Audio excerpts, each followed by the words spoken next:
You are now tuned into Then Radio. If you enjoy our videos, we ask that you consider joining our Patreon to support our channel. Don't forget to like and subscribe so that you never miss a new video. We hope you enjoyed today's episode, and as always, thank you for watching.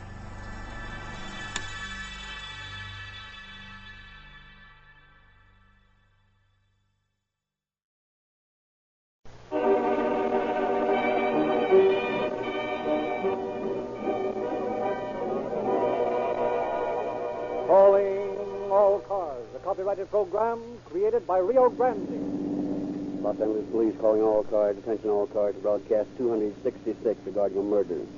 Be on the lookout for 3 suspects, described as about 16 years of age. Last seen heading east on Highway 66. These boys are armed and dangerous. That's all. Rolls and quits.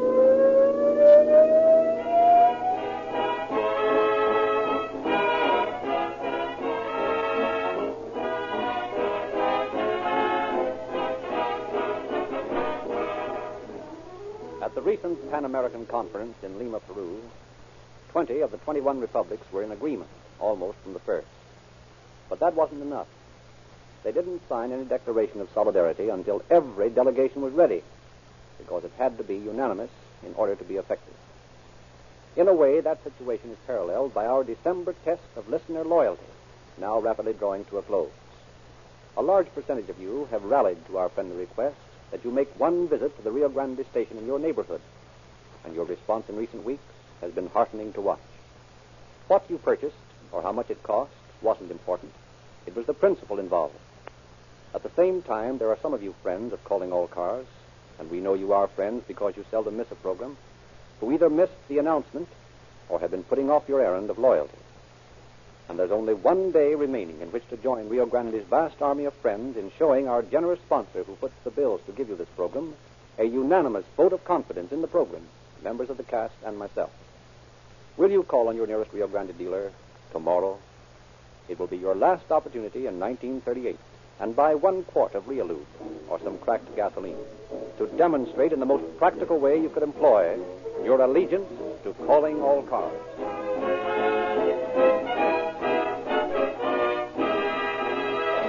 The story we are to hear tonight has been taken from the confidential files of the District Attorney of Los Angeles County. We have therefore asked District Attorney Buron Fitz to open our program. Mr. Fitz. Much criticism has been leveled at the youth of today. We hear on every side that our youngsters are headed for perdition. Those of us who are willing to face the facts realize that much of this indictment is true. Nevertheless, I personally feel that the young people of today as a whole are no worse than the young people of yesterday. This fact, however, we cannot deny. The American home of today is not the settled, normal, old-fashioned American home of the past. Certainly, the 3 boys about whom we are to hear in this program would not have turned out as they did had they been subjected to a more sane, sensible home life. It is not only the habitual criminal, but the parents and the youngsters of today to whom we must bring the lesson that crime does not pay. Just how it affected the lives of the persons in our story, we shall hear as the program progresses.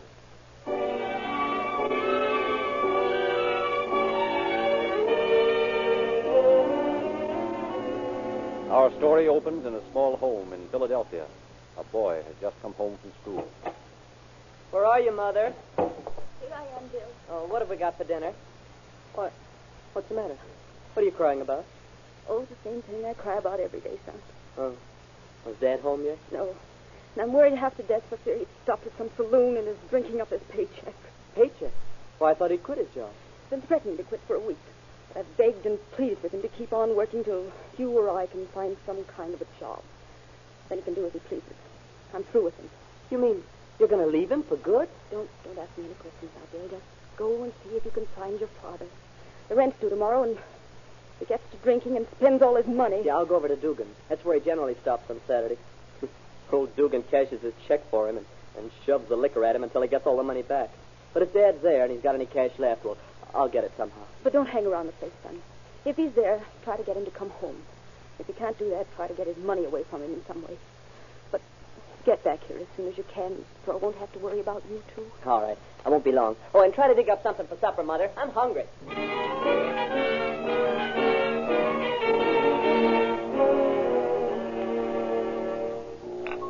Oh, hey, young fella, looking for your old man? Of course I am. Is he here? In the back room. Did you cash his paycheck for him? Sure, I'm always ready to do anything to help the fellows who work in the neighborhood. Yeah, and always ready to shove a bottle at them until they haven't got a cent left for food for their wife and kids. Oh, smart, ain't you? Well, I don't want none of your wisecracks. Now go on and get that old bum and drag him out of my place. Drag him out? Has he... Yes, he has. Go on back and take a look at him. He's out cold as a mackerel. You dirty rat. Dad, wake up. Dad, come on, let's go home, will you? Listen, Mother wants some money so she can get something for supper. Dad, wake up, I tell you. Yeah, Dugan was right. He's out cold. Well, I'll take the money anyway. Wait. Let me alone, will you? What do you want, huh? Here, get your hands out of my pocket, you little thief. Mother said to get what money you had left, and I'm going to do it. Take your hand out of my pocket or I'll slap your teeth out. No, I'm not until I get this money. You won't, eh? Oh. How do you like that, huh? Oh. Now, you leave me alone. I want to go to sleep. All right, go to sleep and stay here as long as you please. I don't care if you never come home. And don't give me none of your lip or I'll smack you again. Yes, I know you will. But you're going to smack me just once too often. And mind then your business, you hear me? Sneaking in here and stealing the money out of my pockets. Well, why don't you bring your money home like other men do? You know Mom hasn't got a cent in the house. Don't you suppose we've got to have something to eat? Yeah, Mother's sick, too. She needs money for medicine. Boys should have respect for their fathers. Now, you know... How can I have any respect for you when you act like this? All we want is enough money to pay the rent and buy food. Yes. I could have some decent clothes to wear to school if you didn't spend all you made on liquor. You mind what you say now? Well, you know it's true. I look like a tramp. I'm ashamed to be seen at school. And it's all because it's not my fault. I'm a victim of circumstances. Oh, Dad. Dad, why don't you try to straighten up? Yeah. When I think of the money you used to make and the swell home we had and how happy Mother was, and you're going to lose her, too, if you don't stop all this drinking. Yes. She told me so just a few minutes ago. She's sick and tired of your drinking. She's going to leave you. Yeah, let her leave then, and you can go, too. Now, go on, get out of here. Get out and let me alone. Yeah? You're not going to take another drink out of that bottle. Turn loose, sus. No, I'll smash it on the floor if you don't. I'll smash it against your head. Now, let me go, you hear? I'll show you whether I drink or not. All right. Stay here and drink your head off. Hey, come back here with my money. You just try and You get wait it. till I get home. I'll teach you to steal from me. You found him all right, did you, kid? Yeah, I found it. What's the matter with your mouth? Where'd the blood come from? It's a present from my old man. Oh, socked you, huh? Well, if he's in a fighting mood, you better get him out of my place before he starts trouble. Listen, you got him in that condition. And if you want him out of here, you can get him out yourself. Hey, come back here.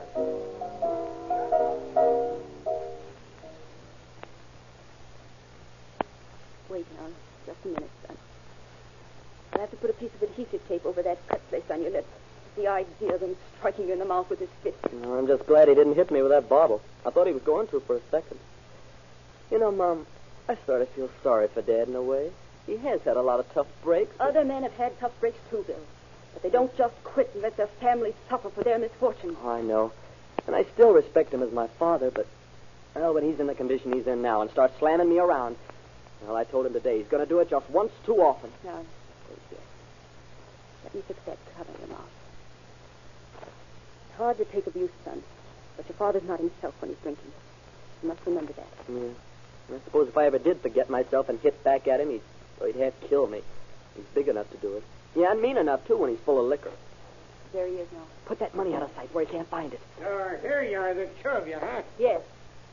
I've just finished patching up Bill's face. Not content with humiliating us in every other way, you use your fist on your own son in a public saloon. You've got a lot of nerves to talk to me about humiliating somebody. The idea of sending that boy down to Dugan's place to pick my pocket. If I want you to have my money, I'll give it to you. Then why don't you do it? Do you suppose I wanted Bill to go into that dirty dive? I had to send him so that we'd have money to eat and pay the rent tomorrow. I'll pay the rent. I'm the head of this family. You wouldn't have had $1 left if Bill hadn't taken it away from you while you were in a drunken stupor. Yeah. And you wouldn't be home until midnight if you had a cent left to buy any more of Dugan's rotten liquor. You're smart, ain't you? Huh? The head of this family. Yeah. You were once, yes. When you were a respectable businessman and your wife and child had a decent home. I don't want to hear none of your preaching. won't have a chance to hear it after today. I've had all I can stand of you, George Trent. I've stuck to you through your bad luck as well as the good. And now... Now what? Now I'm through. Yeah. I can't stand any more. I'm leaving you. You're leaving me, are you? This is all your fault. You meddling brat. I told you. When you left Dugan's, I'd attend to you when I go home, and now I'm going to do it. Look out now, Dad. You're drunk and you don't know what you're doing. Yes, sir. You'll know what I'm doing before I'm through with you. Let Bill alone. I'll teach him to make trouble in my No, home. I say you shan't do You it. turn loose my armor, I'll give you some of the same thing. You just try that. You put your hands on Mother and do what? I'll break your head with this chair. Oh, yeah? Bill. Turn loose my arm, Martha. No, I won't You do it. won't, eh? Well, maybe this'll teach you not to interfere in my business. You dirty, low-down rat. Oh, Bill. Oh, what have you done to him? I told him not to lay his hands on you. You've hurt him. Hurt him badly. I don't care how bad he's hurt. He had it coming to him.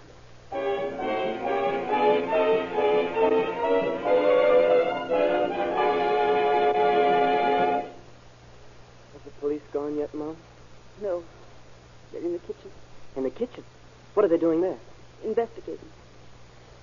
They don't believe the story we told them about your father falling and striking his head on the sink. But did you find out why they came here? I mean, how they found out about Dad? Yes. The doctor told them the case looks suspicious. Bill, you've got to leave here at once. Leave? What? Your father's hurt worse than we thought. I'm afraid the police are going to arrest you. Oh, all right, let him arrest me. Gee, I guess the boy's got a right to protect his mother when his drunken father starts to slam her around. No, Bill, I couldn't stand it. I'm on the verge of a nervous breakdown now, and if they put you in jail... All right. All right, Mom. I'll go. Here's the money you took from your father today. Oh, but that's for next month's house rent. There won't be any house rent to pay next month. Here. Take it and use it for your railroad fare. Well, where do you think I ought to go? To your Aunt Margaret in Los Angeles. I'll send her an airmail letter explaining everything. But now hurry. Pack a few things in your suitcase and slip out the window before the police come in here to question you.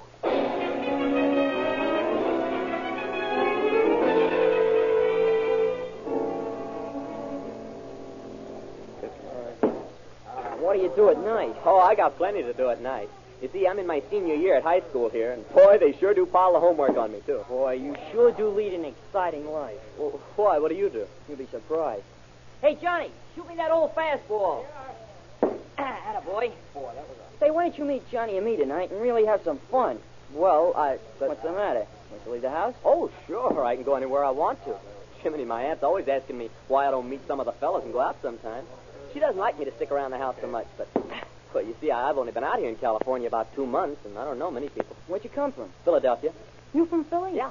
Gee, so am I. Yeah? Yeah, that's Johnny's hometown, too. That's why me and him are such good pals. Hey, Johnny, come here. Well, how long have you fellas been going to school here? Oh, we don't go to school. We just wandered over here and started playing catch when we saw a couple of guys drop the ball and gloves. What do you want, Dick? Here's another guy from Philly. Yeah? What's his name? Well, I don't know. I ain't bothered to ask him. Oh, my name's Trent. Bill Trent. Okay. I'm Johnny Rutledge. And I'm Dick Morrow. He thought because we was playing catch on the grounds here that we went to school. I should say not. Our school days are over. Over? You mean you've graduated? No, he means we've quituated. Oh. We left school 6 months ago in Philadelphia when we decided to see the world. Yeah, we've been tourists ever since. Gosh, you must have lots of money to travel around like that. What kind of work do you do? Work. You hear that, Johnny? What do we want to work for? Well, I don't know, but if I wasn't living with my aunt, I'd sure have to work. And gee, as it is, I don't get any spending money, unless it's just a little change to go to a picture show once in a while. Yeah, how do you like it out here? It's all right, I guess, but well, you see, my mother's back in Philadelphia. I told her I'd rather be with her. Is your aunt good to you? She's all right, but I don't have anybody to pal around with. Well, how about your uncle? Can't you go places with him? My aunt's husband, you mean? Oh, they've been separated for years. But she's still young enough to enjoy beach parties and swimming and things like that. Well, then why don't you go along with her? Because she doesn't want me to. She's always got some fella on the string, and I'd just be in the way. So I either stay at home or go to the picture show by myself. Yeah, no wonder you'd rather be back with your mother in Philly. Yeah, and I'm going back, too, just as soon as I can. Tell you what you do, Bill. Yeah? You meet me and Dick tonight at 4th and Broadway, and we'll show you a little excitement. 4th and Broadway? Yeah. Okay, I'll be there. Uh-oh, there's the bell. I gotta go to class now. Oh, say, what time shall I meet you? About 8 o'clock. 8 o'clock. Okay, I'll be there. So long, fellas. So long.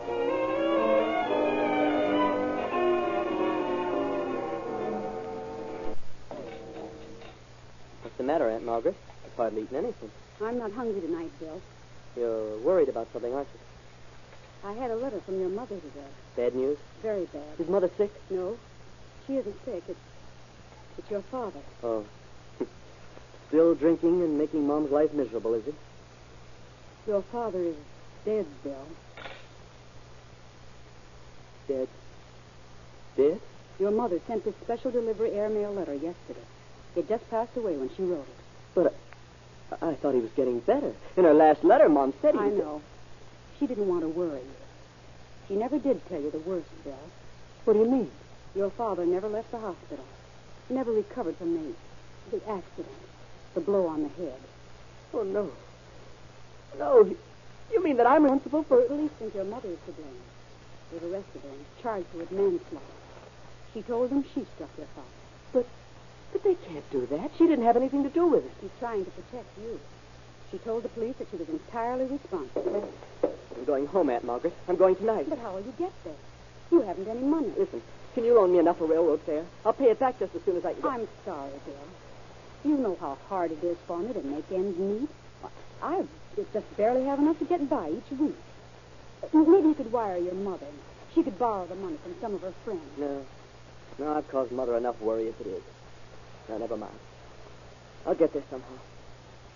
I better go up and pack my things.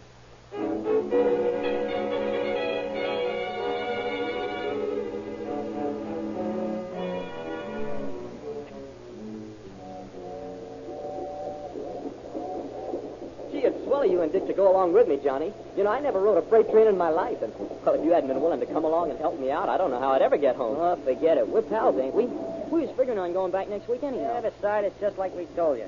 We're tired of this town, and Philadelphia sounds mighty good to us. We've been away from home longer than you have. Now, keep in the shadow of these boxcars going. Stick close to Johnny and me. Yeah, and if anything happens and we take it on the run, you just follow us and keep your mouth shut. You understand? Oh, yeah, sure, I understand, but well, I don't understand why you're carrying that gun.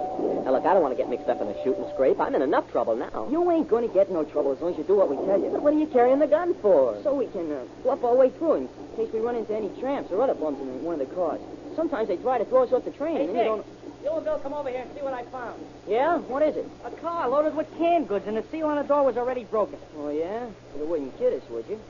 Come on, Bill, crawl in. Hey, this is risky, ain't it? If they catch us in an empty car, it'll be bad enough, but if we're... Go on, crawl in. I don't know how lucky you are. At least you can eat till you get arrested. Oh, shut up, Dick. Ain't he going to have enough trouble with the cops when he gets home? Don't keep rubbing it in. Hey, fellas, quick, here comes somebody. Back in the car, Bill, and keep quiet. That's a yard detective. I can tell by the way. Hey, you, come out of the car.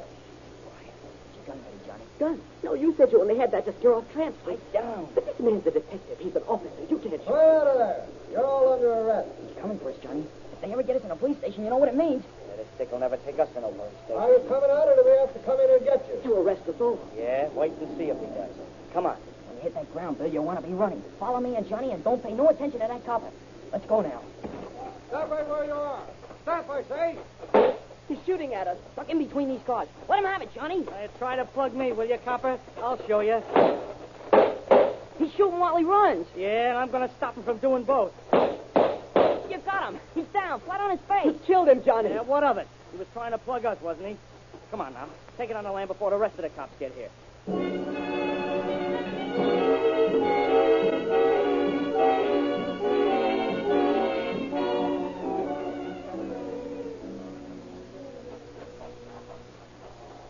I'm going to stop over there by the highway and try to hitch a ride home. Oh, no, you ain't. You're sticking right with us. But you said the police would be expecting you to head north and you was going to fool them and go back to Los Angeles. And that's just what we are going to do. And you're going with us.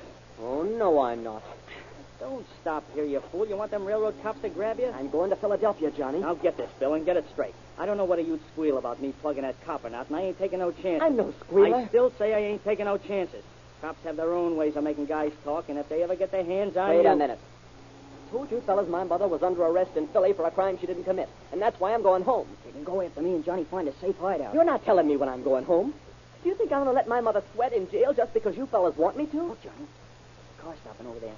Duck down. Maybe a patrol car. There'll be a dozen of them looking for us. No, it ain't a police car. See? That guy's getting out. He's fixing something on a running board. Yeah. Tourist, maybe. We'll take a chance. Come on. We'll go back to Los Angeles. Not me. I'm going to Philadelphia. So I gotta get tough with you, huh? Hey, take that gun out of my rib. and head for that car over there and make it snappy. All right. All right, you got me. Let's go. And if you think I won't plug you, you just open your trap about what I done to that yard detective. Gotta do this job quick, Johnny. We can't be seen standing here talking to that guy. Leave it to me. Having a little trouble, mister? Yeah? Oh, hello. No, not much trouble. I came near losing a couple of my suitcases off the running board. Oh, you got them fixed now? Yeah. Tied on good and tight. Yeah. This boulevard will take me straight into Los Angeles, won't it? Yeah, it'll take us all straight into Los Angeles. What? Get in the back seat. Hey, what's Shut wrong? up. Don't ask no questions. Just get in and hurry. I'll try, Johnny. Now, see here, young Get man. in before I drill you. File in there with him, Bill. Keep your eye on him, too, Johnny. I'll watch him. Get going. And don't drive too fast.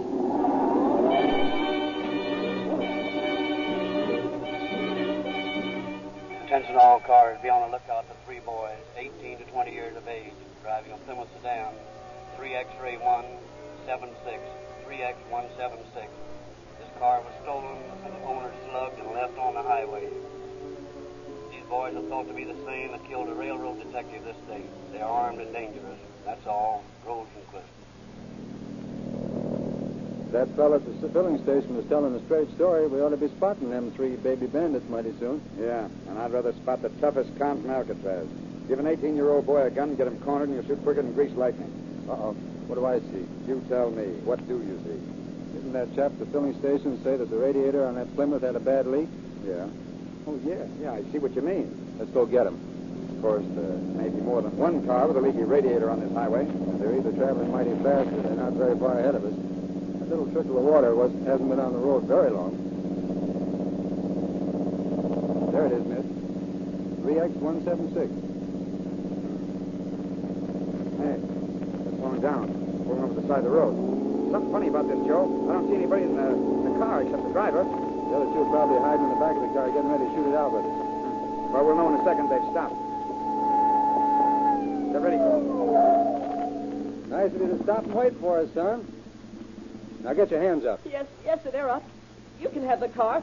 I didn't mean to steal it. I was just trying to get home. Well, you're just going to jail now. No, I've got to go home, I tell you. You may not know it, son, but you've changed your address. Go ahead, Mitchell. I'll drive this car. I want to show this young man the way to his new home.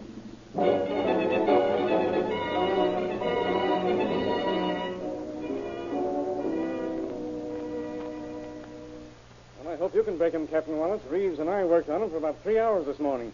We can't get a thing out of him. Just says he wants to go home, eh? Says he's got to get home. And he lied about his name and also about where he lived. Well, bring him in. I'll see what I can do. If you don't mind my suggesting it, Captain. Yeah? The boy's practically a nervous wreck. Yeah, I'll go easy on him. Bring him in. Yes, sir. Come on in, son. I'll run over to the hospital now, Captain, and have a talk with the owner of the car. All right. Hello, Bill. Sit down. What's your last name? My name's George Malcolm. Now, we may as well start off right, son, and the right way is to tell the truth. Your name's not George Malcolm, and you don't live in Pittsburgh. We have a telegram here which states you're Bill Trent, and you live in Philadelphia. How'd you find out? Simplest thing in the world. If you look at the label on the inside of your overcoat, you'll see the name of the store in Philadelphia where you bought it. Yeah, I see. And I forgot about writing my name on the label inside the pocket. I guess I'm not very smart, or I'd have torn that out, huh? No, you're not very smart, Bill, or you'd open up and tell us what you know. Be a lot better for you. Look, Captain, I said I wasn't smart, but you fellas take me for a fool. Tell you what I know and stay in jail for 10 years, maybe? No, I'll tell you nothing. If you can keep me here for the rest of my life just because I won't talk, well, you'll have to do it. You got the wrong end of that match in your mouth, Bill. Here's a couple of fresh ones. Chew on them for a while. Oh, wait till they talk to the man that owns the car. He'll tell you I didn't hold him up. He'll tell you I didn't steal the car. Well, you were found driving the car. Sure, I was driving it. Sure I was, but I was trying to get away from... From whom? Well, I can't tell you. And I'll tell you. First, you may as well know we've already talked to Mr. Barry, the man who owns the car, and we know you didn't hold him up. We also know that one of the other boys forced you in the back seat with Mr. Barry and held a gun on both of you. Now, you were trying to get away from those other 2 boys, Bill, weren't you? Sure I was. Who were they? Can't tell you. How'd you happen to be with them when they held up Mr. Barry and stole his car? I can't tell you that either. Were you with them when they killed the railroad detective? I won't tell you anything. You're trying to make a rat out of me. You want me to be a squealer, don't you? But I won't do it. You can't make me. Going to let your mother stay in jail because you want to protect a couple of murderers, huh? I told you I've got to get home. The Philadelphia police say your mother's accused of killing your father. She didn't do it. She's innocent. Oh, why don't you let me out of here so I can go home and clear my mother's name? Why don't you clear your own name? Well, because... Well, don't you see? Johnny and Dick were trying to help me get home when all this trouble happened. I can't turn on them now. You're a bigger fool than I took you for, Bill. Those other two boys were framing you from the start. No. No, I won't believe that. Well, we were trying to steal a ride on the freight train, but I had to get home somehow, and listen, that cop didn't have no right to shoot at us just because we were... How'd you happen to be in Mr. Barry's car alone? Well, the other boys hopped out, see, right after Johnny slugged Mr. Barry and threw him from the car, and... Yes, go on. They told me to go on to Philadelphia and keep my mouth shut, and I was worried about Mother, and I guess I just turned the car around and started both. No, take it easy, son. My mother didn't kill Dad, honest, she didn't. I did it. You hear, I did it. She's taking the blame to save me, but I didn't mean to kill him. He was beating me, and then he turned and hit Mother, and I slammed him with a chair. And... Well, why don't you let me go home so I can help her? Where are Dick and Johnny now? I don't know. They tried to frame you with a car, Bill. They knew you'd be caught driving it. Now, where are they hiding? I don't know, I tell you. Why, they even left the gun in the car so you'd be accused of the murder of that yard detective. Now, where are those boys hiding? I don't know where they are. I don't care where they are. I'm not worrying about them. I'm only thinking about my mother. I've got to get to her. Can't you understand that? I've got to help her. You know where the boys lived here in Los Angeles? Yes. Did they tell you where they lived in Philadelphia? Yes. Will you help us to find them? Well, will you help me to get to my mother? If you'll tell us the truth, we'll help you. All right. All right, I'll tell you.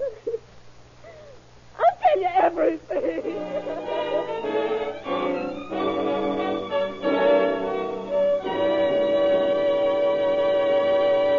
And now, District Attorney Fitz. Bill Trent told all he knew. He was returned to Philadelphia, where he was able to clear his mother of the charge against her. He gave full cooperation to officers in the apprehension of Rutledge and Dick Morrow. They were arrested, returned to Los Angeles, and tried for the shooting of the railroad detective. Both received sentences in San Quentin prison, where they are learning bitterly that crime does not pay. Thank you, Mr. Fitz. Now, just a reminder that tomorrow is the last day of the December test of loyalty. So don't forget your friendly gesture to the cast, the sponsor, and myself by seeing your Rio Grande dealer tomorrow. Tell him you're a Calling All Cars fan. Wish him a Happy New Year and vindicate the confidence we have in our Calling All Cars friends. And now, Mel Williamson, your writer and producer, Bill Hatch and his orchestra, your cast, and Jack Edwards, who played the part of Bill Trent, join me in wishing you a Happy New Year.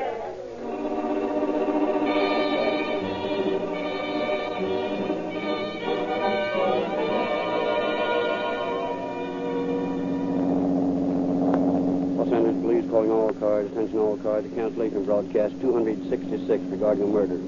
Suspects in this case are now in custody. That's all.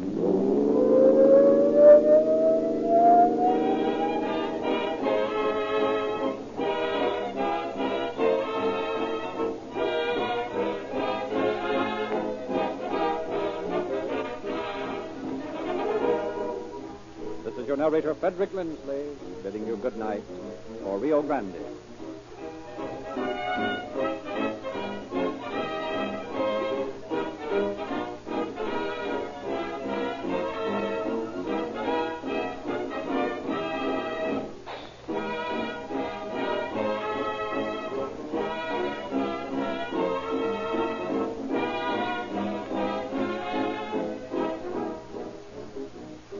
Next week at this time, Rio Grande will present The Case of the Grass Skirt. This is the Columbia Broadcasting System.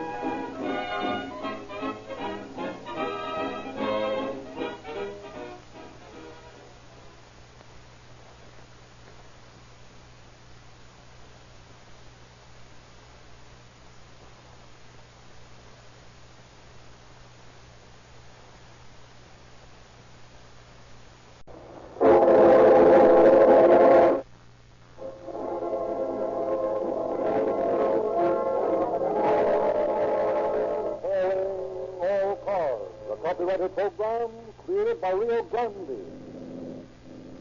San Francisco Sheriff's Office calling all cars, attention all cars, broadcast 267 regarding a holdup. Assist the officers. That's all. Roll you.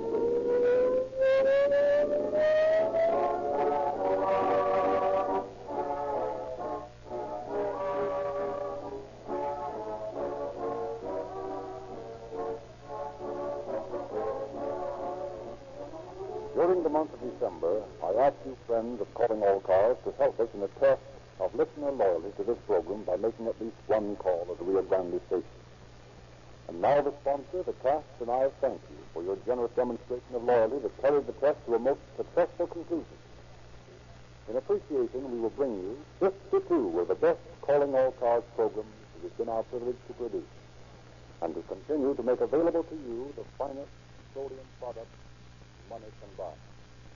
Believe me when I say, and you can prove it to yourself, Real Lube is the finest motor oil sold in the West. It is made so strong that it cannot break down under the intense heat of your fastest speed. And what is equally phenomenal, Real Lube never is slowed up by the coldest weather. Newly won friends are always happily surprised to learn that this great motor oil costs only 25 cents a quart in dirt-proof, dilution-proof cans. Real Lube has to be good to be the running mate of Rio Grande Crack, a gasoline that powers more police cars, fire engines, ambulances, and other emergency equipment wherever it is sold than any other brand. Remember to get some tomorrow.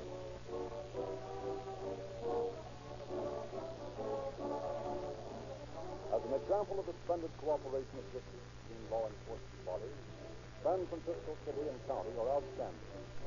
We have therefore asked William D. Hollingbetter, Under-Sheriff to Sheriff Daniel C. Murphy of San Francisco County, to open our program from the studios of KSFO.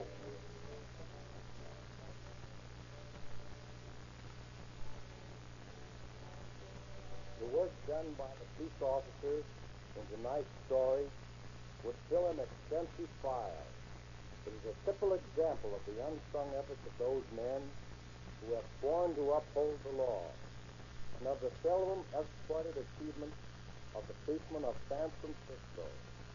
In the words of Chief Quinn of the San Francisco Police Department, this story is one of the behind-the-scenes labor, pieced together like a never-ending puzzle.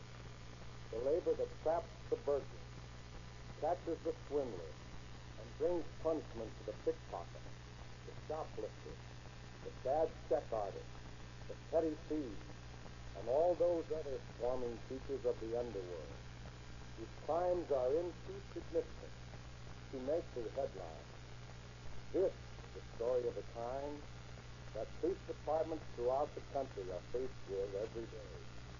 It is a story of the kind of work that is every day convincing criminals that crime is a losing proposition.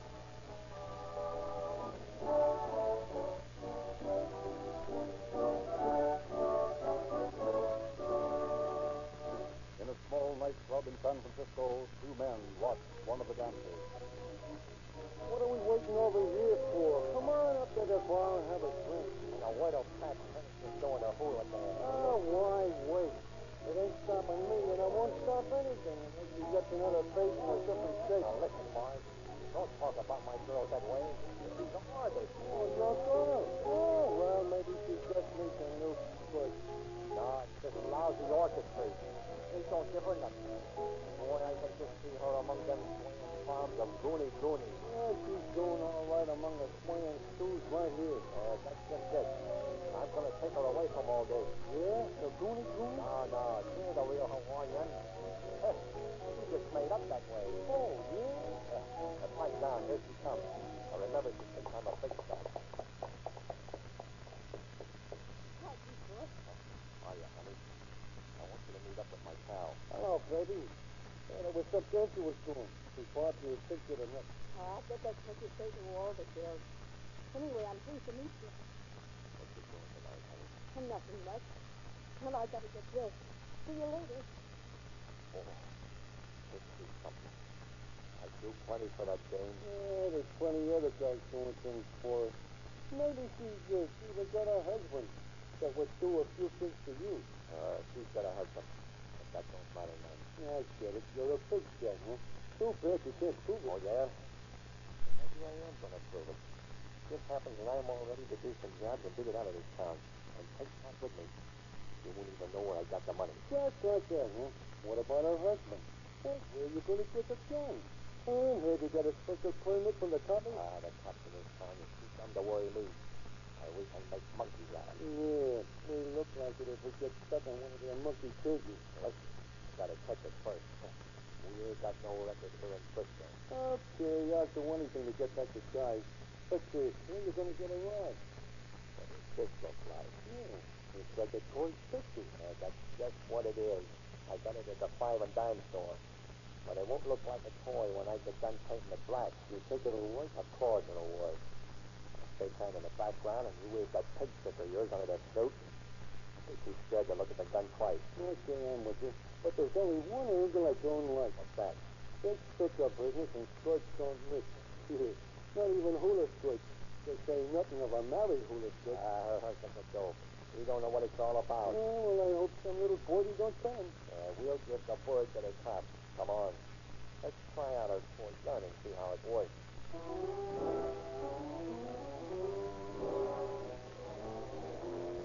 Shortly after midnight on October 23rd, 1937, Morris Pontus was behind the desk of the Almond Hotel on Eddy Street. As he glanced up from his ledger, two men entered the lobby. Good evening, gentlemen. Room with a double bed. Yes, sir. Just stand right here and I'll see what we got. What price did you want? We ain't particular. Just give us everything you got. You mean anything I've got? We mean everything, buddy. This is a sticker. What? Come on, get that cash door open, or maybe my partner will slit your throat. Yeah, we don't want to waste no shot on you. So don't stand me. Or get that knife out of my lip. Get the door and quit shouting. There isn't much here. Give us the silver, too. Yes, sir. Here it is. Okay. Now, you've been a good boy so far, but... Yeah, but if you don't keep quiet, my partner will come back here and slit you. Yes, sir.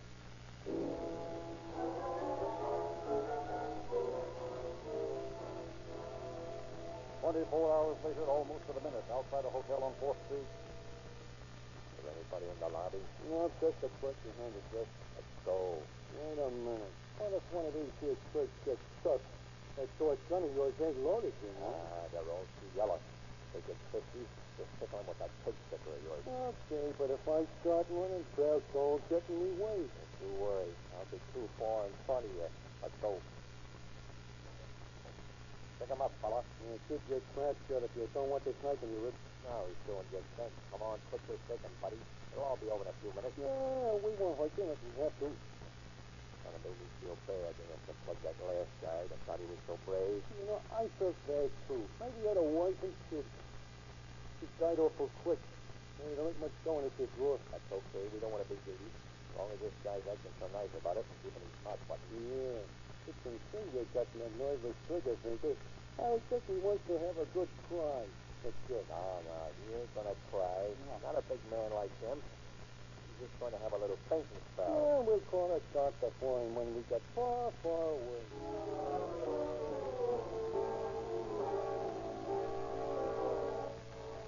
Inspectors George O'Leary and William McMahon of the robbery detail made routine investigations. No clues as to the identity of the men were discovered. Then, 4 weeks later, a deluge of small hotel robberies confronted the police. On the night of November 23rd, at the Hotel Barney on Jones Street, 2 men entered the lobby. I see by this little tag on your desk that his name's Robert Brown. That's right, gentlemen. What can I do for you? You can do just as we tell you or get a dose of lead poison. Well, what do you want? What does that door lead to? That's fine, because that's just where you're going, Mr. Brown. Well, what are you going to do? I'm going to lock you down there in the basement in one piece, I hope. What do you mean? I mean, I'm going to cut you up in little pieces and leave you down there if you decide to get frisky. Oh, no. I won't do anything. If you go, it'll be your last speech. Here, in you go. Let's see you imitate a mouse.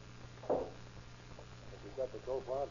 Yeah, all I can get. You don't suppose Mr. Barry starved down there before somebody finds him, do you? What if he did? We don't want to do anything to make the cops mad at him. Yeah, I guess you're right. But this work is getting kind of monotonous. Monotonous. Yeah, it's kind of.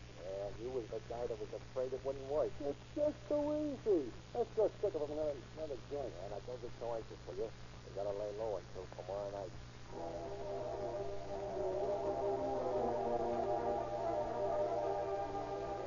The next night, at the very moment moment Robert Brown was being interviewed by officers of the Hotel Congress almost around the corner, Harry Curry was mutely standing with hands in the air. You ain't very sociable, mister. I bet he'd say something if that there gun of yours went off. Maybe he's just shy. Yeah, gunshot. Yeah. Come on, let's get the money and go. Now, wait a minute. You wanted some variety. Get that rope over there and tie his hands up. Sure, anything could be different. It's real thoughtful of him to have a rope already and waiting for us. It was a shot. Watch your hands, Jeff, buddy. Okay. So you'll be using them to climb up the golden ladder. Don't tie him up so the cops can't figure out how to untie him when they get here. Oh, wouldn't that be terrible? Ow. Yes, Jeff. Yeah, that'll hold him for a while. What'll I do with him now? Take him right down behind the counter. Down you go, buddy. He's talking too much. Maybe he ought to gag him. No. You'll find his tongue when the cops get here. Come on, let's go. I almost wish somebody'd walk into one of these here lobbies when we're doing a job, just to see what would happen. Oh, it's against our luck. Besides, if something like that happens, I might need a real gun.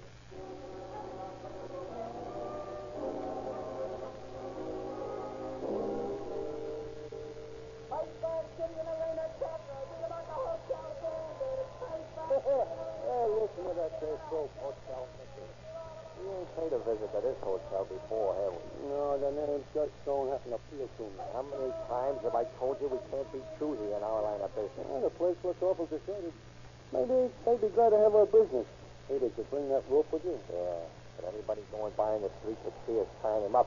We'll have to take him upstairs. I hope we get enough out of it to make it worth our trouble. Let's go. You got a room on the second floor? Oh, yes, indeed, gentlemen. If you'll just sign here. Take a look at the room first. Certainly. Just come this way, please. Let's keep walking and don't make any noise. This is a gun in your wrist. A gun? What you going to do? I'm going to look at the room. And if you try any funny stuff, it'll be the last room you ever showed anybody. But I don't have any money. It's all in the cash register. Yeah, thanks for reminding us, Bud. We'll stop up for it on the way out. Yeah, after we've taken care of you. Taking care of me? What do you mean? You'll find out and make sure the room you show us is empty. Yes, sir, but why? Go on, open the door. Don't ask no questions. Yes, sir. Now, listen, buddy. It'd be bad for the hotel's reputation if somebody got knocked off of this joint, wouldn't it? Knocked? Oh? Yeah, knocked. Oh. And that's just what's going to happen to anybody that squeals to the cops, see? So you wouldn't dare. Oh, we wouldn't. Maybe you'd like to see us show you. Like this. No, don't. Stop it now. I ought to shove your face into the floor just for good measure. Go ahead, tie him up. Don't waste any time on it. Okay, but it'll be a lot easier to slit his throat. No, messy. If he lets out a yip, I'll just plug him. If he gets his lily white wrist out of this here nut, boy, he'll be a Houdini. No, that hurts. Shut up, will you? I told you I'd like to have it. Give him a couple of slugs in the stomach. Maybe you'll like it better than this here rope. No, don't shoot. Let's get one more up out of you, and it'll be your last one. I wish I'd put some more rope. I like to hang him by his feet from that there chandelier. Tie him to the bedpost. That's good enough. Okay, move over. I can't. Move over, I'll pick you over. Come on. Hold your feet still. That better be some real money in that cash register, or we'll come back and give you a good working over. Yeah, nothing makes me madder than to go to a lot of trouble like this and just bring nothing. Hey, that ought to do him. Come on, we've wasted too much time on this dope already. Remember, buddy, one yup out of you will come back and make a mess out of you on that there roof. That's all right, Tom. We've got nothing else to do until tomorrow night.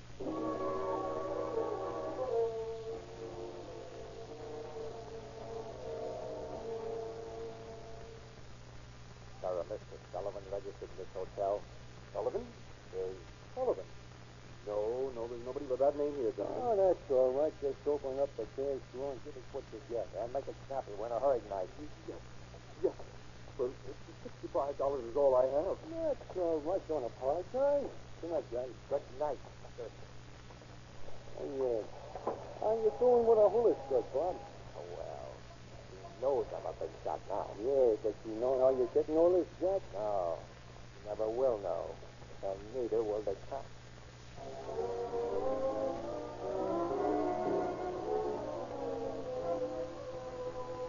Meantime, at police headquarters, Captain of Inspectors Delia calls a conference with Inspectors McMahon and Gus. I've told you fellows in here for a little conference on this hotel battle situation. I've pulled 4 jobs in the last 4 days, 6 all told. It's beginning to give me a headache. Me too. Who do those guys think they are? Jesse James II, third? I don't care who they think they are. I'm interested in who we think they are. You got any ideas, Buck? I think they're just a couple of punks that have been lucky for. Well, they're amateurs, all right. They walk in and out of a hotel in plain sight of anybody that might be going by and leave fingerprints all over the place. Yeah, fingerprints that we have no record of in the files. That's just it. They're smart enough to know we can't get a line on them in the usual ways. Oh, I don't know. Only a couple of stats that think they were smart to get away with stuff like this. We've checked stations up and down the coast for parole, discharged convicts. Got no lead from that. Every hotel clerk in San Francisco has complete descriptions of them. We've got patrol cars in the downtown hotel district looking for them. It's a funny case, all right. We know what they look like, how they work, and everything about them except who they are. Well, they'll pull a bone sooner or later. That'll give us a lead on them. They always do. Oh, we'll get them, but I'm afraid they'll walk into a hotel some night, get into a jam, and start shooting. A nice business is a funny angle. Why don't they both use guns? Doesn't make sense. Well, as soon as they start operating in a way that makes sense, we'll have them. Well, if they're as dumb as I think they are, they're going to pull a lot of jobs first. Well, the more jobs, the sure we are to get them. But I'd sleep a lot better tonight if I knew where they are right now.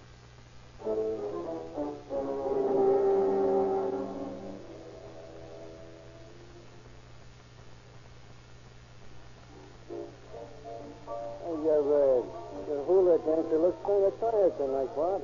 She dances like she's only got a couple of more shakes in it. Yeah, I know. She ain't putting her soul into it. Maybe she's homesick for that there 2020. No, that ain't it. This dive is getting her down. Listen. I thought we were going to get a steak and clear out of this here town. Well, what do you do? You spend it all on a dizzy hula skirt. Can I help it if I'm in love? Hey, Graham, this is something I want to talk to her. Don't worry, I'm going, but I'm telling you, you're going to get nailed on account of that skirt. Graham, will you? Hi, Big John. Hiya, baby. Come on over here. Hey, you look all in, honey. Yeah. This joint's getting me down. Yeah, I know how it is. I tell you, babe, like you ought to be in a more uplifting joint than this. Oh, you say the sweetest thing. No wonder I'm nuts about you. No kidding, babe. Are you? Sure I am. But how could I tell you in a dump like this? Why, every time a guy buys a drink, he thinks a blade of my grass skirt should go with it. That's what I want to talk to you about. What, the grass skirt? Oh, no. I'm an honorable guy. I want to take you away from all this. I do things in a big way. With me, it's the whole or nothing. You're still talking about the skirt? Quit your kidding. Let's me and you get out of this town. But what about Clarence, my husband? Oh, nuts to Oh, Clarence. now, Bob, I wouldn't do nothing to hurt Clarence. He's a nice guy. No, he's a nice guy. But he ain't a big shot. Okay, what are you going to do? Well, Clarence has talked about getting some money together so he could go to Oregon. Think nothing more of it, babe. I'll throw enough dough in his lap to send him to Alaska. It'll take me a couple of weeks, but it's as good as done. Gee, what a guy. What's your line, anyhow, Bob? Oh, I'm in the hotel business. I go from one to another and sort of give this place a little going over, you know. What do you mean? Well, they don't know me, see. They think I'm a customer, so I check up on them. You see, they don't get sassy or out of line like that. That's a swell job. Yeah, I can transfer to Chicago just like that. Well, I'm with you if you can get Clarence to give me the okay. Now, listen, babe. I'm a very persuasive guy. I got a style all my own. Oh, that reminds me. I got to do some work yet tonight. Okay. I'll be seeing you, big shot. Goodbye, honey.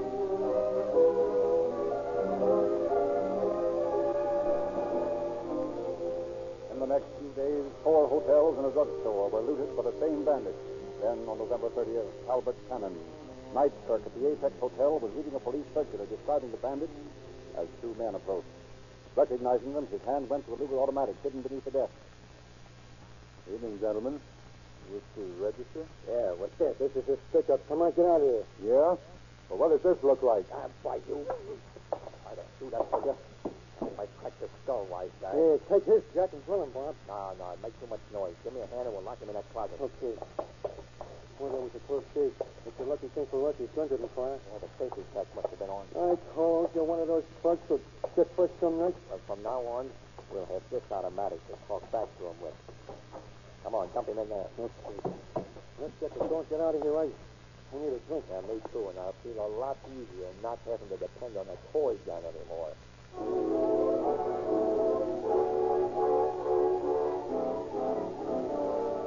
With 9 consecutive holdups that left the city gasping, Captain of the Inspectors Galea again conferred with a dozen members of the robbery detail. The available facts were analyzed, and shortly afterwards, Inspectors McMahon and Fred Butts were speeding across town. Your hunch was right about these monkeys getting bloodthirsty. Yeah. Next time is liable to be murder. Drugstore they stuck up. Just a hunch, but it may lead to something. Well, that was funny. 16 hotel stick-ups and one drugstore. When a thug gets out of his regular line, he usually makes a slip. I certainly hope this drugstore job was it. And don't we all? Well, here's Big Street. Store is right around the corner. Right in a small hotel district. It's a little place. Sure don't go after anything big. Yes, sir? We're from headquarters. We'd like to know if you can tell us anything about the men that held you up besides what you gave us in the report. Well, let me see now. You know, there was something queer about those two that I forgot to mention. Yeah? What was that? Why, those fellas have been in the store several times before. I sure was surprised when they pulled a gun on me. Maybe they were looking the place over. No, I don't think so. A couple of times they seemed to come from across the street. I figured they were living near here. Well, across the street. This was the slip they made, Fred. Come on, we're going to check every hotel in this block. I've been waiting for this. Fred, I think our hotel bandits have pulled their last job. I'm going to ask Chief Quinn for 100 men to cover every hotel in the district. Do you think they'll shoot it out? I almost hope they'll try to.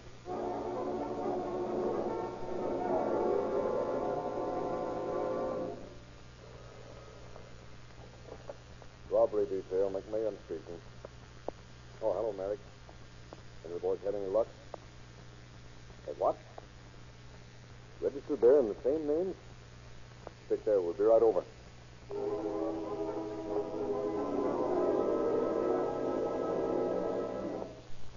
I bet there are more coppers in this hotel than I guessed. We've been here over an hour. We hope they don't decide to change hotels again. Wait a minute. Regent Hotel? Yes, I'll give him the message. Is that one of them?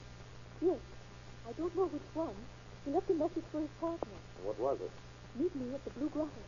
Blue Grotto. That's a nightclub over on Mason Street. Come on, Fred.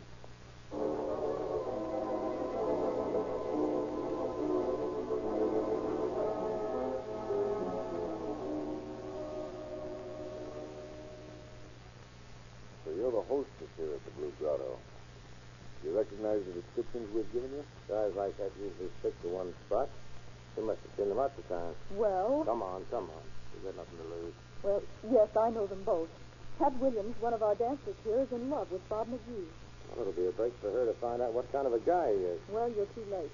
Pat eloped with Bob to Chicago. They took the 9 o'clock ferry to Oakland to connect with the train. It's 7 minutes after 9 right now. If we average 70 over the bridge, we'll meet the boat coming in. If we don't pick them up there, we'll be back.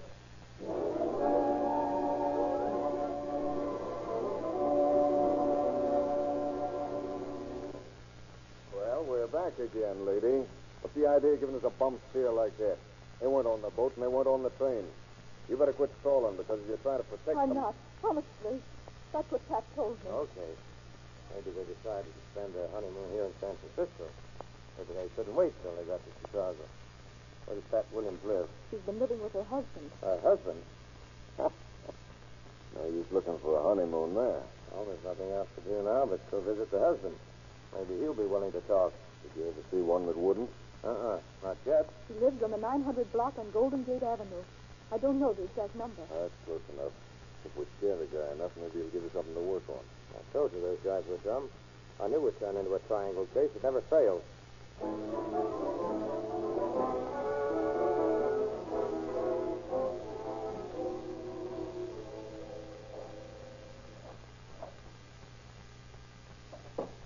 this is the last apartment on the 900 block. Seems to look like that dame gave us the wrong steer again. Let's see. Smith, Monahan, Pacheco, Texas, Smith, Williams. Hey, wait a minute. Here it is. Terrence Williams. Number 295. All right, men. There's no telling what's going to happen, so get your guns out and be ready for anything. You don't think both of the guys are spending their honeymoon with her, do you? I don't know, and I don't care. The apartment should be right at the top of these stairs. I can't help thinking we're all getting excited about nothing. Husband must be as dumb as the rest of us. Unless he is, we're not going to get any place. Quiet. 295, this is the one. Somebody talking. Why don't you listen to me so you'll understand what I'm trying to tell you, Clarence? Pat and me are in love with each other. Can't you understand something like that?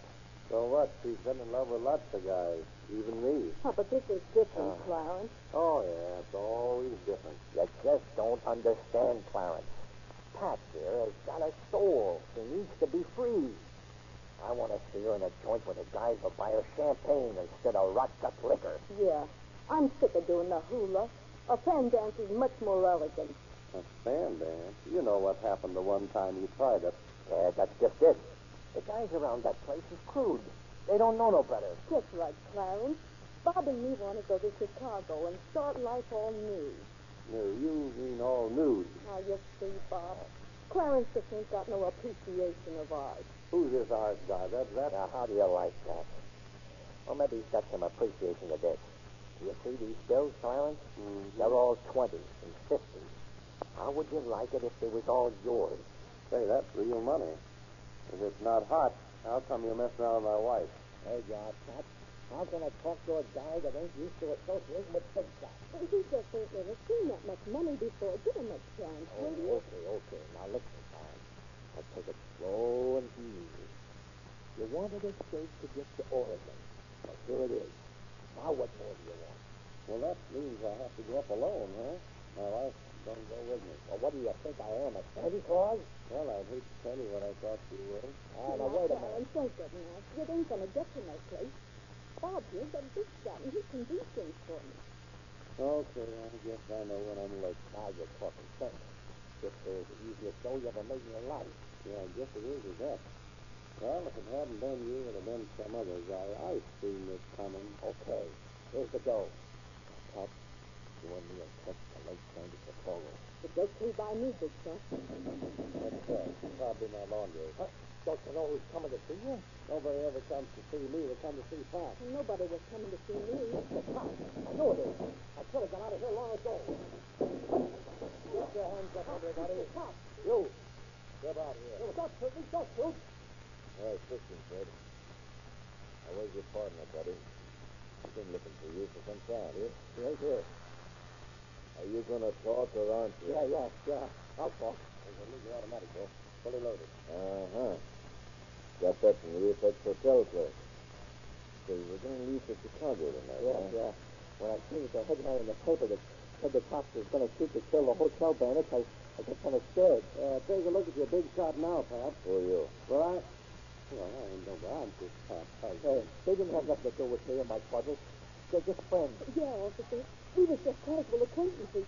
I met Bob here in the nightclub, and he just sort of dropped me around. Yeah, so we heard. Well, where's your partner? He's at the Black Hotel in Oakland. His name's Marvin Thomas. Okay, Fred, take the boys and go get him. Yeah, but what's going to become of me? Dig out the grass skirt, sister. You've got just a half an hour to make that first show.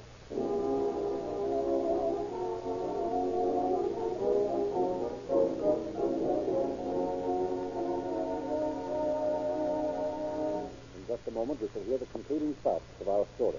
Remember, friends, it is just as important to protect your motor as it's powerless. And for maximum protection, use Real Lube motor oil. For maximum power, speed, getaway, and mileage, Rio Grande Crack, the most highly recommended gasoline sold in the West.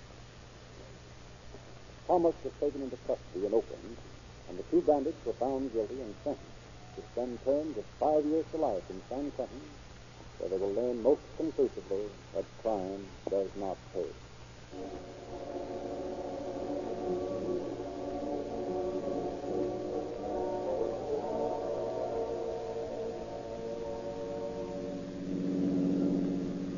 Francisco Sheriff's Office calling all cars. Attention all cars. Cancellation broadcast 267 regarding the holdup.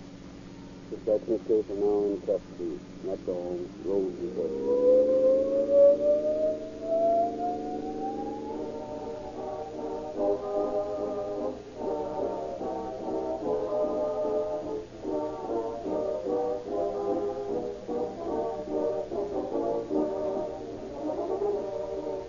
This is your narrator, Frederick Lindsley, bidding you good night for Rio Grande.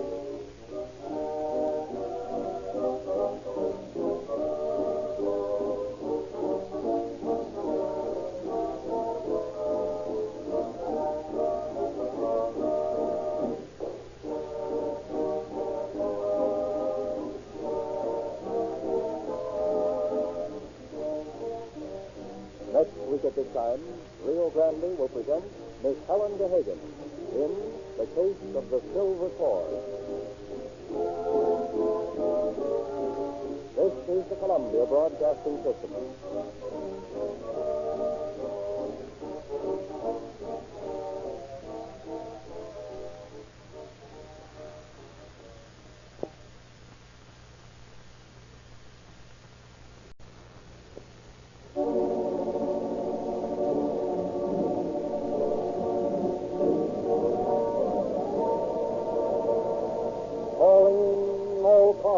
Copyrighted program created by Rio Grande. Santa Monica Police calling all cars, attention all cars, broadcast 268 regarding a disturbance at the Seaside Club. Investigate the trouble. That's all. Roll the music.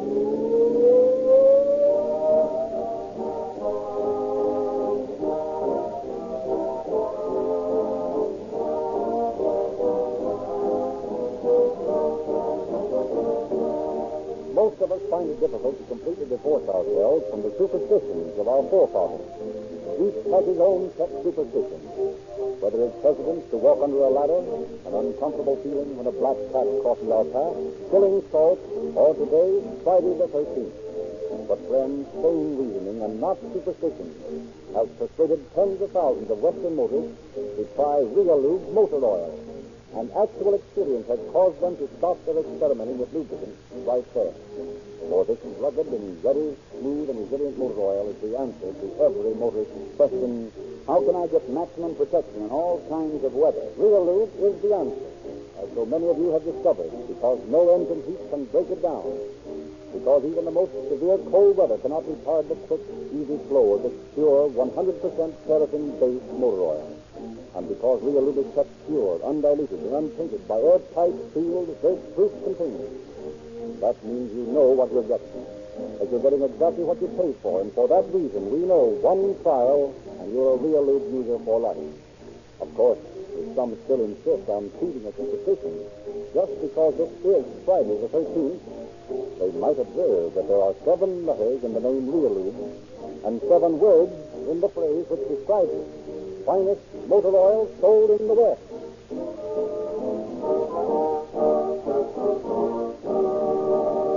The story we are to hear tonight has been taken from the confidential files of the Police Department of Santa Monica, and we have therefore asked Chief of Police Charles L. Dice to open our program. The purpose of calling all cars is, as you all know, to prove that crime does not pay. The program, over a period of more than 5 years, consistently dwelled upon that theme, showing by the amount of police work done in a variety of cases that regardless of the cleverness of the criminal, he never wins. Tonight's story is not the story of police work, but the story of a woman who thought her solution to her problem was the only solution, the best one. She found to her sorrow that such was not the case, and that irrespective of how strong a motive might dictate a crime, the unprofitableness of crime is still too great to ever make it worthwhile as a solution to any problem. This woman made no attempt to conceal her crime, and the police work involved was of little consequence. Nevertheless, her story will prove that crime of any sort does not pay.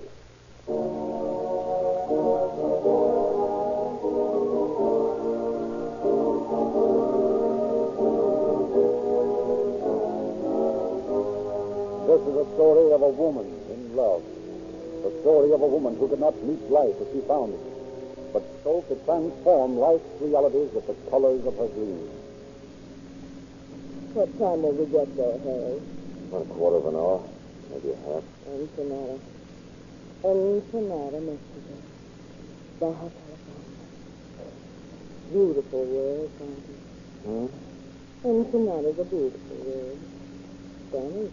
Oh, sure. I'm not half as beautiful as you are. You scared? I've been there, too. Yeah. No, Harry, I'm not scared. All my life, through those long, weary years, I've longed for someone like you. Someone to be kind to. Gentle. Go on, Helen. I like to hear you say things like that. It does things to me. Narrated Ensenada. Helen O'Mara. Oh, bless God, detective. Let me find peace at last. Please, dear. Oh, I love you so much. Helen. Hey, what's the road? Oh, yeah, better. What are you gonna do,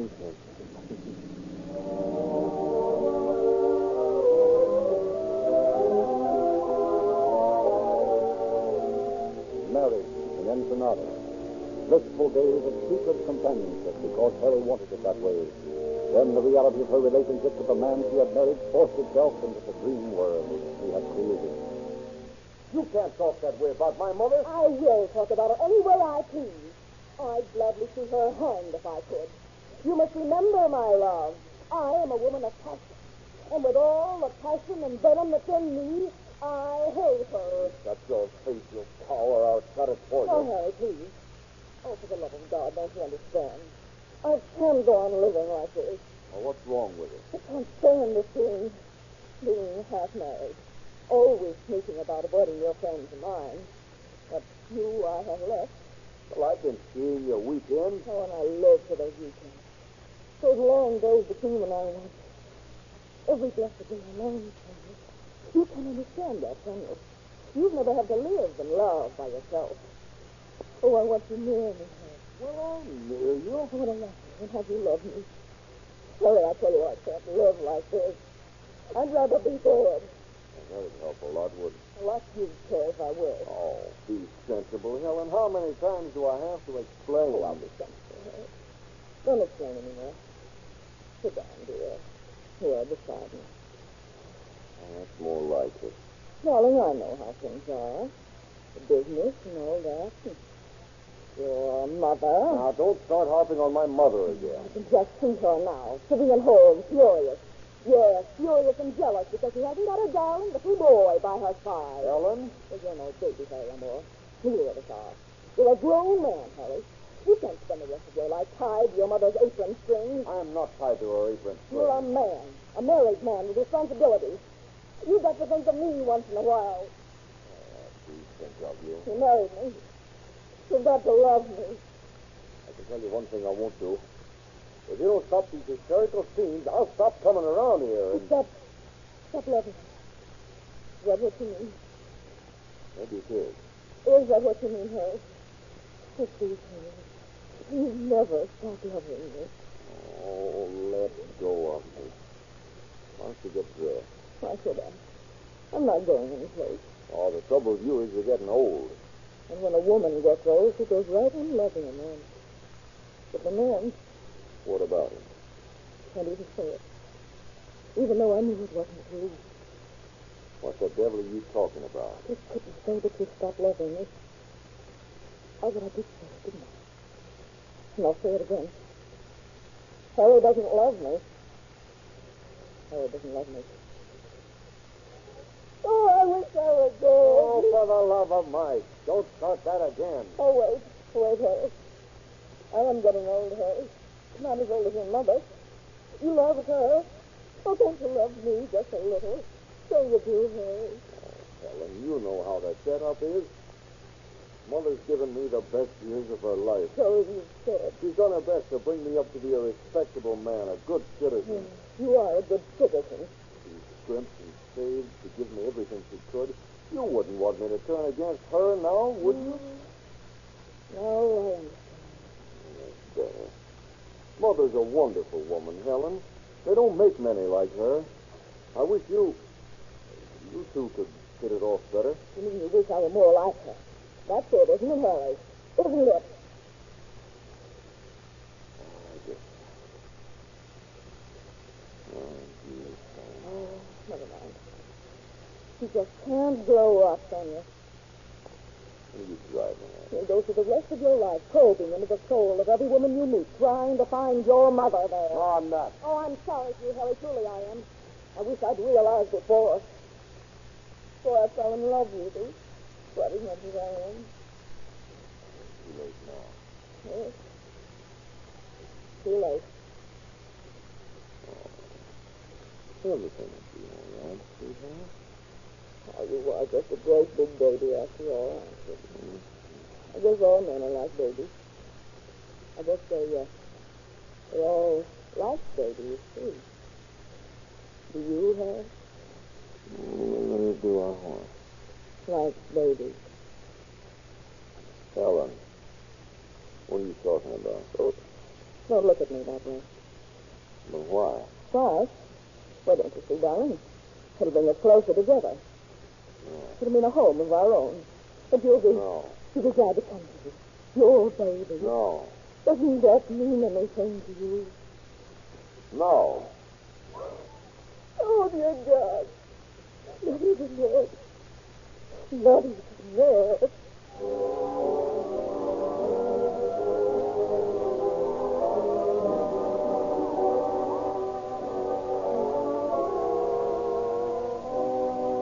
This is a story of a woman's love and her journey through life, of the endless pages of life turning without number, empty, drab, or filled with heartrending loneliness. Now, don't make a scene here. I can't stand another of your outbursts in public. You're so glad to get rid of me. Oh, Helen. Oh, won't you even... I'll let you tell it. I dread this trip. When you come back all right. You understand? Yeah. Or you'll find yourself on some beach dead. Dead? Others have been found that way, you know. It is you standing there, isn't it? Yes, I know it is.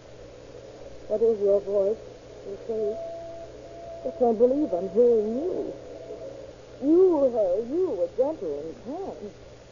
Like no man ever was before. Oh, what are you talking about? Oh, I guess it doesn't matter. You're dead already. Just everything has stopped from now, dear. Even that doesn't seem conscious. Only the subconscious seems to work. Tells me to eat, sleep, and walk. Oh, you feel different when you get back. Hey, will we try things again when I get back? Sure we will, honey. You're both late sailing, isn't it? Yeah, I'll get on board. No, never mind. I can manage alone. Take care of yourself. And your mother.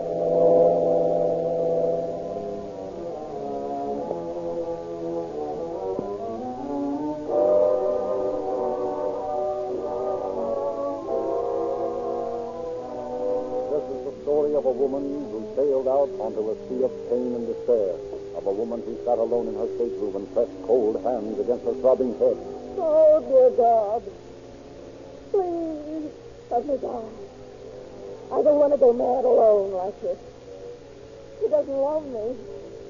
Oh, please let me die. Oh, Harry, I need you. The sea beats restlessly on distant shores, bearing on its breast a restless, hungry heart.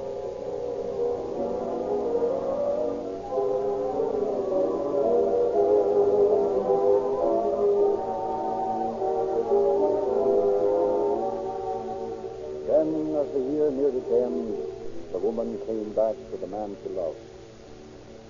This is the third day, Harry. Mm-hmm.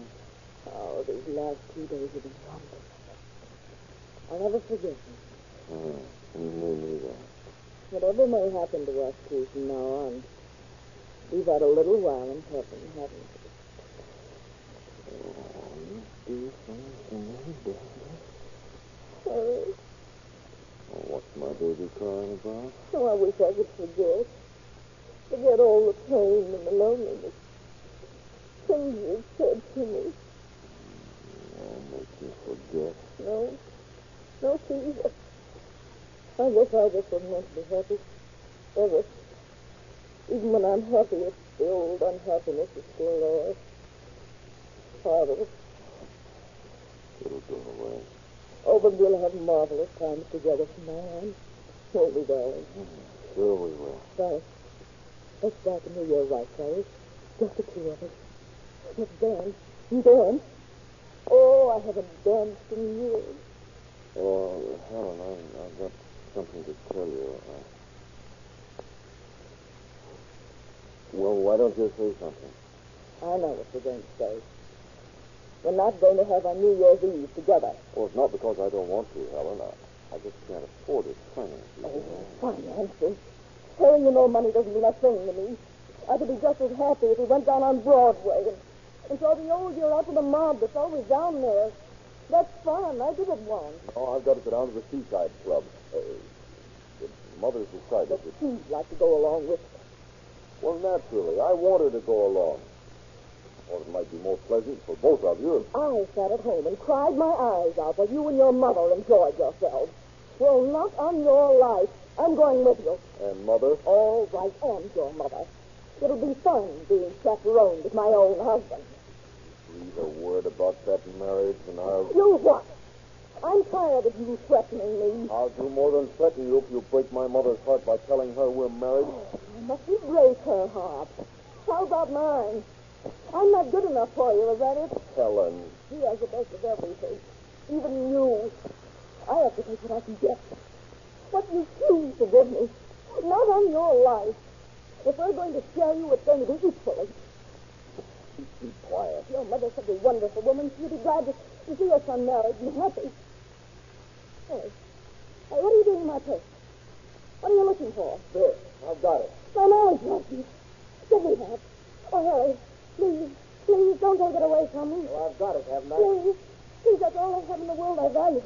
It's the only thing that keeps us together. You're telling me. Harry, don't burn that license. It won't hold us together anymore. I'll get it back. I'll get it back. Where's my fire? You'll burn yourself. Stop it.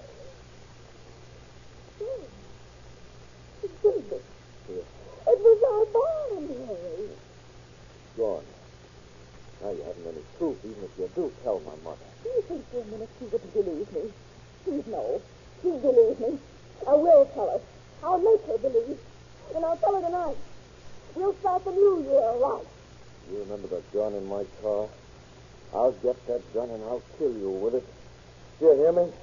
I'll kill you. Oh, no, you won't. You won't kill me, Mama's boy. You don't dare. You haven't got what it takes to kill anybody. You've never scared me before with your threats, and you're not scaring me now. Mama's boy wouldn't kill anybody. No? You think I won't? Stop yelling at me, little boy. Your mother will find it out. Oh, please, Ellen.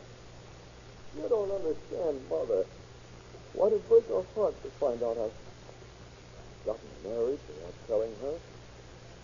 I've always told her everything wrong I've ever done. Except when I married you. It break her heart. Well, then love it. You broke mine. I broke hers as a Careless Caretaker. Oh, Helen, sweet, I love you. I love you so much. Try to feel a little pity for me. I want to stay with you. I want to lead a normal life, but I can't. I can't leave Mother, and I can't tell her we're married so we can all live together. I might have had pity on you once, but not now. Helen, I'll kill myself. Go ahead. Get the gun out of the car. The one you were going to use on me. Go ahead. Am I stopping you? I'd be free then. Then I could go on living. Hey, let me go. Oh, I love you, Helen. Oh, Helen. Oh, darling. Oh, I love you too much.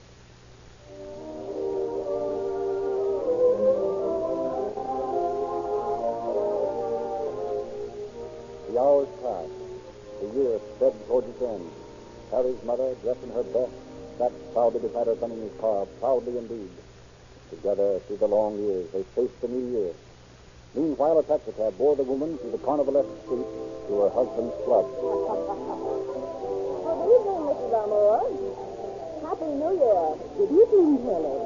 Where's Harry? I don't know. You tell me where he is. He'll be right there. I'll wait. You do as you like. Thank you, I will. Just who do you think you are, taking Harry away from me? You be quiet. I won't be quiet. I'll broadcast it to the whole world. I want the whole world to know. Here sits a selfish mother. What's Harry doing here with you? He promised to take me out tonight. I'm his mother. Yes, you're his mother. Isn't that wonderful? Well, I'm his wife. What do you think of that? You're lying. Oh, no, I'm not. Please, don't make a scene. I'll make a scene here if I want to. Can't you wait till tomorrow? Tomorrow will be too late. I want to finish the old year right. Start the new year with a bang. Helen, what are you doing here? I have a perfect right to be here, haven't I? Well, haven't I? Come on, you're going home. Oh, please. Please don't send me away. I want to be with you. Come on. Please. Let me stay with you, Harry. You got that gun? What gun? The gun from my car. Well, makes you think I've got the gun? Helen, I could kill you. How nice. Give me that gun. Hey, please come outside. Well, what do you want? Oh, darling, I'm sorry I acted like that. Please don't send me away. You hurt me so when you tore up the license and burned it. I just sort of went crazy, I guess. I've hurt you. What do you think you've done to my mother? Now get in that cab. Where shall I go? I don't care where you go, so long as it's away from here. Now, give me that gun. Harry, wait. Wait, let me go home with you, please, Harry. I'll be good. I'll love your mother. I'll be good to her. You'll be happy. No. No? Well, then let me wait for you. I'll wait right here. I won't even go to the club. I'll be quiet. Let me wait for you. No. Then take your mother home and then come back. We'll be happy together. Let go of me. I'm through with you. From now on, I'm no more married to you than anyone else, you common little... Harry. Wait a minute. Give me that gun. I haven't got it. Don't lie to me. Give it to me. Harry, hit me. Leave me alone. You give me that gun. Go away. You can't have it. Harry, hold on. Helen. Come on. Come back. Come back, Harry. Don't run away from me. I didn't mean to hurt you. I didn't mean to hurt you. Get back down those stairs where you belong, you little tramp.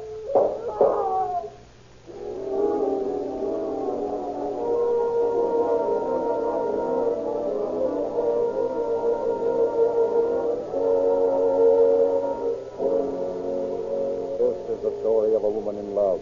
The pages turn, the new year is written in blood, and from the stained pages of her memory she tells her story to a jury of her peers. But the jury did not believe her story. They found her guilty of murder. The matron led her back to her cell. Don't feel too badly, dear. Thank you, Mason. I have nothing to worry about. I don't have to go to prison, you know. I'll never go. I can die whenever I want to. I can will myself to death. Oh, it affects some of them in strange ways.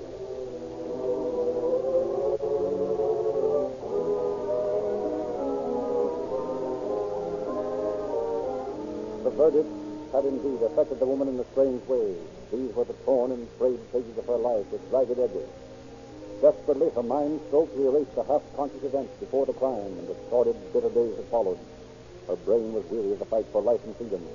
Frantically, she plunged along the corridors of her mind into the corners of her consciousness, seeking some magic word that would kill forever the monster of her memory. And even sleep fled from her. Jesse! That elevator's driving me crazy. No, we should walk so you can sleep. No.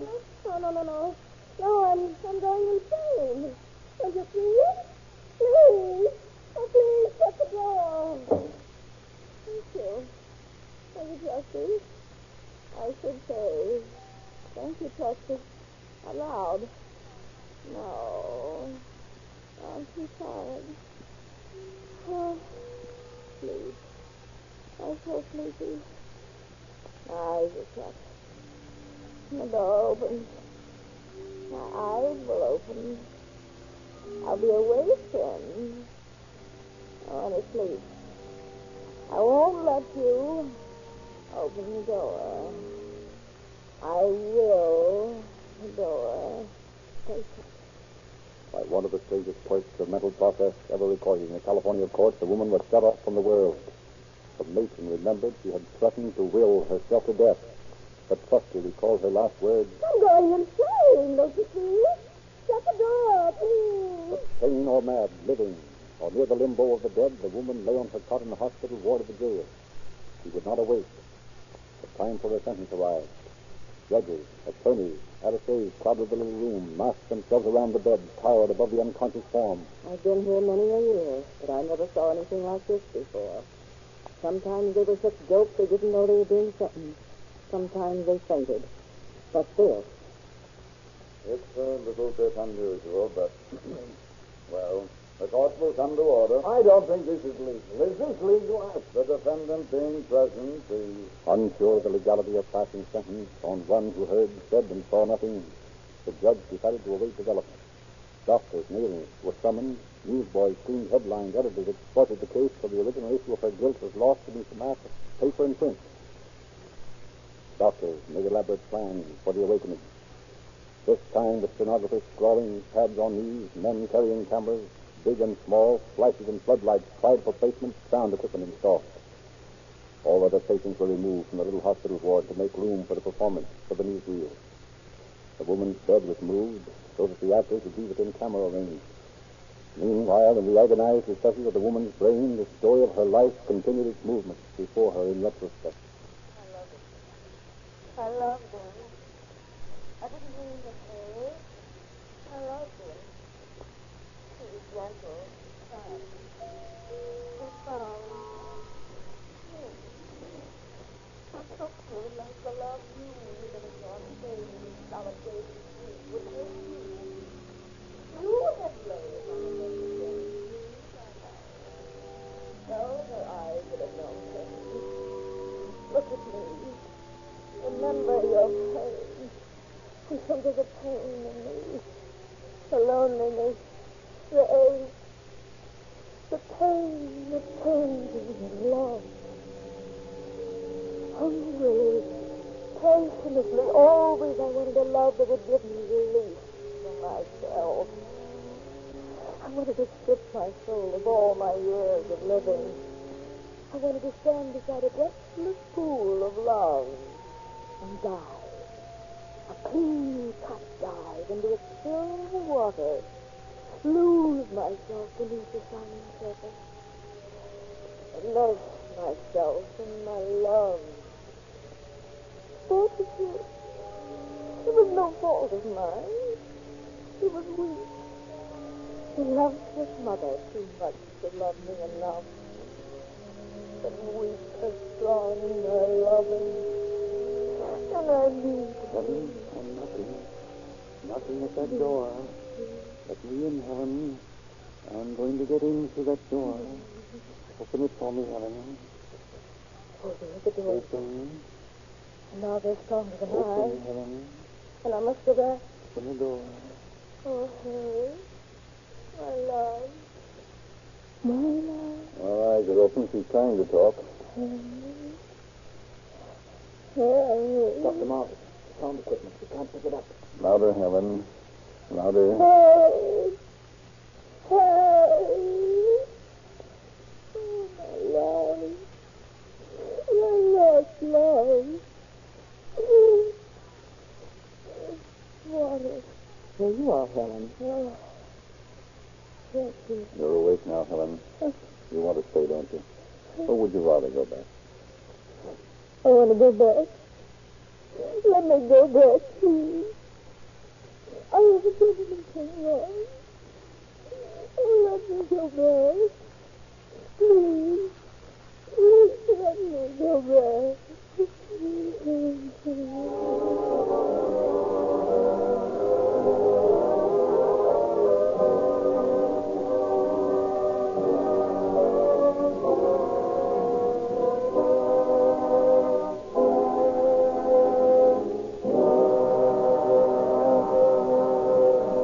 In just a moment, Chief Dice of Santa Monica will conclude our program. Meanwhile, friends, remember this. But if you want your car to last longer and run better, use Reolube, the heat-defying, cold-resisting motor oil. And if you want maximum power, quick starting, and money-saving mileage, use Rio Grande Craft, the gasoline that is justly noted for its real police car performance. And now, Chief Dice. However much our sympathies may go out to Helen Wills, we must keep in mind that she took a human life, for which there is no justification. She was sentenced to Tehachapi Prison, where she is now learning the bitterness of the lesson that crime does not pay. It is interesting to note also that only a few weeks ago, a Superior Court ruling was handed down stating that her marriage was not legal in California. Thank you, Chief Dice.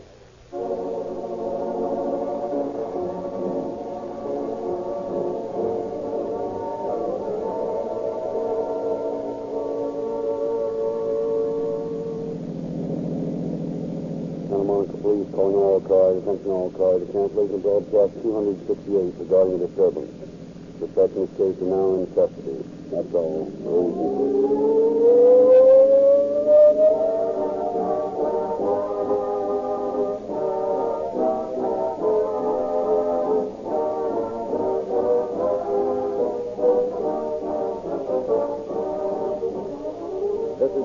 Frederick Lindsley bidding you good night for Rio Grande.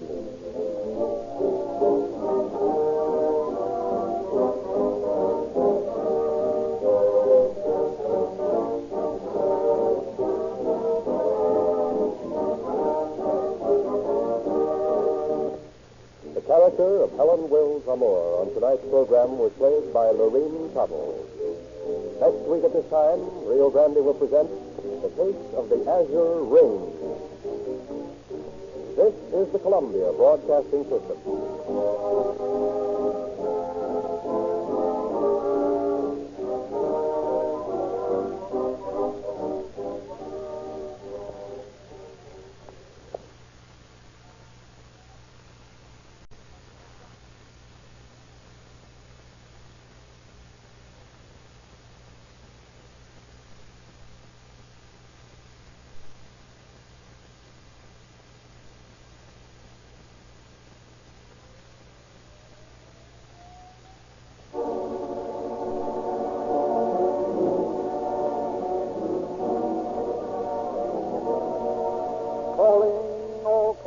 Copyrighted program created by Rio Grande.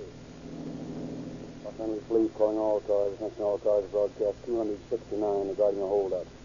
Be on the lookout for a man described as dark complexion, medium height, has black eyes. This man is wearing a ring with a blue stone. You may try to pawn the ring. That's all.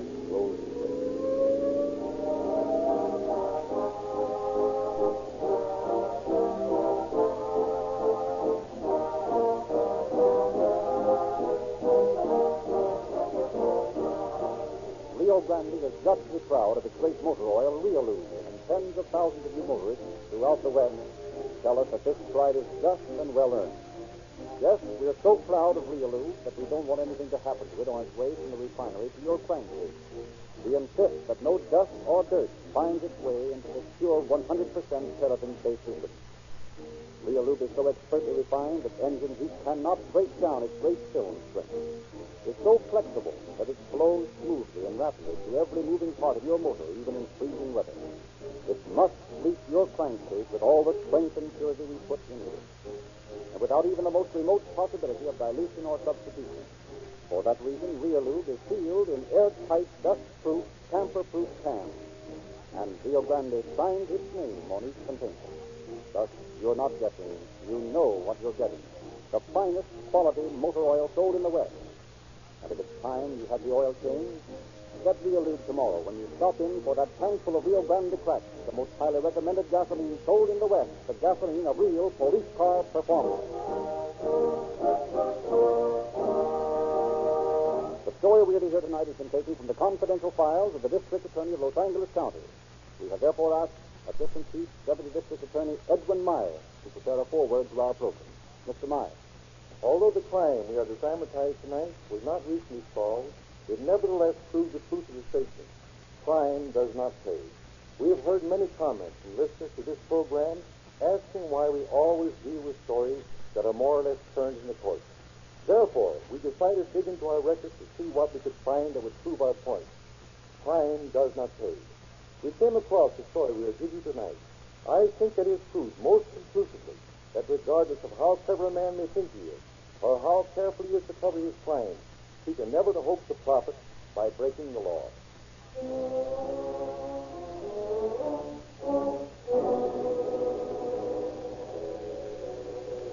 It is a moonless night in the year 1853, and outside the low adobe house of William Wolfe, two shadowy figures are crouched in hushed conversation, the heavier of the two speak. You are a fool, Senator. There will be no reason to kill anyone here. Old Wolf will not recognize either of us. Mr. Sam would be careful with it. Dead men tell no tales.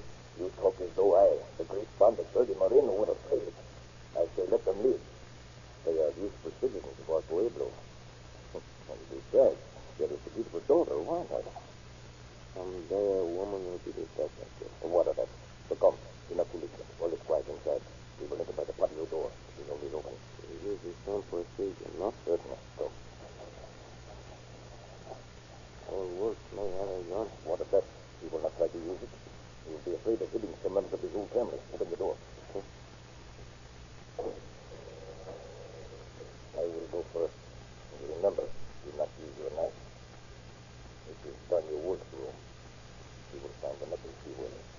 You just want to burn it. Here, light the candle. Oh, in the bed, you're looking the jewel box. I will stand guard to the good lady awake. Be quick. Don't have to hear on that. Hurry. Johnny is restless. I do not want to have a scene if we can help it. Here's a necklace. You don't for the way. Good. Now we see the bedroom. Well, what is the one? There is a doctor's ring I would like to have. A necklace, oh. That is not worth much, I guess. To me, it was something. Oh, my door is slightly open. You wait here on guard. Come, Rob, but there's every door in this house. Quick.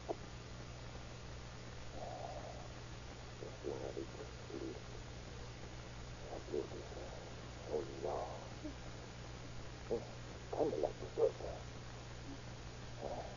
It is that. But do not cry out, senorita. I am a bandit. You shoot you with this long black piece. What do you want? What does a robber usually want? There are no jewels and money in this room. No? Very well, I will leave. Oh, but first that ring. I will take it. You mean Miss Lucky? But of course, hurry, senorita. I'm not used to waiting. But it is a present. Engagement? Yes. Oh, that is too far. Well, in that case, I will only borrow it. Borrow it? See, I will return it to you within a week. But I don't understand. Ah, senorita, I love you. Oh. I have loved you these many months now. I want something you have very much of just for a short time now. You are a strange man. I am a man. I have feelings. I can hate. I can love. Is it so wrong to be a bandit? But if you are who I think you are, kill people. Why not? If I do not kill them, they will kill me. But that is wrong. You are a murderer. You are not afraid of me? No. So far, you've given me no reason to be afraid. Then give me the lens, senorita. I would not want you to have reason to feel other than you do. And if I refuse? Then I will take it. And if I refuse? Then you'll have to shoot your Carita Miller. You would kill me in cold blood. Why not? Many a man kills the thing he loves most. Please go. Please go away. I do not like you. I am afraid of you. Gracias, senorita. I will keep my promise and return the ring on another night. I hate you. You hate me? And yet you do not even attempt to protect yourself when you beg cover? How dare you? Adios, senorita. Oh, and, senorita, do not try to warn your father or arouse the household after I leave. My friend Sanati is very nervous, and he might shoot someone. Sanati? And who are you? I thought... That I was Sanati? No, senorita. I am the brains behind Sanati. Pleasant dreams, senorita. But of course. He was talking to what does he say? That's my friend. It's none of your business. Come. We'll see what there is in the old man's room. He says I go. He's sure will make a fuss. I think not. Follow me. Useless. He does not have anything of value in his room. And his money he keeps in the bank. How do you know he has nothing of value in his room? No, that's all. Hand it over, you lizard. I said hand it over or I will take it from you. Take it from your dead body, sorry. Quiet, fool. What are you hiding? Hand it over. Put up your hands or I'll shoot you. So, Sanadi and the friend. The Rangers have been looking for you, and today there was a reward posted for your apprehension. A reward? You're a dangerous man, Sanadi. Sanadi? I am not Sanadi. He is. You insult me, my friend. Huh? But you seem to be the leader. Quien sabe? Who knows? However, senor, I would not concern myself too much with such matters. You see, my little friend Zanati is very clever. He has men nearby who will come when they hear his whistle. No, you can't scare me. Quiet now. Don't wake Mother or the rest of the household. Come, Zanati. Adios, amigo.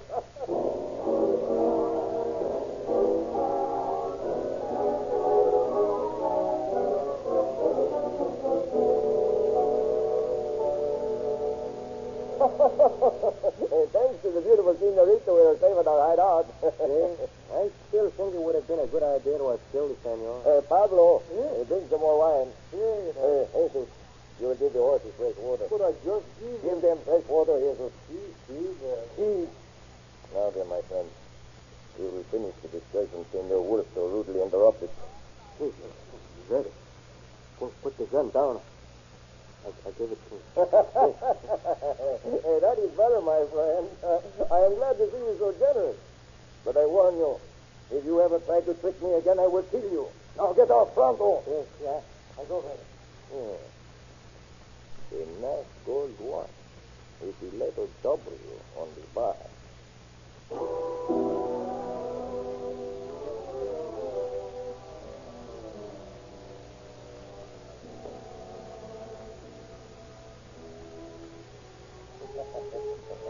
Oh, this is very nice party, senor. Well, I'm glad you like it, Mr. Moreno. Will you have some more wine? Oh, perhaps a little bit more. I never drink very heavily in company. No?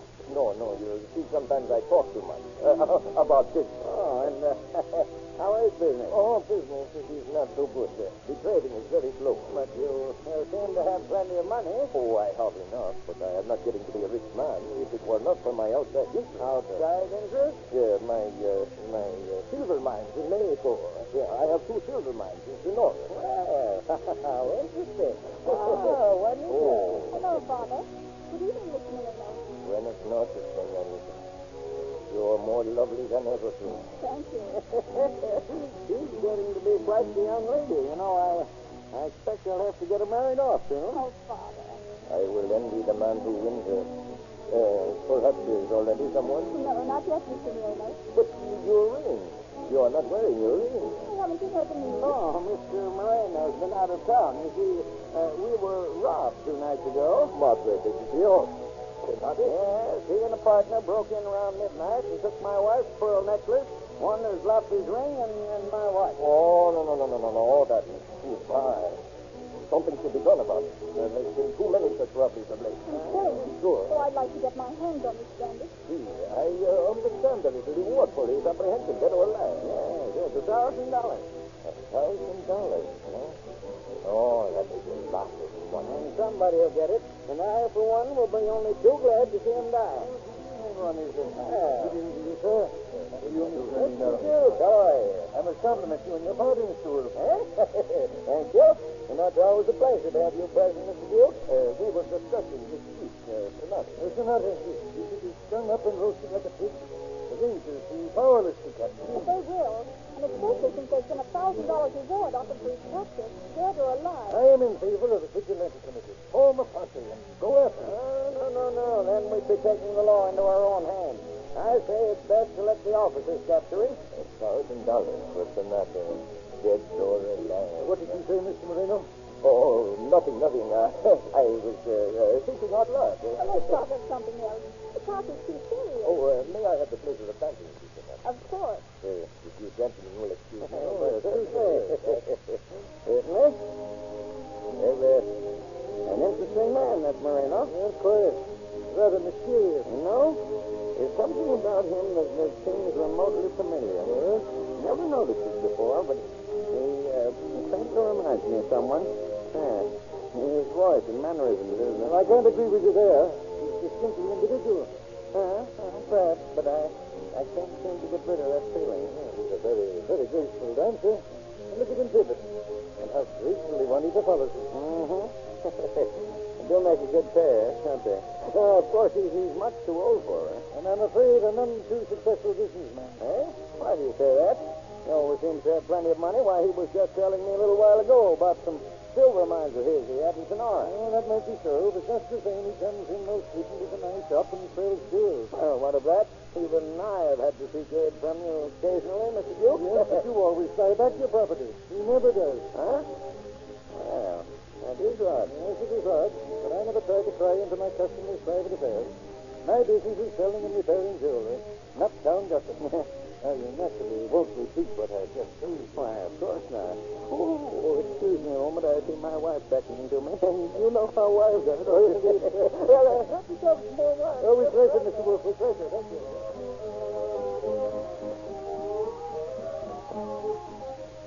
Oh, you danced That's because you're a perfect gun for Mr. Marino. I accept the compliment, Juanita.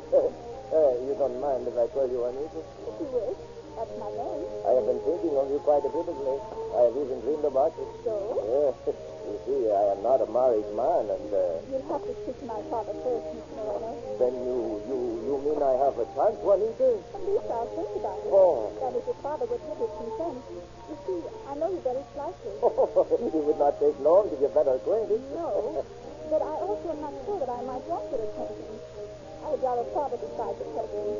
If he agrees, then we might get better acquainted, not before. Oh, very well. I will ask him tonight. No. I will be interested in what he says. You see, you are interesting, and I do like you, but... Oh, but what? Well, in the first place, you're older than I. Is that Marty? And two, you yourself have said the business is not very good. Oh, think nothing about that. I do not like for everyone to know how much I make off from our store. And I know nothing of your family. But you will know me. Is that not enough? I would rather not answer your questions. Shall we dance? Of course. I will speak to your father later. Oh, by the way, Senorita, here is the lucky ring I found in the party room. Will you wear it for me?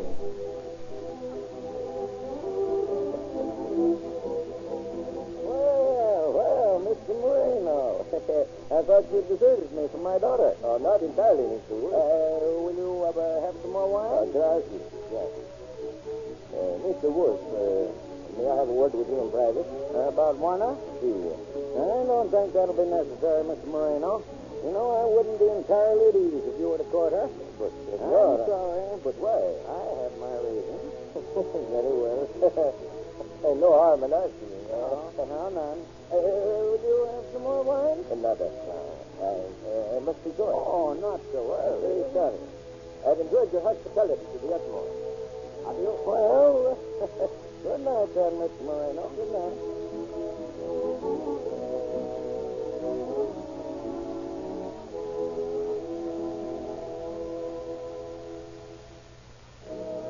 Leaving the party, Moreno and his gang succeeded in robbing the homes of several of the leading citizens while they were at the Wolf.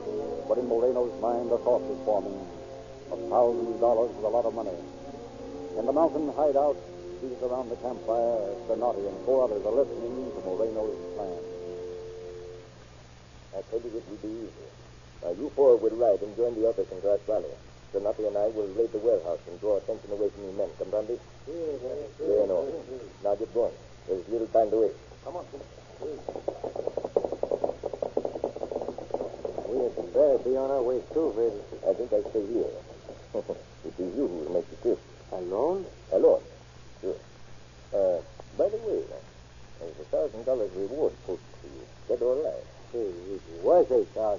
Now it's $1,500. $1,500 American money?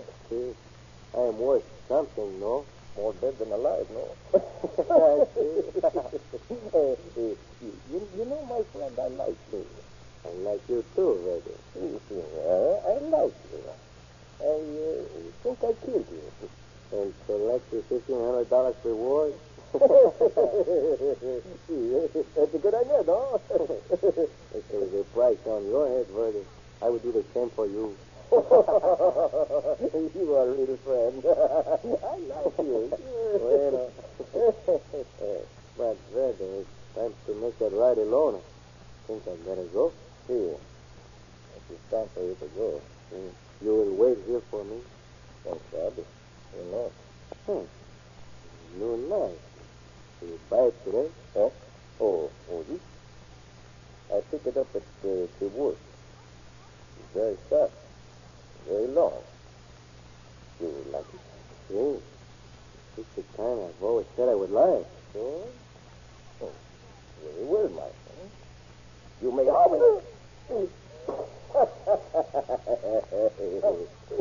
Why are you doing this to me, Red? I don't know. Because I like you.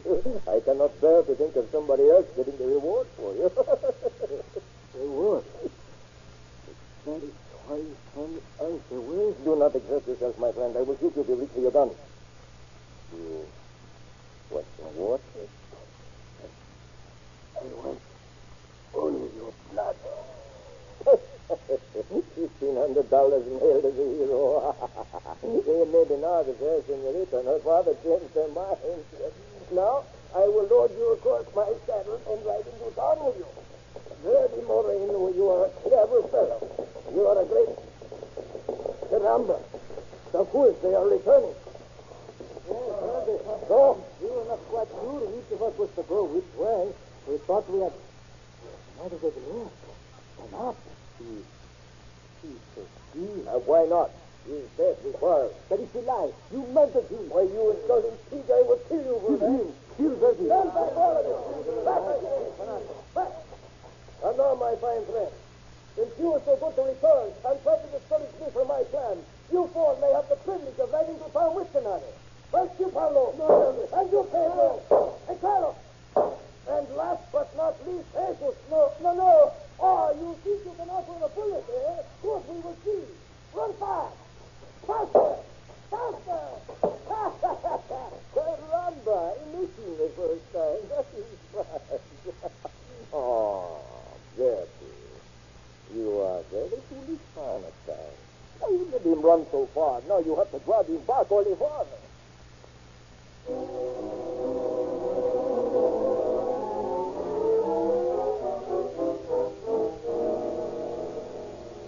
Back in the Pueblo of Los Angeles, Captain Hope and two of his aides are discussing the recent robbery. 7 homes entered just last night. I tell you, men, we've got to get this Donati or we'll be the laughing stock of Los Angeles. Why not try and capture the ghost? You know what I think, Captain Hope? What's all that? Donati isn't working alone. He's got an accomplice on the inside. For instance, last night, every one of the houses entered last night belonged to someone at the Wolf party. By George, Crowder, you're right. Someone who was at the party must have tipped Donati off. I thought of that some time ago. In fact, I've been working on that theory. Got anybody in mind? Yes, Stanton, I have. Have either of you ever given the traitor Moreno much thought? Moreno? You mean that crazy, egotistical Mexican is the brains behind all these robberies and killings? Well, he's the most logical. That is, if someone on the inside is tipping off. But he's such a nice guy. All the more reason why I suspect him. Why, he doesn't do enough business to stick in your hat. Yet he seems to have plenty of money. Yes, sir, Captain Hope. I believe you're right. He was at the Wolf party last night and left early. That's what I'm getting at. He has entree into all the homes and is able to... Well, I'll be a horned toad. Boy, look who's tying up in front. Moreno. Yeah, Verdi Moreno. With a cart full of dead men. He's coming in. Very busy, no? Yeah. Won't you sit down, Mr. Moreno? Oh, that's the thing, yeah. Now then, what happened? Oh, it was nothing, Senor Capitano. I was at the Wolf party last night, you know. I saw you there. So? I did not see you. Oh, but that does not matter. I left early. I was tired. When I arrived home, I opened the front door. What do you think happened? I haven't the faintest idea. Then I tell you. I heard a slight movement behind me. Turned around quick and muttered to Dio. If you cannot, you have a gun. Where? Yes. You like this story? Tell me what happened. Oh, well, I am not afraid. I asked him what he wants, and he say me. You? See, he say he wants me. He want to, what you call, kidnap. Well, now, be jiggered. What did you say?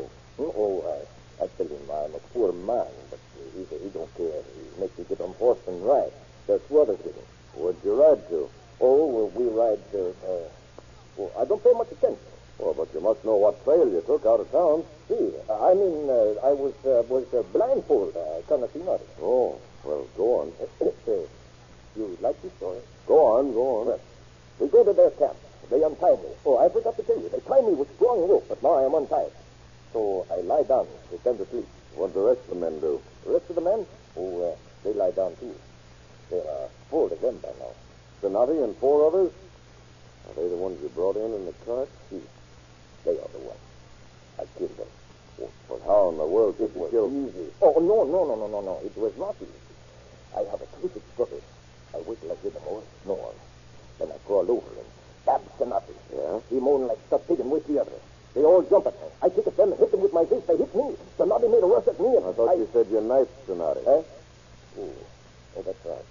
You will have to excuse me, Senor Capitan. There's so much happened so quick I'm all confused. I understand. At any rate, you succeeded in killing all 5 and brought them in, huh? That is it. And about $1,500. Why, of course, Mr. Moreno. You earned it. I'll bring it over to your house this afternoon. Oh, that is Oh, there's just one other point. Granted, you didn't know how you got there or where the camp was. How did you get back to town? How did you know which way to go? Well, it was easy, Senor Capitan. This morning, these lights. I have no trouble at all. Oh. Well, Mr. Moreno, you've done a most heroic thing, and I shall see that you're properly rewarded and acclaimed for your daring feat of bravery. Gracias. Is $1,500? I said I'd bring it over to your house this afternoon. Gracias, Senor Capitan. Gracias.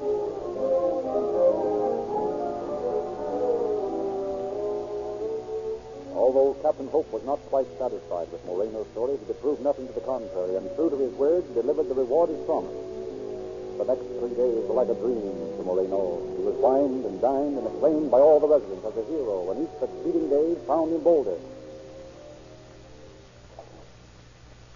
Oh, good afternoon, Mr. Moreno. Well, it's Bobby, Senor. What can I do for you? I am temporarily out of funds. What? See, the $1,500 I sent to my mother in Naples. Your mother? I never heard you speak of your mother. No? Oh, that's funny. Maybe I never speak about it before. Yes, sir. Oh, it doesn't matter. What did you wish to raise money on? I wish to sell this watch. I see. Yeah. Is it your watch? Oh, but of course. But the initial on the back is W. Oh, that's funny. Let me see it. You are a very funny man. You are looking at it upside down. Turn it this way. Look, it makes M. Huh? Empty. Oh, yeah. Now, how much do you want? $25.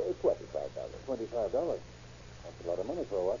Oh, but this one, senor, this is solid gold. Examine it. I already have. Couldn't you get along on $20? Senor, $25. It is such a small amount for a man like you. You buy it for $25. Well, all right, $25.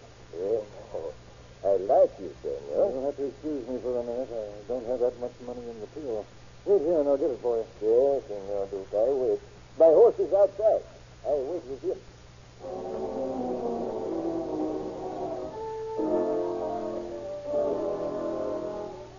But Charles Duke did not go after more money.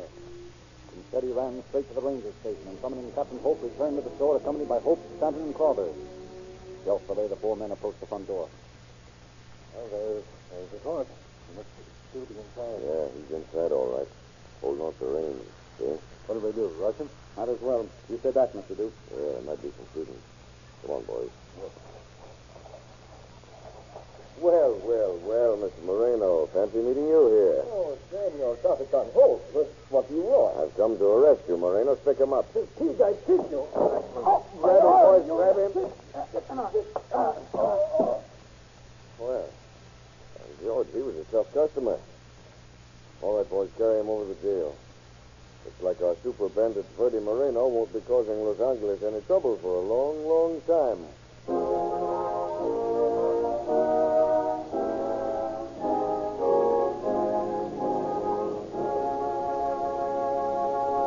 In just a moment, Mr. Myers will conclude our program. Meanwhile, remember, it's easy enough to do the job when the weather is balmy and fair, but the oil worthwhile is the one that can smile when there's more than frost in the air.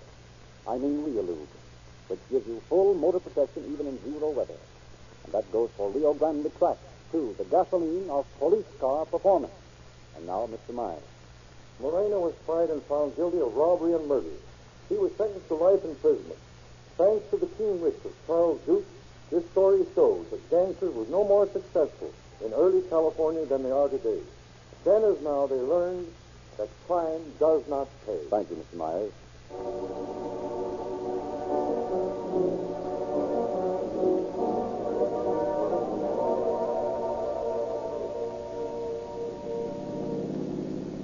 Los Angeles Police calling all cars. Attention all cars to cancellation of broadcast 269 regarding a holdup. Suspect in this case captured attempting to pawn loot. That's all. Rolls and clear.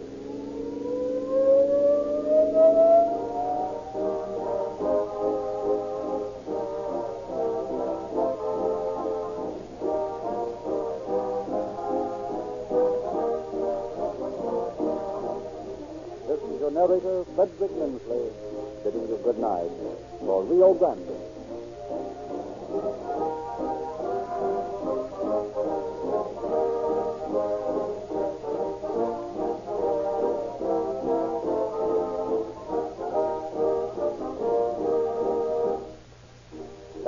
at this time, Rio Grande will present the case of the baker's bride.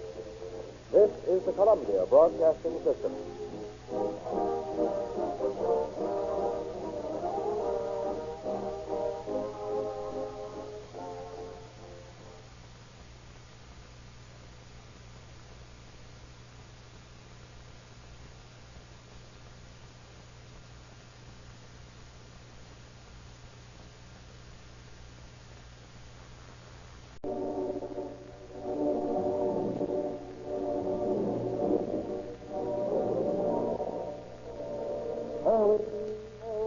The copyrighted program created by Rio Grande.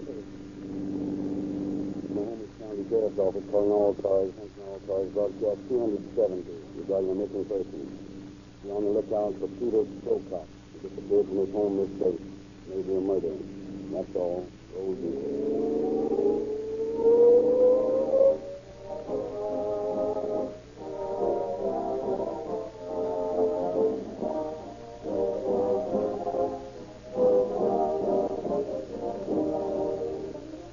Remember this saying, if you make the finest mousetrap, the world will give a pass to your door. That's true about mousetrap, gasoline, or any other product.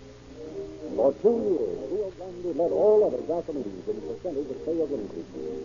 Thousands of well-informed motorists have literally beaten the path to the doors of Rio Grande dealers to get police car performance in their cars. Engineers, purchasing agents, police and fire departments, those who trust gasoline, those to whom gasoline means the most, have specified Rio Grande cracked gasoline in all their emergency equipment month after month. Except no substitute for police car performance. Yet the added mileage, quicker starting, increased power that Rio Grande cracked gasoline gives. Nothing can stop the march of progress of a definitely superior product. And also, that's true about Realine, the 100% paraffin-based motor oil that engine heat cannot break down or cold weather slow down. Patronize your independent Rio Grande dealer from now on.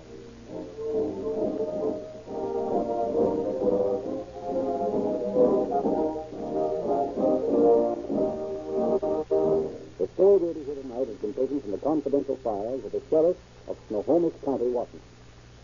We have in the studios Chief of Police P.E. Bailey and Sheriff Ray Ryan of Everett. And we have asked Sheriff Ryan to open our program. I wish to extend to the audience of Calling All Cars the greetings of the Northwest in general and of the state of Washington in particular. The problems of law enforcement are alike regardless of the section of the county in which they arise.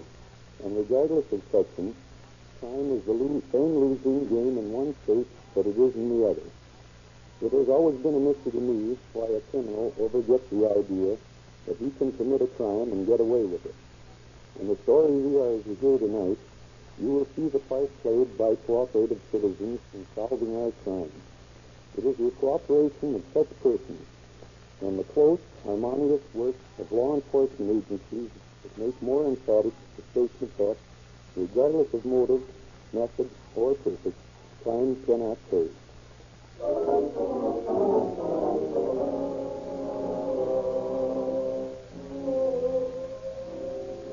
It is 8 o'clock on a sultry July morning of 1922 in the city of Everett, Washington. Deputy C.A. Bailey of the Snohomish County Sheriff's Office is seated at his desk looking over some report. When suddenly the telephone at his side begins jangling. Sheriff's Office. This is Mr. Indiana Fulton. I live on Hillside. Yes? Your husband did not come home last night. And Sarah, he was. I'm afraid something happened to him. What does he look like? He's about to sleep in heightened here. He's paralyzed about. About how old a man is your husband, Mrs. Pocock? All right, we'll start looking for him right away. But I wouldn't worry about it. You'll most likely find he spent the night with some friend. Oh, no, you don't understand. He gave us another detail. He was crazy. He was crazy. So we'll do our best.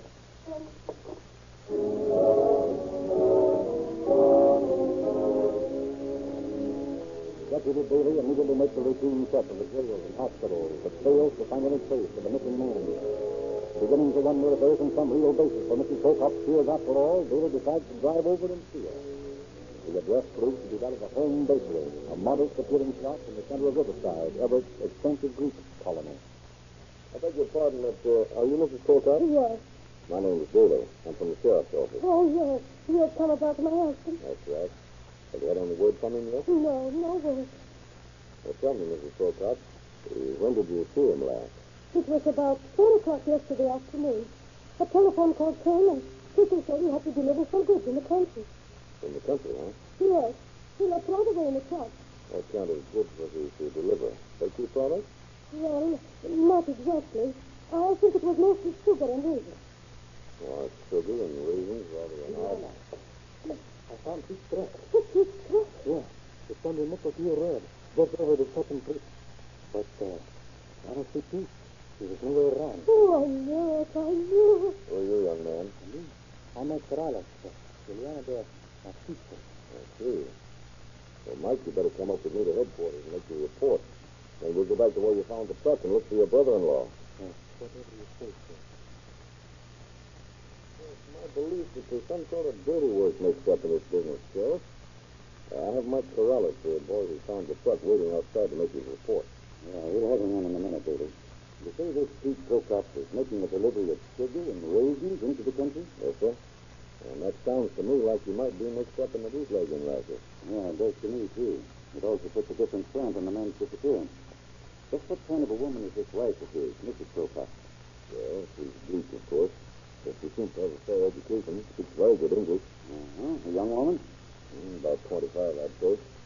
She's a tiny little thing. Pretty little picture. Any children? There was a boy about 4 and a little girl not much more than a baby playing in the corner of the bakery shop. I presume they were hers. Yeah. Well, let's have this Mike Corrales in. Okay, sir. Come on in here, Mike. Yes, sir. Mike, this is Sheriff McCullough. How do you do, sir? Hello, Mike. Now, Mike, I want you to tell us all about how you happened to find your brother-in-law's truck. Well, Juliana was worried about Pete, and she asked me to look for him. I waited at the filling station where Pete got his gas, and the man, he said he thought he'd gone out toward the Motopio. What did you do then, Mike? Well, I started out right away, and when I got to the bridge, I saw Pete's truck. I saw Pete's truck standing by the side of the road. But you didn't see anything of the... Never mind, Daly, I'll get it. Sheriff McCullough speaking. You did, eh? All right, wait there. We'll be right out. I'm afraid you won't have to search very far for your brother-in-law, Mike. Is there some information on Pete Prokop's truck? Yes, the man who called himself Art Roberts is on the phone. Said he found the body in the woods just back of the truck. Found the body? Near the truck? Yeah, you better come with us, Mike. If it's Prokop, we'll need you to help identify it. There's a car right outside, Sheriff. Okay, let's get going.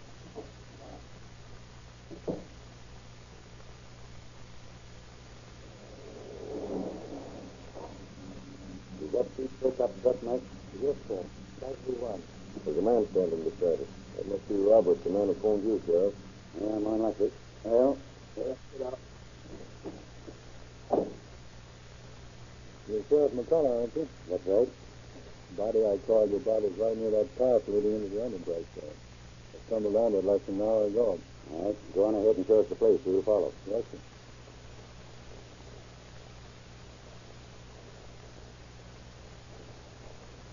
See that train just ahead? That's where a body is. Yeah, I think I can see it from here. You got a man's body lying face downward? That's it, all right. He's dead, all right. It's him. That's Pete. Well, it's plain the killer wasn't taking any chances on his victim living to tell the tale. His pockets have been pulled out and rifled. Robbery might have been the motive. Yeah. Was your brother-in-law in the habit of carrying much money around with him, Mike? Yes, sir. He always had quite a bit of money in his billfold. The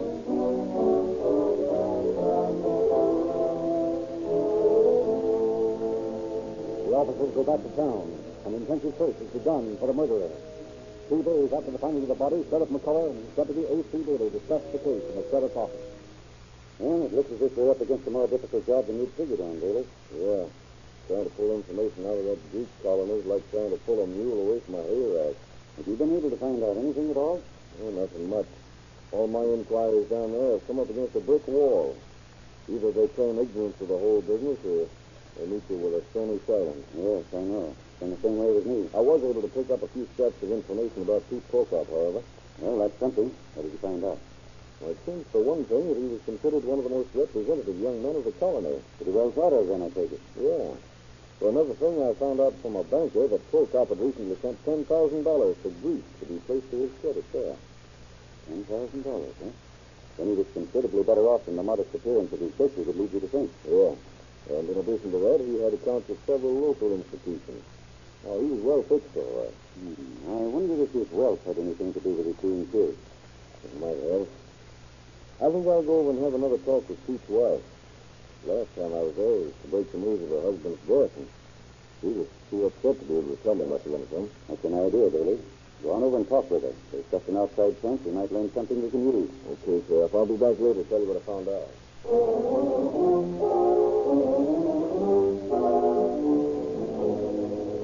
But Mrs. Prokop had no more information to give. Months slipped by, and then one night, Sheriff McCullough and Deputy Bailey dropped into a little Greek coffee house. They were talking to the wrinkled old woman who was serving. Didn't Pete Prokop used to eat in here pretty often? Yes, sometimes. Mrs. Prokop is still coming. Oh, is that so? They never catch man who's here to Pete Prokop, huh? No, I'm afraid not. You know, it's a funny thing that anyone could have wanted to kill Pete.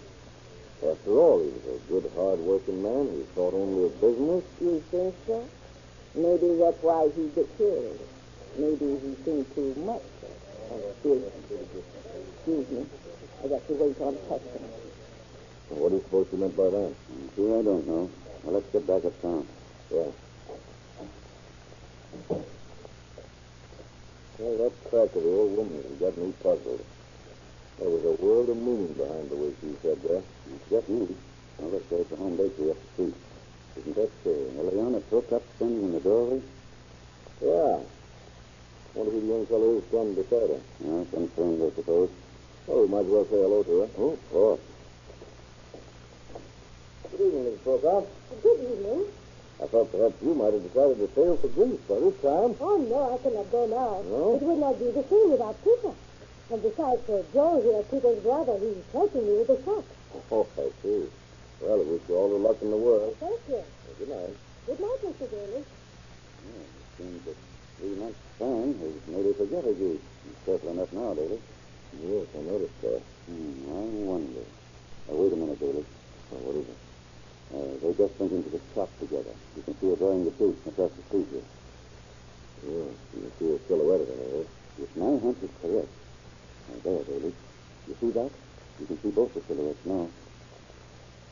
Well, George, you're right, Sheriff. So that's what the old woman meant when she said Peter thought too much about business. Yeah, it looks as if our Prokop was slaving away. His brother was stealing his wife. If that's the case, it may prove to be the motive we're looking for. But in the event, it's worth looking into, and the sooner the better.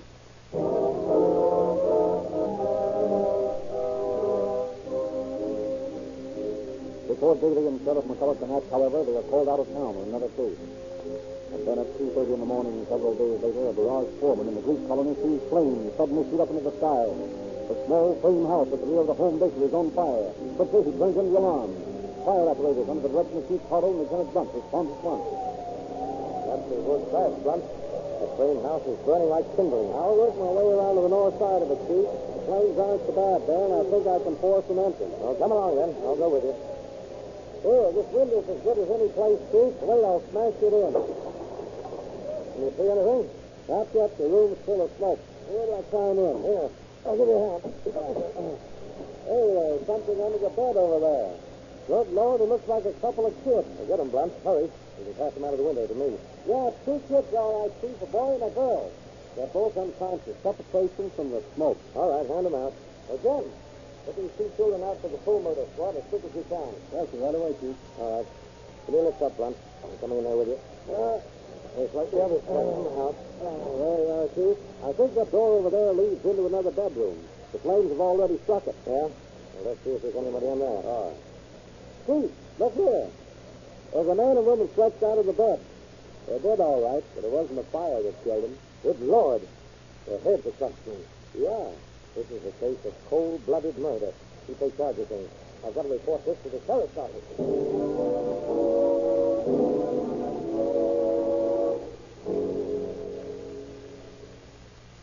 We got here in a hurry, sir.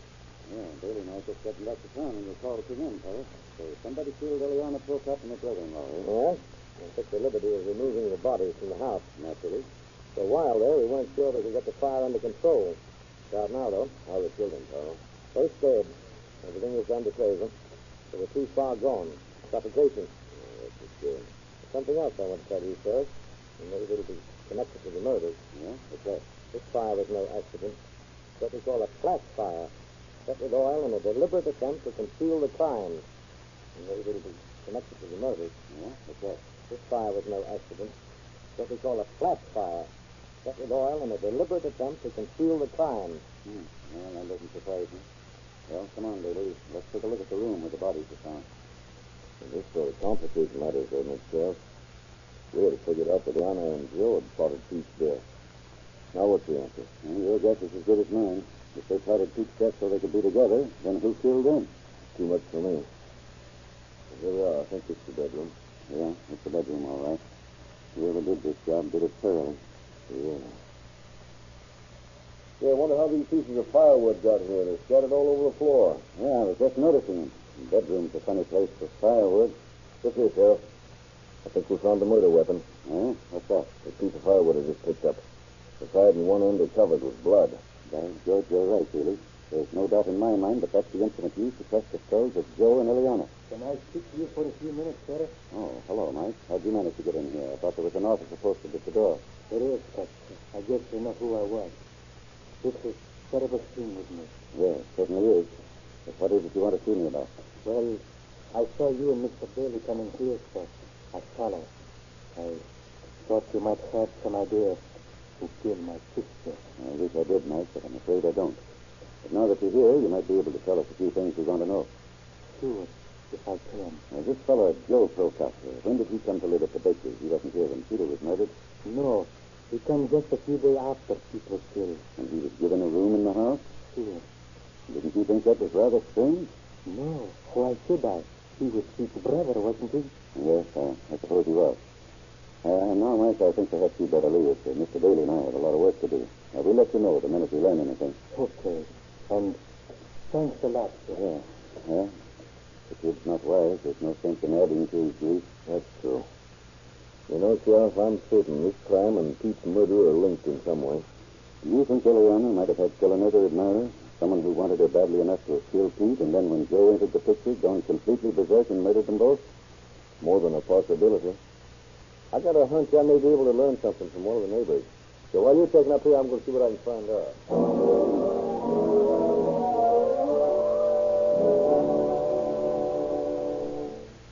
Sure you didn't see anyone either enter or leave the place? No, I didn't. All I know is that I heard a series of screams about 1 o'clock this morning. In fact, there was a loud. They woke me right out of my sleep. Well, what did you do after you heard the scream? Well, I jumped up and ran to the window. It was too dark to see anything, but they sounded like they came from the bakery. Mm-hmm. About how long have you known Eliana Prokop, Miss... Theodore. Mary Theodore. Miss Theodore? Oh, I've known her for years. As a girl, she was the belle of the colony. She had beaux below us.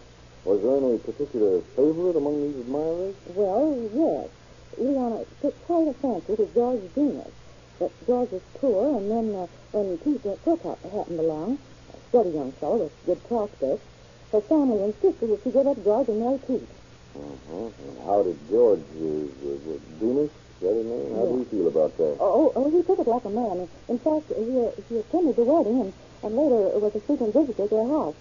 That is, he wasn't here about a year ago when he moved to Morton. I see. Well, thank you, Miss Theodore, for your information. Good day.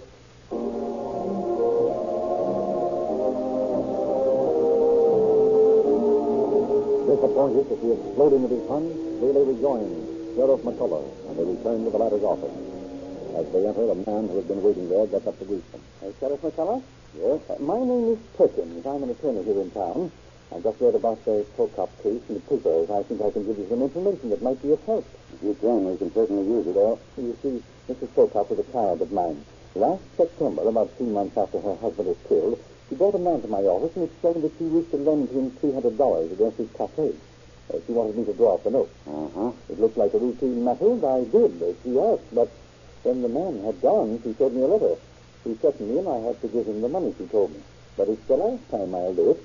If he asks me again, I will refuse. What was the man's name, Mr. Bacon? George Venus. Venus? Maybe my hunch was a good one after all, Sheriff. Did you see what the letter said, Mr. Perkins? No, it was written in Greek. But I told her to put it away carefully, explaining that it might be useful in case he made further trouble. And was there further trouble? Yes, I thought that was the end of it, but the day before Christmas, Venus came to my office again. Mr. Perkins, I need money. I need money very bad. I want you to phone Mrs. Prokop and tell her so. Tell her right away to send me $50. I'll do nothing of the sort, Mr. Venus. You've gotten all the money from Mrs. Prokop that you're going to get. Oh, yes, you will, Mr. Perkins. Take the telephone. I'll stay right here until you do. Well, I'll call her since you insist. But I can tell you right now it won't do any good. Just the same, you call. Miss Dean, get Mrs. Prokop on the phone for me. Mrs. Prokop, you will give me money. Wait and see. I very much doubt it, Venus. Hello, Mrs. Prokop? George Venus is in my office and insists that I phone you. It seems he wants $50 right away.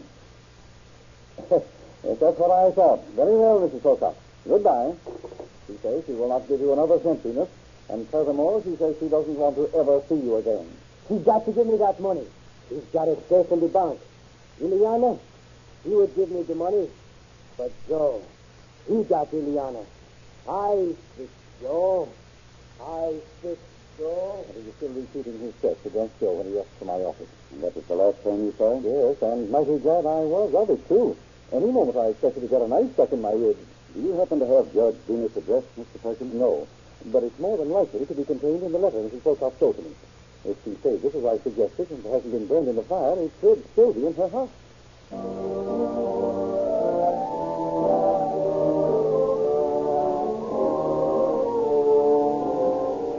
Word is immediately sent out to search for any letters that might have survived the fire in the Prokop home, and luck plays into the officer's hands. For police, under Captain Claw, discover an undamaged packet of letters in the bottom of a badly charred trunk. An interpreter is called in to translate a note that was signed with Venus' name. He promptly lays aside two, which he copies into English. Two of them, eh? The first one straight short, Billy. Read what it says. The date is September 1st, 1922. The address is Morton, Washington. Morton, eh? Yes, sir. Evidently, this is the letter Eliana showed to Mr. Perkins. Huh? What does it say? Mrs. Eliana and Joe, please, soon as you receive my letter, wire me $300 at once. If you don't send me the money, both you parties are going to be in jail. No joking about it. You know what you have been doing. I'll lay everything ready if you don't. Yours truly, George Venus. Now, what about the other letter, David? The second was addressed to Joe instead of Eliana. And its date line shows it was written just 2 days after Venus' visit to Perkins. Well, you can go ahead, read it. It says, Friend Joe, learn as for health I am well. After all, I have phoned to you 3 times to send me $50, but in vain I phoned. As I have my store mortgage, you don't care to help me, for Eliana told me the restaurant can stay closed for a week, and I have lost 7 days.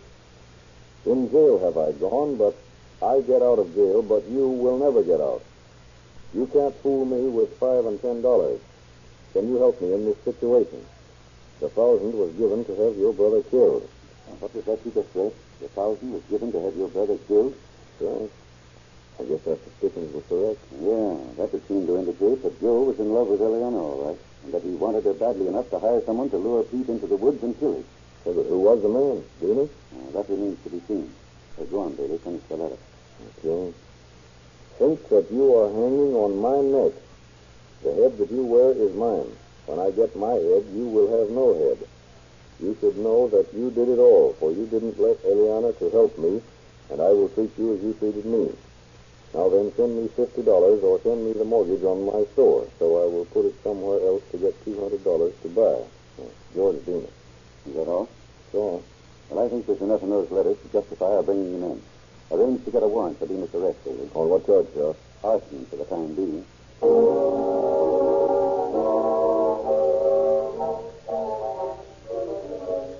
That same night, Sheriff McCullough and Deputy Bailey traveled 200 miles to Morton and bring back George Venus on the arson charge. The next morning, in McCullough's office. Now, Venus, let's hear why you started that fire in the bakery Saturday morning. I didn't start that fire. I was in Morton then. Ask anybody there. And I suppose you didn't write this threatening letter to Mrs. Prokop either. Not me. Not Judge Venus. I wouldn't do that thing. Mrs. Procott and Joe were my friends. I had respect for them. And you insist you were in Morton on the morning of the fire? I was in Morton. All right, boys. Lock him up. Yes, sir. Come on, Miss. Sheriff McCullough. Oh, hello, Mike. Come on in. Yeah. What's on your mind, Mike? That was George Venus they just took out of here, wasn't it? I heard you arrested him. That's right. Did he admit he did it? No. He said he was in Morton when the killings took place. Well, if Venus said that, he lied. He wasn't in Morton last Friday night. He was here in the bakery. In the bakery? Can you prove that, Mike? Yeah. I was cleaning up when one of the neighbors come in. She wanted some bread, but Juliana and Venus were arguing about something in a corner and didn't pay no attention to her. Finally, she had to interrupt and asked Juliana to get it for her. Would the neighbor be willing to identify Venus? Sure. When I talked to her about the argument later, she said he was very angry about something, and I heard him tell Mrs. Procott, better be careful. You know what happened to Pete? The same may happen to you.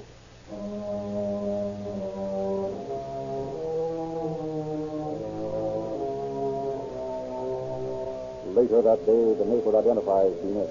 He still clings to the story of being in Morton at the time of the fire, and Sheriff McCullough and company of Haley goes back there to check on it. In Morton, they can find no one to corroborate Venus' story, but they do receive some valuable information from a woman acquaintance of his.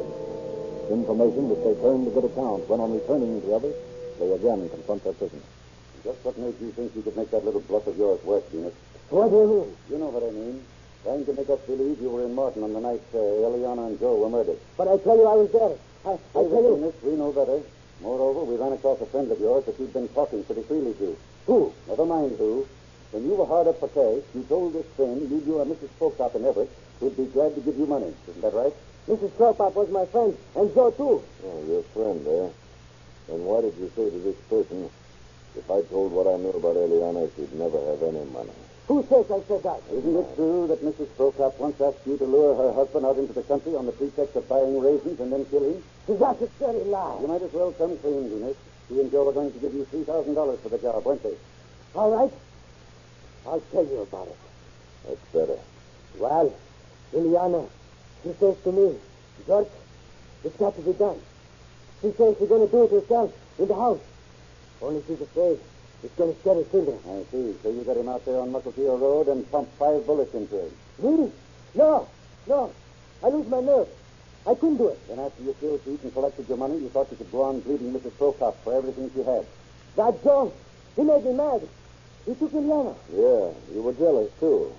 When Eliana threw you over for Joe and you found out you couldn't get any more money out of them, you thought you'd get even.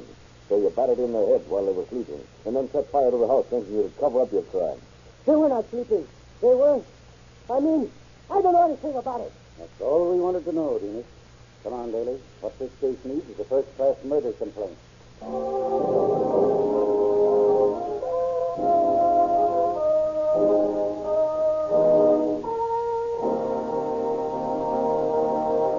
In just a moment, Chief of Police Bailey will conclude our program. Rio Grande Cracked is known as the gasoline of police car performance. And wherever you buy Rio Grande Cracked gasoline, you can buy Real Lube motor oil, refined from the highest priced mid-continent crude oils. It's de-waxed, de-jellied, super refined, and made available to you at all Rio Grande stations in tamper-proof cans. Get police car performance with Rio Grande Cracked gasoline and Real Lube motor oil at your independent Rio Grande dealer tomorrow. And now, Chief Bailey. And George Venus was brought to trial before Judge Garcia Austin. He was found guilty of the murder of Pete, Elmer, and Joe, and sentenced to spend the remainder of his life in prison at Walla Walla. Thus ends the story of another crime that did not pay.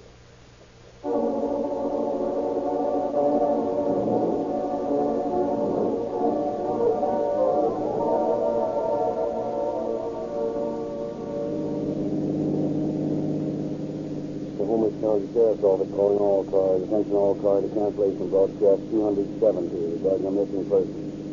Suspect in this case are now in custody. That's all.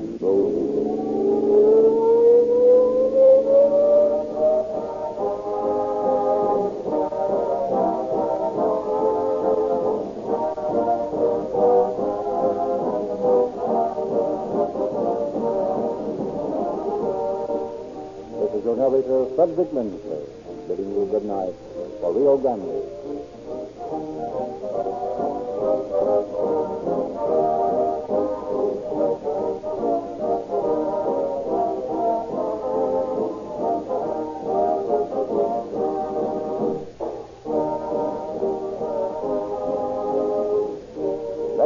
at this time, Rio Grande will present the case of the Careless Caretaker.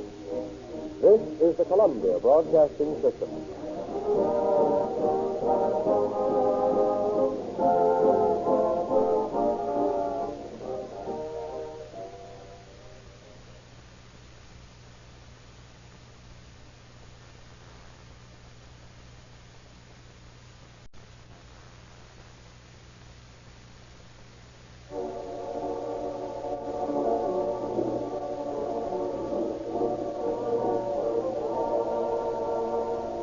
Calling all cars, the copyrighted program created by Rio Grande. Los Angeles Police calling all cars, attention all cars, broadcast 264 regarding a robbery at the Federal Reserve Bank. Assist the officers. That's all. Roll.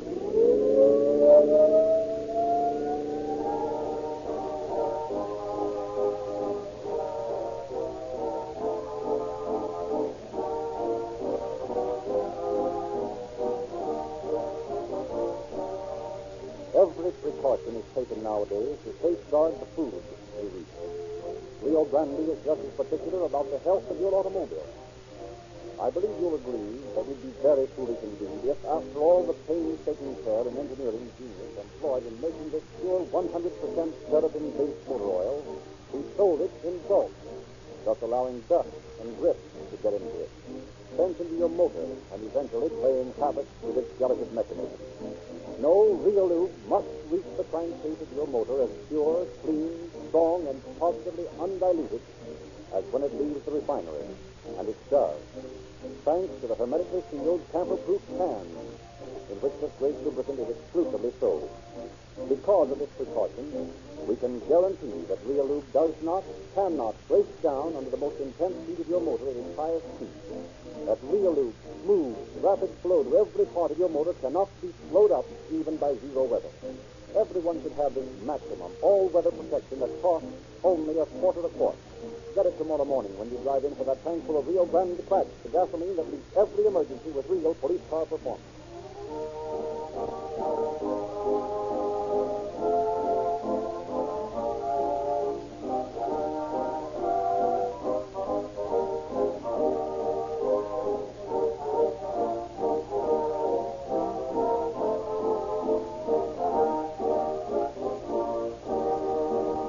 The story we are to hear tonight came from the confidential files of the Los Angeles Police Department. Therefore, Chief of Police Davidson has asked Captain Russell Smith of the Robbery Detail to open our program. Good evening, ladies and gentlemen. Occasionally, the work of the law enforcement officer becomes very amusing in retrospect. Tonight's story is such a case. Although the work at the time was most serious, in looking back on it, the officers concerned were more amused than startled by the bizarre outcome. In spite of the fact that a crime had been committed, the circumstances were such that it partook of the nature of burlesque. The seeming unintelligence of the criminal turned out to be, however, a very carefully assumed condition. But it was a condition that made the work of the officers extremely hard. I will tell you more of the story at the end of the program.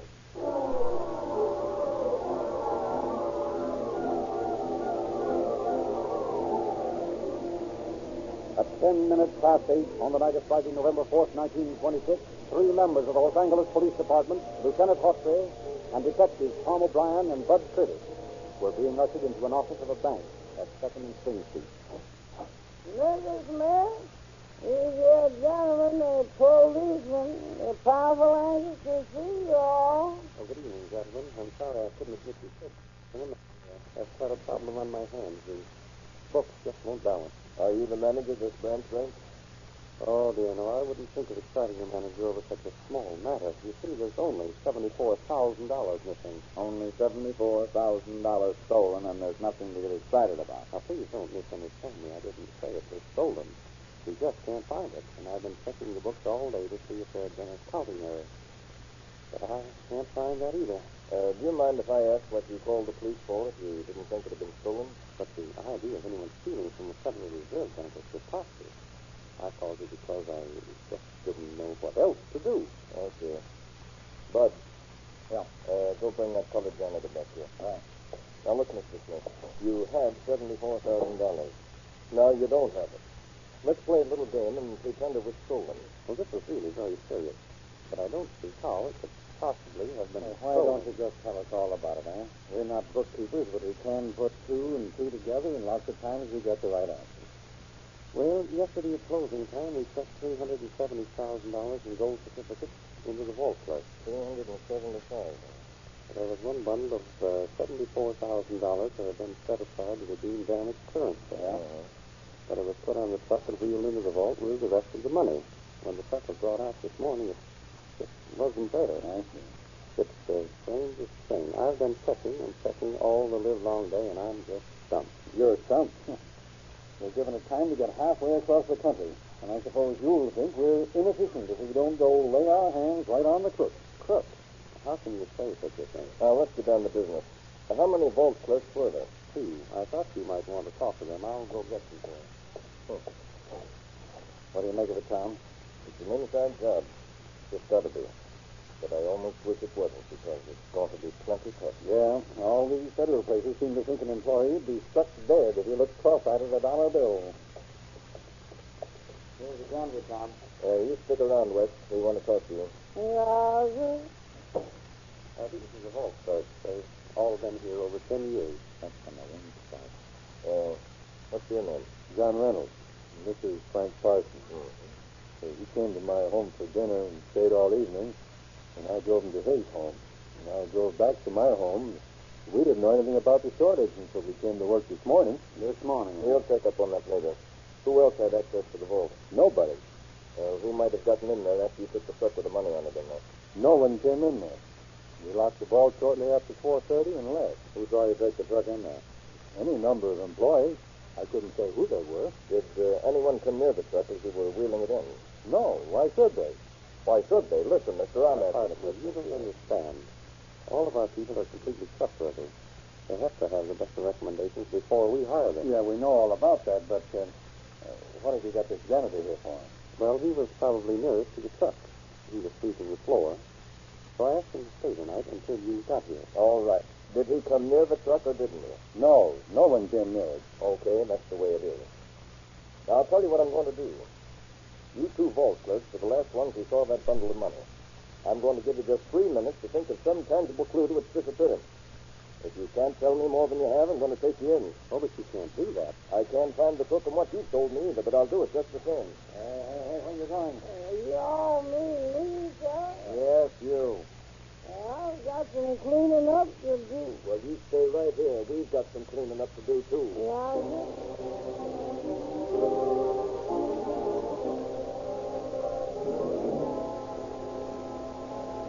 All right. I hope for your sake you've done some fast thinking. Now you're ready to talk. Well, I don't like to say anything that might sound as though we were putting the blame on somebody else to protect ourselves. Don't worry about that angle. Just spill it. Well, I was talking to one of the guards today, and he said he saw West, the janitor here, taking his overalls home with him. They're rolled up in a bundle. Is that right, West? Oh, don't tell me now. Let me guess. You were taking them home to have them washed, weren't you? You'll have to give us something better than that, boy. You can see he has clean overalls on. And you said yourself he didn't come near the truck. The only other thing I can tell you is West told the guard he was quitting his job Monday. Well, now that is something. Say, with $74,000, he'd either tell his feet to get going or be smart enough to stay around for a few months. He wouldn't quit on Monday. Why are you quitting on Monday, West? Did you come into an inheritance? Come into a what? Why are you leaving this job? Have you got another one? Yeah. Where are you going to work? Let me see. I don't exactly know. I see. You mean you're going to work for someone else, but you haven't decided who it's going to be yet, huh? I can't figure things out powerful like that. Well, he's not what you might call brilliant, but he came here with the highest recommendation. I looked up his application today. I can tell you anything you want to know about him. Including the fact that he didn't take the dough. Is he married? Married? I don't suppose it would do any good to ask West. He probably wouldn't know offhand. Well, of course, I remember. He's married and lives at the Evening Star Apartments on Central Avenue. Evening Star Apartments. I'll tell you what we'll do, Mr. West. Let you and I take a little ride out to your house. I want to meet the family and all that sort of thing. Uh-huh. Sure. We'll just take pot luck. I don't know how you all could do that. And my wife, she's awful fussy about who I bring around. Figure she's out tonight anyhow. Oh, that's all right. I'll even help you crawl in the window if she has you locked up. Let's go. But Mr. Officer, she ain't, I ain't got a wife. Why, Mr. West, do you mean an employee has so misrepresented his status? And in the Evening Star apartment? I don't live out there. I just said I had a wife because I thought I'd have more chance of getting a job if I had a wife. They think I'd be more responsible man. Well, I think you're a responsible man, West. So we're going for a little ride. Just because I think you're responsible for $74,000.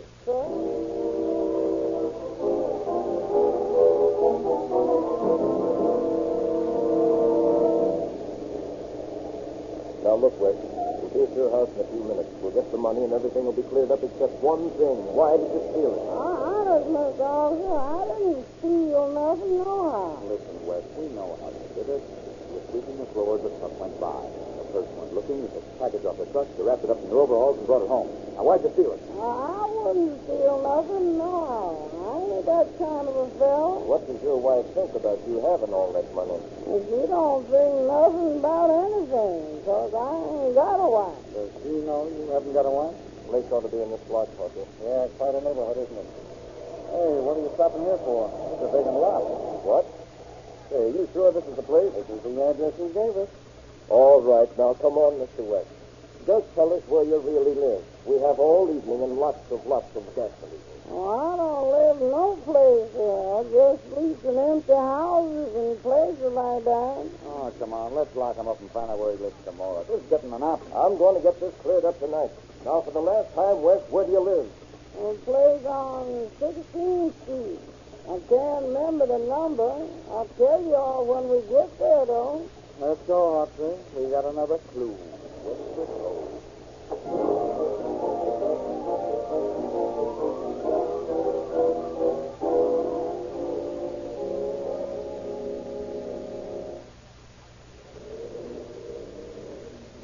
Hey, this looks like an empty house. Of course it's an empty house. Mr. West lives here. Well, I'll be.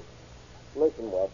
I'm getting sick and tired of your stalling. It isn't going to get you any place. It's getting us someplace all over Los Angeles. Now you're going to tell us where you live or aren't you? I moved a powerful lot. You all got me so excited that I was all mixed up. Oh, you shouldn't drive so fast, Hopsy. You've got Mr. West all excited. Well, let's everybody be real calm. Try to think of something soothing, West, like a piece of watermelon. Yeah. Now, look, where do you live? Oh, I reckon it's over yonder on 24th Street. You reckon that's really the place? Pull hard to starboard, Hopsy. We got another reckoning.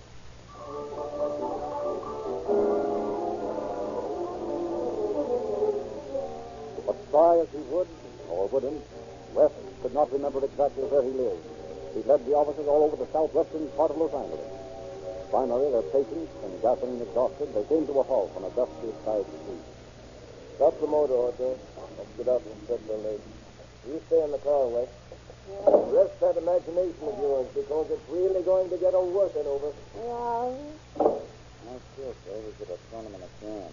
Personally, I'd like to make his memory wake up with a good poke in the snoot. I mean, he's making monkeys out of it. That's just what we're going to do. Hey, wait a minute. I can't do that. It isn't legal. Well, it's right. It's not legal. Much as I'd like to get around Mr. West and his technicality, it still would be against the law. Oh, wait a minute, you guys. Of course, we aren't really going to harm our forgetful friend, but there's no law that says we can't think about it, is there? If there is, I've broken a plenty. There's no law that says we can't speak our thoughts out loud to the prisoner, is there? If there is, I've never heard of it. Okay, what are we waiting for?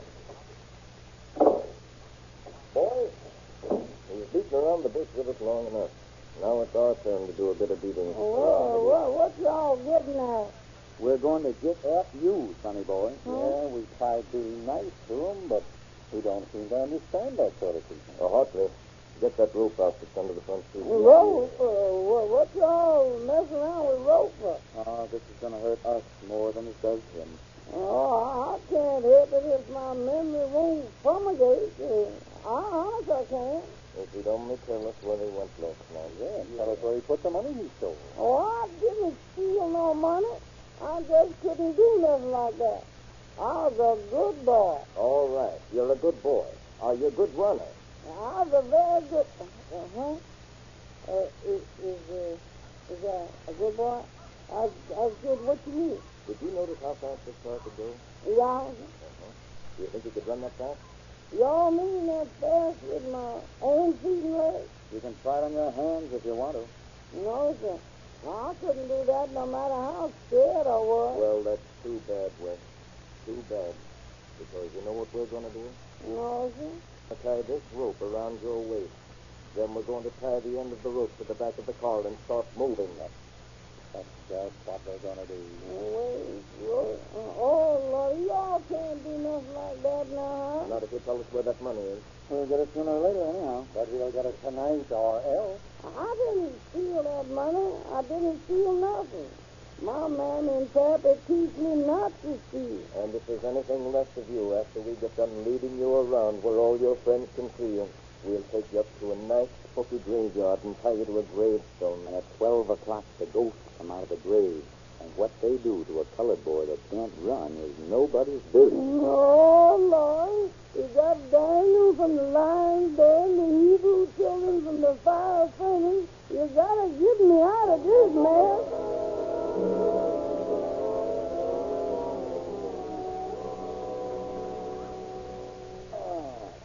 I need a smoke. We got absolutely no place for that idea. What do we do now? Let him sit in the car and calm down. Come on over here where they can't hear us. Yeah. You guys almost had me scared. I feel sorry for the poor little one. Yeah? There's something sure. I'm about ready to believe it. After the runaround he's been giving us? No, we're just using the wrong tactics. We did a couple of things that gave me an idea, though. Let's try again. Follow my cues. Why not? We can't get any less out of him. Listen, Wes, my boy. Yeah. You know we wouldn't really have done any of those things to you now, don't you? Yes, I know. Why, but we y'all wouldn't think of harming a nice fellow like you. Of course not, Wes. We like you. And what's more, we believe you. Sure. An honest fellow like you wouldn't think of stealing. No, sir. You must have a very fine mammy and pappy. Yes, I is. Where are they? They're in Alabama. And they wouldn't like it if you stole anything, would they? No, sir. It'd make them very unhappy if they heard you'd stolen anything, or wouldn't. Yes, sir. They'd all feel powerfully bad. Well, of course, we know you didn't steal anything, but everybody doesn't know what a fine, honest boy you are. Now, the news is going to get around that you're accused of stealing that money. And then what will your mammy and pappy think? Then how will they feel? Won't they be ashamed of You just about bust them all up. They're fine people, aren't they? Yeah. Now, the point is, Wes, we know that you just borrowed the money or took it home for safekeeping. But if your mammy and pappy heard about it, they might think you stole it. And it would just break their heart. Now, where did you put the money?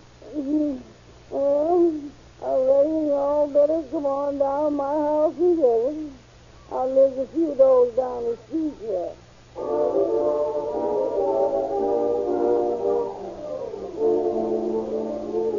By an amazing coincidence, the officers had parked just a few doors from where Wes actually lived with his wife. The prisoner calmly handed over the package of money and was rushed back to the Federal Reserve Bank, where more problems of a more puzzling nature awaited the office. Well, Mr. Smith, there's the money. Money that no completely trustworthy employee would think of stealing.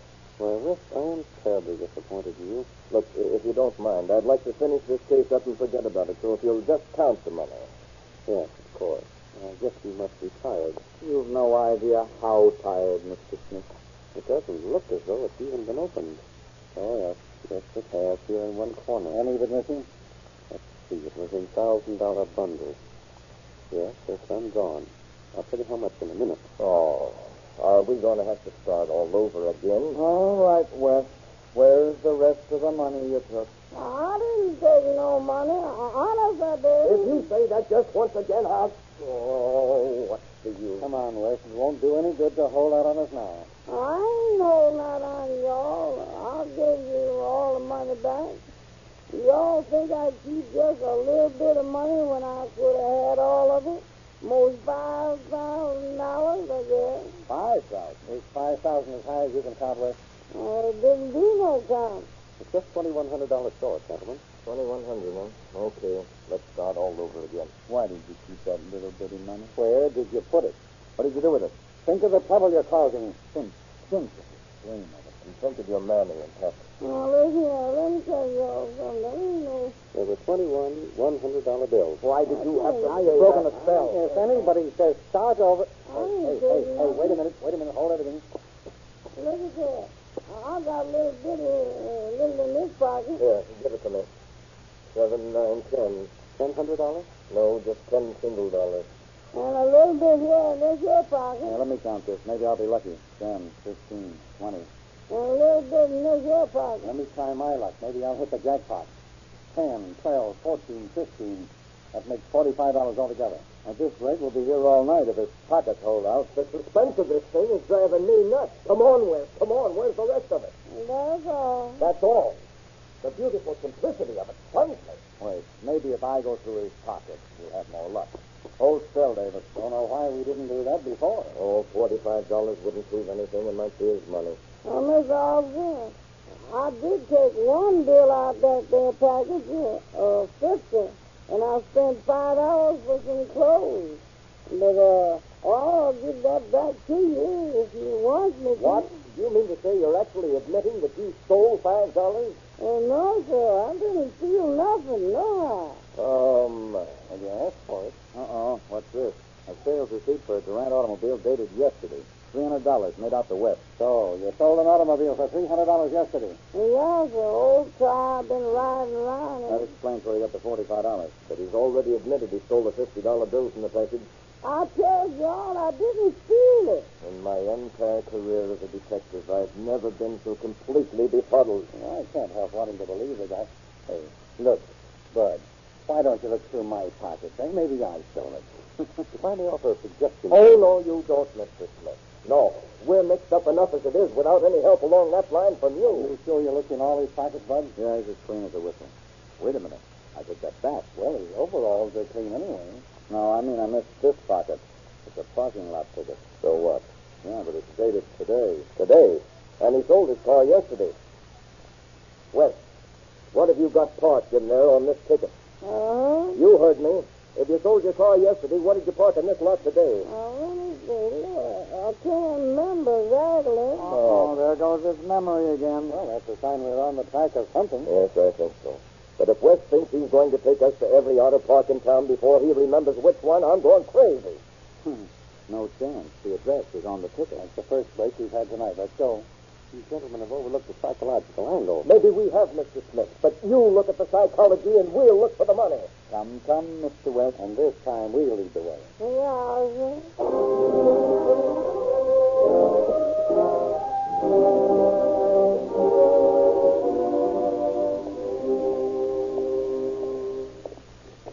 Are you sure this is the place, Bud? Yeah, this is the place, all right. I knew this would be a blank. We found it too easy. It sure is deserted. Look, Wes, if you sold your car yesterday, what did you park in here today? I reckon I parked the car in here. You parked the car in here. It isn't here now. Whose car was it? Well, let me see. I can't remember. For crying out loud, will you stop talking like Wait a minute, wait. What's that way back there in the corner, Bud? I don't know. It's so dark I can't see a thing. Yeah, I think that is a car. Let's go back to see. Yeah, it's a car, all right. And it's a brand new one. Sure is new. Looks like a Chrysler. Yep, Chrysler 80. Oh, we might as well save that step. It's funny anyone would leave a car like this in here after the lot had closed. I mean, new. See what name it's registered under. Hasn't got a license on it.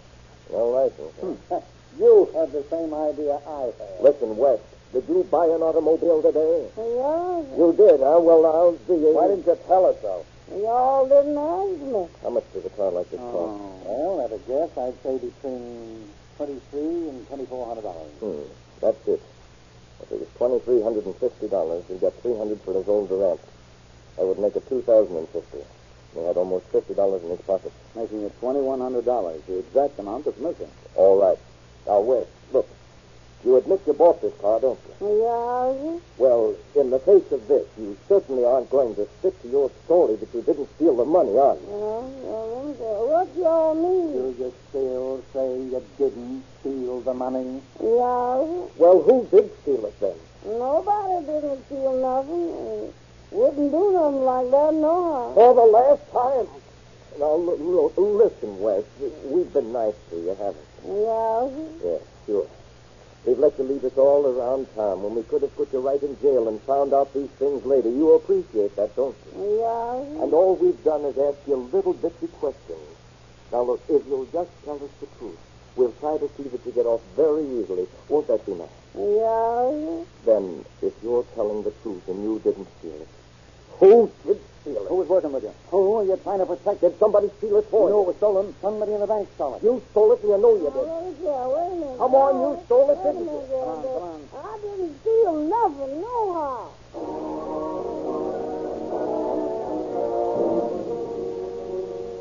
Once again to the bank trudged the disgruntled detectives, certain they had solved the crime, but quite uncertain about the circumstances surrounding it and the criminal. Well, Mr. Smith, we found your missing $2,100. Oh, good. I'm so glad. Do you have it with you? No, Mr. Smith. We didn't have the keys to it. The keys to it? What do you mean? We mean your $2,100 has been changed into a prize automobile. Mr. West did it with his magic wand. He must have, because he didn't steal it. He says he didn't. Well, this is terrible, terrible. Yes, it's awful, isn't it? Why did you steal that money, West? I didn't steal no money, nohow, Mr. Smith. There you are, Mr. Smith. A perfect example of a careful caretaker. You see, he was just going to take care of it for you. Gentlemen, I still think you're overlooking the psychological angle of the case. Maybe we are overlooking the psychological angle of this case, but we'll save that angle for the judge to look at. Judge? What for y'all talking about a judge? We're talking about the judge. We're going to try to persuade you didn't steal that money. Mrs. Smith, they all mean they're going to put me in jail? I'm afraid you do, Wes. I'd like to believe you, but the evidence is pretty much against you. What's against me? It looks like you stole that package. Otherwise, how could it have gotten to your house? Oh, I'm just doing my job as janitor and caretaker. Just doing his job as janitor and caretaker. Wait a minute. Wait just a minute. What do you mean, Wes? Oh, I always take home the trash and stuff and sweep up the floor. Mrs. Smith, you know that. Yes, I know that, Wes. And when I get the job here, the man, he gets $15 a week, and what I found. Found? Wait a minute.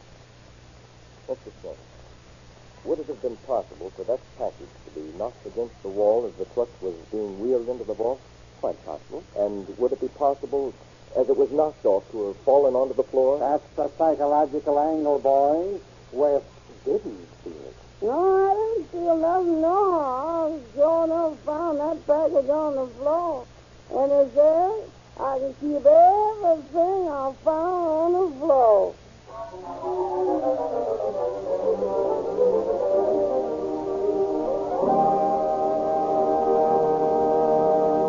In just a moment, Captain Smith will conclude our program. In the meantime, friends, whenever you look at the gauges on your instrument panel, think of Rio Grande's great combination of protection and power. For the safest and surest protection that money can buy for your motor, Reolube Motor Oil. For maximum power at minimum cost, Rio Grande Cracked, the police car performance gasoline. And now, Captain Smith. West was tried in the Superior Court, but he stuck to his story.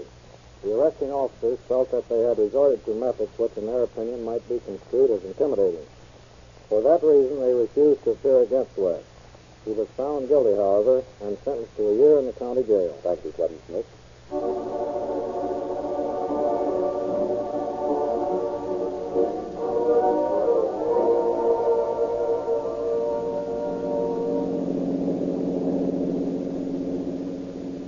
Please calling all cars, attention all cars, the cancellation of broadcast 264 regarding a robbery. Suspect in this case sentenced to term in the county jail. That's all.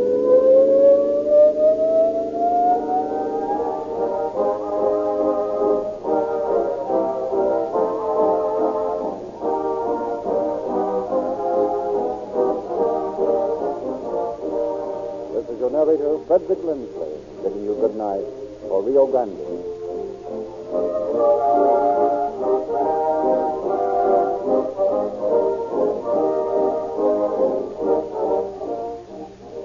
week at this time, Rio Grande will present The Case of the Green Sedan. This is the Columbia Broadcasting System.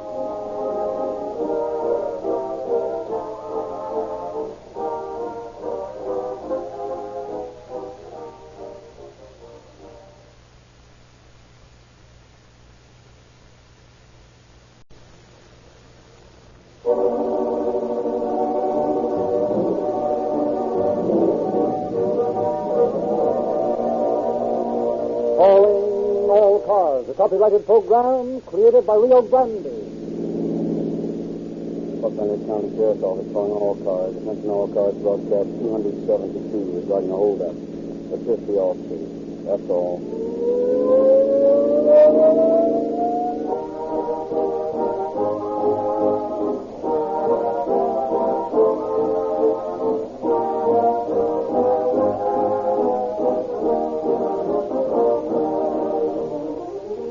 Why do you suppose 1939, as in previous years, finds more police cars, fire engines, ambulances, and other emergency equipment being powered by Rio Grande cracks wherever it is sold than any other brand? Why do the officials of such California cities as Los Angeles, Monterey, Madera, and Merced, Bakersfield, Daly City, Calexico, Hawthorne, Santa Barbara, National City, Tulare, and Fresno specify Rio Grande cracks? Why do the heads of such counties as Kern, San Luis Obispo, Plata, Santa Cruz, Merced, Sonoma, Fresno, Stanislaus, Tulare, San Joaquin, and many, many other cities and counties insist on Rio Grande cracks? There can be only one answer. Because this great gasoline, put to every conceivable test by those who know gasoline best, embodies not merely one or two, but all of the qualities demanded nowadays by the exacting requirements of emergency driving in all kinds of weather. Yes, friends, and you too will discover, if you haven't already, that Rio Grande crack has everything. That it is the real police car performance gasoline, justly earning its reputation as the most highly recommended motor fuel sold in the West. Get a tankful in the morning, friends, and learn the reasons why.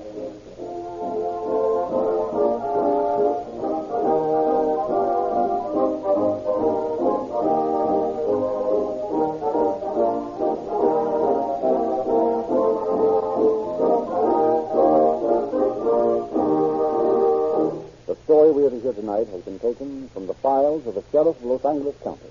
We have therefore the pleasure of presenting as our guest tonight, Sheriff Dean Biscaloo. The work of catching criminals has never been a particularly pleasant one.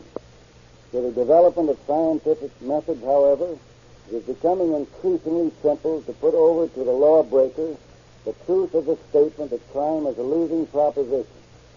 The work of the officers who solve the case we're about to dramatize deserves special commendation for their untiring efforts to bring the criminals to justice. Their efficiency and the speed with which they operated made certain the capture of the men involved and helped prove once more that no matter how clever a crook thinks he is, the law enforcement officer is a whole lot smarter. In this story, as in all others where the law triumphs, the lawbreakers learn most conclusively that crime does not pay.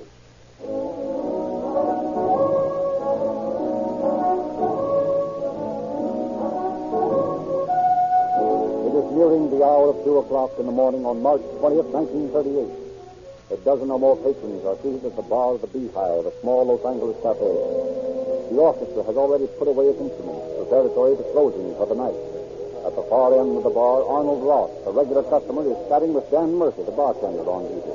Well, it won't be long now, Dan. Only 10 more minutes to closing time. Well, I'm not sorry either. I'm really tired tonight.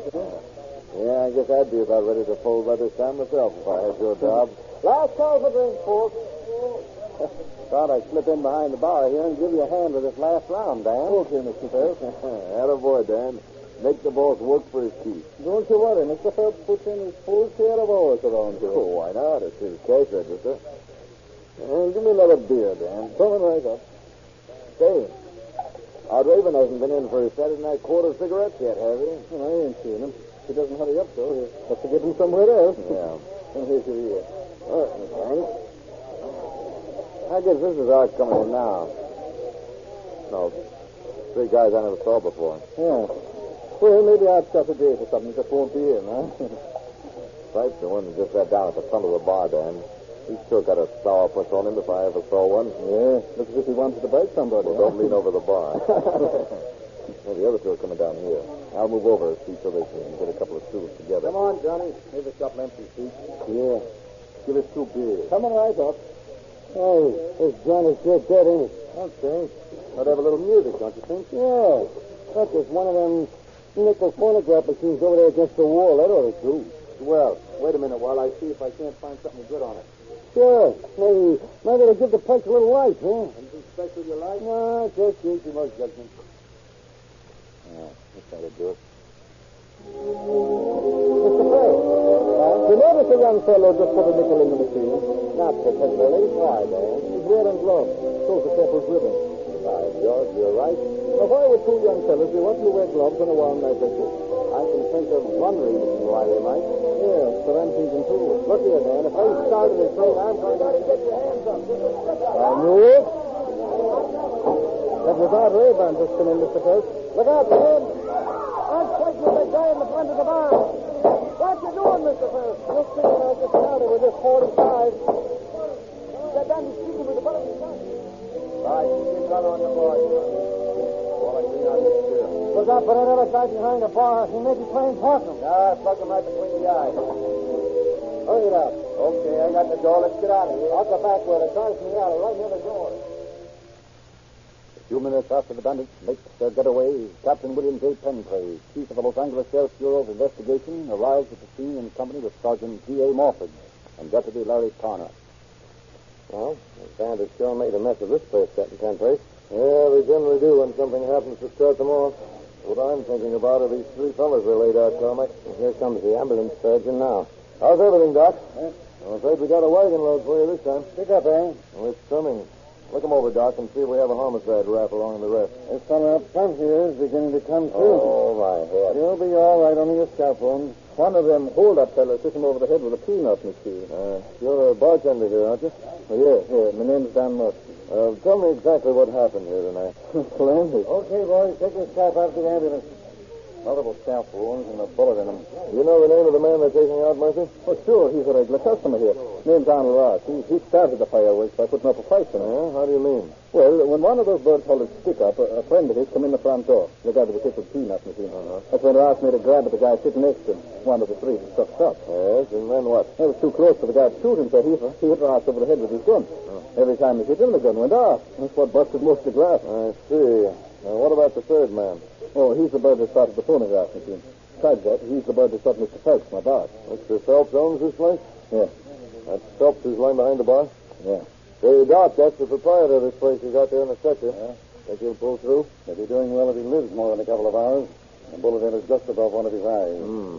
What about the other fellow who was shot? He has a fighting chance anyway. Chap up front here is the name of Rayburn's all right. Fight scalp wounds. I see. All right. I'll check with you later about Phelps, Doc. Okay, Captain Pencray. Murphy, I want you to tell me all you can about what these hold-up men look like. Well, sir, the guy that started the rough stuff here at the bar when Ross grabbed at him, he looked like a Mexican. Young or old? Oh, none of them was old. This bird looks about to be in his early 20s. What about the man who shot Phelps?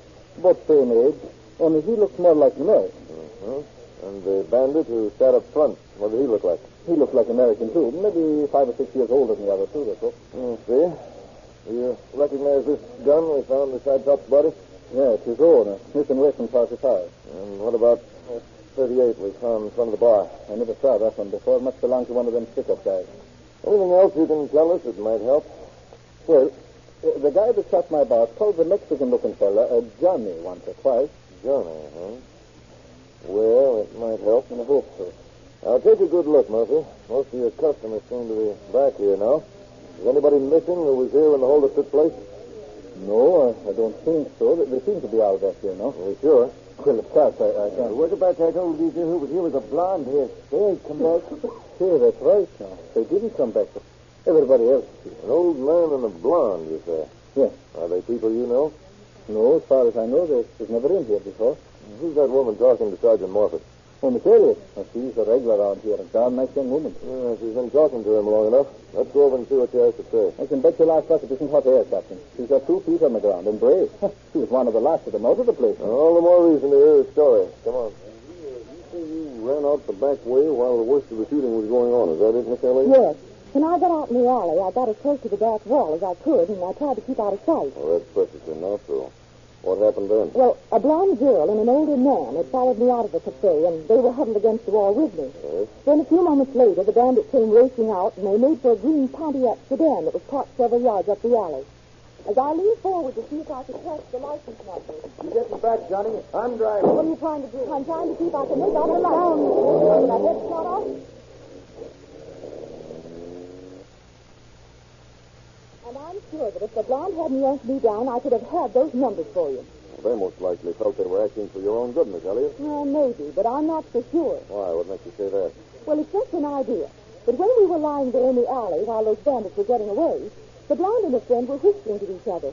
If they were frightened, they certainly didn't show it. Whispering, yeah? What about? I don't know. They were talking pretty low, but once or twice I heard the blonde girl giggle as if she saw something funny in what was going on. Maybe she was hysterical. She wasn't hysterical when she pulled me to the ground. I see.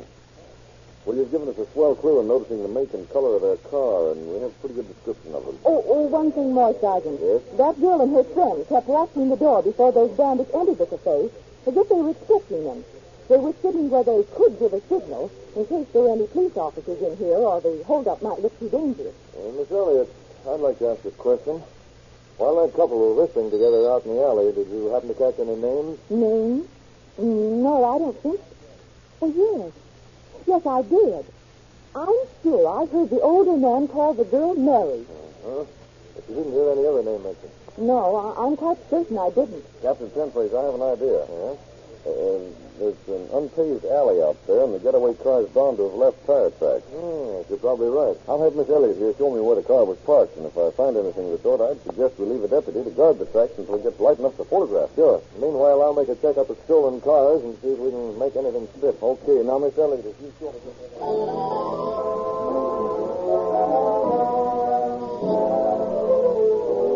Shortly after daylight, Sergeant Morford returns to the alley behind the Beehive Cafe with his camera.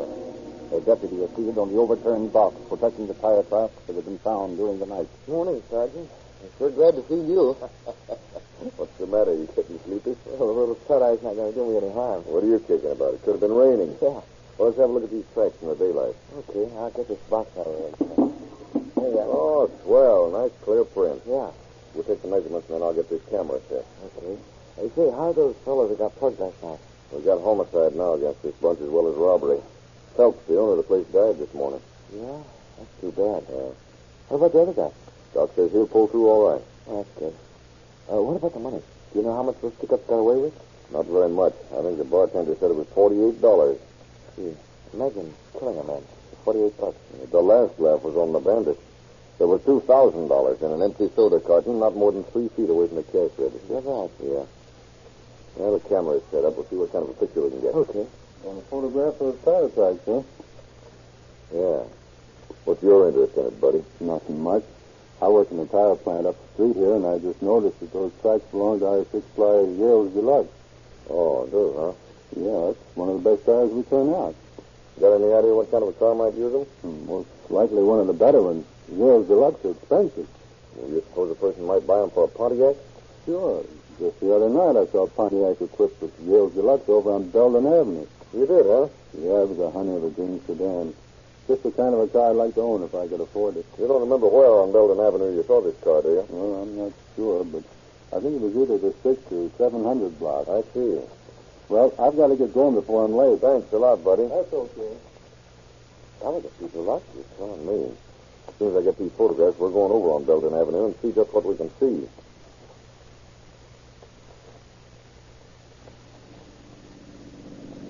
Look, Frank, we've been cruising up and down the street for the last 2 hours. I don't see what's going to get us. You should, Steve. You've been asleep half the time. Yeah, but after all, Hold on a minute. Hey, there's a place that looks kind of deserted. I just got a hunch. Look, the garage doors are open. Let's park and give the place a once-over. Okay by me. Come on. look in the garage first. That's our best bet. I hope your hunch works, sir. We won't have to go cruising up and down the street anymore. I'll get it stick to the side of it. Well, I'm just as sick of it as you are, but there's no percentage in overlooking anything. Oh. Here's a garage. What happens now? First, I'm going to have a look at these tire tracks on the floor. Gee, this place is so full of junk. You got everything in here? Hey, take a look at these tracks, will you? Do they look familiar? My George, they look like the same one. That Pontiac's been in here all right. You bet it has. You want me to go back to the car and check the camera? Yeah, and while you're at it, hey, wait a minute, huh? Aren't those license plates sticking out from under that pile of magazines? They look like it. I'll pick them out. California plate 3N8026. What do you think, Sam? I'm willing to bet a month's pay against the rubber toothpick those plates were issued to that green Pontiac. What do you mean doing here in my garage? I can answer your question, lady, but I think you'll be pretty busy answering mine. We're from the sheriff's office. Oh, well, suppose we go into the house. We can talk better there. And so, as I say, I only met these people recently at a party. Naturally, I hadn't the faintest idea they were criminals. Let's see if I have these names straight now, Mrs. Lee. Harry Groves, Leo Waller, Johnny Robles. Yes. Johnny Robles is the one you said was a Mexican, isn't he? Yes. And the blonde is Mary Groves, Harry's wife. Is that right? That's right. And the old fellow's name is George Brown? Yes, he spells it B-R-A-U-N. Oh, I had it B-R-O-W-N. I'm glad you told me. The right spelling will make it easier to look him up if he has a police record. Suppose it does. And all five of them were here last night, huh? Yes. Mary and George Brown left a little before the others. They left while Harry Groves and Johnny Robles were out fixing something that was wrong with the car. Yeah, while they were out switching license plates, more like it. Outside of the Groves' address, which you gave me here, you don't know where any of the others live. No, and I wouldn't have known that when only Mary gave it to me the other day. Well, I won't take any more of your time, Mrs. Lee. You've been very helpful, and I appreciate it. That's perfectly all right. I have no doubt your information will go a long way toward putting these people in jail where they belong. I sincerely hope so. Oh, will it be all right if I use your telephone before I leave, Mrs. Lee? Go right ahead. It's right there in the hall. Thank you. Telephone the sheriff's office and make a report of this.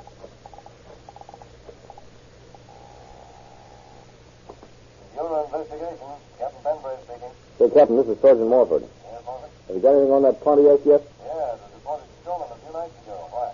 Does it have license plate 3N8026? What's that? How did you know? Because I got those plates in my hand right now. What's more, I've positively identified the Pontiac as the bandit's car. Well, that ought to give us a good lead. Wait, I haven't finished yet. On top of that, I've got the names of the three gunmen besides those of the blonde and the old geezer who tangled with Miss Elliott in the alley behind the cafe. Nice going, Martha. Give us a dope, eh? Well, Captain, I think you better take a couple of the boys and meet me at an apartment house that's the hangout of one of the bandits and his wife. Wait a minute, I'll give you the address.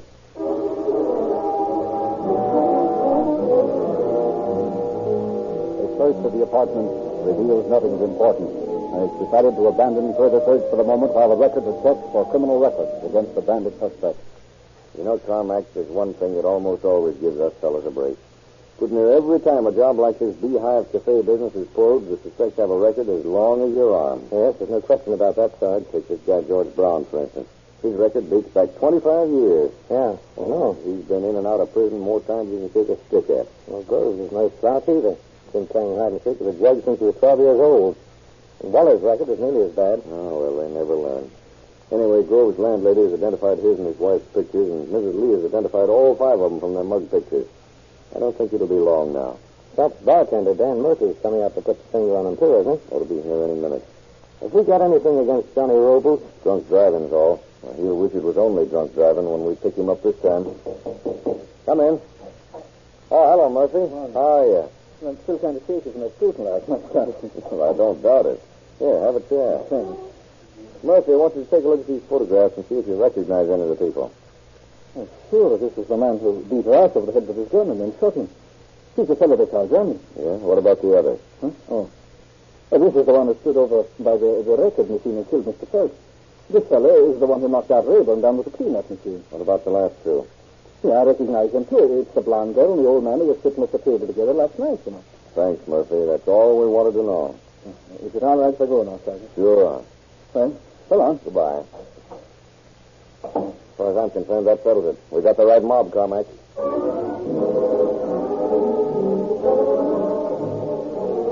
Satisfied that he's on the right track, Sergeant Morford checks with the Motor Vehicle Bureau and learns that George Brown has a Plymouth sedan registered in his own name. Obtaining the license number, Morford telephones all the agricultural stations along the California state line and tells them to be on the lookout for the Plymouth bearing these plates, and also for the green Pontiac sedan. Then, late the following Sunday afternoon, the telephone rings in Captain Penplace's office. Captain Penplace speaking. Hey, Skipper, this is Morford. Yeah? Look, I just got a call from the agricultural station in Vicksburg, Arizona. Bronze Plymouth checked through there, and a green Pontiac checked through at the same time. Were they able to give you the license number of the Pontiac? Yeah, 45M123. I've already talked to the motor vehicle, and they tell me those plates were stolen from a local automobile dealer early yesterday morning. Okay. Better check with the Arizona authorities, Morford. Right. Got any new leads on that beehive case, Captain? Oh, hello, Carmack. Yeah, Morford just called and said he'd learned our birds were heading east. They crossed into Arizona this afternoon. Arizona, huh? Uh-huh. Well, here's something that might give us a lead, then. Yeah, what's that? In checking through the records of the suspects in this case, I found that Leo Weller was only released from Joliet a short time ago. Yeah? Well, while he was in there, he used to get letters from his friends in Phoenix, Arizona. Is that right? And I think we've got him. They most likely figure on hiding out there until the heat gets off. That's the way I look at it, too. Tell me what you do. You and Morford get on down there and see if you can locate him. We may be able to nab the whole crew at the same time. Okay. In the meantime, I have an idea that I think might bring results. Leave the door open when you go out so I can get Williams in here, will you? Yeah. I'll see you when I get back, Captain. Good luck, Carmack. Oh, Williams. Yes, sir? Come in here a minute, will you? Yes, sir. Williams, I want you to see that every newspaper with any kind of a circulation in Southern California gets the names and pictures of the suspects in the beehive case. And the sooner the better. In Phoenix, Morford and Carmack have little difficulty in locating the place where Walter's friends live. But once again, the suspects have disappeared. The search of the house, however, brings them the information they want. Hello, Captain Penplace. This is Morford. We got something hot. All right, fill it. The gang is split up. Groves, Waller, and Robles are heading east to Kansas City in the Pontiac. Mary Groves and George Brown are doubling back to California. How'd you find out? Well, Carmack and I got into the place where the gang hid out after they got here. We found a note Groves wrote to his wife after he and the other two pulled out. Groves told her to send his things to 503 Locust Street, Kansas City, after she and Brown got back to Los Angeles. I'm telephoning the Kansas City police to keep their eyes on that Locust Street place. Nice going, Wilford. I think you boys might as well drive back here. Only I suggest you come by way of San Diego. San Diego? Well, Skipper, that's 200 miles or more out of our way. I thought you boys might like to take in a little of the Imperial Valley Inlet. But if you don't, well, Eric Groves and George Brown are there. What if you got a tip on them in San Diego? Wouldn't it be better to send a couple of the boys down there out of Los Angeles? Brown and the Groves girl will move on before we can get there. I think they'll wait for you. See, they surrendered to the San Diego police after they saw their names and pictures in the papers. How'd the papers get a hold of their names and pictures? I arranged it myself. I sort of thought it would stir up something, and it did. Only surrender was more than I bargained for. Yeah. Wonder why they did it. Well, frankly, I don't know what their game is. Unless, of course, they figured we hadn't got anything on them, except the fact that they were sitting in the beehive when the job was pulled. Yeah, that's the only reason I can see. And another thing, Morford, don't expect to find a blonde. She's a brunette now, but she still insists she's Mary Groves. Okay, Skipper, we'll pick them up on our way home. All right, Morford. See you boys when you get here.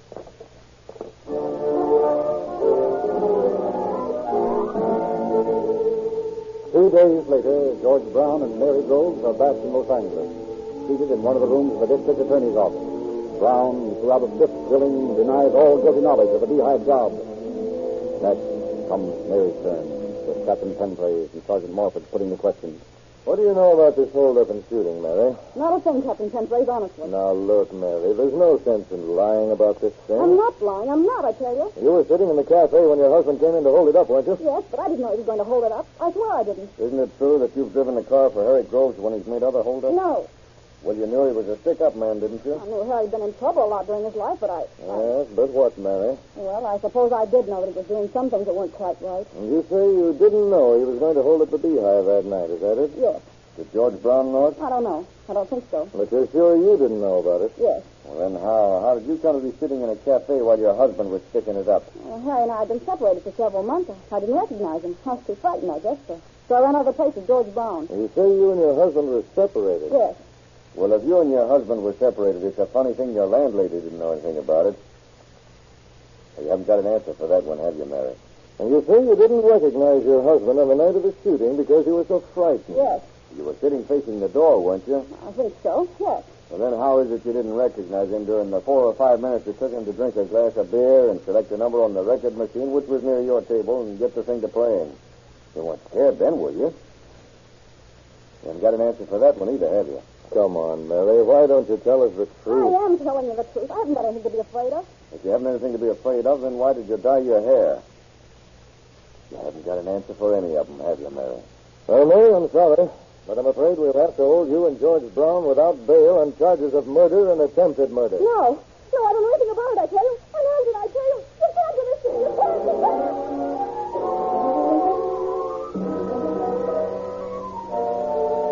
3 days later, a green Pontiac sedan containing 3 men approaches the outskirts of Kansas City. What are you slowing down for, Leo? Well, leave you guys. What do you mean, leave it? Yeah, what are you talking about, Leo?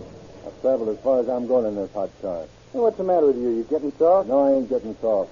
But I ain't too fond of the idea of getting flat back in the can either, see? No, we got this far without no trouble, didn't we? Yeah, but I'm thinking there's more luck than anything else. Ah, you're nuts. All right, I'm nuts. You and Johnny can go on if you want to, but as far as I'm concerned, this is the end of the line. Don't worry, we will.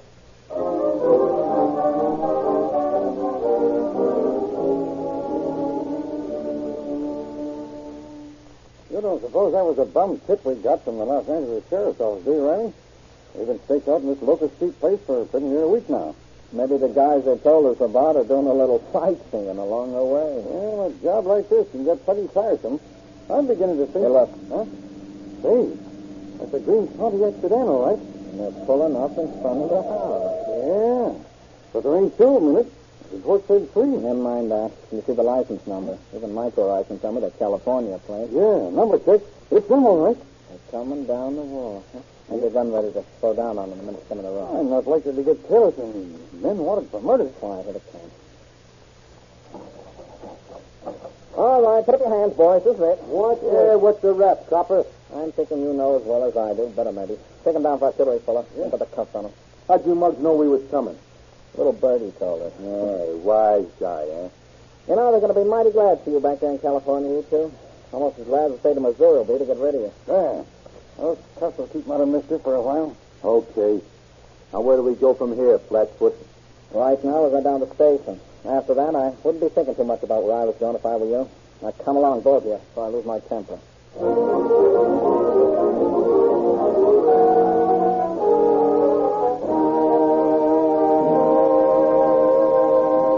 In just a moment, we shall hear the conclusion of our story. In the meantime, I ask that you remember 2 things. Very important things to the motorist who wants the most for his money. For the complete protection of your motor, use Realute, the lubricant that can't be congealed by freezing weather any more than it can be broken down by excessive engine heat. And for maximum money-saving power, pickup, and smooth acceleration, Rio Grande Crack, the gasoline of outstanding police car performance. Groves, Robles, and Brown were sentenced to life imprisonment in San Quentin. Waller was later captured in Illinois and will be extradited for trial. Once again, the lawbreaker is learning that crime does not pay.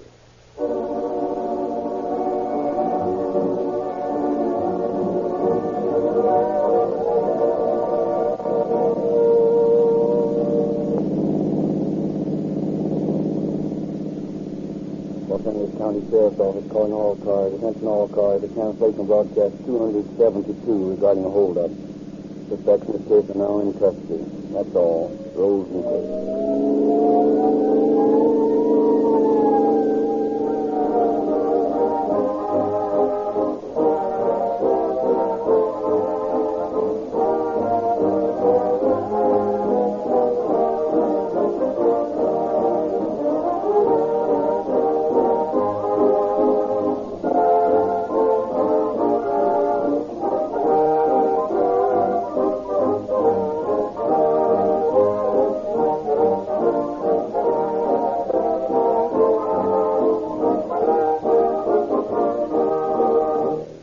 Narrator Frederick Lindsley, bidding you good night for Rio Grande.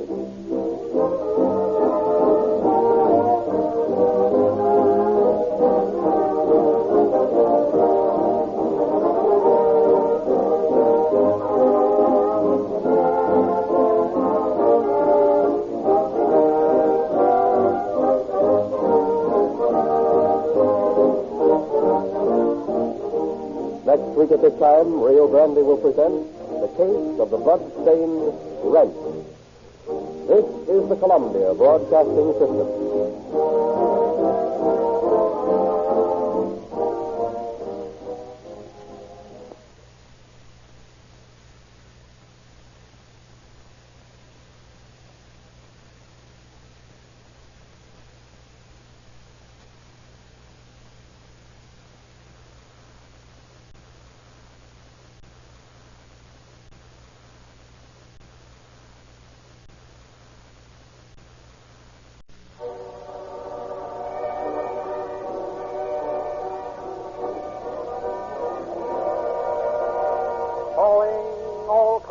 Copyrighted program created by Rio Grande.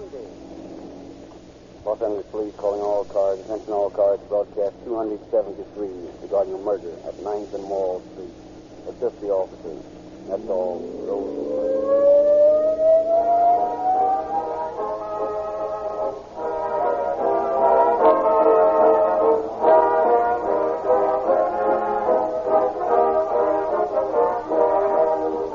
Public enemy number one of the motorist is the treacherous lubricant that promises to protect but doesn't, that pretends to be strong but is actually weak. It's a crime, friends, to put that kind of oil in your crankcase. And believe me, that kind of crime doesn't pay either. It does pay to use real lube. And here are some of the reasons. You can't break it down with the engine heat of your fastest speed. And, this is especially important in weather such as this, the swift, ready flow of real lube to every part of your motor can't be retarded by even 0 temperature. You know what this means. That even though your car has stood in a cold garage or out in the open all night, this pure 100% terrapin-based oil reaches even the most remote moving part of your motor the instant you step on the starter. Real lube goes to work immediately. And right here I want to say this. If the oil you're using is loafing on the job, put Real Lube to work for you not later than tomorrow morning when you drop around at your neighborhood Rio Grande station for that police car performance Rio Grande Crack, the most highly recommended gasoline sold in the West. The story we are to dramatize tonight has been taken from the confidential files of the Los Angeles Police Department. We have therefore asked Captain Russell Smith of the robbery detail to present a foreword to our program. For more than 5 years, this department has been cooperating with the sponsors of Calling All Cars in their endeavor to make known to the listeners of this program the problems that face law enforcement officers in their quest for the solution to crime. The fact that we have reiterated the truth that crime of any sort is a losing game, criminals still feel that they can beat that game. Tonight's story is a case in point. The man who committed the crime, of which we shall tell you tonight, had every incentive to go straight, to be a good citizen. But the lure of easy money made him blind to the losing nature of the game he tried to play. We shall see as the program progresses how he learned that crime never can pay.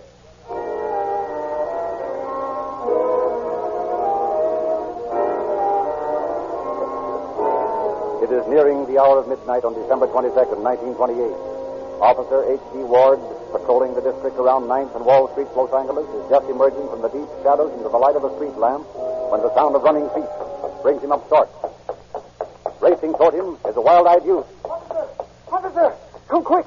There's a dead man up there. Dead man, you say? Where? Up the street there, in a parking lot. All right, come on. I think he's been murdered. He's all bloody. This is the parking lot, you mean? Yeah. He's right over there by that old auto body. Flashlight's going to come in handy. Blacker than the ice of spades back there. He's lying right between the auto body and that Ford truck. There, you got your flashlight on him now. Yeah, I see. Yeah, he's dead, all right. You're right about it being murder. When did you come across him? Oh, just a few minutes ago. What were you doing back here in the dark at this time of night? Oh, I live in this auto body. I fixed it up so that I could sleep in it. You mean to say you live in this thing? Yeah.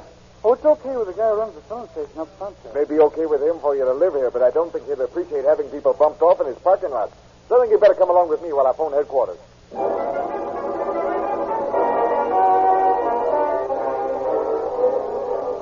A short time later, Detective Lieutenant L.E. Sanderson and Blaney Matthews, Assistant Chief of Detectives of the District Attorney's Bureau of Investigation, arrive at the scene of the murder. Detectives from the Central Flying Squadron already firing questions at young Parker, the youth who discovered the body, when the two investigators joined the group. I didn't do it, I tell you. Well, you're the one who found him, aren't you? Sure, I found him all right, but I never bumped him off. Who's this young fellow, Carney? Oh, hello, Sanderson. Says his name's Sam Parker. Lives in this parking lot in the auto body where the murdered man was found. Probably knows more than he's willing to tell. Hang on to him. We'll take a look at the dead man first. Okay, Mr. Matthews. Any idea who the victim is? Parker says his name's Bill Hanson, that he's been living in his truck, that Ford over there. I see. What do you make of it, Sandy? Well, there's not much doubt as to how he was killed. You can see for yourself the top of his skull's crushed in, and there's all those deep gashes on his head and face. I'd say he's been dead about 3 hours.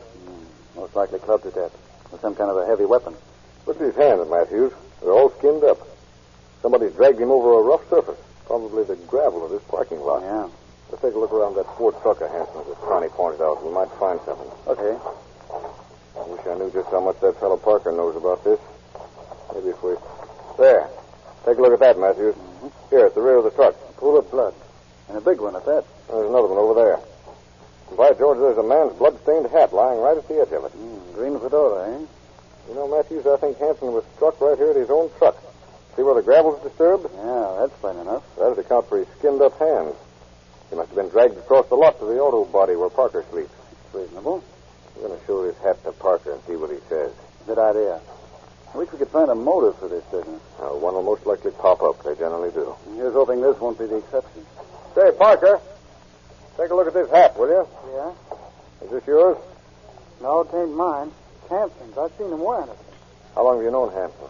Oh, about a week. He drove that old truck in here and paid Ralph Moore for a week's parking. Said he was looking to buy a new car to go on traveling in.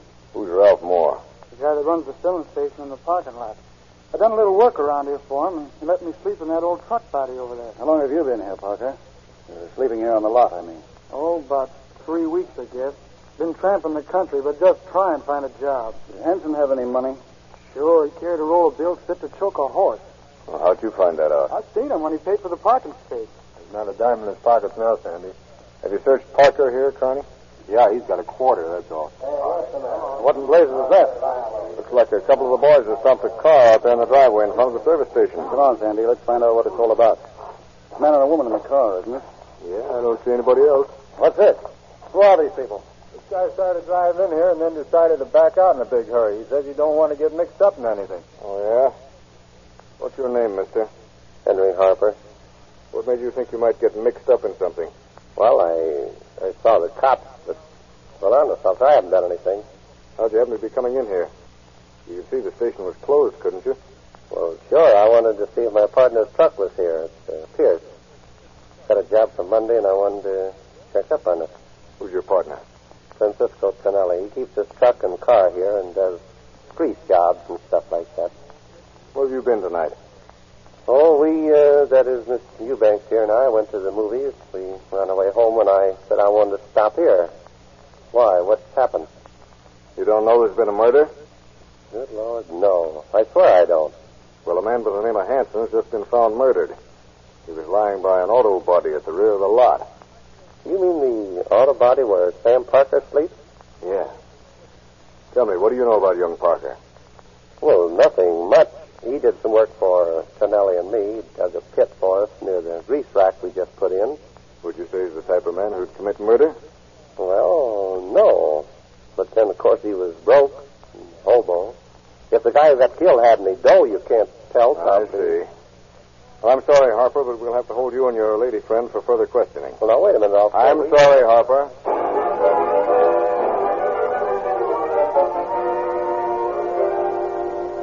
An hour or so later, Blaney Matthews and Lieutenant Sanderson are questioning Parker at the Central Homicide Office. Parker, what did you do yesterday? That was Saturday. I went to a movie about 4:30. When I got out, it was about 7:45. And I went to a dance hall over on San Pedro Street. Did you know anybody at the dance hall? No, but I met a girl there. Her name's Ann Smith. We danced together most of the time until it let out. That was about 11 o'clock. Then I took Ann to the streetcar. Took her to the streetcar, huh? Yeah.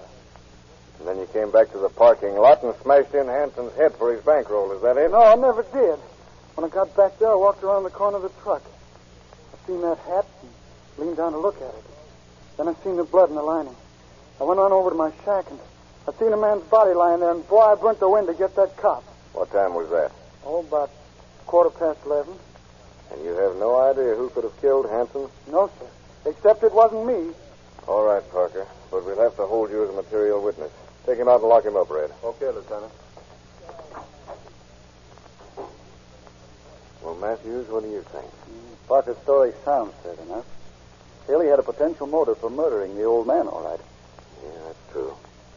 Then, too, even though he only had a quarter on him when he was arrested, he still had time to hide Hanson's bankroll between the time of the killing and when he went out to call the officer.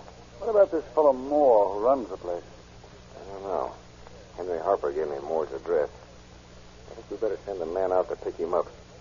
And while he's at it, he might as well pick up Francisco Tonelli, Harper's partner. I'd kind of like to hear what he has to say. Good idea, Sandy. It'll be daylight before long. I'd suggest we go back there to 9th and Wall in a little while and make a thorough search of that parking lot. It was too dark to see much of anything when we were there before. Yeah. Maybe we can learn something worth knowing this time.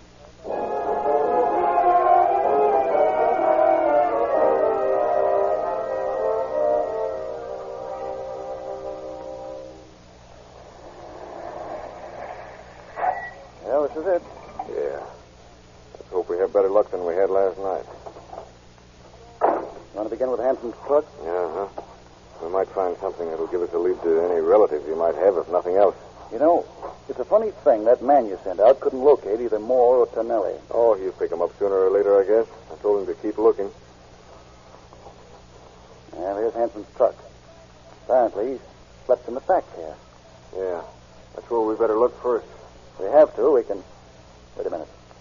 There's a young fellow unlocking the service station up front. That must be Moore. Let's go on with our work. See what he does. Okay. Wonder who the chap is who just pulled into the lot in that Hudson. I don't know. Look here, Matthews. Here's $12 I just found hidden away in this corner. Maybe Hanson had some more money hidden around. If he has, we'll find it all right. Say, Sandy, this fellow who just got out of the Hudson. Yeah? He's fooling around that Pierce truck. Pierce truck? Then that must be Tonelli. Harper told me the truck belonged to him. Well, I'll be darned. We sent out a man to pick up two suspects for questioning, and he can't find them. Then the two suspects walked right into our hands. Here comes the young fellow that opened up the service station. Wonder what he's got on his mind. How much longer you guys going to be around here? Who are you? Ralph Moore. I run this station and parking lot. We should hurry and get through. We're staying here until we find out all we want to know. Yeah? I'm always busy on Sunday. Police being here won't help to promote good business. Well, that's just too bad, isn't it? But murder's never good business. They can't find a cop, so we're sticking their nose. Charming fellow, isn't he? Yeah. Well, I don't see much of any place else we can look around this truck. A lot of good it did us. That's a fact. It'll take a better find than $12.25 to solve this murder. Not even so much as a clue as to whether or not he had any relatives. Well, let's go and talk to that fellow by the Pierce truck, find out whether he's really Tonelli. Okay by me.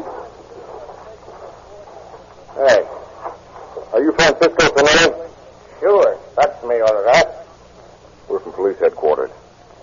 You know about the murder that happened here last night? Sure, I know there was murder. But that's all I know. I see. Well, suppose you begin with yesterday noon and tell us what you did until you went to bed. Sure, why not?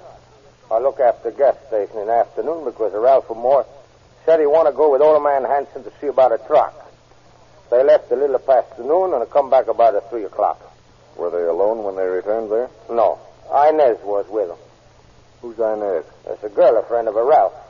Her and Ralph went in the office. I see him take a drink from a bottle. What happened then? Nothing. Inez and Ralph left after that, and I keep on look after the station. Mm-hmm. What time did Ralph get back? Oh, about 5:45. He parked his car alongside the truck. The one Harper and me used. What kind of cars do you and Moore drive? Mine, she's a Hudson.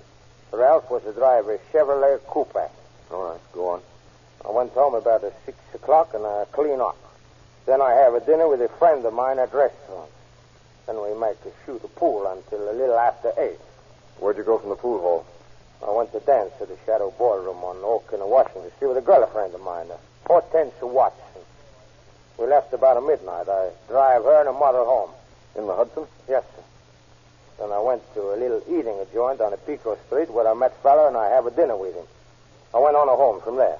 And you weren't near this parking lot all evening? No, sir. All right. We'll talk to you again later. Come on, Matthews. Let's see what Moore has to say. Well, it's a cinch he can't tell much less than everybody else has. Oh, Moore. Come over here a minute. I want to ask you some questions. You guys can sure get in a fellow's hair. Fire away. What do you want to know?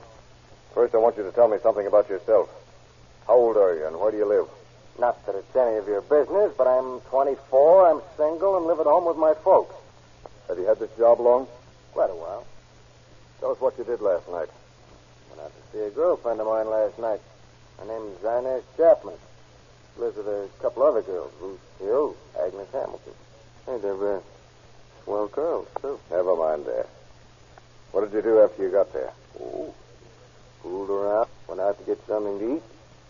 There were other people there, and I was dirty, so Inez and I drove to my house while I washed and changed clothes. I didn't know anything about the killings morning. Where's your car? Well, I haven't got one. Oh, weren't you driving a Chevrolet coupe yesterday? Yeah. Oh, where is it? Who does it belong to? All right. Well, that's where I found it. Left it where you found it. Just what do you mean by that? Well, That is, I... Come on, spill it more. I suppose I might as well come clean. Stole that car on Friday night from a driveway near 54th Street and 2nd Avenue. Used it until 2 o'clock this morning, after I'd taken Inez home. And I drove it back to the place I'd got. You drove it to Inez's last night? First time I took a taxi cab. Why? When I started out of the station, the coupe had a flat tire. Went to a garage near here and told the guy to fix it up. And I called a cab and went out to Inez's, picked her up, came back down to the garage. Coupe was fixed up by then, so we took it. All right, Moore.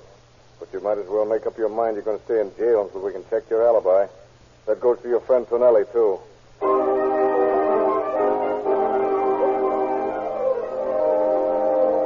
A few hours later, Lieutenant Sanderson is conferring with Captain James F. Dean, chief of the homicide detail in the latter's office. And you say you have 4 suspects in jail already. Is that right, Sanderson? Yes, sir. Each of them had a possible motive, and they all had an opportunity to kill Hanson. You're sure the motive was robbery? I'm certain of it, sir. There's no trace of Hanson's bankroll anywhere. None of the 4 suspects had much cash on him when taken into custody, but it would have been easy to hide Hanson's money after killing him. Mm-hmm. You better start seeing if you can break down one of the alibis. There's always the chance, you know, that someone besides these 4 might have murdered the old man.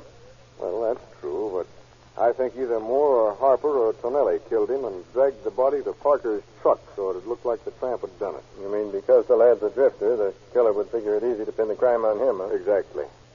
Well, I got to get back to my office, Captain. I have some people coming in who were with Moore last night. This will give me a chance to check on his alibi. Good. I'll see you later, Sanderson. And I'll let you know if anything new turns up.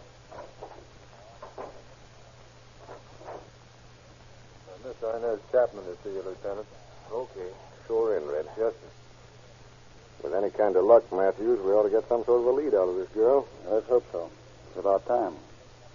Lieutenant Sanderson? Yes. Sit down, Miss Chapman. Thank you. Miss Chapman, how long have you known Ralph Moore? About a month, I should say. Tell me about what you did together on Saturday night. Well, Ralph came over to the house in his working clothes. He said a taxi was waiting, that his car had tire trouble. He went to a chop suey house on Alameda Street, went to his house so he could clean up. He got in his coupe from the garage first, though, and Ralph let the cab go. Did you go inside his house? No, I waited in the car. Uh-huh. Did you notice any scratches on Ralph? Any fresh wounds? He had a bandage on his hand, but I knew he'd cut himself about a week ago. I didn't think anything about it till I saw fresh blood on the bandage. Oh. Ralph said he'd hit the cut and opened it. Did Ralph tell you who owned that coupe? Sure, he said it belonged to his mother. What did you and Ralph do after he changed his clothes that night at his house? He just drove around a little and then went to my house. I see. Was Ralph nervous? Did he act peculiarly? Did he give you any money? I didn't notice he was nervous. He was awfully dirty and apologized for not having gone home to change before he came. Said he'd been working. It was a little after 10 o'clock. What makes you so sure of the time? Because I'd been expecting him since 8, and he didn't give me any money. What time did you finally leave Ralph? Around midnight. Oh, well, thank you, Miss Chapman. That's all. You may go now. Thank you, Lieutenant. You hear that, Matthews? Ernest Chapman says she left Ralph at midnight. He told us it was 2 a.m. Yeah, I got that. I think I'll go out and make a thorough checkup on Moore's movements that night. If you drop back here in the morning, we'll see if we can't piece some of this tangle together.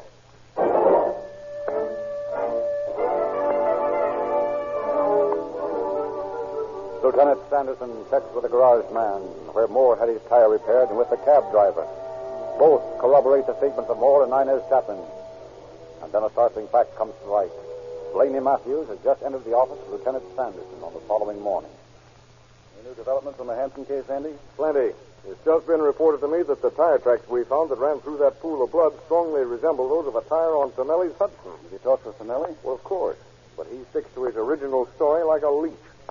I've checked with the man he had dinner with that night, and he verifies Tonelli's statement. We haven't been able to locate the girl he took to the dance. Looks like we're up against a stone wall, doesn't it? Well, I've got both Parker and Harper waiting outside. I was just going to call Harper in when you arrived. Think you might get something new by questioning him again? I'm going to try. Send Harper in here, Red. Yes, sir. Well, I wish you luck. How long have I got to stay in jail, Lieutenant? Never mind that. You better come clean, Henry. You came back to the service station to meet your accomplice, didn't you? To meet the man who had killed Hanson and was going to split with you. No. I was coming back to meet someone, but I didn't know about the murder, honest. Who'd you come back to meet?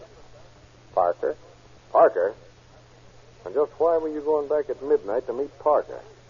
Well, I wanted to get a new axle for the Pierce truck, and I didn't have any money to pay for it, so Parker and I were just, going to steal one. Huh? He said he knew where we might be able to pick one up. That was all, honest. Well, I'll be... All right. You can get back to your cell. Have him send Parker in here. Yes, sir. Well, if this case doesn't beat anything I've struck so far. Yeah. We seem to be finding out everything but who killed Bill Hanson. That's right. We can't find the murderer, but we've turned up one car theft and 2 potential robbers. Yeah. You want me, Lieutenant? Yeah. Harper says you and he were going to steal an axle last Saturday night. See what? Yeah. Oh. Yeah, that's right. That's what we was going to do. But I didn't speak about it because the murder stopped the deal from going through. Well, there's nothing else you've forgotten, is there, Parker? Huh? No. You know whether Tonelli ever saw Hanson's bankroll? Yeah. Yeah, I remember. He saw it all right. Okay. That's all, Parker. Well, so long, Lieutenant. See you later. Well, that's that. We're no further along than when we started. They all have good alibis, Matthews. Harper, Tonelli, Parker, and... Wait a minute. Moore. Only Moore has no alibi.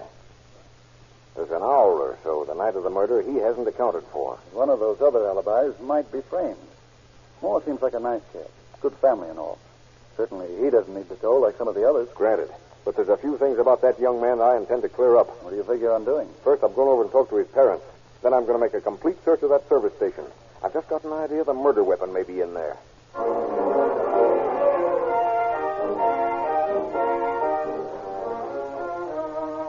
In both instances, Lieutenant Sanderson is rewarded. At the home of Moore's parents, a pair of blood-stained shoes is found. And at the service station, he finds a blood-stained gasoline pump wrench tucked away under some rags in a small cupboard. Back in his office, Sanderson orders Moore to be brought over from the jail so that he may confront him with this new evidence. He and Blaney Matthews are reading the police report on Moore, which has just been submitted. Hasn't a very good report, has he? Let's see. This report dates back 3 years to 1925. He was arrested in Utah for auto theft. Yeah. And a little later, he stole a Ford car in Los Angeles. He was apprehended at Provo, Utah, and sentenced to 10 months in the county jail. Broke jail, stole another car, and came back here. Caught by Los Angeles police and sentenced to federal prison at Leavenworth, Kansas. I see he was released from there on June 26th of this year. Let's see. That's almost 6 months to the day from the night of Hanson's murder. Here's Moore, Lieutenant. Okay. Come on in, Moore. Well? Moore? You murdered Hanson. What are you talking about? I told you before I didn't. If you ask me, I think Tonelli did it. Oh, it's possible Tonelli had a hand in it. He hasn't explained that blood-stained tire of his yet. But I think he only drove you back to the station after you left the coupe somewhere. He didn't commit the murder. You did. You don't know it. You can't prove it. Oh, yes, we can. We found the gasoline pump wrench with the blood on it. We got the tan shoes you wore. They're stained with Hansen's blood. What makes you think it was Hansen's blood? That's what police chemists are for. We know you had a lot of money late Saturday night. Money you didn't get legitimately. A lot of people paid their bills that day. Well, not several $100s worth, they didn't. We know you were excited and nervous that night and that there was fresh blood on your hand bandage. We also know you didn't leave the parking lot until after Hansen was dead. You guys are trying to frame me. Tonelli did it, or maybe Parker. Now, look here, Moore. You've got a marvelous mother. She's a fine, sweet, religious woman. Are you being quite fair in not confessing this crime? In not clearing your soul? Come on, Val. Tell us what really happened. I get pretty drunk after I was Diners. Been out in the afternoon. Hansen came into the service station office, asked me for a drink. I told him I didn't have one. They get ugly and started a fight. Yeah. Go on. Then what? I picked up a piece of iron. I didn't know what it was. Must have been that wrench. I hit him with it. He fell down. I hit him again. Hit his arms around my waist. I hollered for him to let go. He tried to get up. I hit him again on top of the head. He slumped down. This time he let go his grip from around my waist. What'd you do then? I didn't know he was dead. I heard footsteps on 9th Street. I didn't know what to do. I was scared. Hank was laying awful still. So I dragged him over to that old laundry truck body and took his money. I thought the police would think Parker had done it. Then I ran away down 9th Street. When I got calmer, I came back. Got in the coupe and drove to the garage.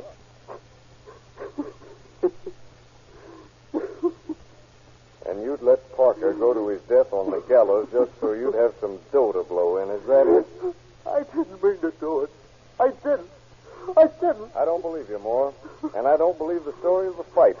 I think you planned out this killing of an old man in your own mind and struck him down without warning. Honestly, I didn't mean to. It was an accident. I wouldn't kill anybody on purpose. Honestly, I wouldn't. And I suppose it was an accident that you took his money, too. Oh, no, Moore, it doesn't add up. Oh, can't you give me another chance? The only chance you're going to get is to sit in a cell from now on. Take him out of here, Ed.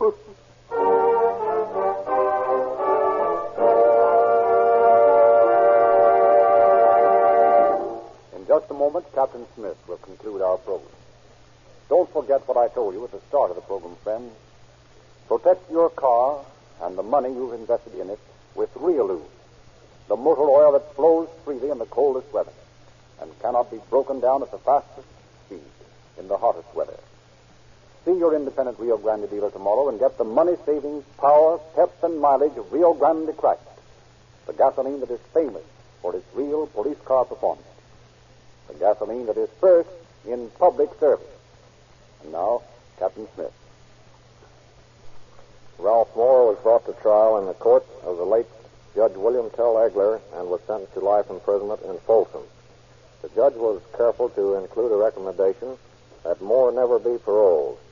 The tire tracks of Tonelli's automobile were found to be mere coincidence, and he was cleared of any connection with the crime. Thank you, Captain Smith.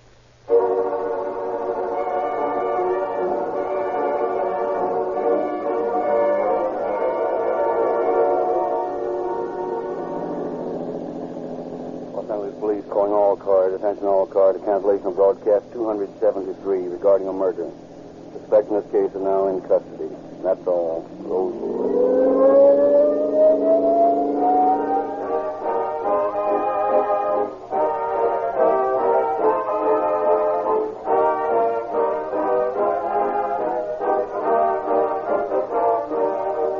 This is your narrator, Frederick Lindsley, bidding you good night for Rio Grande.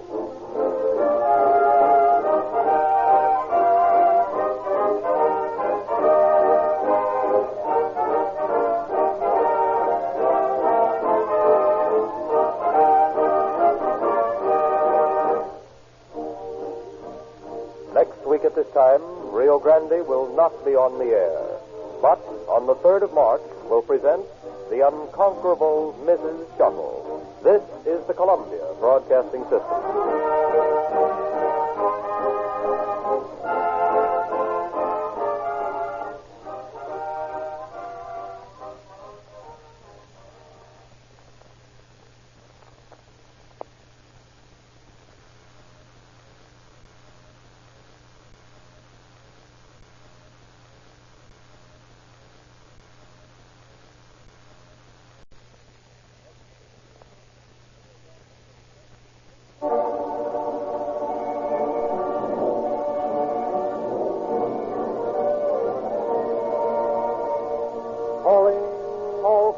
Copyrighted program created by Rio Grande.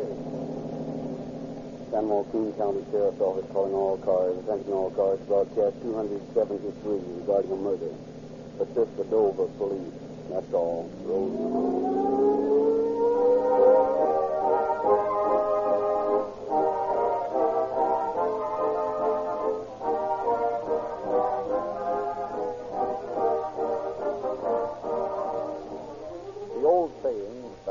Prevention is worth a pound of cure applies not only to the health of human beings, but to the well-being of automobiles. Only tens of thousands of motorists have reworded it to read, a crankcase full of Rio Lube or Rio Grande, Pennsylvania is the best way to prevent costly repair bills. That's true. Rio Lube is another way of saying preventive lubrication. This pure 100% paraffin-based lubricant seals your motor, not only in the easy-going days of summer, but in the far from balmy days of winter, because it's made that way. Rio Lube is so expertly refined that it cannot be slowed up by freezing weather, and it cannot be broken down by your engine at top speed. The instant you step on the starter, let it be in the cold early morning or late at night after standing out in the open several hours, Rio Lube or Rio Grande, Pennsylvania answers your command, immediately flowing to every part of your motor to cloak it with real life-preserving protection. And so, friends, why use some inadequate oil when Rio Lube has everything and costs you only 25 cents a quart? When you visit your Rio Grande dealer in the morning for that tank full of police car performance cracked gasoline, take on a crankcase full of Wear Preventing Rio Lube. You'll get the best that money can buy.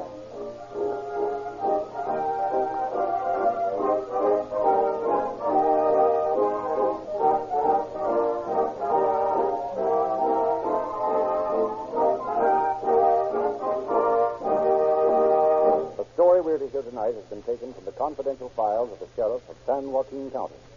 We have therefore asked Sheriff Martin Anslow to prepare a foreword to our program. We have stressed repeatedly on this program the fact that crime does not pay. We've cited many examples of criminals who thought they could beat the law, and criminal records contain many cases of clever men and women who have, for a time, escaped punishment for their deeds. Such was the case with the criminal in the story we're about to hear. But once more, we can point definitely to a case file and say most conclusively that regardless of how bold or crafty, how clever or stupid, the ultimate result of crime is the same. It cannot pay.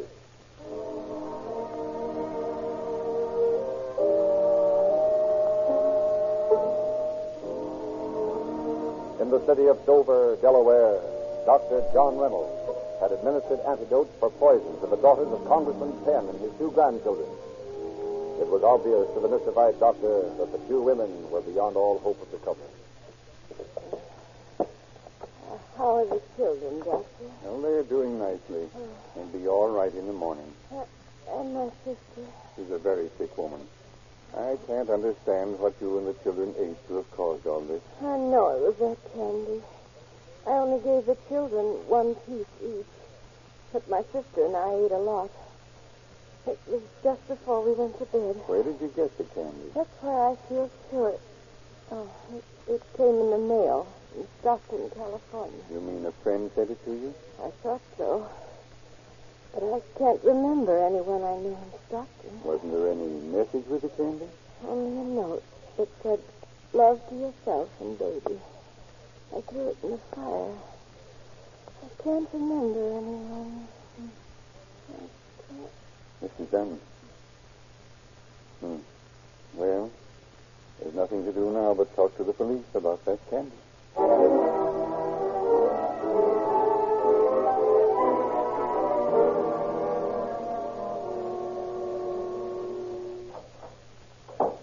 me, Bill? Yeah. Sit down, Joe.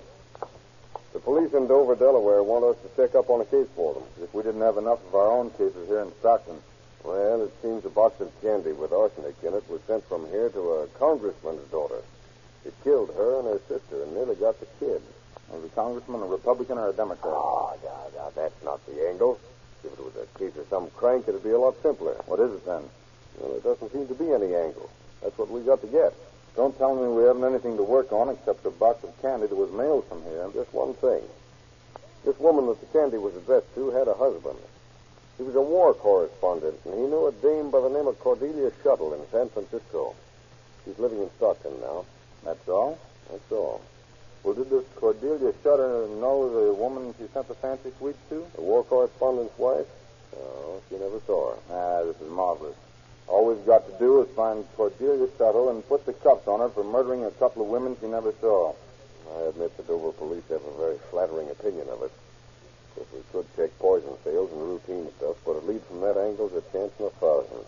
Couldn't they get any more out of the husband about this Shuttle dame? Apparently not. If we can establish a motive, we'll have something to work on. You mean maybe he knew her too well? Something like that. But he knew her in San Francisco. I suppose all we'll have to do is ask Cordelia about their friendship, and she'll give us all the intimate details. Hey, by the way, how long ago did the guy know her? Well, according to the report, 6 years ago. 6 years. And how long had his wife, that Cordelia never saw, how long had she been living back east? 5 years. Listen, something's crazy about all this. Well, I just wanted to see if you had the same idea I had. Well, go get your sample brush, Keith. I'll have to dust it off. So we're going to visit Cordelia and try not to sell her any brushes. If you give us one good lead, we'll give her the best sample we got. Sample what? Come on, let's get going. You seem to be getting awfully fond of this brush selling stuff. It's amazing what you can learn about crime.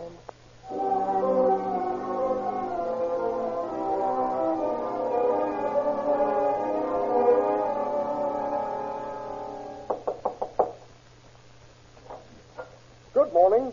Would you be willing to accept an absolutely free sample of a household brush with 1,000 uses? Well, I really don't need any brushes. Oh, but you've never seen anything like our line. It's an awfully hot day. Could we trouble you for a drink? Oh, of course. Come on in. Thank you. I always say there's nothing like a nice drink on a hot day, but you've got to promise not to sell me anything. Oh. My husband gets furious. I just can't resist fellows like you with a good line of things to sell. Well, you sure are generous. I mean, it's nice of you to give us a drink. Well, I'm glad to. I was just sitting around here thinking what a dull day it was. What do you boys have to drink? If you've got some water, that'd be just fine. Water? Oh. Well, just sit down and make yourselves at home. I don't think we're going to get any place. Well, who wants to sell brushes? Just let me lead the way. And I think of all the energy I wasted dusting this brush case. Right. Here are you, boys.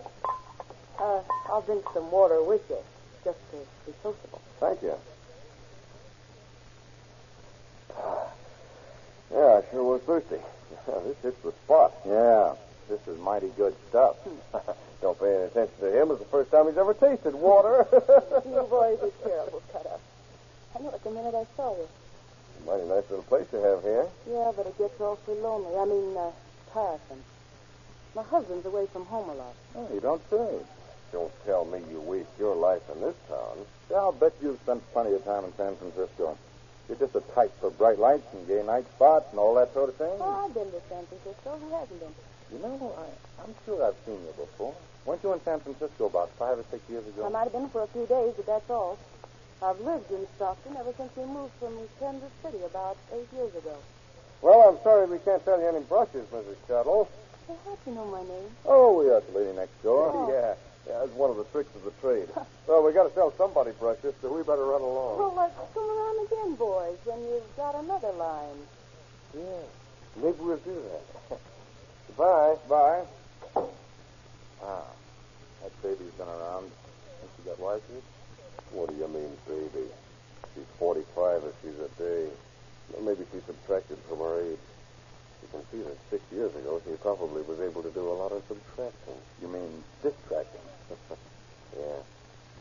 So you're going to keep right on selling brushes to the entire neighborhood. If I know human nature and neighborhood gossip, you'll find out plenty about Cordelia. But what if I sell all my brushes? If you do that before you get the dope on Cordelia, you can turn in your badge and be a brush salesman.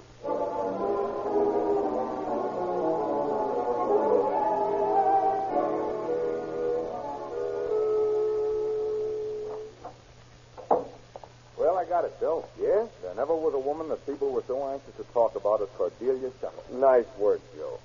Come on, let's have it. The first thing I found was that she's only been living here with her husband 4 months. 4 months? Where's she been? In San Francisco. She moved to Stockton 8 years ago with her husband, but she was gone from home for weeks and months at a time. Then 6 years ago, she leaves for San Francisco and doesn't come back until 4 months ago. Sure. Oh, well, all I could get was that she was a neighborhood character, a very gay character. Until I got chummy with an old maid who lives in the next block. This old maid had a lot of cats and an album that covered every ghost in every closet in Stockton. Yeah. What about Cordelia? I'm coming to her. This old maid had a sister that lived in San Francisco and somehow got acquainted with Cleopatra Shuttle when she was up there. Yes? Well, the correspondence that went on between these two old maids would burn up asbestos stationery. Go ahead. Well, just remember that Shuttle was 38 at the time, but she was really getting around San Francisco. Well, she was sitting on a bench in Golden Gate Park one afternoon when this fella comes along. I beg your pardon. You dropped your handkerchief. Oh, so I did. How careless of me. You're so kind. Not at all. It was a pleasure. Pleasure, I'm sure. It's a lovely day, isn't it? Yes, indeed. You make a lovely picture sitting there. Oh, men. Always so gallant. No, that's not gallantry. I have eyes to see. I never saw such eyes as yours. May I sit down? Well, I really shouldn't let you. Please, don't be so cruel. No, I can't be on a day like this. After all, there's no harm in two lonely people talking to each other, is there? How did you know I was lonely? I guess I'm just psychic. I believe that. Your eyes are hypnotic. You say things so beautifully. I'll bet you're an actor. Or a writer. You guessed it again. I'm a war correspondent for a bunch of newspapers. But right now, there aren't any first-class wars, so I'm at liberty. My name's John Dunn. John Dunn? Why, I've heard of you. You're famous. You think you're talking to a poor little girl like me. My name's Cordelia Shuttle. Pleasure, I'm sure. And I'm not really a girl. I'm afraid to tell you how old I am. You won't be interested in me anymore. Oh, but I am interested. Very much. Well, I'm 33. There, I've told you. But you're just beginning to live. And if you'll let me, I'll show you how it should be done. Oh, that will be wonderful. Of course, I'm only 28, but I've been all over the world, so I'm really a lot older than my years. Oh, how is it that some lucky woman hasn't married you? Well, I am married to Congressman Penn's daughter. We've been married a year, and I have a daughter. But for the man of the world like myself, there's no reason why we shouldn't see a lot of each other. Now, that's a coincidence. What is? I'm married, too. Rich, isn't it? My husband and son live in Stockton. But, my husband isn't interested in anything but business. How droll. That rhymes with stroll. What do you say if we take one? And what would you say if we strolled in the direction of my apartment? Oh, you kiddo. Yeah, if another war starts, you'll have to get along without me. And that was the way they got acquainted 6 years ago. A few weeks after he met her, according to the old maid Grapevine, Dunn took an apartment in the same building with her. Yeah. And his wife starts to wonder why he's away from home so much. Right. Somebody writes her one of those well-wishing friend letters and spills the beans. So she picks up the baby daughter and heads for the congressman's home in Dover, and she's been there ever since. And then?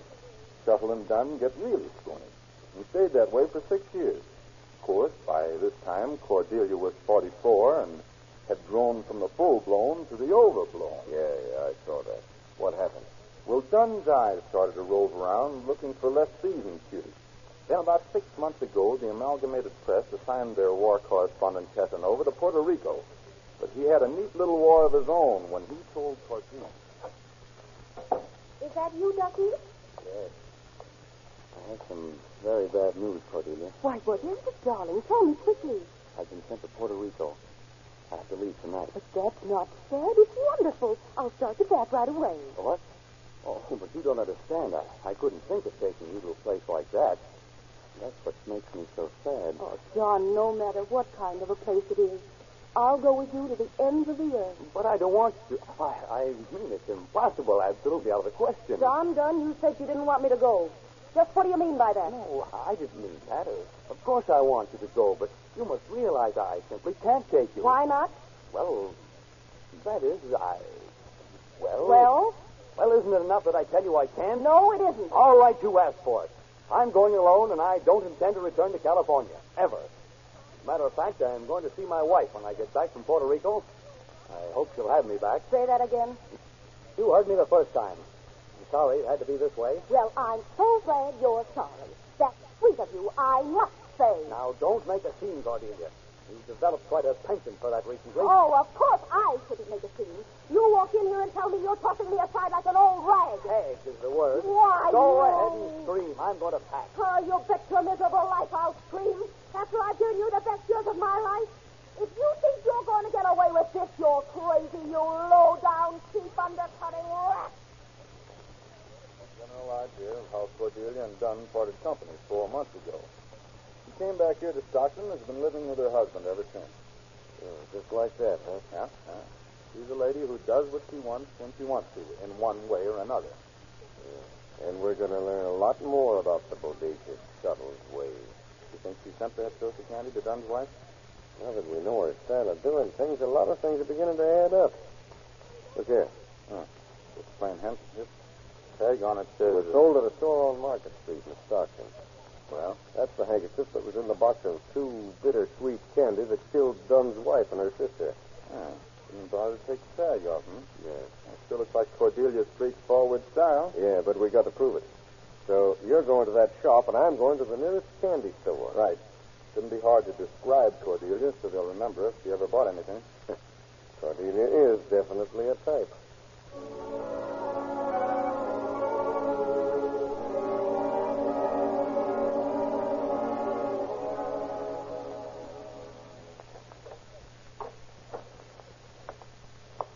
Mr. Hawes? Yes, sir? I'm from the sheriff's office. And do you have any other clerks that wait on customers? No, sir. The candy business isn't the rushing these days. Well, I'm going to describe a woman that may have bought a pound box of candy a couple of weeks ago. A couple of weeks? I couldn't remember that fast. Now, wait a minute. Is your wife ever in the store? I'm a bachelor. Fine. Well, you'll remember this woman if she was in here. She has very striking, luminous eyes with long, wavy lashes. Oh? About 45 years old. Somewhat buxom. In fact, quite plentiful here and there. Oh, her, yeah. I didn't think she was 45. Oh, you do remember her? I sure do. Oh, but that wasn't the only reason. She sashays in here, and right away, I seen she was something special. I mean, she wanted something special, because she looks all around. I wonder if I could ask a very big favor of you. Yes, sirree. You surely can, lady. Just name it. Oh, that's sweet of you. I want to buy a box of candy, but I want a box without a label on it. Oh, a label, eh? Yes. You see, I want to send it as a gift.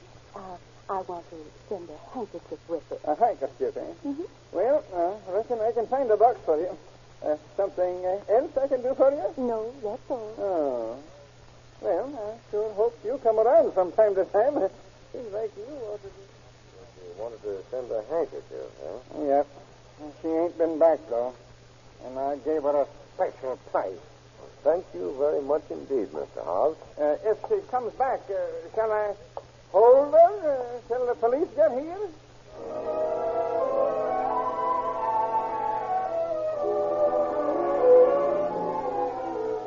Meantime, Deputy Carson found the store where the handkerchief had been purchased.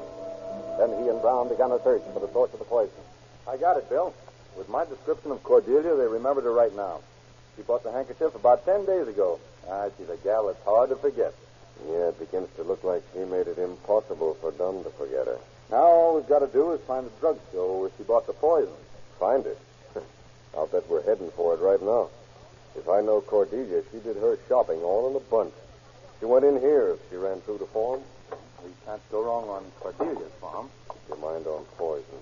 So, gentlemen, record of all poison sales? Yes, gentlemen, we do. Will you step back here with me? You don't have to tell me where you're from. I've got a hunch. Here's the file of poison sales.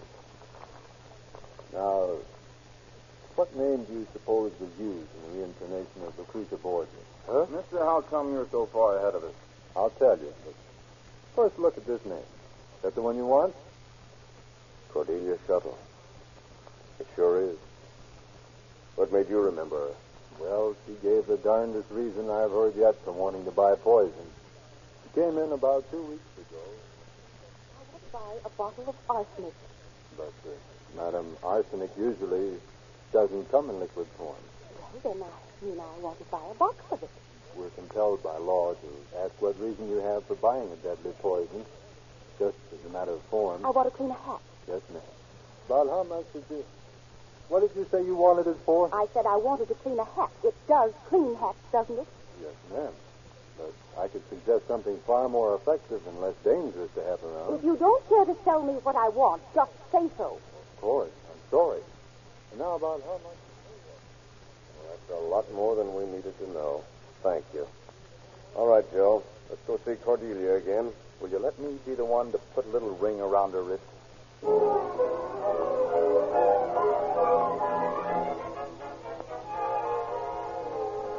So, Cordelia Shuttle went on trial in the Superior Court of California. 3 months later, after the court had relegated her to prison for the rest of her natural life, the judge received the most profound shock of his long and honorable career. As the justice was walking in the vicinity of San Francisco jail, a familiar figure strode in his direction. A pair of luminous eyes attracted him. Oh, good morning. How do you do? Hello there, Judge. I beg your pardon. Haven't I seen you somewhere before? Now, Judge, for a smart fellow like you, that's an awful old line. Well, I must beg your pardon again. I know you very well, but for the life of me, I can't place you. Now, Judge, do you really want to know my name, or do you want to know me? Oh, you don't have to be dignified with me. Wait a minute. I know who you are. You're Cordelia Shuttle. Judge, how could you forget me? Young woman, what are you doing out here on the street? Why, Judge, I'm going home. What do you mean you're going home? I'm going to the only home I have now. Don't you remember? You sent me this. You said, Cordelia Shuttle, I sentence you to the penitentiary for the rest of your natural life.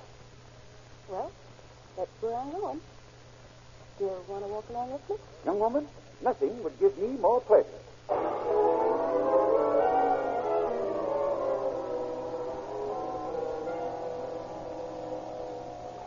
As representatives of the Law Enforcement Society, we demand... We're investigating the charges of the judge, and we want to know just why... The law-abiding citizens of this community are enraged at the conduct. We want to know why Cordelia Shuttle walked around the street when she was sentenced to serve the rest of her life in prison. Now, ladies, I appreciate the gravity of the situation, and as warden of this prison, I will do everything in my power to aid the law enforcement. We want to know one thing. Do you have Cordelia Shuttle in this prison? I've got her. She's incarcerated here. Will you please show us the cells where she's confined? Of course I'll show you where she's confined.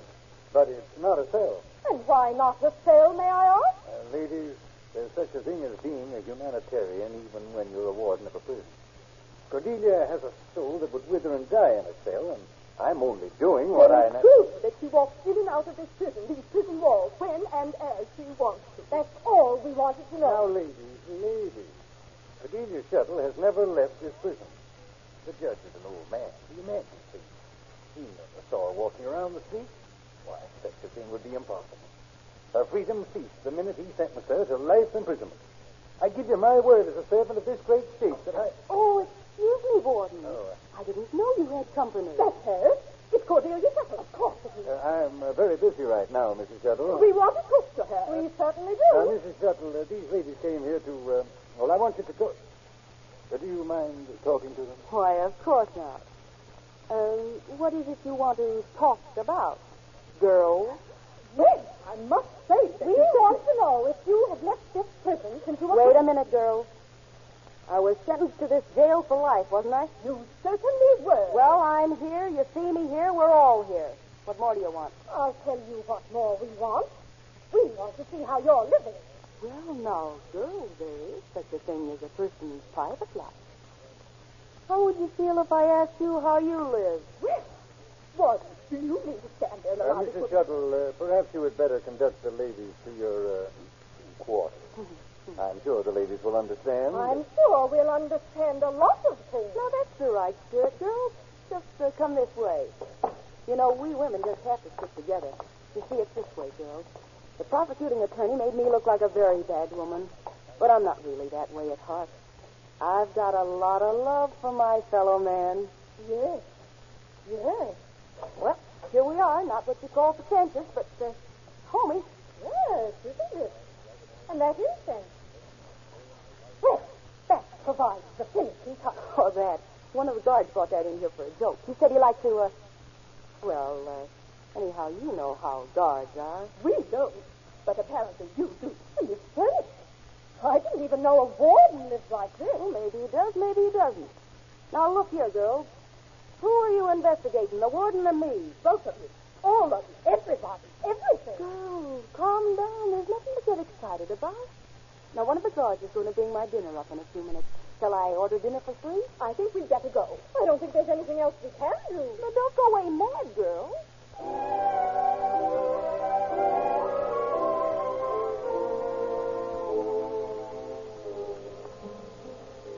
Despite exposure, the invincible Cordelia Shuttle continued to live in its curious surroundings during a succession of appeals. And then came the year 1906, and with it the San Francisco earthquake. An act of God against which even Cordelia had no defense. The county jail was wrecked. San Quentin became the home of Mrs. Shuttle. Honey, come here a minute. I've told you before to address me as matron. But, honey, I just got to see the warden. You've seen him before. He don't understand. I got to... I suppose I don't understand? No, you don't. I want to see the warden. Listen, 27837. You're just a number here. Get that? I want to see the warden. I told you you've seen the warden. Let's put it this way. The warden has seen you. He doesn't want any part of you. Can you understand that? You can't do this to me. I've been framed. I'll have you framed in solitary confinement if you don't keep quiet. But men are responsible for everything I've done. I'm being persecuted, I tell you. Are you going to keep quiet? I'll never keep quiet. I can't talk to you. You don't understand me. I want to talk to a man. Just give me one more chance with the warden. Hey, listen. You're a woman. Haven't you got a soul? Can't you see what this is doing to me? Yes, I can see what it's doing to you. And I'm going to give you one more chance. Will you? Oh, I knew you would. Let me out of this cell. I'm going to give you one more chance to keep quiet. Why, you dirty heel. I'll get you for this. Nobody's ever double-crossed me and got away with it. I'll get you if it's the last thing. God, put this woman in solitary. You can't put me away forever. And when I get out, you wish you'd never been born. Quiet, Joe. Hey, listen, darling. You're a man. I can talk to you, can't I? Now you see, sir.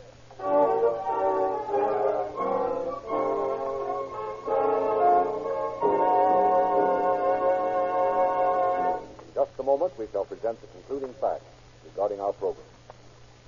Before accepting the often extravagant claims made for this or that motor fuel, friends, give this fair consideration. That those who drive the most, who know the most about gasoline, prefer Rio Grande cracked. More police cars, ambulances, fire engines, and other emergency equipment are powered with Rio Grande cracked wherever it is sold than any other brand. Then try it yourself. And from then on, you too will insist on getting police car performance in your car. In the grim walls of San Quentin, the allurement of Cordelia Shuttle availed her nothing against the unsympathetic attitude of the incumbent warden. Prison hardships proved too much for her, and 4 years later she died. Her story is another example of the unalterable fact that crime does not pay.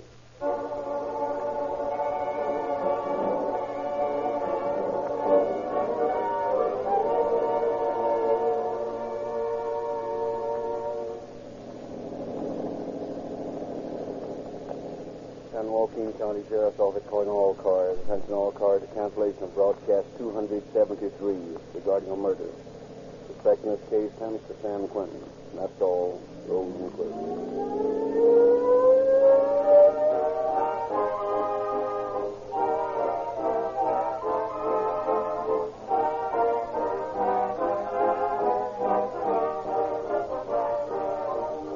is your narrator, Frederick Lindsley, bidding you good night for Rio Grande.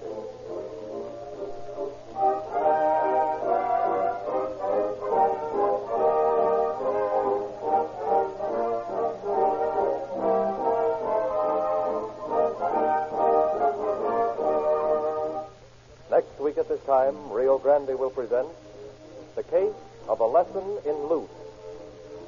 This is the Columbia Broadcasting System.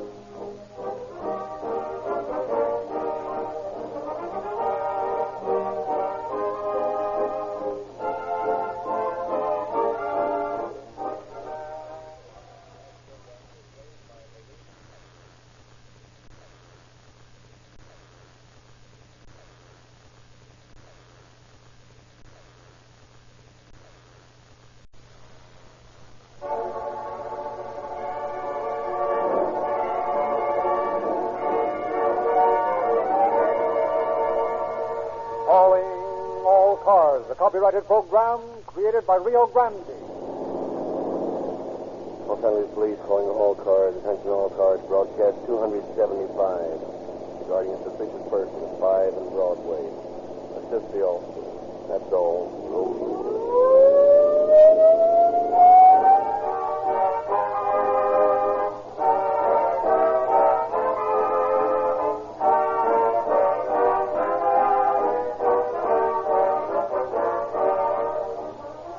Consult your radio log and find a program listed merely as talk, you'll probably skip it. On the other hand, if you know that your favorite subject is going to be discussed by a recognized authority who knows what he's talking about, you'll give him your undivided attention. That's why so many motorists listen to the drivers of police cars, ambulances, fire engines, and other emergency equipment when they talk about gasoline. These men who drive the most know the most about gasoline. They're the foremost authorities on what a motor fuel should do, how it should perform. And so it really means something when these experts recommend Rio Grande Crack as the gasoline that meets every test of every emergency in any kind of weather. It really means something not only to us but to you. The fact that Rio Grande powers more police and fire department emergency equipment wherever it is sold than any other brand. That endorsement of this better gasoline has led tens of thousands to make their own tests, has brought them the unequaled benefits of police car performance in their own cars. If you have not done so, I invite you to try Rio Grande Crack. Test it from every angle, and when you finish, you'll be as enthusiastic as the rest of us over its quicker starting, smoother acceleration, maximum speed, greater power, and real money-saving mileage. Get that tank full in the morning, friends. You'll understand why Rio Grande Crack is the most highly recommended gasoline sold in the West. The facts upon which the story we are about to hear are based have been taken from the confidential files of one of the most widely known detectives in the West. We have therefore asked Mr. Nick Harris to open our program. Thank you, Dr. Lindsley. And good evening, ladies and gentlemen. It's a pleasure to take my place among the law enforcement officers of the West who have appeared on this program and to endorse the ideals for which it stands. I've probably learned one thing more completely from my many years of investigative work than any other fact. That is, that crime of any sort cannot pay. Dollars are not the greatest cost accrued to crime, despite the fact that billions are paid out annually towards its suppression and to its criminals. The supreme price of the evil created by criminals of our land is found in the moral, in the hearts, and in the souls of those affected directly or indirectly by crime. The story we're about to hear exemplifies most completely that statement, which has become almost a truth, that crime of any sort cannot pay.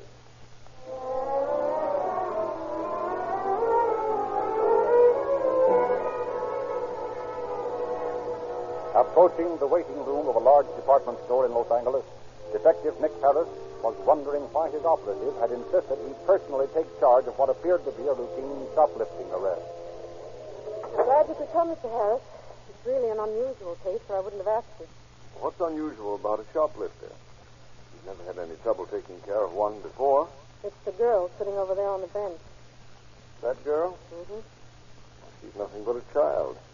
Not more than 14. I know. That's why the owner of the store refuses to prosecute her. What did she take? A pair of very good silk stockings. You can see that she's dressed well enough. It's not a case of actual need. You're right. If she gets off too easily this time, she may try again. And when they get away with it a few times, it becomes a habit. You've always told me preventing crimes was more important than solving them. Okay, I'll talk to her. She'll be less frightened if you're not around. Well, I'll get back to work then. You did the right thing in calling me. We'll see how it works out. Well, young lady, what's all this about? I don't know. Honest, I don't. You don't know? You admit you did take the stockings, didn't you? Yeah, I took them.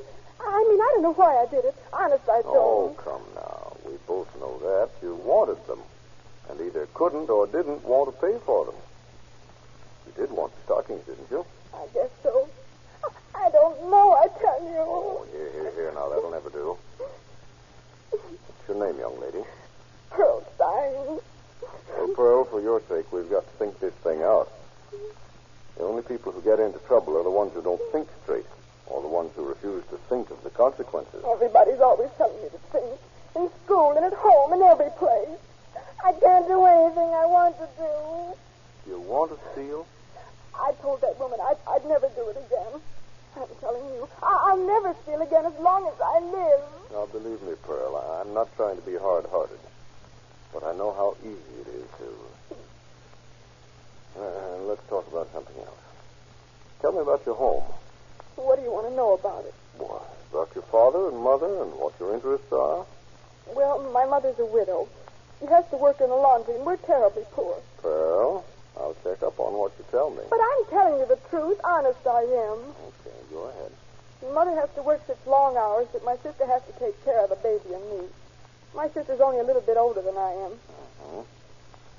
Now, Pearl, I'm going to ask you something, and I want you to tell me the truth. I want to help you, and the only way I can is for you to have complete confidence in me. I have. Good night. Fine. You needn't be afraid, whatever your answer is. Pearl, have you ever taken anything like this before? Now, before you answer, let me explain why I asked. You say you don't know why you did it. Well, some people do it because they just can't help it. They're just a little sick in their minds, and they can be cured easily if we know that's why they take things. Oh, no. I never took anything before in my whole life. Honest, I didn't. All right, Pearl. And you're never going to again. Then I'll take you home. Home? Oh, please, sir. I'd die if they knew anything about this. Don't you realize how lucky you are in being taken home instead of the police station? But Ma'll give me an awful licking. I just know she will. I didn't say I'd tell them. But they'll know right away if I'm dragged home by a cop. I mean... Just what do you mean? How would they know? I don't know. I don't know. Come on, Pearl. We're going home to see just how much you do know.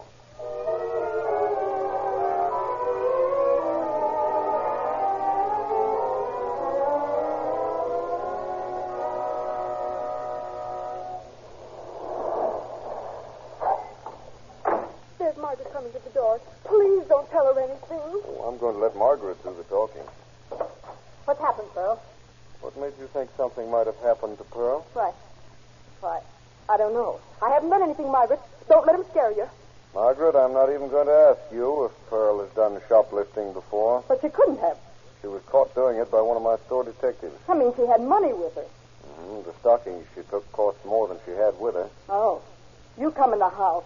Just wait till Ma gets home. You'll get a licking you'll never forget. Wait a minute. I've done everything I can in talking to her and bringing her home. But we know her now, and the next time we catch her, it'll be a long time before she comes home. I'm sure Pearl won't ever do it again. And thank you very much for not arresting her this time. This time, huh? I'll never do it again. Pearl, you have every chance for a happy life if you keep that promise.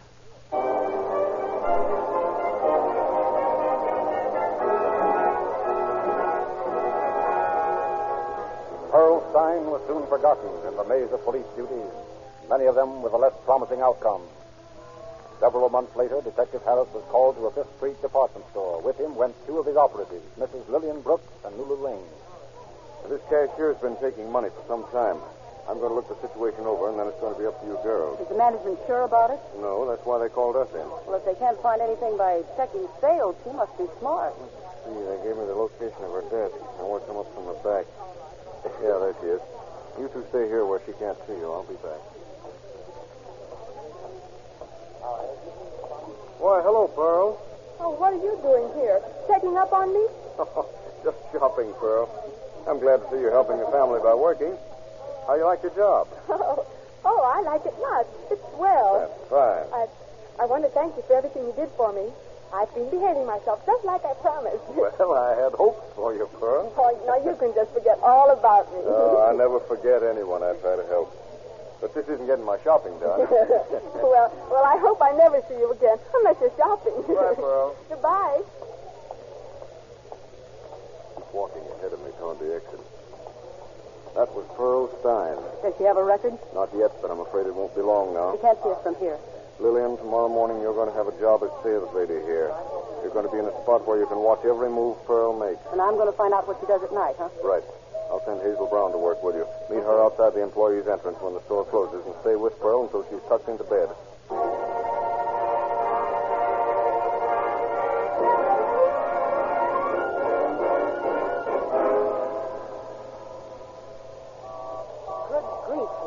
You weren't going to show up. What's the matter, Lily? Getting too old for these night watches? I am not.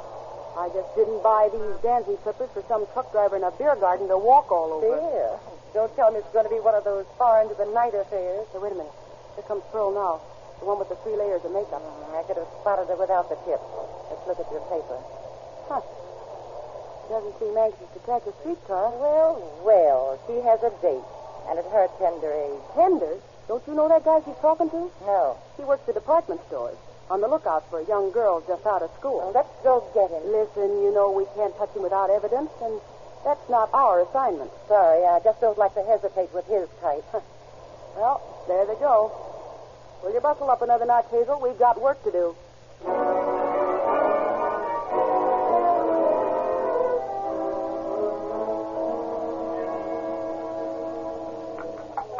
Oh, my gosh, Hazel, what time is it? It's only 11:45. Now, don't tell me you're tired of dancing. This is only the second joint we've been in. Yeah, but it's a 6-8 then, in. Think they'll recognize us? No, they're both too drunk. Well, let's sit in the booth next to them. Maybe we can pick up something of their conversation. It's bound to be more interesting than dancing. Listen to what you're saying to me. You think I'm pretty, see? I knew what you were thinking even before you said it. You're a woman of the world, is that it? Well, what do you think? I think you're pretty. You said you knew that before I chose it. I didn't say I knew it. I said I knew you were thinking of before you said it. Before I said what? What's the difference? Oh, come on, Charlie. Let's go someplace else. Okie doke. Anything you say is okie doke. But I'm telling you, this place looks just like the last place, Charlie. Are you sure this is the last place? Oh, no, Pearl, I ain't sure this is the last place. What if it is the last place? I don't care. It's swell. You know, Charlie, this is what I call living. Yeah. Doing what you want to do and not having anybody watching you and telling you to do something else. You don't have to worry about that when you're with me. Say, Charlie, it's swell of you to take me out. Oh, I ain't doing anything. You're paying the bills, ain't you, honey? Yes. So let's go someplace else. I want to have a lot of life.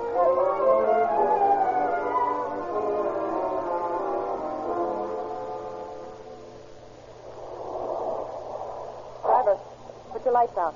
I don't want the people in the taxi ahead to notice us. Pearl's going into that apartment house. Where's her boyfriend? Probably too drunk to get out of the cab. Yep, there it goes. Well, what now? Oh, nothing until tomorrow night. I phone in the report tomorrow, but I don't get out of bed to do it. Oh, what a night. Yeah.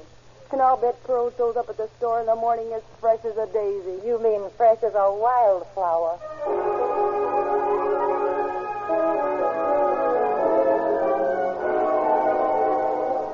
Pearl Stein had moved from the protection of her home and was now living her own life. For several nights, he was followed. Then one morning, Operative Brooks, still in the role of sales lady, phoned Detective Harris that she had ample evidence for an arrest. Nice work, Mrs. Brooks. I brought Lulu Lane to help you. Pearl doesn't know her. Hello, Lulu. Hello there. You will be a help. You see, Pearl's been forgetting to ring up sales. But I didn't know what she was doing with the money. I got acquainted with her and noticed she kept a makeup box right under the cash register. Dropped some money in that when she powdered her nose. And I think so. Now, I'll go and admire the makeup box and ask to see it. And she'll head for the restroom to get the money out of it. So I'll be in there to nab her when she does. Right. Go ahead, girls. I'll phone the manager of the store. Hello, Pearl. Hello, Lillian. This one is not doing much, is it? Nothing at all. Say, honey, can I borrow some of your lipstick? I can't seem to find mine. Sure you are. Yes, a beautiful makeup box. Can I look at it? Why, oh, it's nothing much. No, but it is. Say, I'd like to get one like it. Go on, let me see it. Sure, I'll let you see it.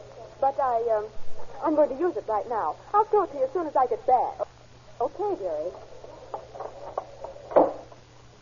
Hey, what are you tearing up those sales slips for? What's it to you? Just this. You've seen a badge like this before. Why, no, you don't. Give me those sales slips. Hey. Hold on, girl, Lulu. I don't have to. I got the sales slips. All right, take them. You haven't got a thing on me. Those slips will add up to exactly what you had in that makeup box. The money's in her stocking now. That's perfect.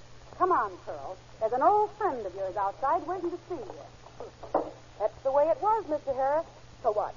What? No tears this time, Pearl? All right, Copper, what are you going to do about it? I'm sorry to say I'm not going to do anything. The management foolishly refuses to prosecute you because of your use. Use? Oh, shut up. I can see it won't do any more good to talk to you than it did the last time. That's a break. You're going to be discharged without references. It'd do you much more good to be put where you'd have to. You can't get away with this forever. Oh, yeah? Yes. You're getting another chance you don't deserve. Pearl, why don't you go straight? Say, listen, you'll never get anything again, Copper. I hope there won't be anything to get on you. Yes, you do not.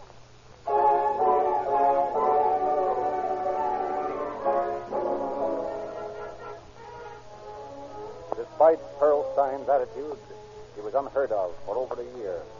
Then reports of theft from department stores totaling thousands of dollars made store operatives wonder if Pearl had graduated into big-time shoplifting. Among them was Lulu Lane, who followed a girl and a man through the entrance of one of the largest stores.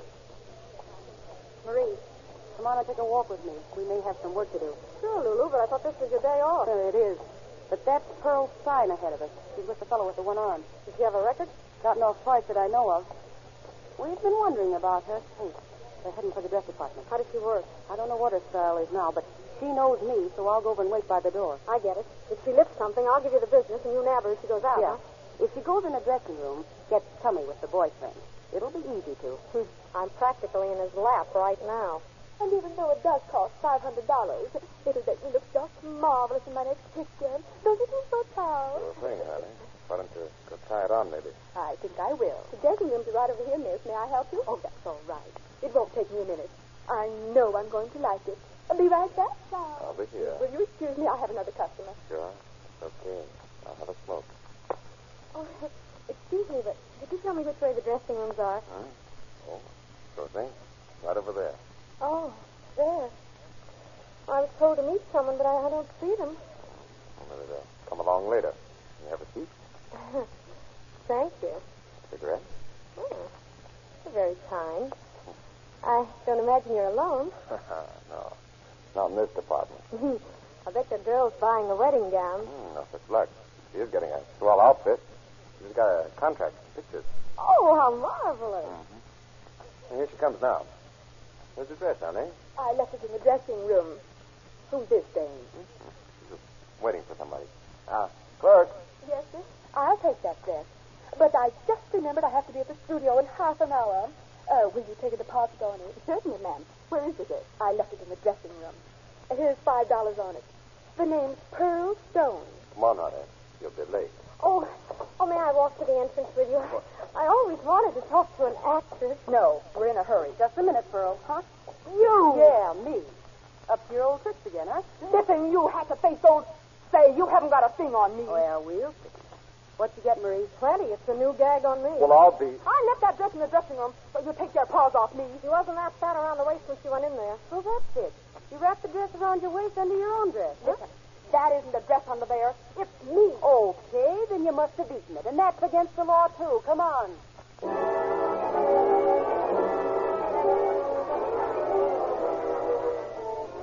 Pearl Stein pleaded guilty and was sentenced to 6 months in the city jail, her youth acting in her favor.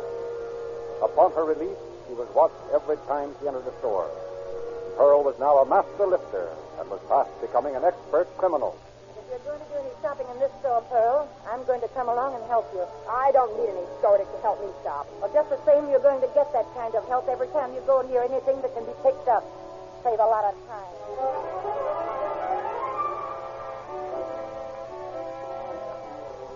You're going to tell me I can't even go in this drugstore without one of you rats following me? I'm just curious about the number of times you go in drugstores. This makes the 9th one today. All right, Sue. To find out anyhow. I want a 10-cent bottle of Paragoy. Paragoy? Say, are you drinking this stuff? No. Well, what's my feet in it?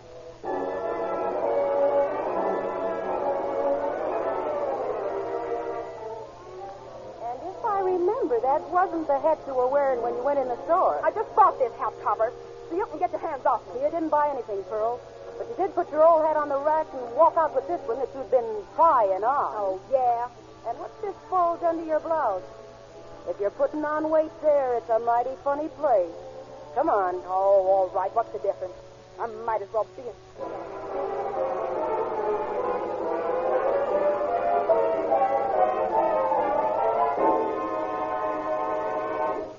And so the first place you head for when you got out of jail the second time is a dress store.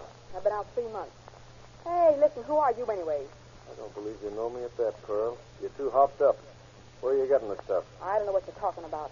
I work in this store. Oh, so you work here. Well, tell me why you were heading for the entrance with that dress over your arm. I was going to the buyer's office with it. My mistake, Pearl. But if you go out that door with that dress, you'll know how long you'll go up for this time. Well, there she goes, Hazel. She's so high she doesn't even know what she's doing. Let's go get her.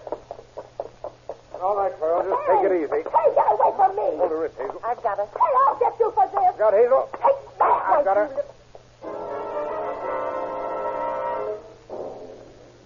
After serving her 3rd prison term, Pearl Stein was not seen for over a year. Then, after arresting 2 men who had been systematically robbing public telephone pay stations, Detective Harris went to an apartment on South Main Street in search of the man who had been making master keys to the coin boxes. With him went 2 detective lieutenants. Guess nobody's at home. Maybe it's a break. If this fancy works, they can look around.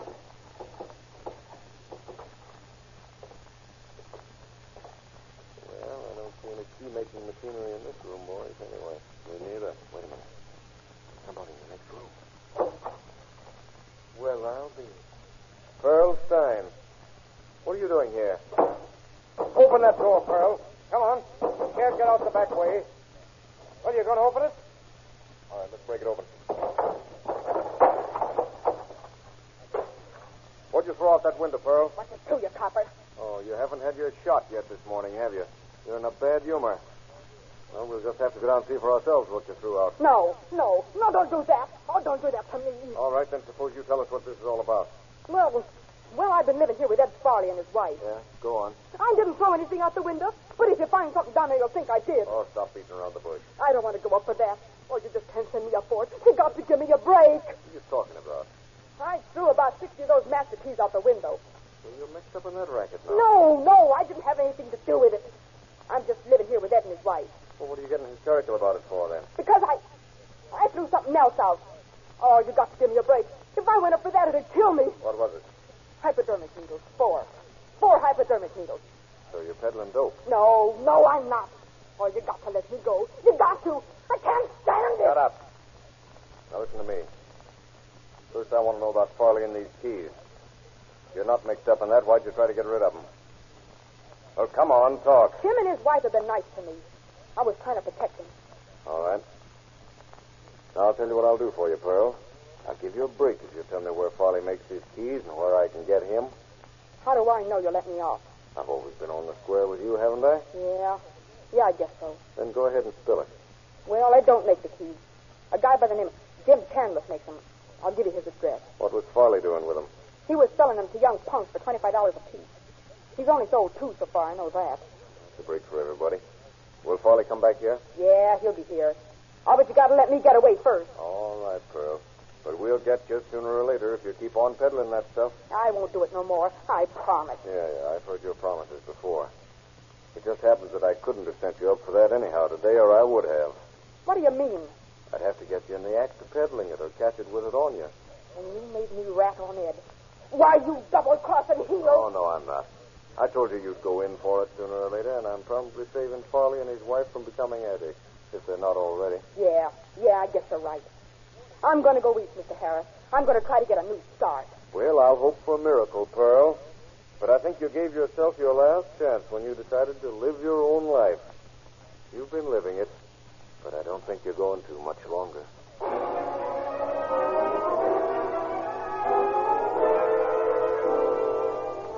Pearl Stein did leave Los Angeles, but instead of going east to a new start in life, she went to San Francisco. She found new companions, and the only change she made was to switch from morphine to cocaine. Quicker acting, more responsive to her deadened nerves. In a large building, a doctor greeted a new patient. Will you come in, please? Sit right there. Doc, I don't feel so good. I feel like, well, sometimes I think I'm dying. Yes, go on. I don't know what's the matter with me. I've never been sick before. Young woman, what's the real reason that made you come to me? I don't know. You know as well as I do. Yeah, I know. Oh, but you've got to do something for me.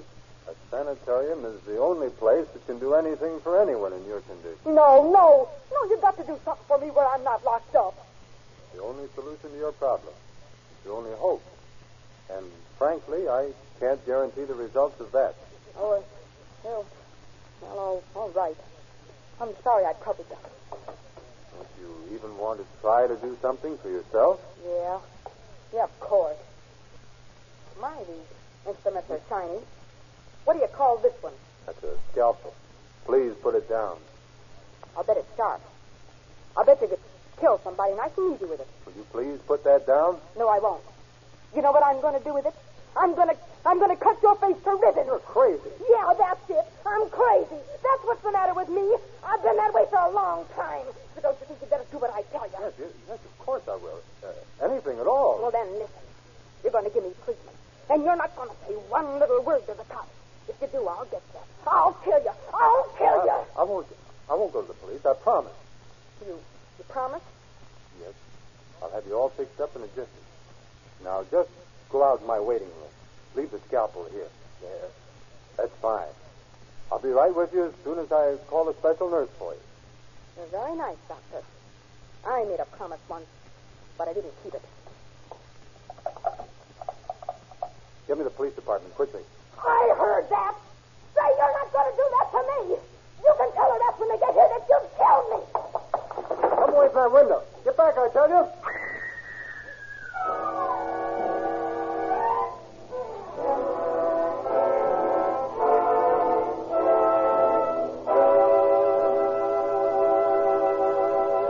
In just a moment, Mr. Nick Harris will conclude our program.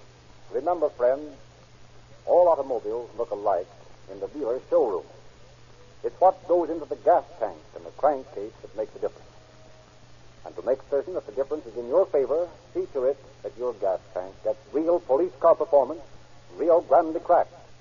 That your crankcase gets Rio Lube or Rio Grande Pennsylvania.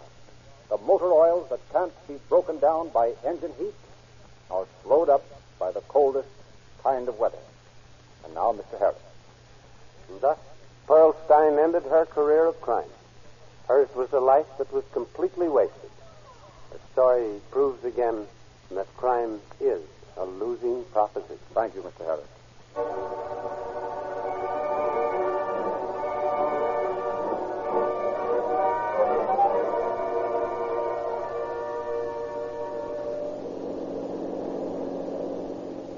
Los Angeles Police calling all cars, attention all cars. Cancellation of broadcast 275 regarding a suspicious person. Suspect in this case committed suicide. And that's all. Rose and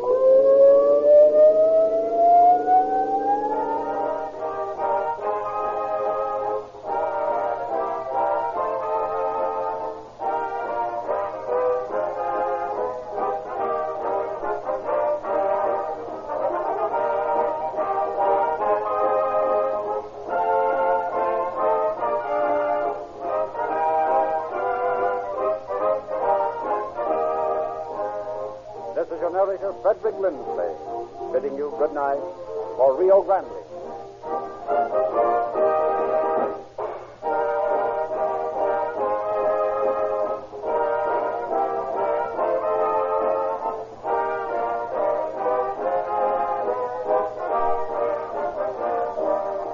Next week at this time, Rio Grande will present the case of the $20 bill.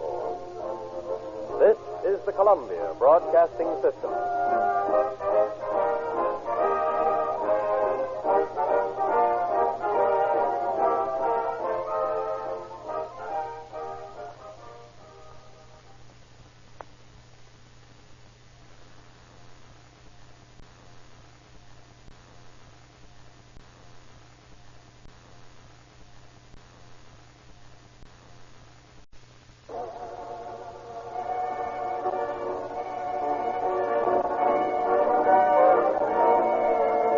Calling All Cars, a copyrighted program created by Rio Grande. Contra Costa County Sheriff's Office calling all cars. Attention all cars to broadcast 276 regarding a missing person. Be on the lookout for Aurelio Cabrera, male American, 30 years old. Last seen on May 30th. That's all. Roll.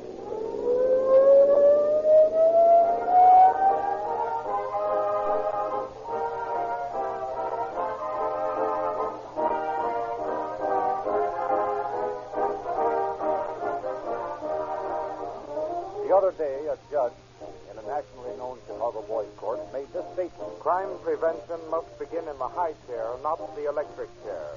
And in recognizing the truth of his words, it occurred to me that the principle involved also applies to wear and tear prevention in automobiles.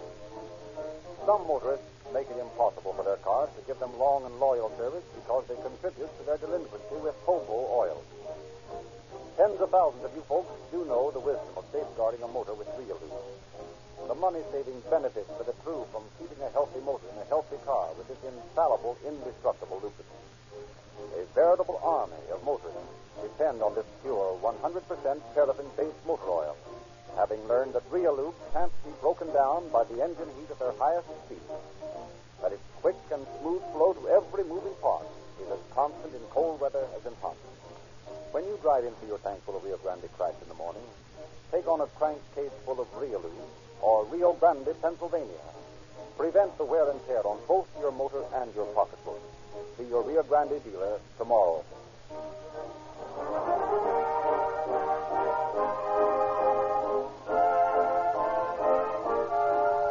The facts of the story we are about to hear tonight have been taken in the main from the confidential files of the sheriff of Contra Costa County.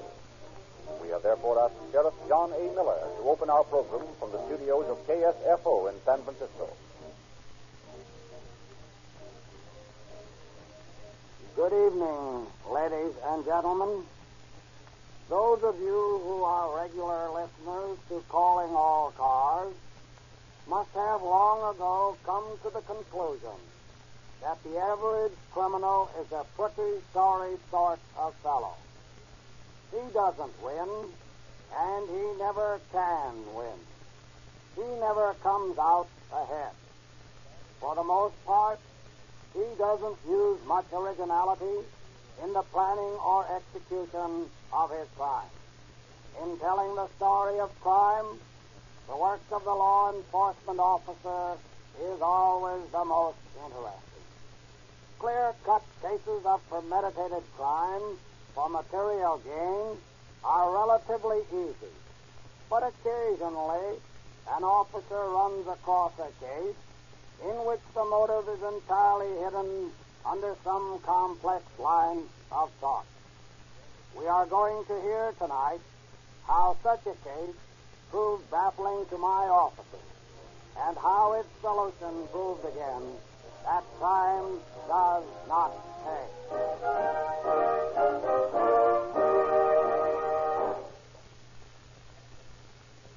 Our scene is the office of Sheriff Miller. Under Sheriff Al Aldrich is making a report. Glad you got here, Sheriff Miller. I was over at the Memorial Day services when I got your message. Now, what's this about a murder? Well, I just got a call from Deputy Sheriff Ralph Harrison of Port Costa. He found a trail of blood leading from a house on a hill down to the water gate. A body was apparently dumped in the bay. That's all I know. That's enough. Give me that phone. Yeah. Get me Charlie Scudero, the police chief at Pittsburgh. I'll have him send over his grappling hooks and a crew to Port Costa. We'll go over the details on the way.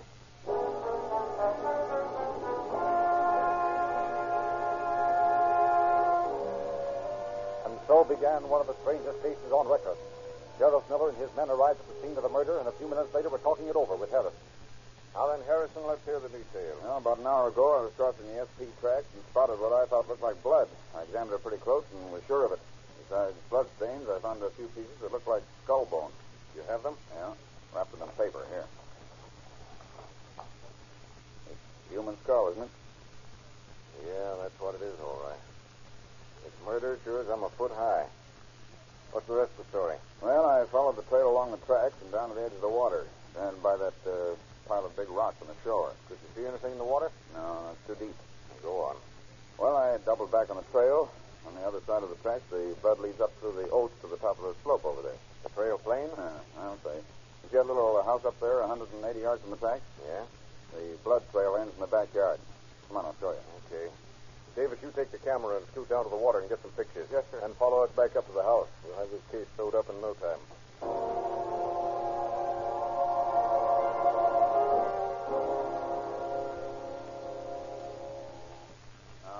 Over here, somebody tried to cover up the stains with dirt. Didn't do a very good job, either. Sure, a lot of blood splashed around. Let's get in the house. Okay. I knocked when I was up here before, but there wasn't anybody home. We'll go in anyway. Better have your gun ready.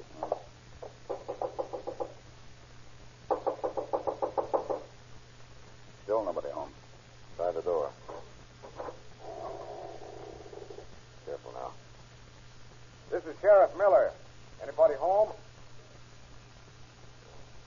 Empty. Yeah, might as well look around while we're here. Yeah. Don't seem to be any signs of a struggle. No. Hey, what's that over in the corner? Looks like clothes. Yeah, look at them. Soaked with blood. And the floor all around here. Blood stains all over it. Yeah, and look at this. An axe that's been recently cleaned. Probably what the murderer used. But there's no blood left on it now. We might find some under the glass. We can send it over to Dr. Heinrich. Excuse me, Sheriff. Yeah? The crew from Pittsburgh with the grappling hooks is here. Thanks, Longo. Come on, let's get down to the water and do some dredging.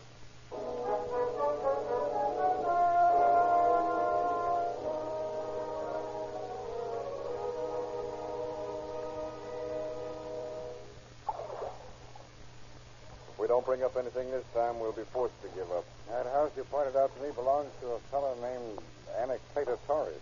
Yeah, that's what you said. He's a Mexican working for the SP. Well, we'll either bring him up or somebody he killed. I don't hardly figure you're going to find... Huh? Get something? I got away. Go back over the spot. Okay. Now put these in steady. Got it this time? Yeah. Now we'll see what our victim looks like. Here it comes. Now watch it. Take it easy. Oh, hold it in. Good work, boys. Roll it over. This is all right. You recognize him, Parker? Yeah, I believe I do. Torres' best friend, Cabrera. Aurelia Cabrera. Any enemies? Any reason for him to get this? Oh, none that I know of. Say, you don't suppose Torres has been killed too, do you? He might.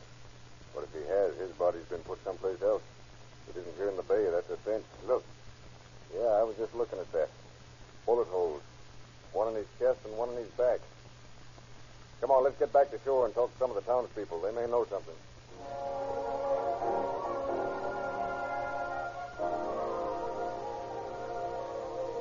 Sheriff Miller and his men began a systematic questioning of neighbors of the missing man. Now, let me get this straight. You say these three men were in your hotel and bought some whiskey earlier in the evening? Yes, sir. Torres and Cabrera and another fellow named Mercedes. This is quite early last night. They were planning to do some drinking at Torres' house. I see. Well, what's wrong? Oh, just a slight case of murder. Murder, eh? All three of them? I don't know yet. Cabrera's the only one we've found so far. Where does this Mercedes live? Well, he left the service station and turned to the left. Nothing honest. I don't. Torres and Cabrera and I brought a bottle and went to Torres' house. Then we got another bottle and dragged it here. Torres and Cabrera left about 3, and I went to bed. Is that all? No, about 6 o'clock, my wife woke me up and said Torres was outside and wanted to see me. What do you want? He said I put the man in the water. Go on. I asked him who and when, but he didn't answer me. He told me to keep quiet. He told me what he'd do if I talked. What did you say to that? I didn't say anything. I was afraid of him. What else? That's all. Honest, I don't know nothing. I didn't have anything to do with it. I believe you, Mercedes, but don't leave town. We may need you for a witness. Come on, Harrison. Let's go back to Torrey's house and wait for him. I'll phone Sacramento to put an arrest order through on the teletype. He might be anywhere by now. We need the whole state to help us.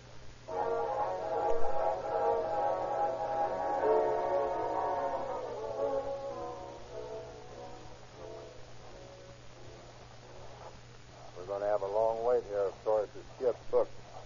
Fresh footprints. You go around back and guard the door, Lonzo. Yes, sir. And you and I will take the front, Harrison. Okay. You ready for action? And how? Looks like he flew the coop. But there aren't any footsteps leading from the house. Let's go in. Torres, this is Sheriff Miller. If you're hiding, come out with your hands up. What is that? Sounds like a loose board squeaking in the other room. Quiet, we'll get to open the door.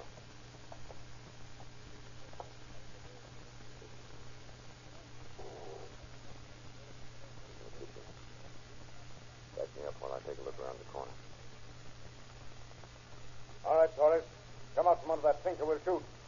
Come on. Get the braces ready, Harrison. All ready. You're Torres, aren't you? Good, I'm Torres. What do you want with me? Why did you murder Cabrera and throw his body into the bay? I didn't kill anybody, and I didn't throw anybody in the bay. I'm not that kind of man. No? No. You've made some terrible mistakes. Maybe. But where did that blood come from? All over your floor and out and back. Oh, that. Well, I killed a chicken early this morning. Yeah? We'll see about that. Put the handcuffs on him, Harrison, and bring him with us.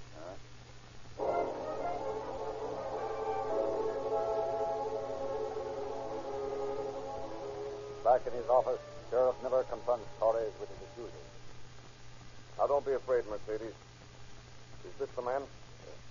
Yes, that's Torres. He's the man who early this morning came and told you he'd thrown a body in the bay? Yes. What do you say to that, Torres? I don't know what he's talking about.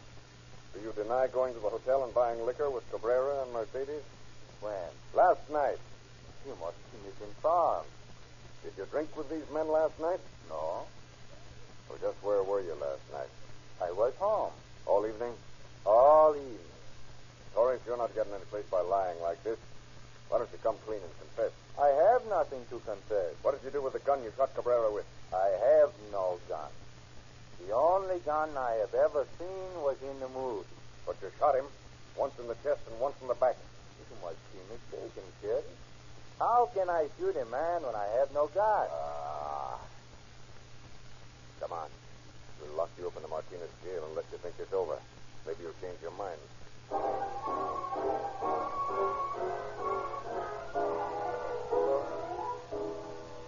The next morning, Torres was again questioned, and back came the same answer. I am innocent, and I can prove it. That night, he was formally charged with murder, and 10 minutes later had phoned for 2 attorneys. They left his cell announcing their client was innocent, and that they could prove it before a jury. Sheriff Miller was puzzled. I tell you, Harrison, the man's as guilty as though he'd been caught red-handed. But how to prove it? What was the motive? Might be a woman, maybe jealousy, maybe money, or just plain drunk. Well, I'll pick women and money, one of the two. But we got to establish it, sure. I guess we'll all just have to get in and dig. Looks like it. Go round up the boys and have them cover Port Costa from top to bottom. Ask everyone who ever knew Torres and tell them to stick with it until they uncover something. Yes? It's true. Okay, Harrison, get busy and find something and report. All right. Hello, Heinrich. Miller of Contra Costa County. Say, you heard about our murder up this way? You haven't? Well, look, come down here, will you? I got a job for you. Yeah. Bloodstains and hair and an axe. I want to report on them. You will? Swell. Yeah, I'll be right here. Bye.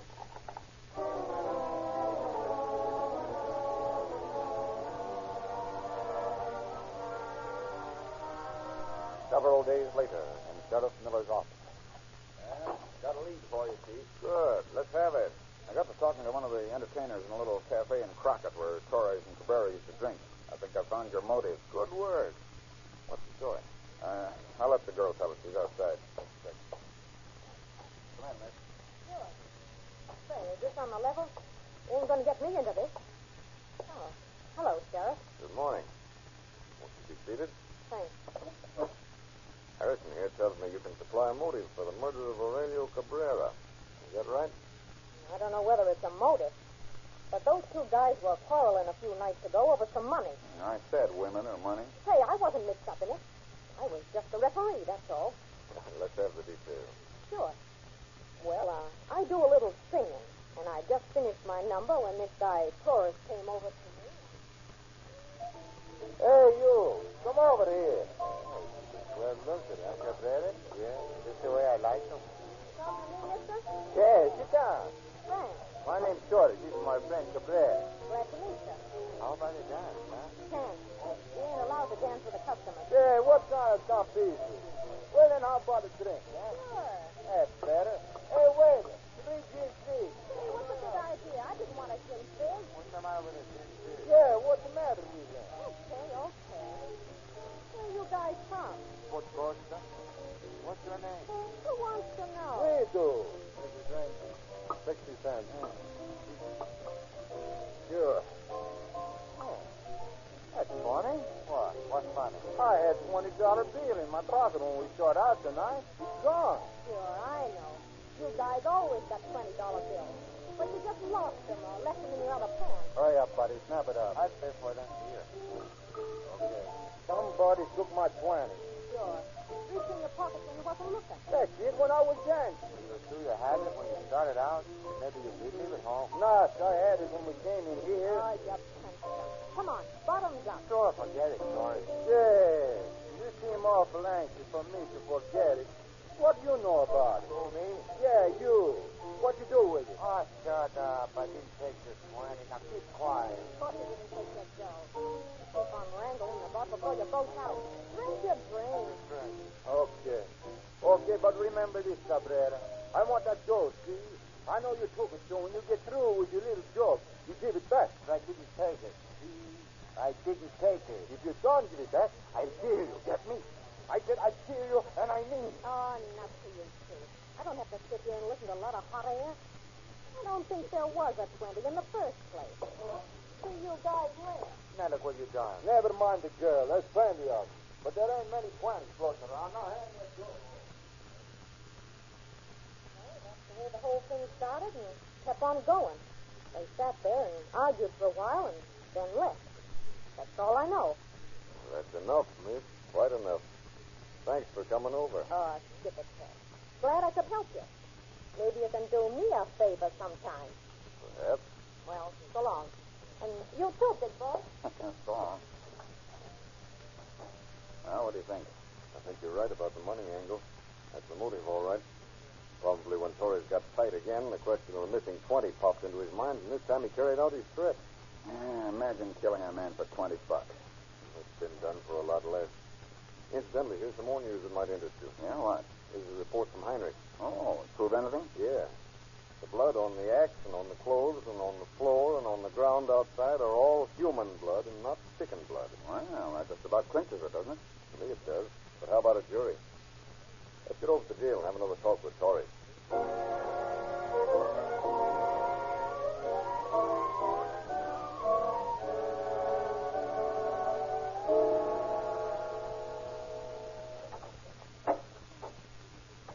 Hello, Torres.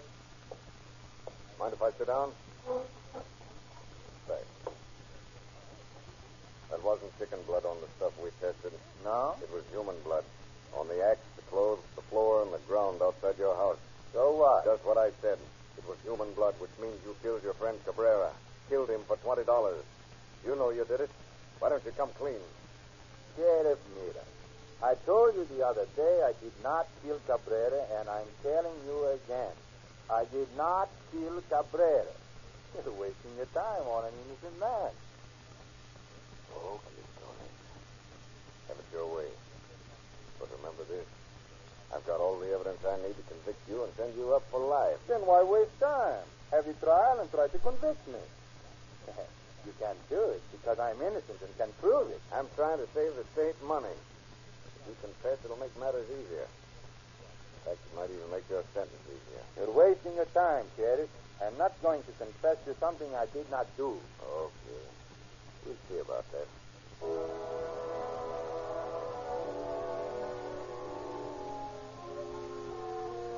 Sheriff Miller was positive that Torres was guilty and determined to get a confession. A week went by. Come in, Chris. You want to see me? I've been over to the DA's office, and he's as anxious as you to get a confession. Now, we've got a plan to present to you. Shoot. Well, it's simple. All we have to do is... Just a minute before you tell me. Here's something I want you fellas to thoroughly understand.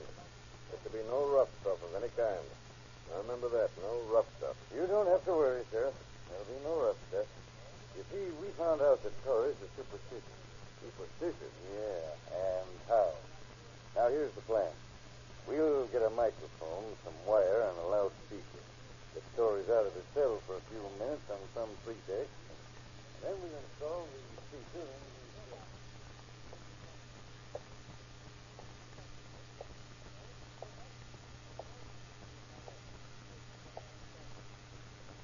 Asleep, Torres? No, just resting. Well, don't get lonesome. So long.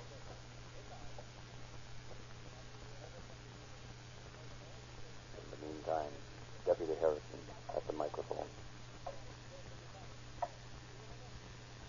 Who's there? Who's there? What you want? Who's captain?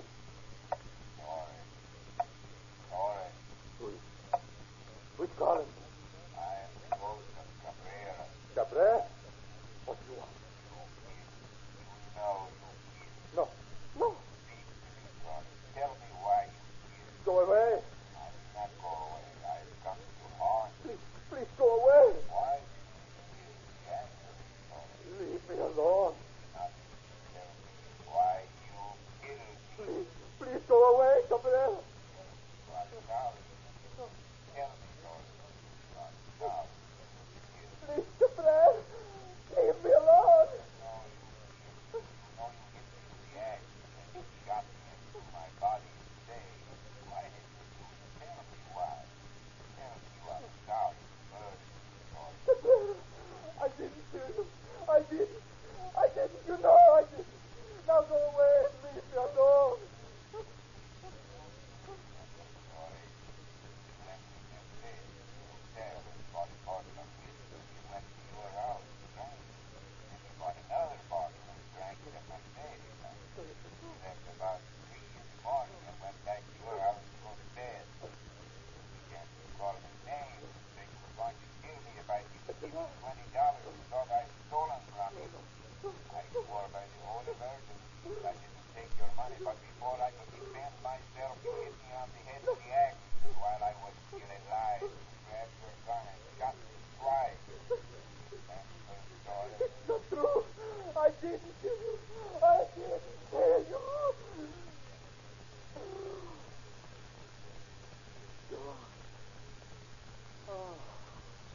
him and threw his body in the bay.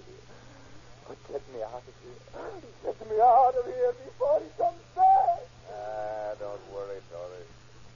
He won't be back. Now get started and tell us about it. I tell you, last Saturday he got home about 4. It's a good thing we don't have to work tomorrow, eh? Yeah, too many drinks and too many cigarettes. I'm tired. Yeah, you going to stay here tonight? This morning. Yeah. By the way, Cabrera. Yeah? What about that dough? What dough? You know what I mean. You better give it back. Well, I got it. I didn't take it. I know. But how about it anyway? But I told you I got it. I didn't take it. I know, but I want it anyway. Hand it over, all of it. You're drunk. Let's go to bed. You liar. I want Who's that a money. liar? You heard what I said. If you don't hand it over pronto, you'll be sorry. Let's go to bed. We can talk about it tomorrow. I mean, later today. We talk about it right now, Savvy. Okay. We talk about it now. Then you admit taking I it. told you 1,000 times I didn't take your money. I don't know anything about it. You probably lost it. You're careless with your money. You never know what you do with it. Oh, yeah? Now get this straight. If you don't hand that money over right now, you will be sorry. And I mean it. So what? I didn't take it. I'll kill you. I'll make you give me that money. Go ahead. Okay. You ask for it. Stop. You're drunk. I beat your head off. Give me that money. You hear? Listen to Reed. Torres, I didn't take your money. I didn't do it. Just want to fight, huh? All right. Oh. Now then, maybe you'll go to bed and leave me alone, huh? Maybe you want more, huh? Hurry. Stand there, huh? Put it down. Forgot your choice. You don't know what you're doing. Keep away from me. Keep away from me. Come back here. Come back here. I'll fix you. Where is my car? Now then. That's the way it happened. I took his body down and dumped it in the bay. Then I hid the gun in a hollow tree. All for a $20 bill, huh? Yeah. Did he take your money? No. I found it next morning. I left it at home. Cabrera said.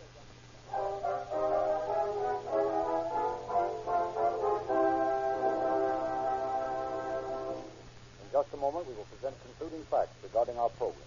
Meanwhile, if you're not giving your motor maximum protection, get it with all-weather Rio Lube. And for more power, quicker starting, smoother acceleration, and more miles to the gallon at less cost, keep the tank filled with Rio Grande Crack, the gasoline of unequaled police car performance. Torres was brought to trial, found guilty, and sentenced to spend the remainder of his life in San Quentin. His story is another demonstration of the fact that crime cannot pay.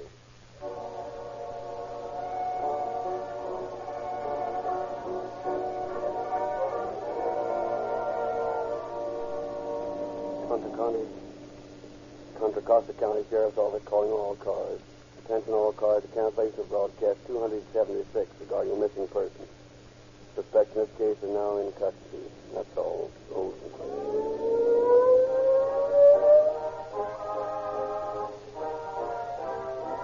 This is your narrator, Frederick Lindsley, bidding you good night for Rio Grande.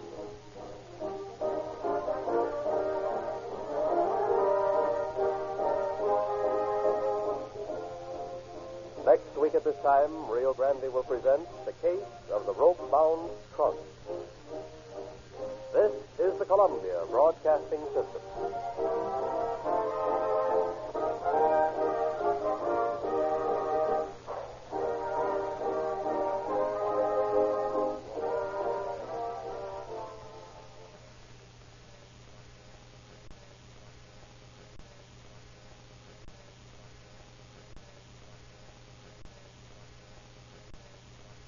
Rio Grande announces a change in time for Calling All Cars, the West's most popular broadcast.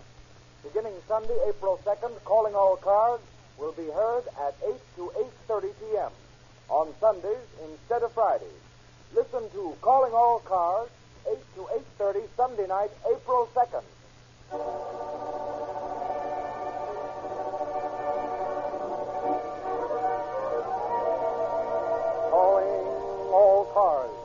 Investigative program created by Rio Grande. Marysville Police calling all cars. Attention all cars to broadcast 277 regarding a kidnapping.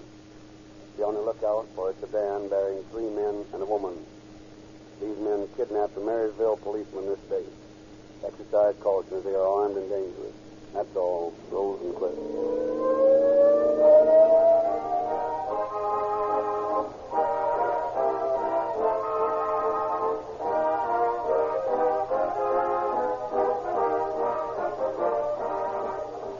If a water pipe bursts, you don't send for a radio repairman. If something goes wrong with your radio, you don't call in a plumber.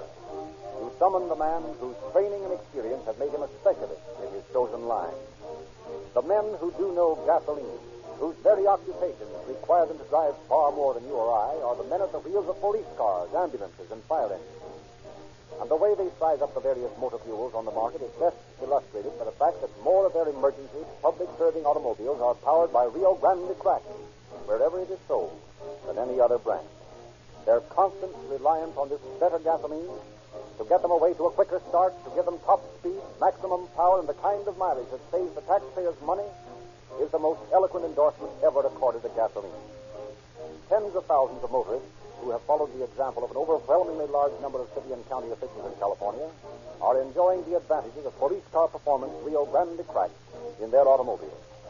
If you are not, why not? Get a tank full on the way to work in the morning. Give it one trial and you will be sold. You'll understand why Rio Grande Crack is the most highly recommended gasoline sold in the West.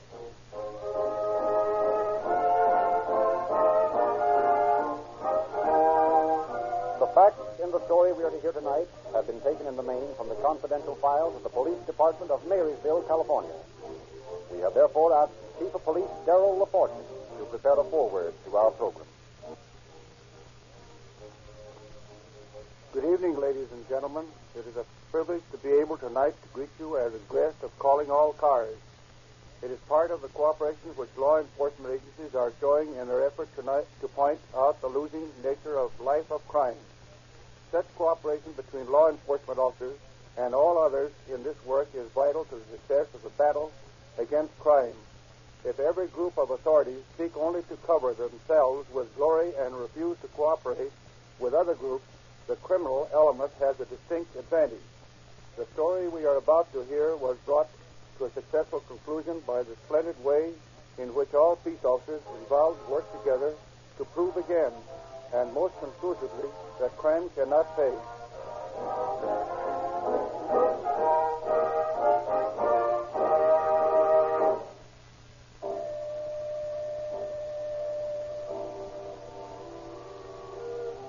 A low moon hung over the little desert town of Battle Mountain, Nevada.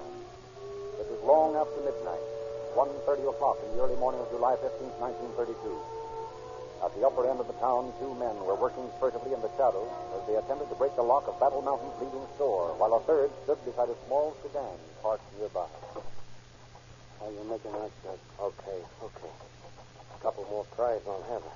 Well, here. Put it somewhere, will you? I want to get some of that. I thought I heard something down there by the corner of the building. You're getting jumpy, Chick. I can't hear anything. Yeah, maybe so. I could have sworn I heard someone there. And if there was anybody around, Henry to see them. But you suppose I'm making him stand out there by the car? Yeah, sure, I know. There. One more like that, and we'll have the lock snapped off. Now give me back that. Jack, there is somebody coming. I just saw his shadow on that sidewalk. Got up, stick and listen. Here. You hear that? Come on. Tuck behind the sedan, and quick. He's still coming. I guess he saw us all right. Why didn't you tip us, Henry? Seems you fellas did, Jack. I think he's going to give the signal when we look back here. Okay. Hold your guns ready, boys. I got a hunch it's a cop. All right, you fellas. Put up your hands and come out in the open. It's the law. It's the marshal, boss. Yeah, I know. Let him have it, boys. One of us got him, Jack. He's dropped in his tracks. Stop, or I'll think you're full of lead. We must have only winged him. He's firing at us. Well, you know what to do, don't you? That ought to hold him. Come on. Duck into the saddle.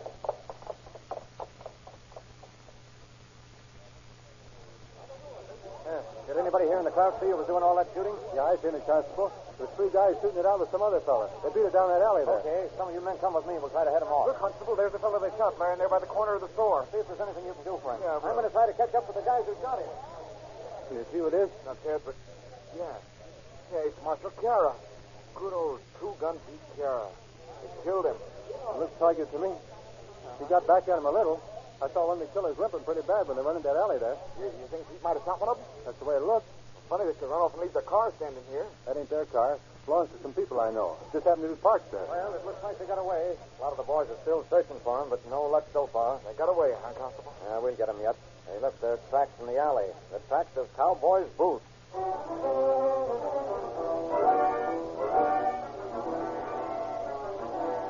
Shortly after his arrival at the scene of Marshal Chiara's tragic killing, Sheriff James Moore of Lander County sent a rush call to Detective Richard Heath at Reno. Detective Heath immediately uncovered two important clues.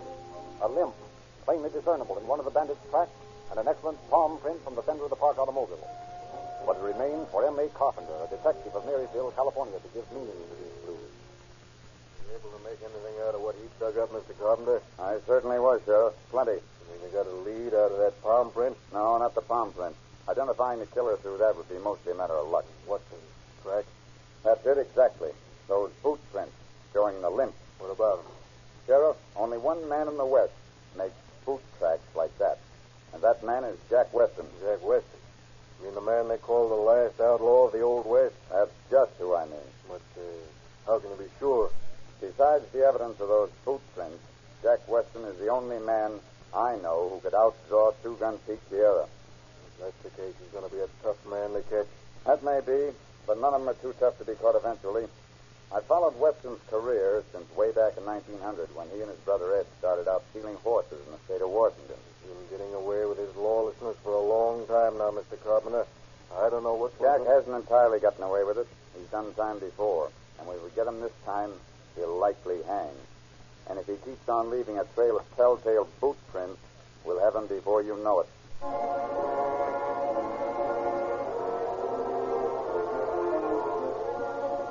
But nearly 3 months passed, and still nothing definite has been learned as to Jack Weston's whereabouts. And then, late one October afternoon of the same year, an automobile bearing Arizona license plates turned into a service station on the outskirts of Marysville, California. Fill your tank, sir? Yeah, make it snappy. Yes, sir. Don't you think you should have stopped further along, Jack? After all, we just cleaned this sticky town a change of over 520 bills. Shut up, will you, Chick? Oh, that service station got to hear you.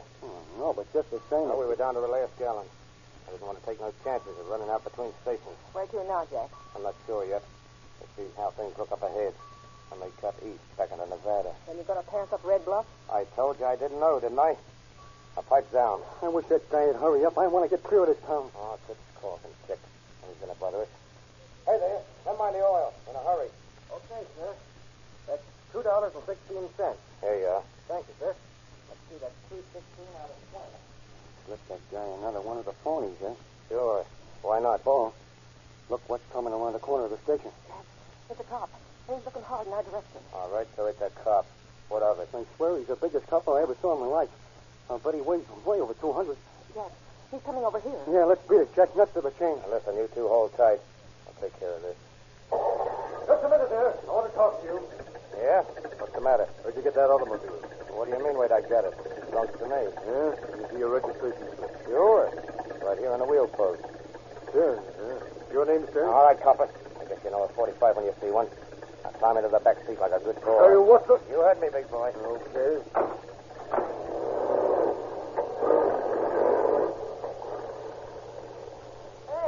Hey, come back here.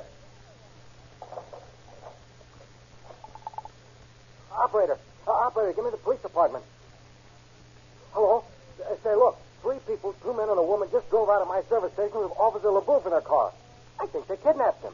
Yeah. It was a new car with Arizona license plates and... What? Well, they're heading north from the Bangle Road, it looks like.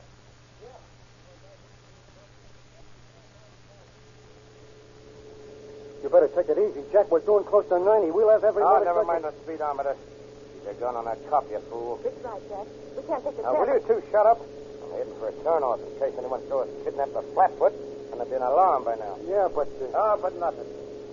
want to get to that turnoff before they string a blockade out. After that, we'll be okay. Oh, yeah? That's what you think, Mr. Quiet down, You Copper. think you're going to get away with this? You're crazy. Listen, Flatfoot, don't worry about us. We'll be all right. You better start worrying about yourself. Because that 2-ton frame of yours is going to be rotting in the underbrush before long. You mean you're going to kill him, Jack? Sure, I'm going to kill him. You don't think I'd let him go so he could blab all he knows? Oh, yes, but Jack... Stop whining. I'm running the show. He can't be very far to that turnoff now. Hey, Jack, look out. There's a car pulling out of that side road. Right in front of us. Dirty rat. It's a blockade. Maybe I can make the turn. Hey, Jack, we're going to turn over. Oh, gee. Oh, there was a break anyhow. Hey, anybody hurt? I don't think so. Are you all right, Dick? Yeah, I guess so. Shook up a little as well. Come on, let's get out of here. What about the copper? All right, done for. Look at him. Yeah? I guess you're right, Dick. Well, let's get going. Back for the woods there. Okay, Jack, we're right behind you.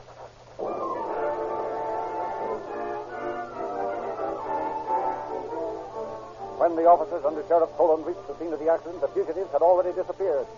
Fortunately, however, they found Officer Merrill LeBuff, merely unconscious from a head injury, not dead, as the bandits had supposed. Days of intensive search proved unavailing.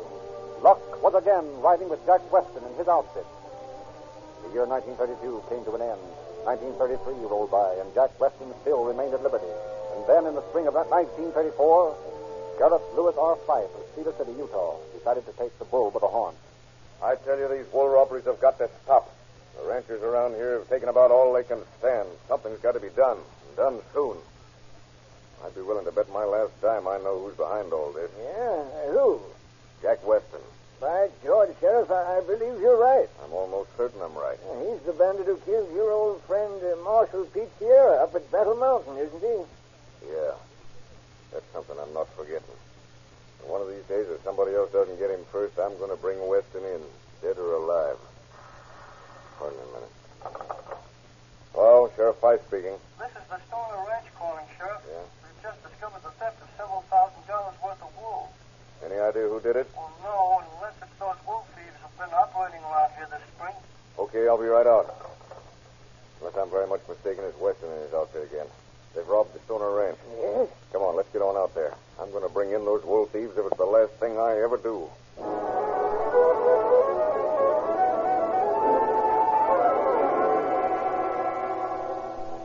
Upon investigation of the robbery at the Stoner Ranch, Sheriff Fife's only clue was the diamond-studded tire mark of a truck, a clue which he followed across dark desert country for nearly a month.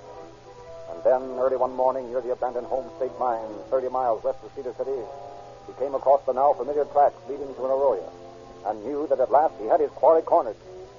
Leaving his car, Sheriff Fife cautiously drew his .45 and advanced toward a small truck that was partially concealed by a growth of mesquite.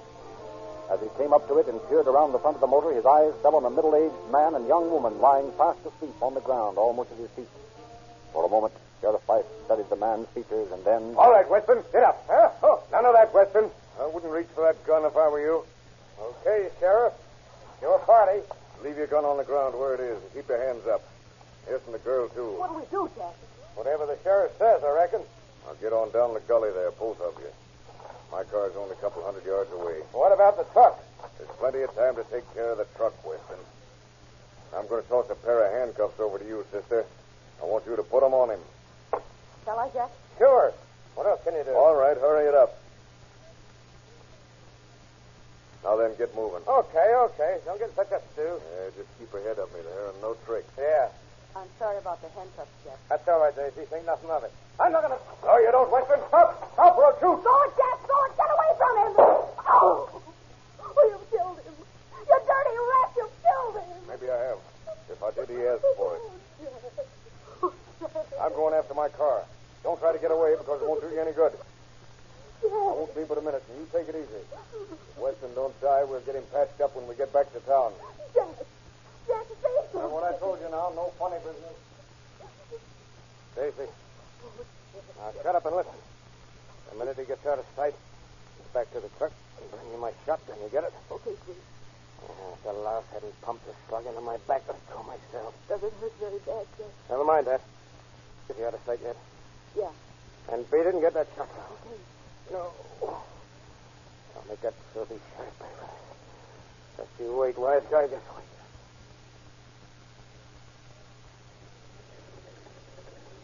Are you all right, Jack? With a shotgun in my hands, I'm always all right. Now, shut up. My turn now, Sheriff, huh? Get him up and be quick about it. Oh, what? Now, you heard me. Get him up. Okay, Weston.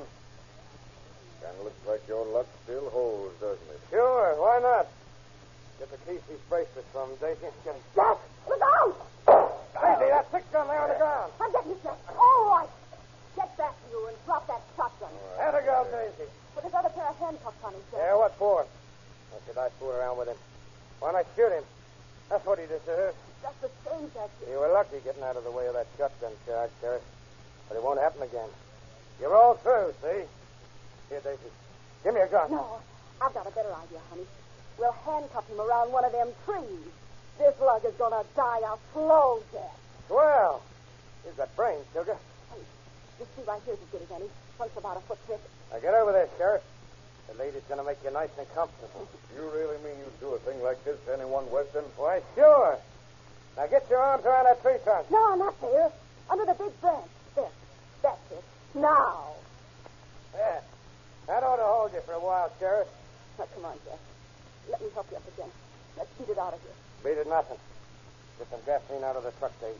Gasoline? Sure. I'm going to pour it over this dirty rat and then set him on fire. Oh, Jack, no. I said yes. Then do what I say. I'm going to burn him alive. That's what I'm going to do. Jack. No. Jack, what is it? It's a slug. I guess maybe it was myself. Here, hold on to me, darling. I'll get you to the sheriff's car somehow. Oh, take it easy. Take it easy. I will, dear. It's just a step or If two. it wasn't for this confounded bullet in my back, stay here and watch that skunk die. Here we are, Jack. Now, let me help you up into the tree. Oh. There, now. You'll be all right. Yeah, sure. Now, let's get out of here. You're not really going to leave me here like this, are you? What do you think, Cropper? Don't you realize what that means? Sure I do, and I'm only sorry it won't be worse. You can't let me die like this. It ain't human. In heaven's name, shoot me. Shoot me, but don't leave me out here to go mad. Don't you? Oh, no. That'd be much too good for you. So long, Sheriff. Hang up there by your arms till you rot.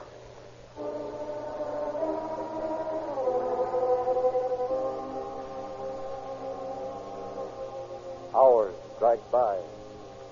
A noonday sun scorched down upon Sheriff Fife, burning into his brain. Overhead, a circle of ominous dark birds swooped ever lower, their beady eyes fastened upon the helpless man awaiting the moment when life should leave his tortured body. Desperately, he racked his wits for a solution to the problem of horror confronting him. Suddenly, a daring scheme presented itself. Matches were in his pocket. The bark of the cedar was dry, highly inflammable. He would burn down the tree. He might be roasted alive in the process, but it was a chance for freedom. Time and again, the bark ignited and seared the officer's hands. But always the flame burned out before being able to ripen into a blaze. At the end of an hour, Price was forced to abandon the plan. Feverishly, he searched his mind for yet another solution. Yet he was caught. Caught like an animal in a trap. Caught. But it's easier for the animal. He can't think. He can't picture the torments that lie ahead of him. He can't visualize the agonizing death that comes with hunger, thirst, burning heat. Sometimes an animal gnaws off the foot that holds him in the trap. An animal has the courage. But so have I. So have I.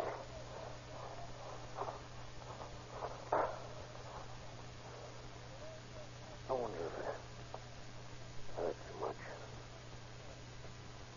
It can't be much worse than these handcuffs cutting into my wrists.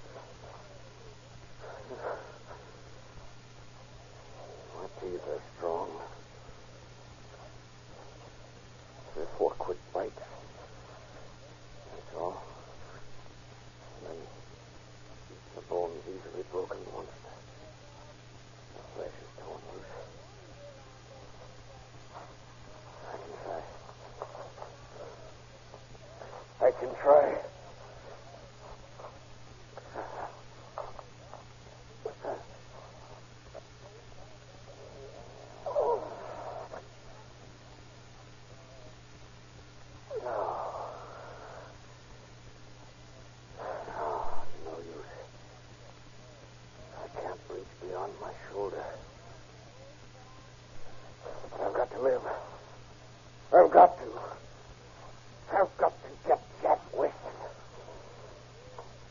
Like all you buzzards flying around up there.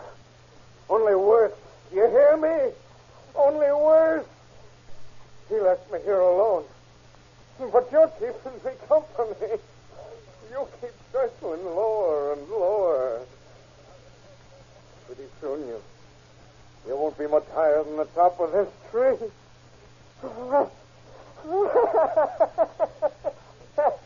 If I could climb to the top, it'd save you the trouble of coming down so far to get me.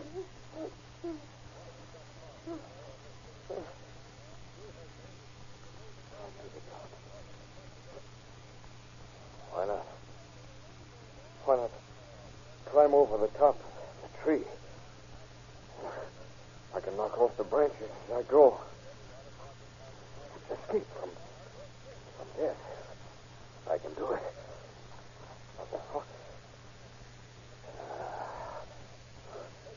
I've got this lower branch 4 inches thick. I never could knock that one off.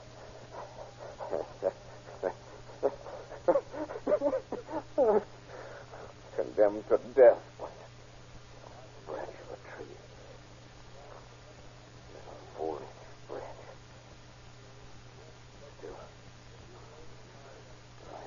Sharp. There. Piece of flat shale. That'll do it. Now, if I can only reach it with my foot. It's coming. It's coming. I'll get this. One more try. There. I've got it. No. I can chop away this limb.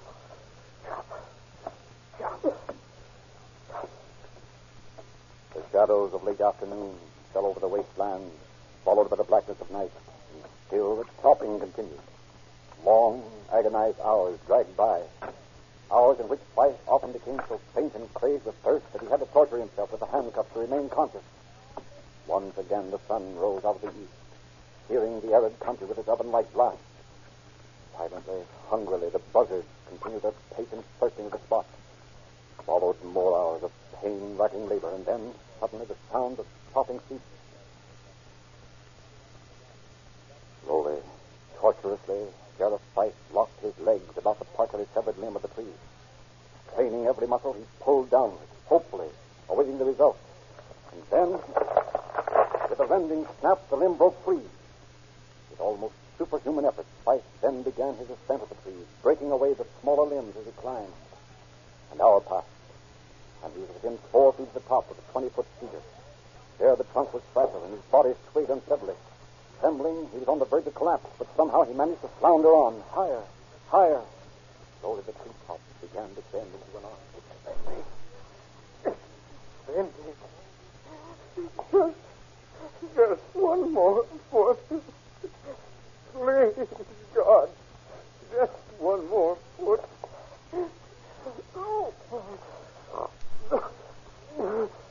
There. I'm beginning to slide free. Free.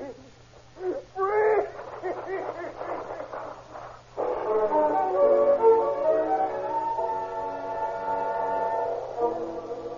Only through sheer force of will did Sheriff Fife, still locked in handcuffs, manage the 14-mile grueling march toward Cedar City before being picked up by a rancher.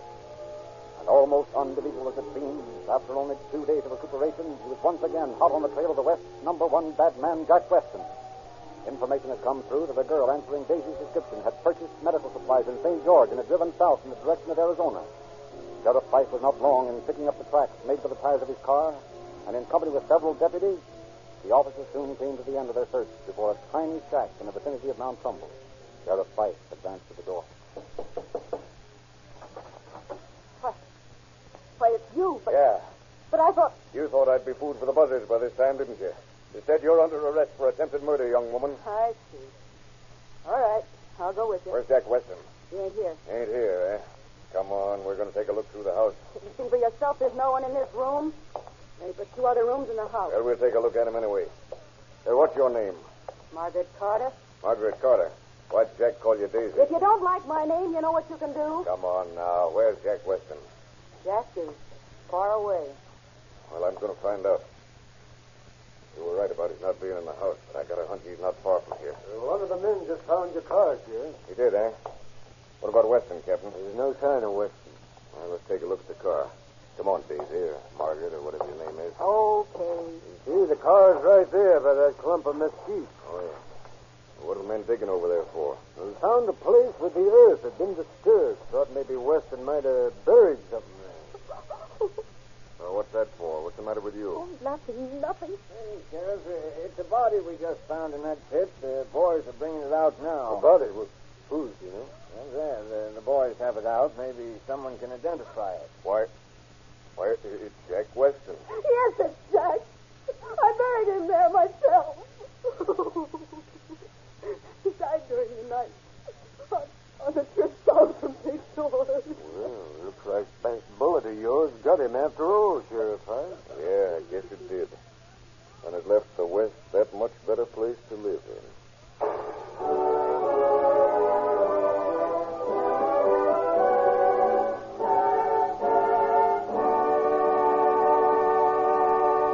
In just a moment, we shall present the concluding facts regarding our program. A careful driver not only keeps one eye on the road and the other on his speedometer, he is just as careful about where he turns in for his motoring needs. A veritable army of prudent, thoughtful motorists watch for the newest red and white Rio Grande station, knowing the safer, surer protection of Rio Lube and Rio Grande, Pennsylvania, knowing the superior quality of Rio Grande Crack, the gasoline of real police car performance. Every member of Jack Weston's outfit has been apprehended by the authorities, either before or since the death of their leader, and is now serving time in prison. They are learning, as Jack Weston so conclusively learned, that crime cannot pay.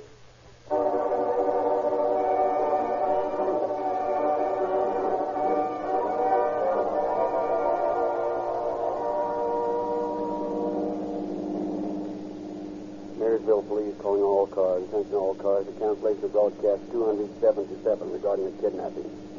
Suspects in this case are now in custody. That's all. Rolls and clear.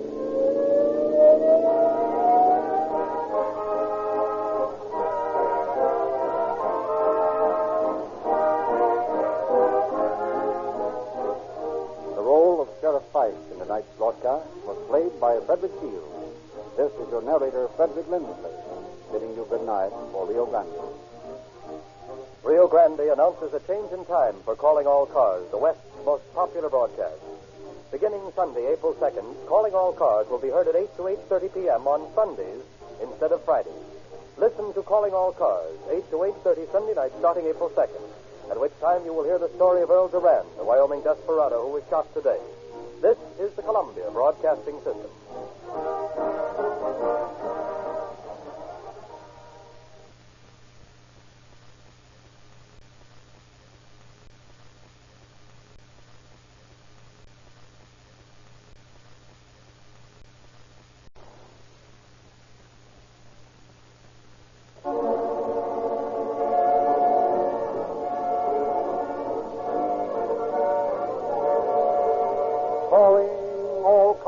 Copyrighted program created by Rio Grande. Clark County, Wyoming Sheriff's Office calling all cars. Attention all cars. Broadcast 278 regarding an escaped prisoner. Be on the lookout for Earl Duran. 6 feet 2 inches, weight 170 pounds. This man escaped from the Cody, Wyoming jail March the 16th. He is armed and dangerous. That's all. Rolls and clear.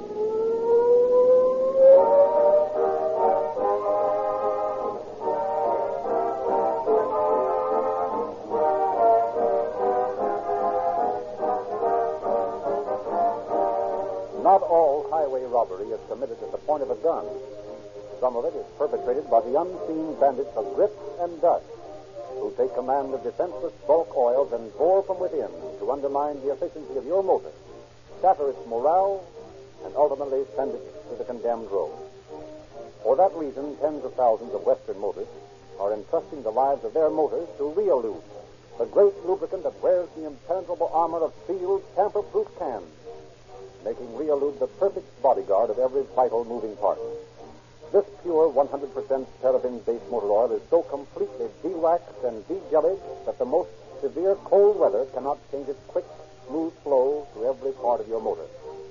If 1,000 miles have rolled by since your last oil change, do this. When you turn into the nearest Rio Grande station in the morning for that tank full of cracked gasoline, have the crankcase drained and take aboard some Reolube or Rio Grande, Pennsylvania. There are no finer motor oils sold in the West.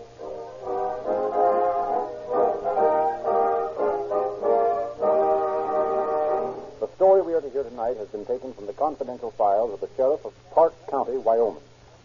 Its solution was made possible by the cooperation of the law enforcement agencies of the region in which it occurred, and as another example of the cooperation of such agencies, Sheriff Eugene Biscayne of Los Angeles County has asked Under Sheriff A.C. Jewell to open our program. The theme of Calling All Cars has been for 6 years the fact that crime does not pay. And like other programs dealing with the criminal element, there never has been a glorification of the criminal. Rather, a glorification of the work a peace officer does in proving to the criminal element the losing nature of crime. Our office has been asked many times if our opinion Calling All Cars contribute to the public good. We can truthfully say this program does a great deal of good. We, the law enforcement officers who appear in these programs, know that through this program over the years, a new understanding and appreciation of the law enforcement officer has resulted. We feel also the one thing young and old alike have learned from Calling All Cars is that crime is definitely losing proposition.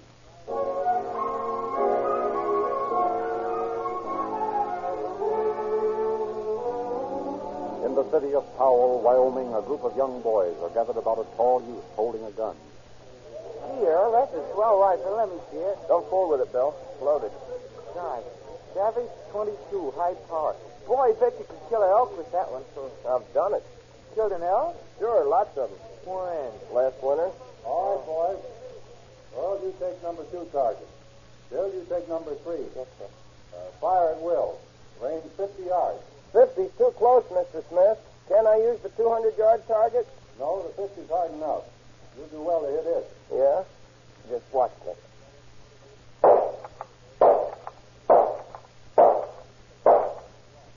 Oh, boy, look at that. 5 shots and 5 bullseyes. Nuts. I could do that with a bow and arrow. Well, maybe you had better take the other target. Yes, sir. That won't make any difference.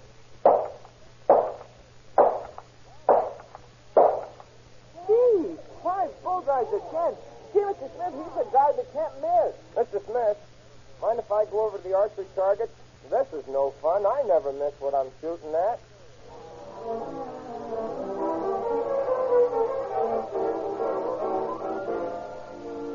Then one day, as the snow whipped about the home of the Durans near Powell, Earl Durand lay on a pain-racked bed.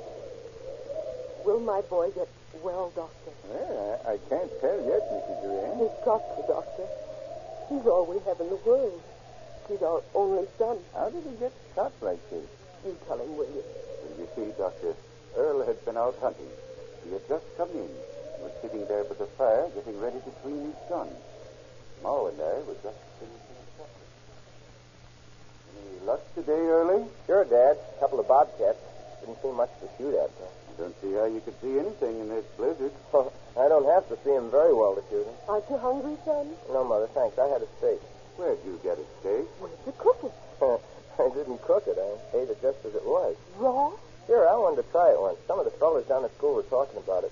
They said it was good, so I thought I'd try it. Bet you didn't like it, did you? Well, not much. It wasn't so bad, though, after you got used to it. Well, you better not tell anybody about it.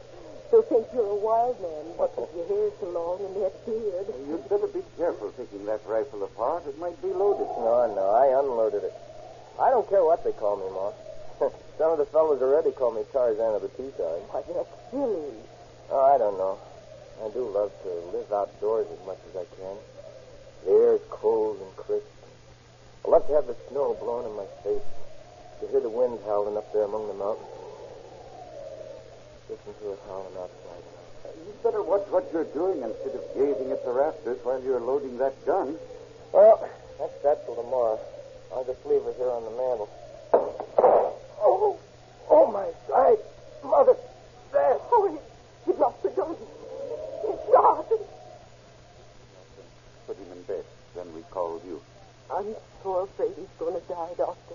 Mother. He's come to. Yes, son. I'm coming. Mother. Now, take it easy, Earl. You'll be all right. Will I, Doc? Why, sure you will. Just get lots of rest. Stay out in the open all you can when you get up and around. You'll be all right. Thank you, Doctor. I'll be out every day for a while to take a look at him. That bullet punctured a lung. May have to fight tuberculosis for a while. We'll take good care of him. As soon as he's able to get about, let him sleep outside as much as he can. Don't keep him cooped up. Well, I'll run along. See you tomorrow, son.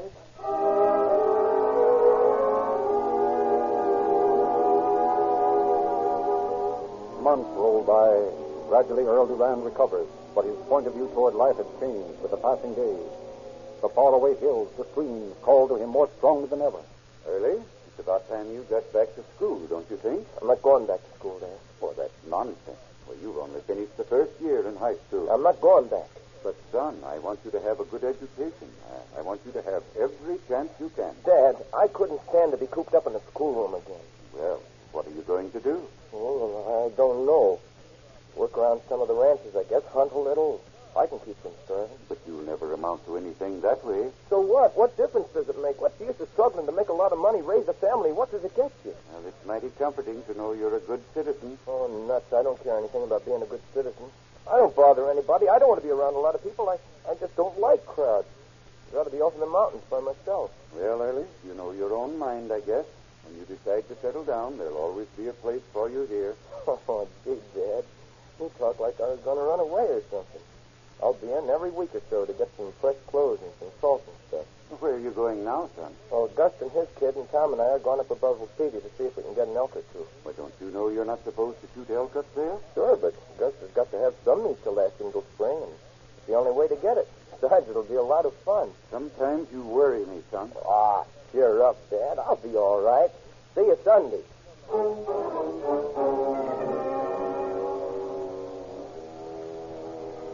On Sunday, March 12th, Earl and his companions shot 4 elk on the Shoshone Reservation and left them there, planning to return next day and haul the meat home.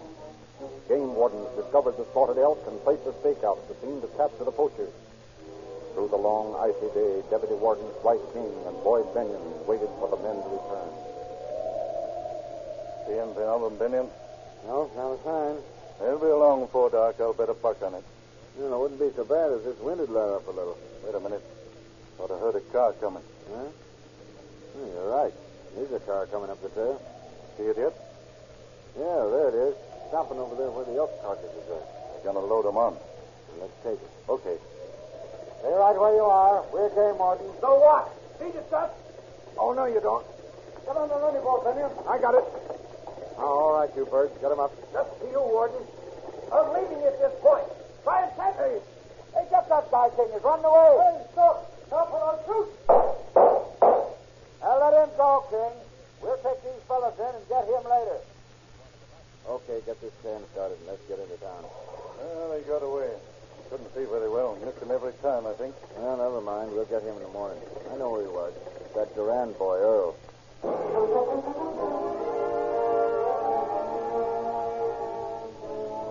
Trial of the captured poachers was deferred until the time the escaped man would be captured. On March 14th, Deputy Wardens Leonard Morris, King, Benyon, and Tex Kennedy trailed Durand to a cul-de-sac in Shoshone Canyon. Separating, King and Benyon advanced in a flanking move to surprise the fugitives. See him over there by that rock, King? Yep. That's Durand, all right. He's the one who got away from us Monday night. I'm going to yell at him. Go ahead. Come on there, Durand. We've got you covered. Look, he's shooting. You're telling me. I'm going to put one into the rocks right by his head. I've got the warning, Durand. Come on with your hands in the air. Standing up. Drop that rifle. Don't get so excited, Benyon. I'm not going to shoot you. Yeah? What do you call that shot you just took at me? Listen, Benyon, I was just fooling with you. Anytime I get ready to shoot you, you'll be shot. I don't miss. So I've heard. Get the cuffs on him, Kate. Okay. Never mind. I'm not going to try to get away. Let's go. You're not going to be so willing to go along if you don't stop shooting at people. Hey, Jim, bring Duran over here. What's up? I think you got this fake beef, Duran. What do you think? I think you killed that beef just a little while ago. Still warm. So what? Killing somebody else's cattle is a felony, young man. That's going to be a tough rap.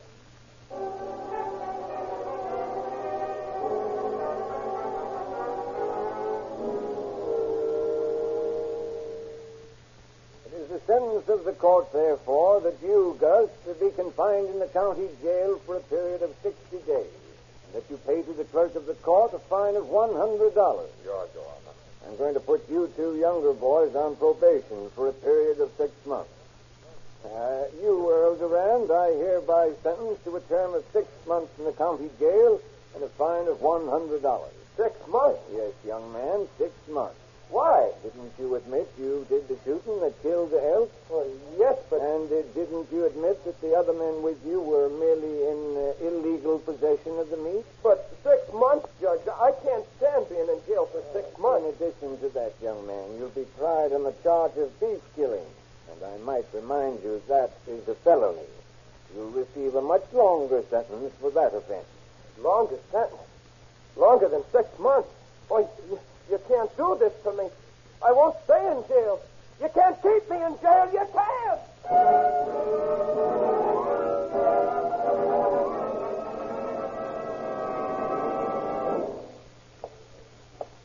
For the love of Mike Durant, do you have to keep pacing up and down like that? You think this here guy's never been inside a jail before? Shut up, all of you. You're just a pack of coyotes yapping, always yapping. Forget it. 6 months ain't long. You'll get used to it. 6 months. Long time. 6 months. Let me out of here. I gotta get out of here. Right down your lad. You'll have Riley in here on your neck. Right. That's it. Right. He'll be here to feed us in a little while. That's it. Riley. Here comes the grub, fellas. Come and get it, or I'll throw it out. Hey, where's Duran? What's wrong with you guys? Here I am, Mr. Riley. He hit Riley with a damn milk bottle. Get back there, all of you. I'll plug the first guy to make the move. Think I'm going to sit here and rot in this hole? You're not. This gun of Mr. Riley's going to come right in handy. Come on, Riley. On your feet. We're leaving now. Take it easy, young fella. You just about fractured my skull with that milk bottle. Come on. Get going. Don't rush me. Okay. But don't get nervous with that gun. Close the door. Well, where to, Duran? To the sheriff's office. A nice 30-30 automatic rifle in there. You won't get away with it, Duran. Maybe not. But at least I'll die in the open, not in that filthy cell. Okay, Earl. There's a gun vault. Here's the rifle I have. The pocket's full of little shiny cartridges. What? Now we're on our way. Hey, you're not going to take me with you, are you? You guessed it, my friend. Lucky thing for Sheriff Blackburn has been out in California. I'd have to take him along, too. He's really going to be on your trail for this. Why don't you get this crazy idea out of your head, Duran? Maybe that's why. Maybe I am crazy. Anyway, I'm going to the mountains where I'll have room to breathe. Come on, get in the car. Well, why don't you leave me here? Just take the car. Let you organize the posse? Don't make me laugh. Besides, I don't drive so well. Get going. Where to, Duran? My dad's place. 3 miles east of Powell, and keep off the main road.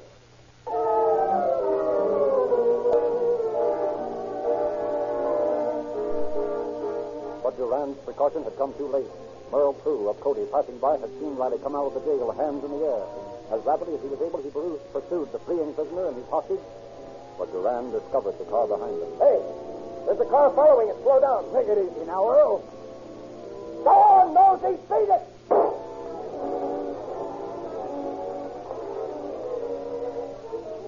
Abandoning the chase in the face of Duran's fire, Prue returned to Cody and spread the alarm. Wyoming's greatest manhunt was on. County Attorney Oliver Stebbins took charge. Get a wire out to Sheriff Blackburn. Tell him to fly back here immediately. Yes, sir. Get those prisoners back in jail. Lock them up. Yes, sir. Notify Chief of Police Lewis and town to watch for Duran. Yes, sir. Blockade all roads leading to the mountains. He's headed that way. Yes, sir. Get moving, all of you. Bring Earl Duran back here.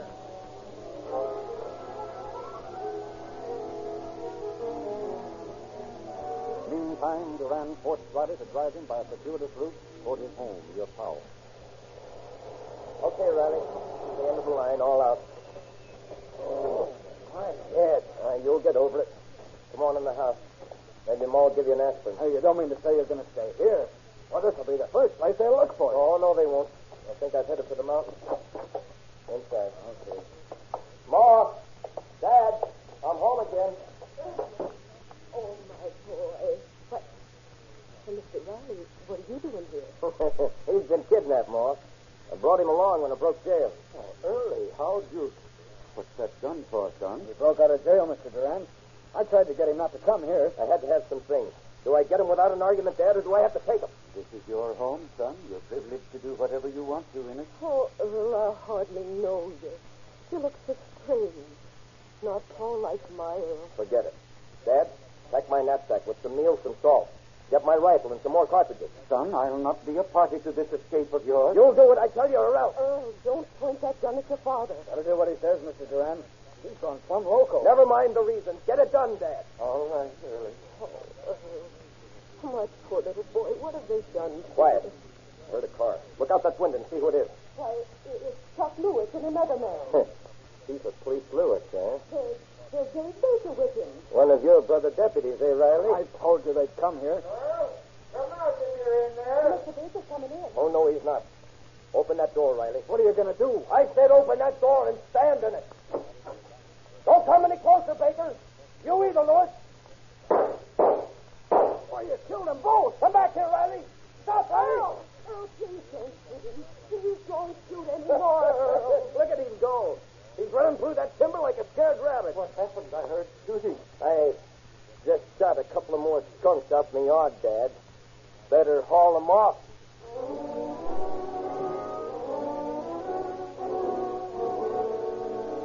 Deputy Baker had died immediately before the bullets of the crazed boy. Duran's grief-stricken parents rushed Chief Lewis to a hospital in Powell.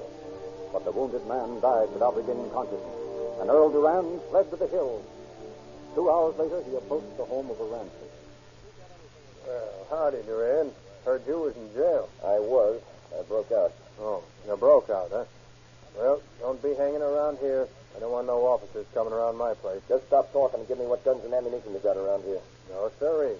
I'm not giving no escaped jailbird nothing. Now clear out before You heard me? Give me the guns you've got around here and be quick about it. Now, wait a minute.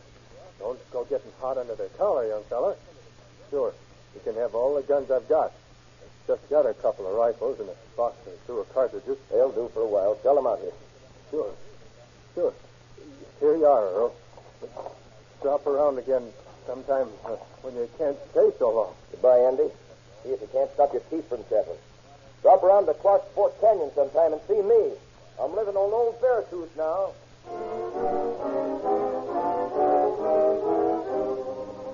The rancher spread the alarm that Duran had been at his home. A dragnet was spread between the house and the hills. Meantime, parties organized by Stebbins were moving in toward the mountains. From Yellowstone County, Montana, came under Sheriff O'Donnell and a party of deputies to assist the Wyoming officers. From Carbon County, Montana, Sheriff McFace brought a group of men to join the hunt for the useful killer. Meantime, Sheriff Blackburn of Park County had taken over command of the posse. Next morning, March 22nd at 4 o'clock, Art Thornburg was awakened by persistent knocking at his door. All right. Keep your shirt on. I'm coming. Hello, Thornburg. Yeah, Earl. What you doing out this time of night? I've got to get up to Clark's Fork Canyon. What's that got to do with me? What you getting me up for? You're going to drive me up? Oh, no, I'm not. Listen, Thornburg. I shot 2 men today, and I'm not in any mood to argue with you. I want what guns you've got here and the ammunition you've got for them. You're going to drive me up to the Little Rocky. I'll make it the rest of the way on foot. But I can't leave my wife here. You don't have to wake her up. And take her out into this weather? Are you going to get started, or do I have to get rough? All right, sure. Just put your rifle down. We'll get started right away. This will be okay. Right here, Art. Sure. This is as far as we can take you. This is all right. I'll make it on foot from here on. Anything else we can do for you? Can't think of a thing. Well, so long, Earl. Go on back to Powell and tell Blackburn where you left me. Maybe he'll have nerve enough to come after me.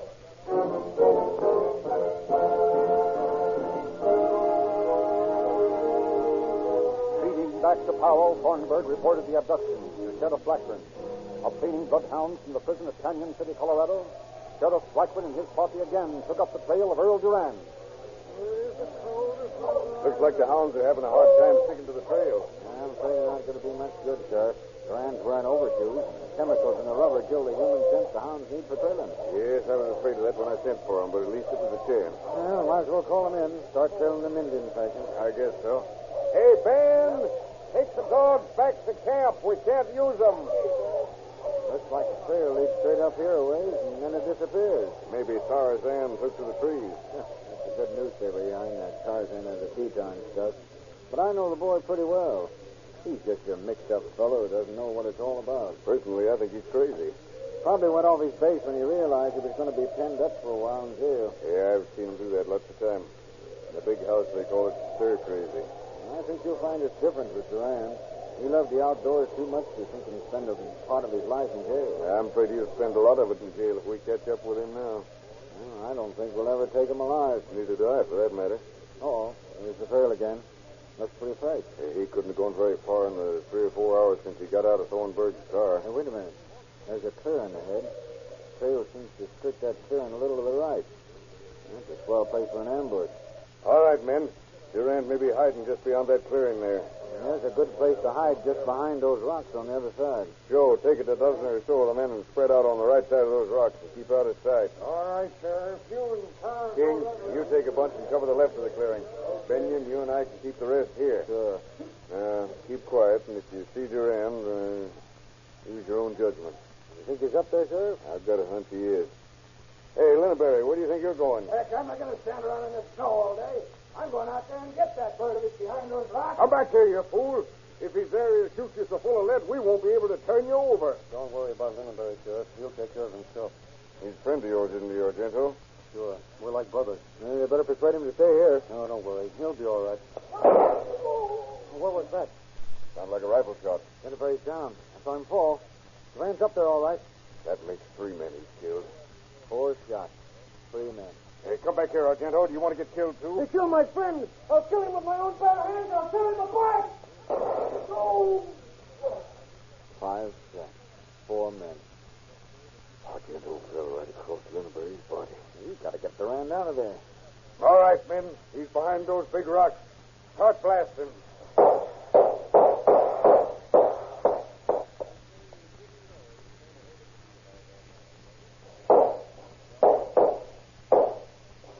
There we've been 5 hours and still no sign of him letting up. I suppose he's still in there. I think I'll stand up and see if I can sight him. Gosh, this fella gets stiff sitting behind a tree like that. Yeah, here he goes. Oh.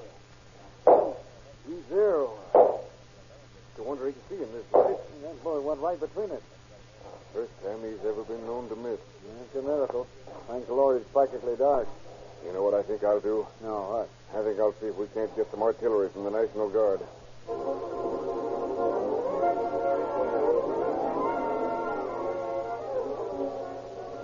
Sometime during the night, as trench mortar and howitzers had been placed, and as a short-wave radio portable unit had been installed in preparation for the siege of the killer, Durand had escaped from his rock fortress. At the foot of the mountain where the base camp was established, Harry Moore, radio engineer, received an urgent message for Sheriff Blackburn. The portable radio receivers carried by the posse were in process of being moved up the mountainside. Moore realized that the message would have to be delivered by runner.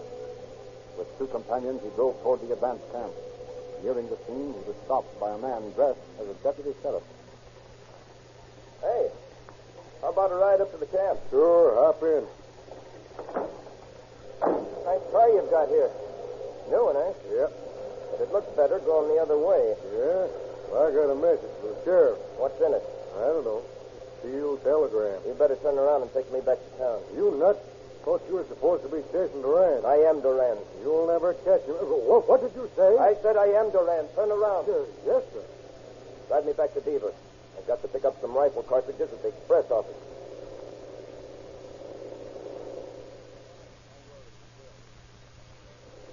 Well, this is as far as you birds go. Stop the car and get out. You got this new car insured? Sure. Well, wouldn't want you to lose any money on it. Don't tell them what it'll look like when you see it again. Don't let that worry you. You mind if I tear these wind wings off? And they have to do some shooting, and I wouldn't want this glass to break my face. So long, Moore.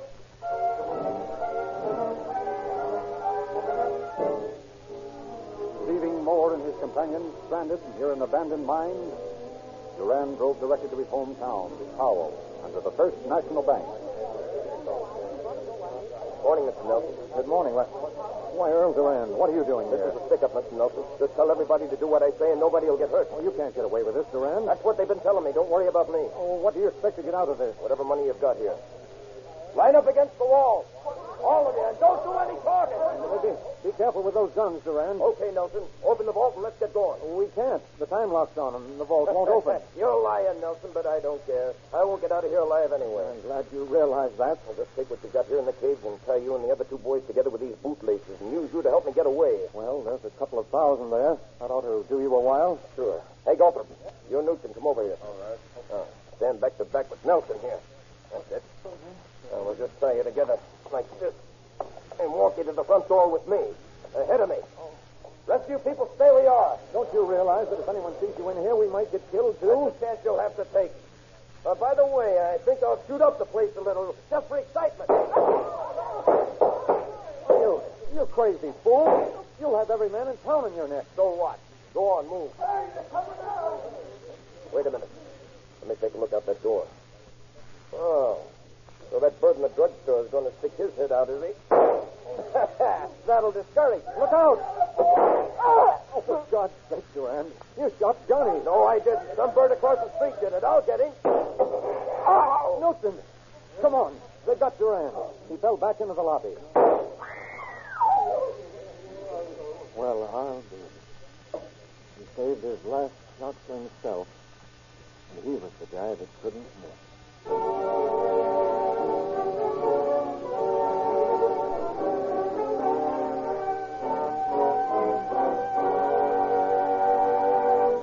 In just a moment, we shall hear the concluding facts regarding our program. Meanwhile, just a suggestion, friends. With the hills and valleys carpeted with lavish displays of wildflowers, many of you will be seeking out your favorite beauty spots. Whether your quest takes you near or far, ensure the full enjoyment of your journey by taking with you the protection of Leolube and the smooth, abundant, and money-saving power of Rio Grande Crack, the gasoline of police car performance. And now, Captain Duke. Earl Duran saved his last shot for himself. He made good his boast to never be taken alive. As tragic as his story may be, Duran's act proved once more the truth of the statement. Crime cannot pay. Thank you, Captain Joe.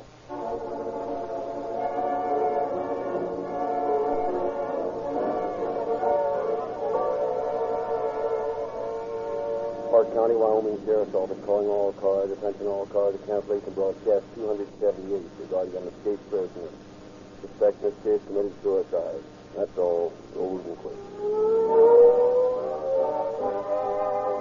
This is your narrator, Frederick Lindsley, bidding you good night for Rio Grande.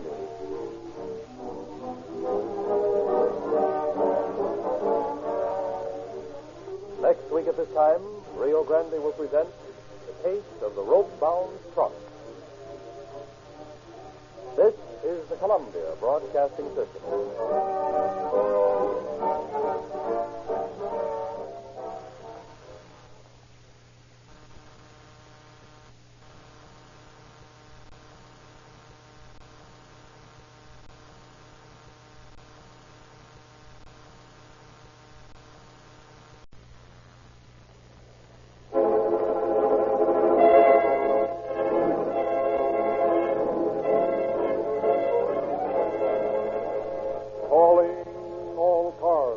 copyrighted program created by Rio Grande.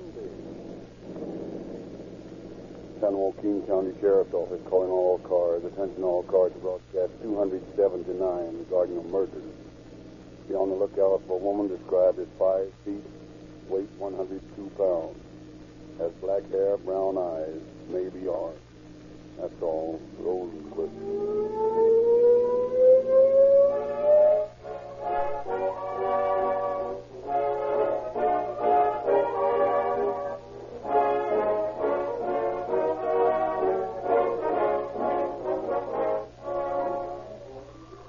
Yeah, I'll get it.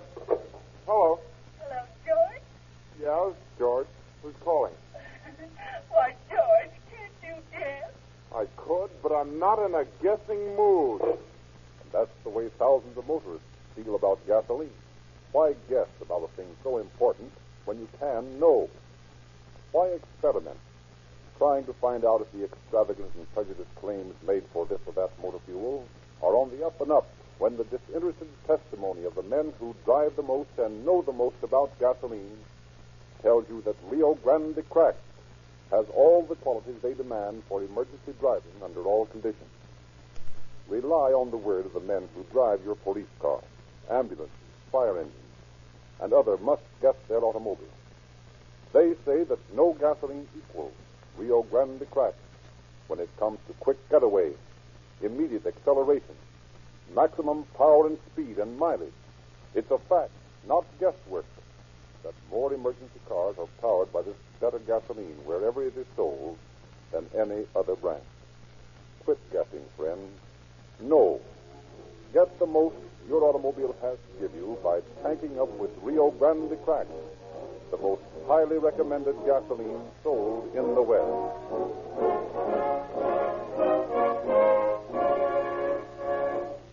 The facts around which tonight's Calling All Cars program has been built have been taken from the confidential files of the sheriff of San Joaquin County. We have therefore asked Sheriff Martin Ansbro to prepare a foreword for our program. Tonight's story is one that was enacted in the town of Stockton many years ago. It was a cleverly planned crime and one which took many hours and days of continuous work to break. Modern police methods had made the work of the law enforcement officer easier, but no improvement in methods could ever make a peace officer more relentless in the pursuit of a criminal. It's the duty of a law enforcement officer to prove that crime is a losing game. And no matter how clever a criminal thinks he is, sooner or later he's going to learn, as did the woman whose story you're about to hear, that the law cannot lose and that crime never can pay.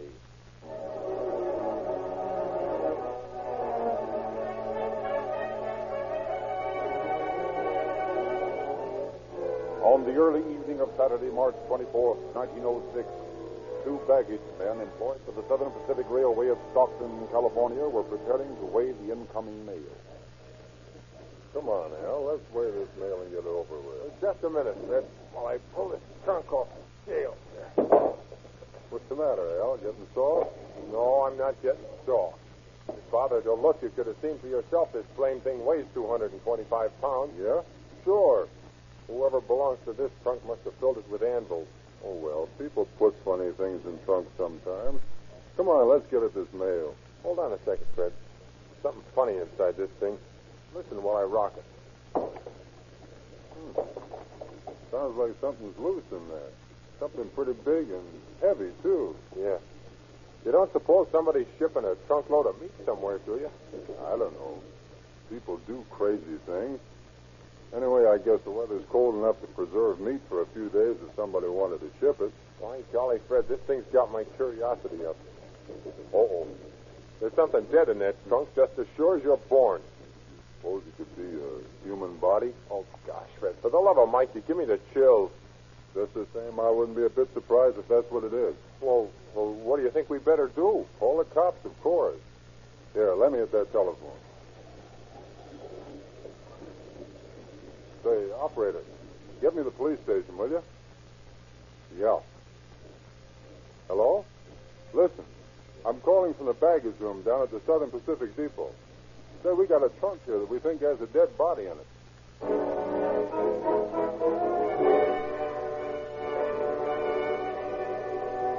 A few minutes later, Chief of Police E.J. Baker, accompanied by Captain of Police W.L. Walker and several other officers, arrived at the Southern Pacific baggage room and began questioning the two men on duty there. This is the trunk you phoned us about, is it? Yes, sir. I see. Where's it supposed to be shipped? Well, I'm not exactly sure. It was put on a baggage coach bound for Sacramento this afternoon, along with a suitcase. But they were taken off, and the boys on the train couldn't find any checks on them. No checks, eh? No, sir. Say, there is a sort of funny odor in here, Chief. Yes, I noticed it, Walker. Well, just standing here isn't going to tell us anything. A couple of you boys get the ropes off that trunk and see if you can't find something to break the lock with. Yes, sir. There's a hammer and tool chisel laying around here somewhere. I think that, yeah, here they are. No, that's fine, thanks. Okay, Chief, that's a brand new trunk. The rope looks new, too. Yes, I know. That isn't a cheap trunk either. It's a funny thing, there isn't some mark of identification on it. Yeah, it is. I shouldn't think a person would want to take a chance of losing a good trunk like that. Well, there she is, Chief. Lock's broken. All right, boys. Raise up the lid and let's have a look inside. I knew it. Well, looks like your suspicions were right, fellas. Yeah. Take a look at the body. Have either of you ever seen that man before? No, not me. Me neither. Hey, this fella hasn't been dead very long, Chief. How do you know, Walker? Let's see here. Inside of the trunk, stained with fresh blood. It's still damp. George, that's right. Yeah, I wouldn't be surprised if he was still alive when he was shoved into it. Well, there's a lot of things that'll have to be found out about this. In the meantime, one thing is sure. This is a case of deliberate, cold-blooded murder.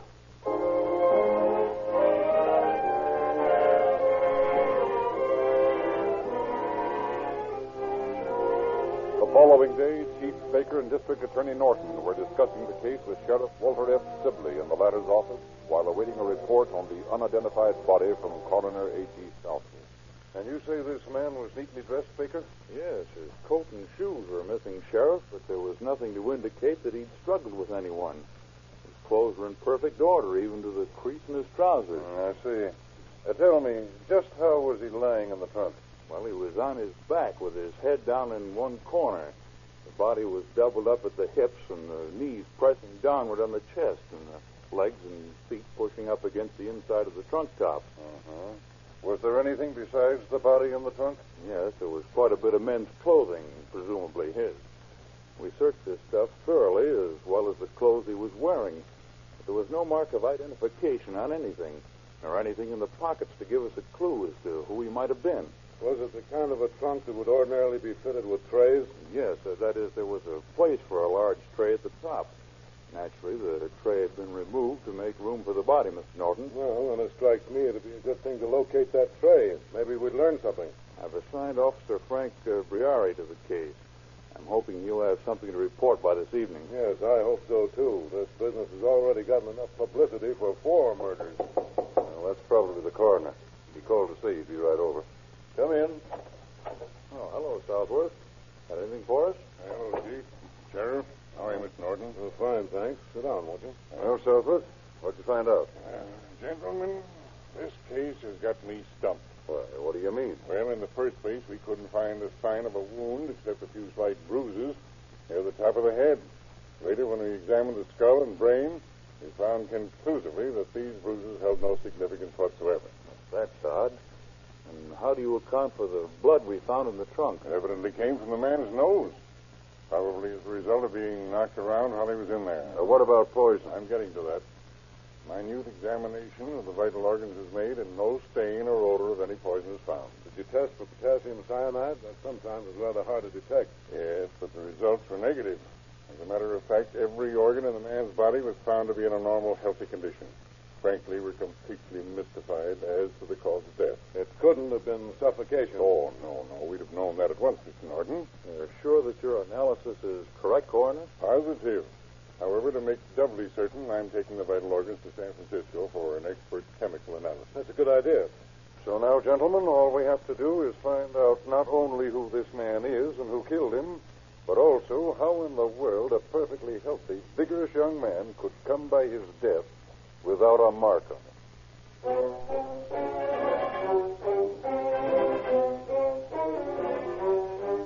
Frank Briari, the officer whom Chief Baker had entrusted with the investigation, quickly learned the identity of the expressman who had driven the trunk to the depot in his wagon. Locating the man, Briari then found out the trunk had been delivered from room 97 in the San Joaquin house. He immediately went there and carefully searched the designated room.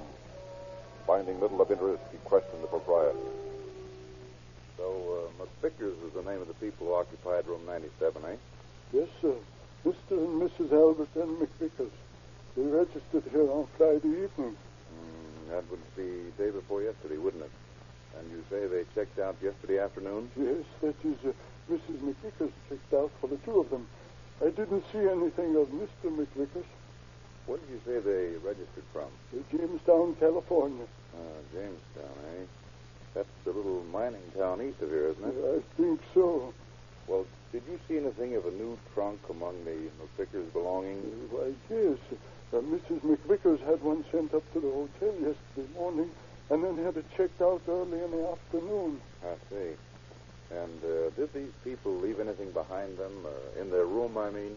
The boy who cleaned up after they vacated found the box up there, but I believe that's all. That's the box over there in the corner. Box? Looks more like a trunk tray to me. Yes, I suppose that's what it is. Well, I'm afraid I'll have to take it along with me. That's all right, officer. I don't imagine they'll come back for it anyway. Well, it's a safe bet that Mr. McVickers won't be back after it.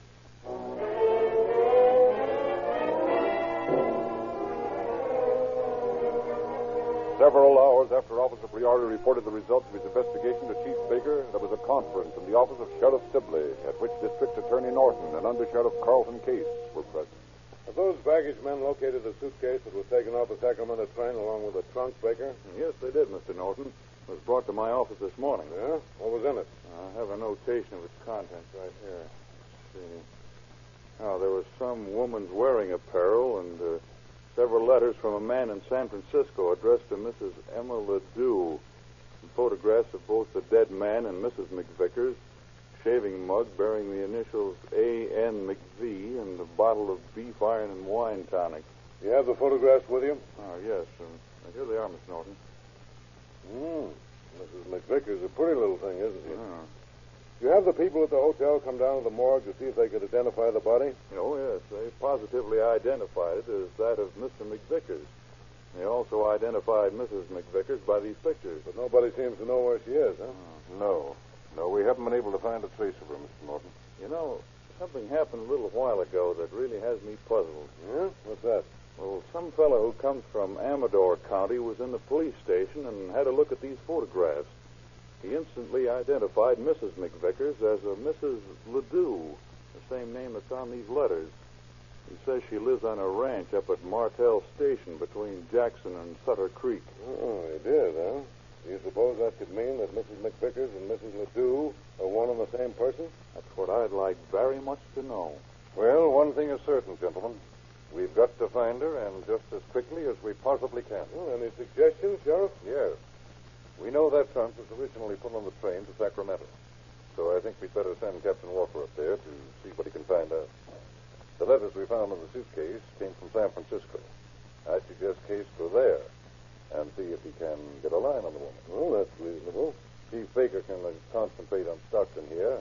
And I'll go on up to Amador County and see whether or not there's any connection between Mrs. McVickers and Mrs. Ledoux. Fine. That's a plan that ought to get results.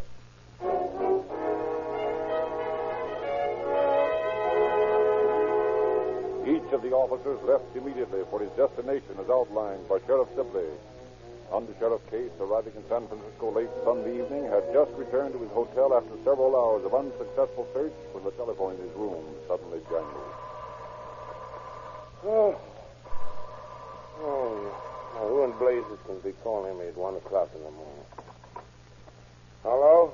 Hello, Case. This is Sibley. Oh, yes, Sheriff. I'm calling from up in Amador County. I want you to see if you can locate a fellow named Ben Hawley. He's a player in San Francisco. Ben Hawley? Yes. He's a particular friend of Mrs. McVickers. How did you find out? Oh, I found out a lot of things. I hired a horse and buggy here, and I've been driving around the county all day asking questions of everybody I thought might know anything. You haven't located Mrs. McVickers, have you? No, that's why I'm calling you. But I found out that Mrs. McVickers and Mrs. Ledoux are the same woman. Is that right? Yeah. Robert Ledoux is a teamster and rancher up here. He's only been married to her a few months. Apparently neither husband knew about the other. Well, I'll be hanged. I learned from Mrs. McVickers' mother that her daughter's been living there at the ranch lately. She told me that Mrs. McVickers had left for San Francisco last Friday. Said she was going to meet this Ben Hawley. It seems that she's been going with this man, so she might be there now. Try and locate him as soon as you can, will you, Case? Yeah, I'll get onto it right away, Sheriff. Fine. Goodbye. And let me know the minute you find out.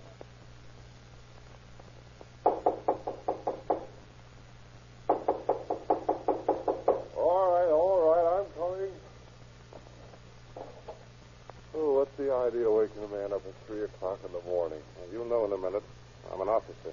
Oh, I see. Well, come on in. Thanks. What's the trouble? Anything wrong? Her name's Hawley, isn't it? Yep. Do you know a woman by the name of McVickers or Ledoux?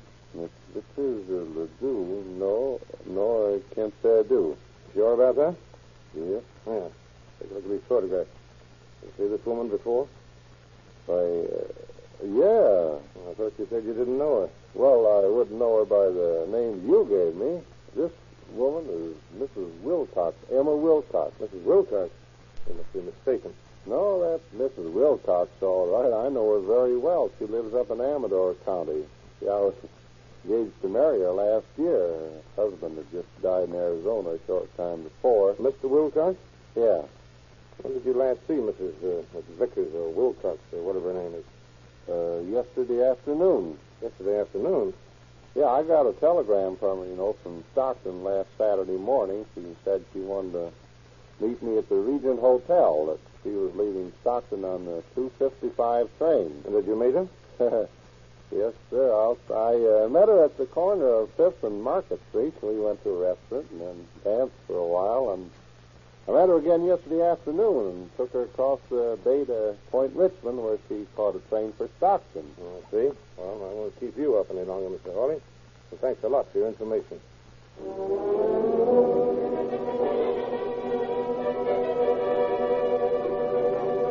Within an hour, Under Sheriff Case managed to locate the conductor of the train Mrs. McVickers had boarded and learned that she had gotten off at Antioch.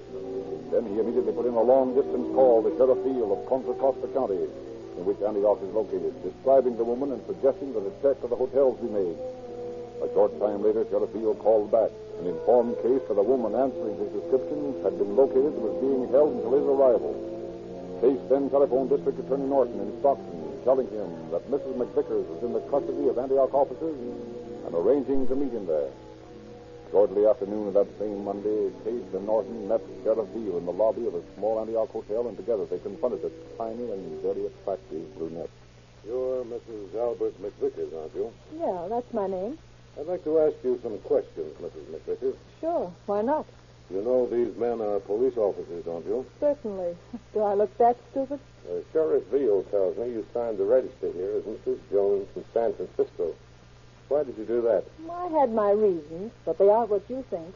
I know what the trouble is and why you're here, but I have nothing to be afraid about. Well, I'm glad to hear that, Mrs. McVickers. I suppose you tell us everything you've been doing since you and your husband registered at the San Joaquin House in Stockton last Friday. Of course, that's easy enough. Mr. McVickers and I registered at the San Joaquin House last Friday, like you said, and then we went out for dinner. After that, we went over to Allison's furniture store to exchange some furniture. Exchange some furniture? Well, yes, you see, we bought some furniture at Allison's when we were last in Stockton several weeks ago. Mr. McVickers had intended to send it up to Jamestown, where he worked as a timberman in the Wellman gold mine.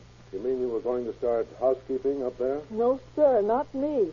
He was going to batch it with some of the boys, but he took sick and quit his job, figuring on going to Arizona the first of next week on account of his health.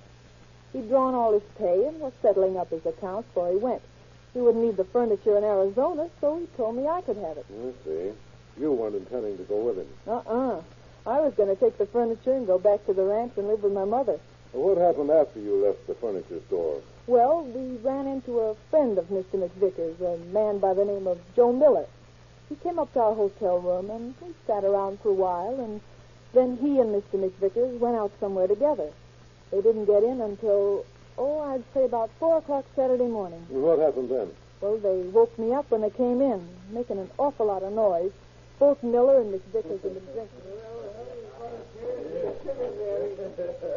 Wake up, honey, wake up. We got company. Don't bother. Now let her sleep. Have a drink. Hey, what's the meaning of this, Al McVickers? You want to disgrace us both? Think nothing of it, honey. Think nothing of it. Shirley's been having fun. That is Al's been having fun. Sure. He just won every cent I had in the world. That's true, Al. You give the man his money and come on to bed. Oh, give him back his money. You think I'm crazy? I wanted it, didn't I? No, you didn't win it. I You did. stole it, you cheat. Well, who's the cheat? You are. Now, You know it. Please, stop this argument. You'll wake up the hotel. All right, we'll wake up the hotel. Sure. Who cares? I'm going to get my money. I'll see that Al gives you back your money in the morning, Mr. Miller. Now, listen, I want you to get out of this room before I get somebody to put you out. Go ahead, Sure. Go on, I'm going to get my money right now. All right. I warned you, Mr. Miller. I'm going to get the manager.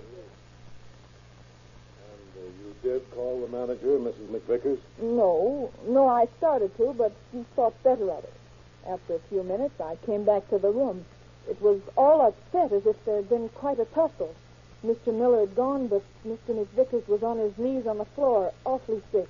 What did you do then? Well, I helped him up from the floor, and he sat down on the edge of the bed. He kept saying, "I can't get my breath."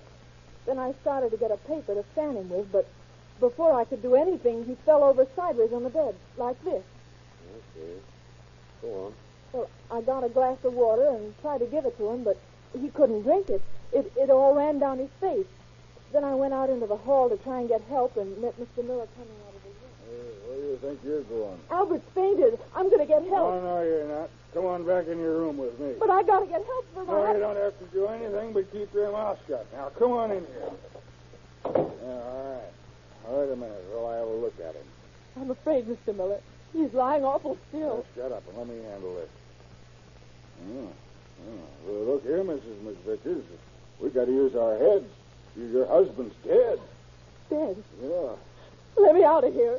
Let me out. I got to tell the manager. Get in there, you fool. Now, I'll just stick that key in my pocket until I'm ready to open the door. If you know what's good for you, you listen to what I have to say. All right. What else can I do? If you ever mention my name in this business, it'll be the last thing you ever do, understand? Yes. Now, then, listen. As soon as the stores are open, I want you to go out and buy a good, strong trunk. We'll ship Al's body to San Francisco and keep it in storage for a year or so. Oh, this is a terrible mess you got us into. Stop worrying. If you do as I say, everything will be all right.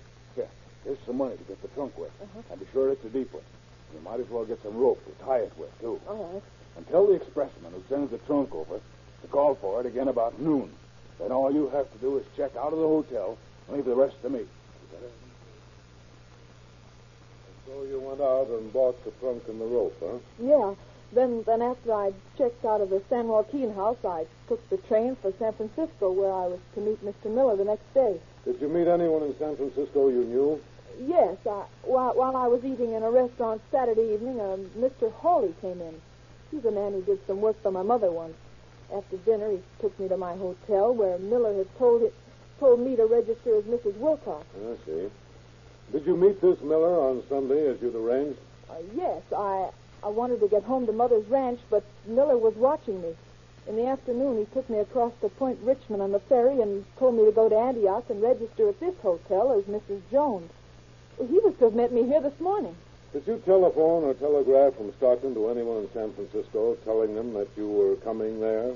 No, I'm quite sure I didn't. Then you don't recognize this message I have in my hand, the telegram sent to Ben Hawley. No, I don't. One more question. Did the bottle of beef iron and wine found in Mr. McVicker's suitcase belong to you? Why, yes. Yes, it did. I bought it at the drugstore under the San Joaquin house in Stockton. About how many doses were taken out of the bottle? 2. And did you take them both? Yeah, I did. I'd like to ask you a question, Mr. McVickers. Just when and where were you and Albert McVickers married? 4 years ago at Bisbee, Arizona. Oh, I see. Thank you. And now, Mrs. McVickers, I'm afraid we'll have to take you into custody and return you to Stockton. Murder is a mighty serious business, you know.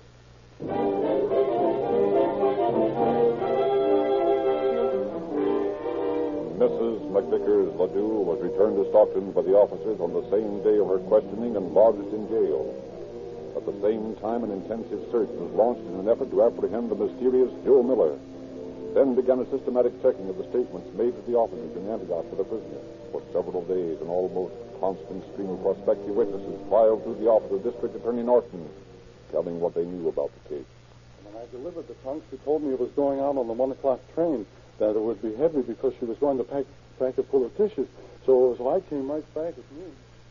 As I say, my wife and I have the room adjoining 97 at the San Joaquin house. We didn't go to bed that night until very late, but we heard no unusual noises of any disturbance of any kind.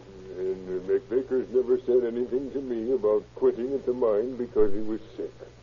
When McVickers asked for his pay, he said he was going to take over the management of the ranch where his wife's mother lives.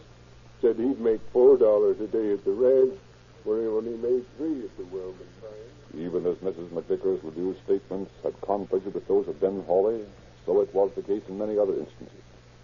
Then, several days after her return to Stockton, Dr. Samuelson called at the office of District Attorney Norton. You wish to see me, Dr. Samuelson? Yes, I'm a physician and surgeon practicing in San Francisco. I read about this case in the papers and thought I'd better come and have a talk with you. I see. Well, go on, Doctor. I've known Mrs. McVickers for a number of years. On the evening of March 12th, I had a call from her requesting me to come at once to the Concord Hotel, where she and her husband were stopping. When I arrived, she told me that her husband was very ill and asked me to do something for him. She expressed the opinion that he might have been poisoned. And had he been? No, I think not. I greeted him at the time and asked him if he knew what was the matter. He said that he didn't know, but that his wife had told him it was probably the clams and beer they'd had for supper. Mm-hmm. Well, what then? He seemed to be getting better, so I got ready to leave. But before I went, Mrs. McVickers requested that I give her an order for cyanide of potassium. And did you? Yes. I forget now the excuse she gave me for wanting it, but I remember that I filled out the order. Well, this may turn out to be a very valuable bit of information. Possibly, but I haven't finished yet, Mr. Norton. The following morning, Mrs. McVickers came to my office and asked for some morphine. She stated that she was addicted to the use of it and had been for years. She doesn't look like a narcotic addict to me, Doctor. Perhaps not. At all events, I gave her 1 gram, or 60 grains of morphine and half-grain tablets. Didn't you consider that rather dangerous? Well, as I say, I'm knowing Mrs. McVickers for... Well, come in. Oh, I didn't know you were busy, Mr. Norton. Well, that's all right, Baker. I wanted to talk to you about the McVickers case. Incidentally, there was a telegram came for me a few minutes ago that I thought you might want to see. Oh, pardon me a moment, Doctor. A copy of the one received by Coroner Southworth. Examination submitted to me on March 26th of the stomach, pancreas, and liver of the dead man found in Stockton March 24th discloses small quantity chloro and large quantity morphine. Persistent efforts to find cyanide of potassium result in positive proof of its absence. What do you think of that? Well, in view of what I've just learned from Dr. Samuelson here, combined with the findings of Dr. Rogers, I think we can get an immediate indictment against Mrs. McVickers.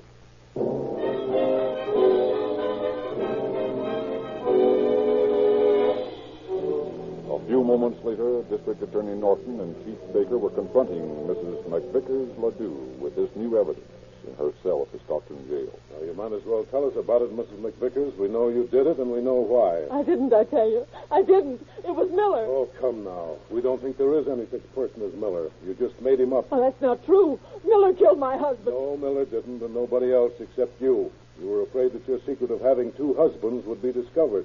Besides that, you wanted McVickers' money. What little he had. No. So you went to Jamestown and got McVickers to quit his job at the Wellman mine. You told him that your mother would pay him a higher salary on her ranch, and you tricked him into believing you'd keep house for him there. Lies. They're all lies. Then you made him collect all the money that was due him and brought him here to Stockton. And then you put some of the morphine you'd gotten from Dr. Samuelson into a glass of tonic, a deliberate overdose. You meant to ship his body off in a trunk on the 1 o'clock train, but you couldn't do that because there wasn't near enough death at that time. That's true now, isn't it? Confess it. It's true. I didn't kill him. Really, I didn't. It wasn't me. I admit I put Al's body in the trunk, but I didn't kill him. I had a hard time doing it because he was heavy. terrible heavy.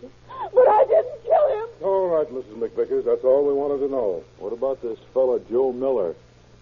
He's a guy that wrote a joke book. But this joke is on Emma, and she's going to have a long time to laugh at it.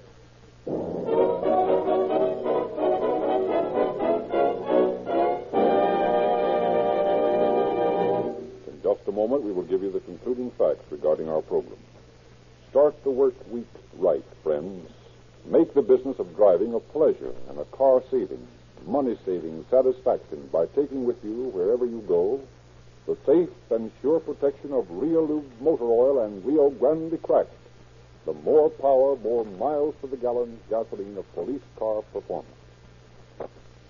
Emma McVickers was indicted and tried for murder and sentenced to be hanged.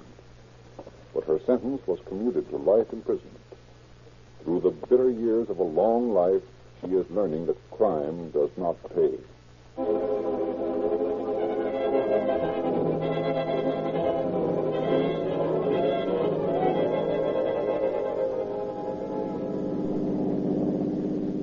San Joaquin County Sheriff's Office calling all cars, attention all cars, to cancellation broadcast 279 regarding a murder. Suspect in this case is now in custody. That's all. Roll the inquiry.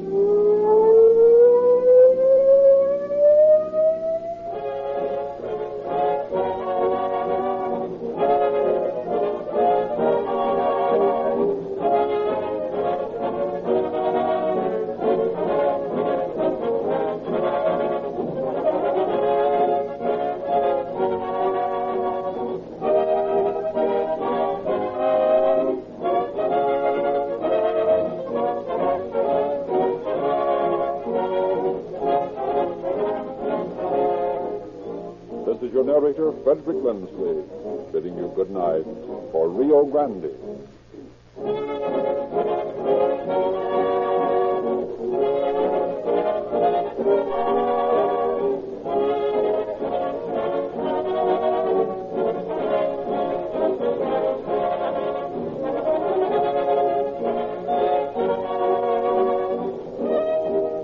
Next week at this time, Rio Grande will present A Man Who Walked Like an Ape.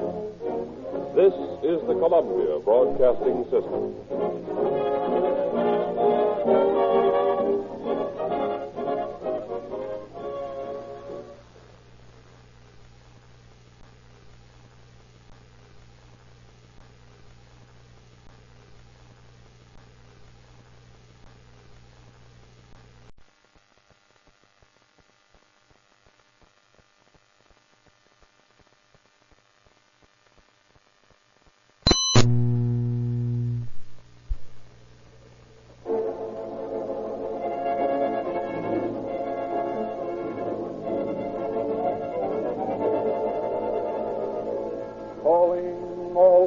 The copyrighted program created by Rio Grande.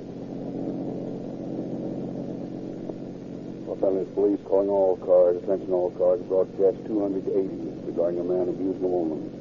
Assist the officers. That's all. Roll the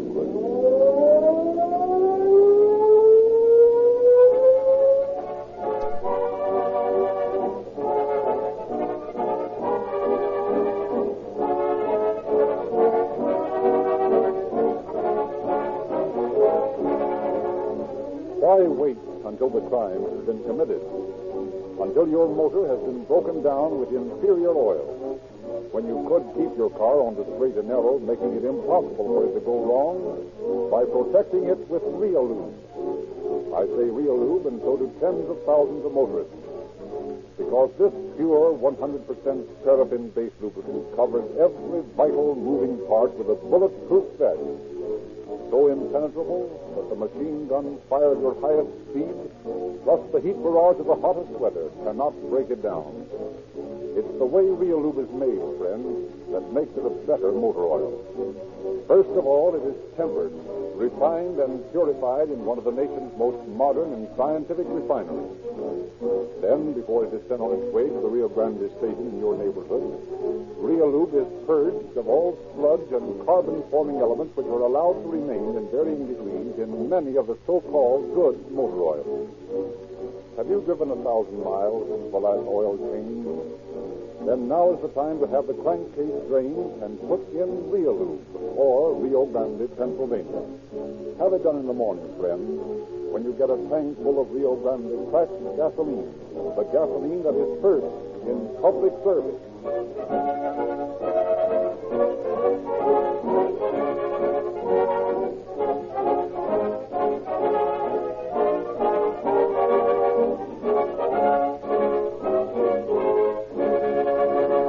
The facts upon which tonight's story are based have been taken from the files of the sheriff of Los Angeles County. We have therefore asked Major Edmund L. Green to open our program. One of the most atrocious and at the same time one of the most difficult cases for peace officers to break occurs when some maladjusted man runs amok and commits a series of outrages such as form the basis of our program tonight. It is the opinion of the officers of the Los Angeles County Sheriff's Department that programs such as Calling All Cars are instrumental in bringing to public attention the efforts of the police in solving cases of this sort. Despite newspaper publicity to the contrary, police officers are unrelenting in their pursuit of this type of criminal. It is unfortunate that at present such crimes cannot always be prevented, but no law enforcement officer ever lets up for a minute in his efforts to capture the criminal and to impress upon him the losing nature of a life of crime. I shall have additional facts for you at the end of the program.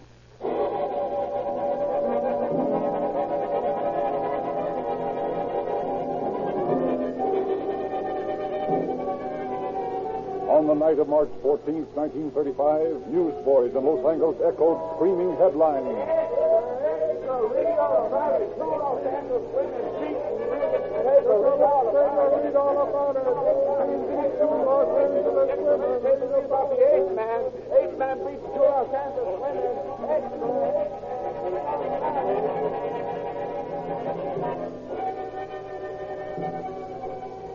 The Eighth Man. So was titled a cruel and vicious man who had struck twice on the same night, leaving his victims beaten and bloody. In the office of Captain Wallace of the Homicide Squad the following day, Detective Lieutenant Sanderson, Jokas, Keefy, and Brown are in conference. What do you think we'd better do, Captain Wallace? Trouble with these cases is lack of motive, except lust. We haven't anything to work on. There isn't much we can do, Sanderson, until you can talk to the two assault victims. We may get word from the emergency hospital any minute to come on out. Yeah, they were both unable to talk last night. Still groggy from being beat up. Lucas, you're sure that you and Brown didn't overlook anything on the first case, Mrs. Brady? Positive. Thad and I weren't the only ones that looked. We had all the neighbors helping us. There were flashlights all over the place, turning into every nook and cranny for blocks around. That's right. There wasn't a single clue. Whoever the assailant was, he was scared off by Mrs. Brady's calls for help. Yeah, you see, the neighbors came running out, and the Eighth Man, as the papers called him, ran away. I have Oliver's report here on fingerprints photographed at Mrs. Evers' house. Oh, you got them back. Do any good? Not much, DC. Here's a record here, but we're sending the prints to the FBI. If you never catch this Eighth Man, they're all we need to fix him up, and I don't mean maybe. Are those the fingerprints that were taken on the table leg? Yeah, the one he hit her with. She's in worse shape than the first one, Mrs. Brady. This Mrs. Evers has put up quite a battle. Yeah, you ought to see that house. Blood splattered all over the walls. She was a tough little lady. I've often wondered what would happen if a woman went accosted as these women were. Instead of putting up a fight, they'd sort of give in for the time being and watch for a good opportunity and sock their assailant to some vital spot. I thought the same thing. In fact, I told my wife to do just that if she found herself in a spot like that. Of course, it's pretty hard not to fight back when somebody rushes you suddenly. And yet, if a woman could keep her wits about her, I've got a hunch she'd win. Well, anyway, that doesn't solve these two cases. Being still at large, he's liable to strike again without warning. You boys have to find him, that's all there's to it. Maybe this is the hospital. Captain Wallace speaking. Yeah. They are? Good, I'll send them in right over. Okay for you boys to get over and talk to the victims. I think you and Casey will be enough, Sanderson. Okay, Skipper. Right away. I'll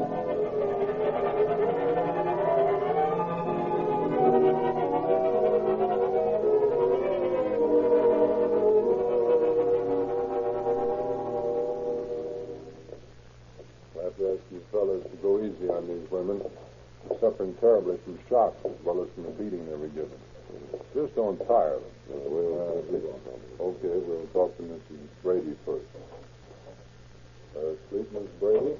No, Doctor. I have a couple of officers here that want to ask you a few questions. Feel strong enough to answer them? I'll try. But it's so hard to talk. I know, but just take it easy. Okay, Lieutenant.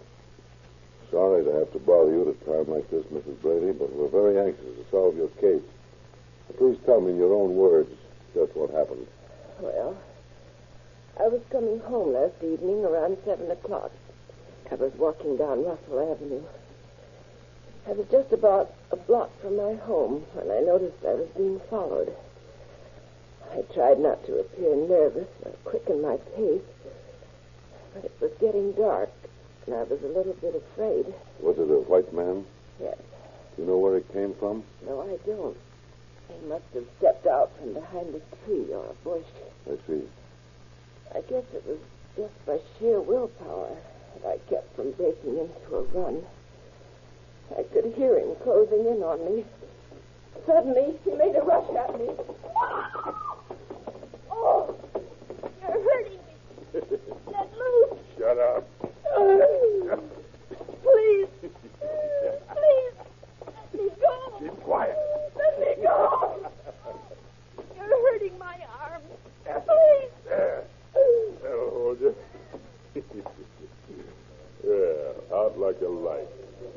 Heavy, too. Uh-oh. Somebody's coming. So long, lady. So long. He knocked me down, and I lay there unconscious. He must have been frightened away by the neighbors my scene had arrived. He sent for the police and an ambulance. Well, you know the rest of the story. Well, we certainly hope you'll have a speedy recovery, Mrs. Brady. Thank you. And I hope you can catch this beast. Well, we're doing all we can. One other question. Could you give me a description of this slugger? I have a picture in my mind I'll never forget. He resembled nothing human.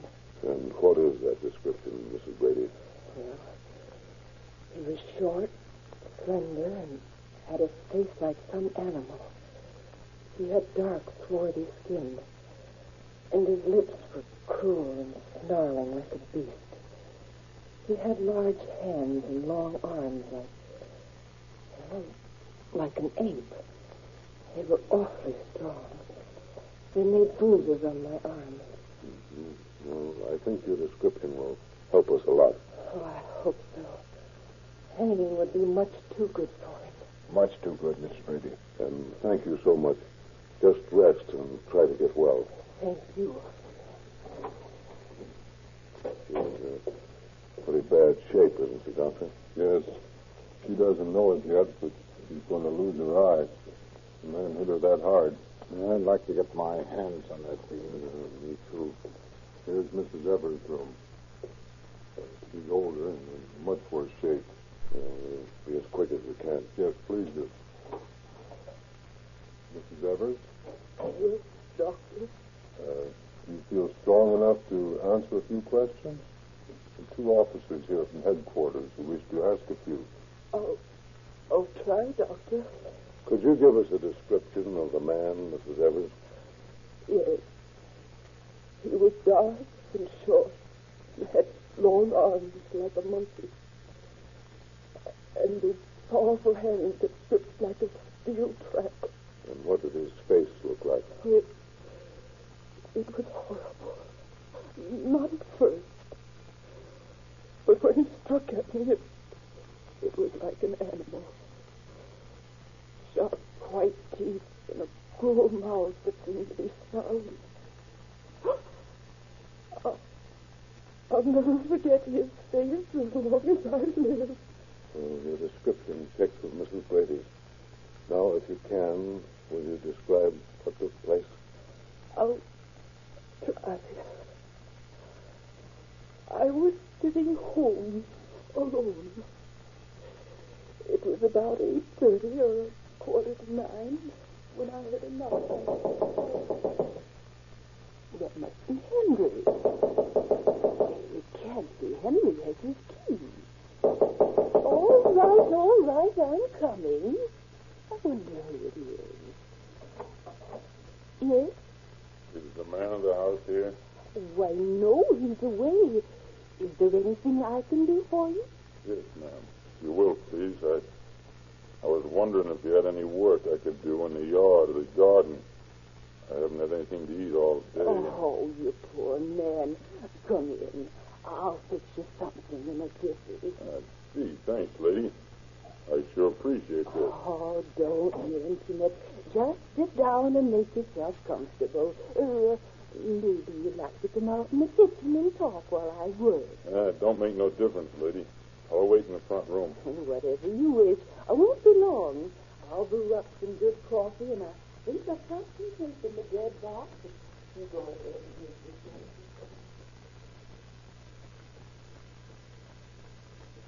It'll be ready in just a minute.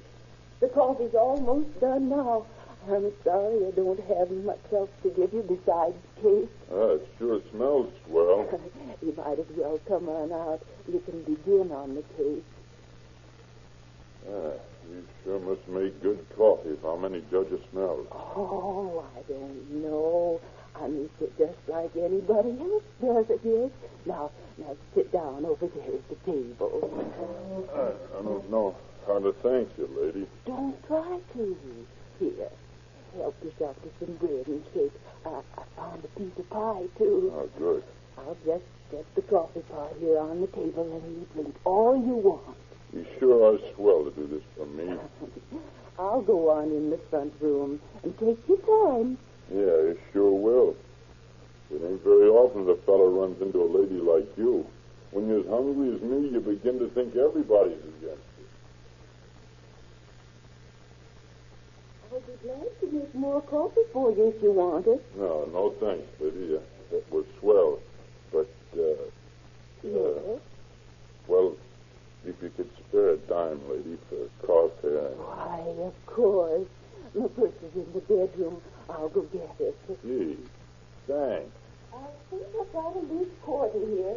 You're welcome to that. Yes, here it is. Maybe you can... Oh. Come here. Oh, no. Don't hit me.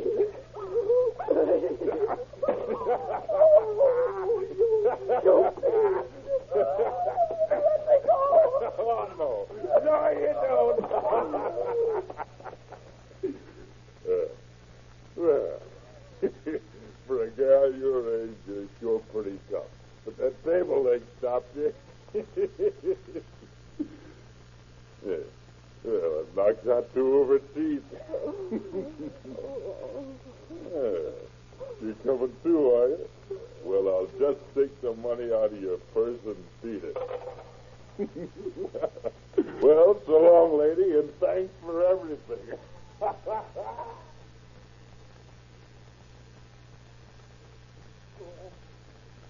I laid there until I was sure he was gone. And then I dragged myself to the front door and out on the street where I was picked up and brought here. It took several hours before she could speak. Her throat muscles were paralyzed by the man's strangling hands. Well, thank you, Mrs. Evers. I'm sure we'll catch this fellow in a few days. And you just rest and try to get back your strength. Thank you, officer. She sure must have put up a terrific battle. She's not any too young, either. She's a mighty game little lady. But no match for this slugger. Well, we'll catch him all. That's the only worry I have, is that he may strike again before we can catch him.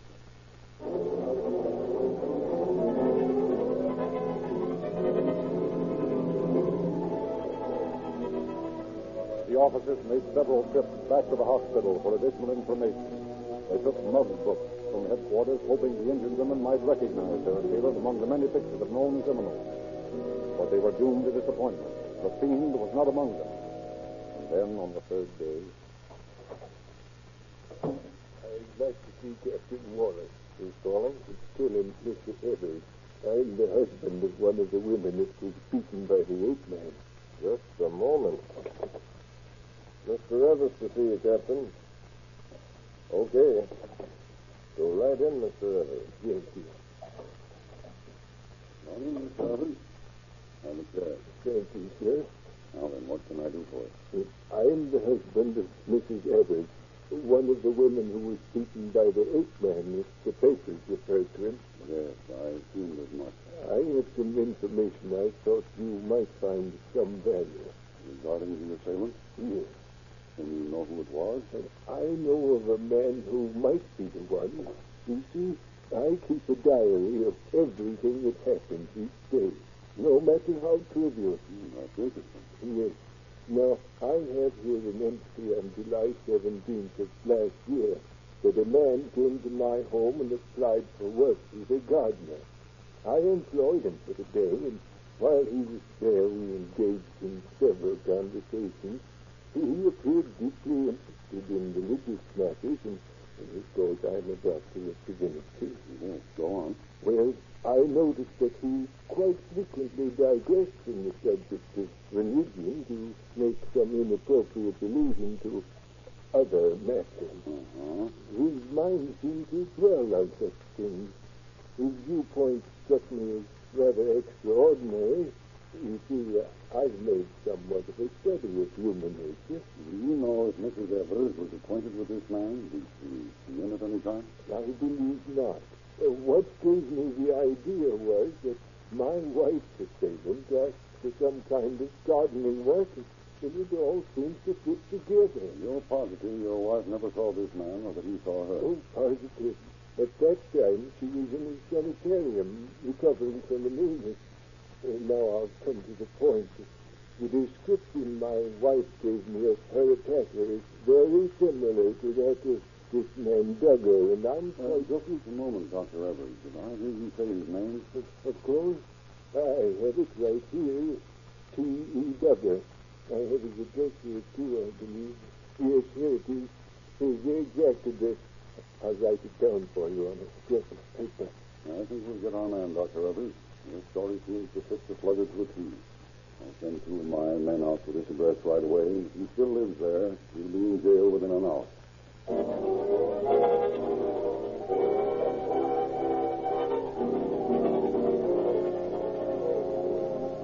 few minutes later, Detective Lieutenant L.E. Sanderson and Detective Lieutenant Ray E.D.C. are at the address Dr. Evers had given Captain Walker. This is the place. They just say we want to interview Duggar about a traffic accident he witnessed. Yeah, no use dodging suspicion. I hope he's in. So do I. Yes? We'd like to see Mr. T.E. Duggar. He witnessed a traffic accident, and we'd like to talk to him about it. Is he in? No, he's moved. Oh? Any idea where? No, but I heard someone say he was living in a rooming house in the Westlake district. Do you have the address? No, I don't. Seems to me it's north of Temple Street. By the way, you don't seem to be terribly pleased with his memory. What do you do for a living? He never had any steady job. Personally, I'd call him a tramp gardener. Why? Well, I knew he kept some garden tools in his room. Sort of a shiftless man. Aside from that, he was a pretty decent sort of fellow, wasn't he? Well, to tell you the truth, I was glad to get rid of him. He's always chasing some woman. Well, that's interesting. Yeah. One of my tenants complained that he'd made advances to her in the hallway, so I told him to get out. Oh, I see. Have you seen him since he left? He calls her occasionally to ask for mail. If you want to leave your names, I'll give them the message next time I see him. Thanks. I expect you'll be able to locate him through other channels. But if he comes back, phone us at Michigan 5211, will you please? And thanks very much for your That's quite all right. Well, that's right. Let's go down and check the registrar of voters. Maybe we can locate this new address.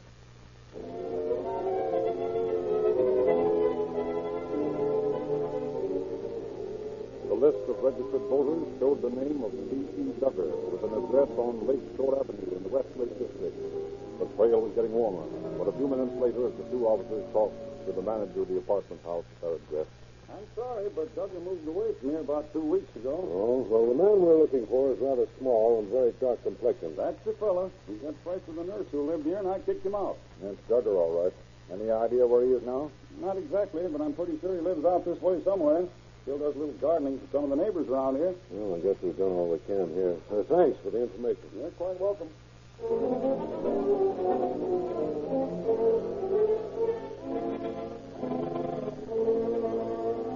The two officers made daily trips to the Westlake district, cruising up and down the various streets, looking, always looking. Every short, dark man was carefully scrutinized, and particular attention was paid to all gardeners. But the eighth man had seemingly disappeared. On the night of March 23rd, the officers were staked out in their car, watching and waiting. A ceaseless downpour of rain drenched Los Angeles. Drama was being enacted in another part of the city. Near Echo Park, a woman was sitting at her desk writing letters. Suddenly she stopped, gripped by the terrifying realization that she was not alone. Trembling, she got to her feet and, turning, saw a masked man standing in the doorway. What do you want? I want some money. Come here. Oh, no. No. Oh, so you're going to put up a fight. Well, good. Get away from me. Oh. Put down that phone. No, I won't. I'll replace this receiver. Oh, no. I have no money. I'll write you a check. Shut up. Shut up. Shut up.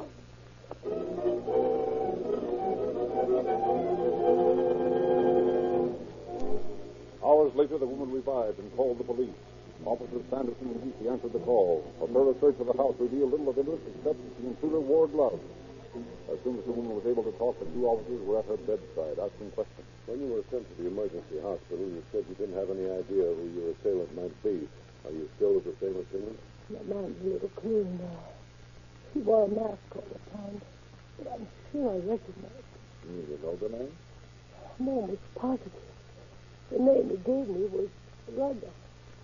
He's a gardener who did some work for me. He does it. Rudder?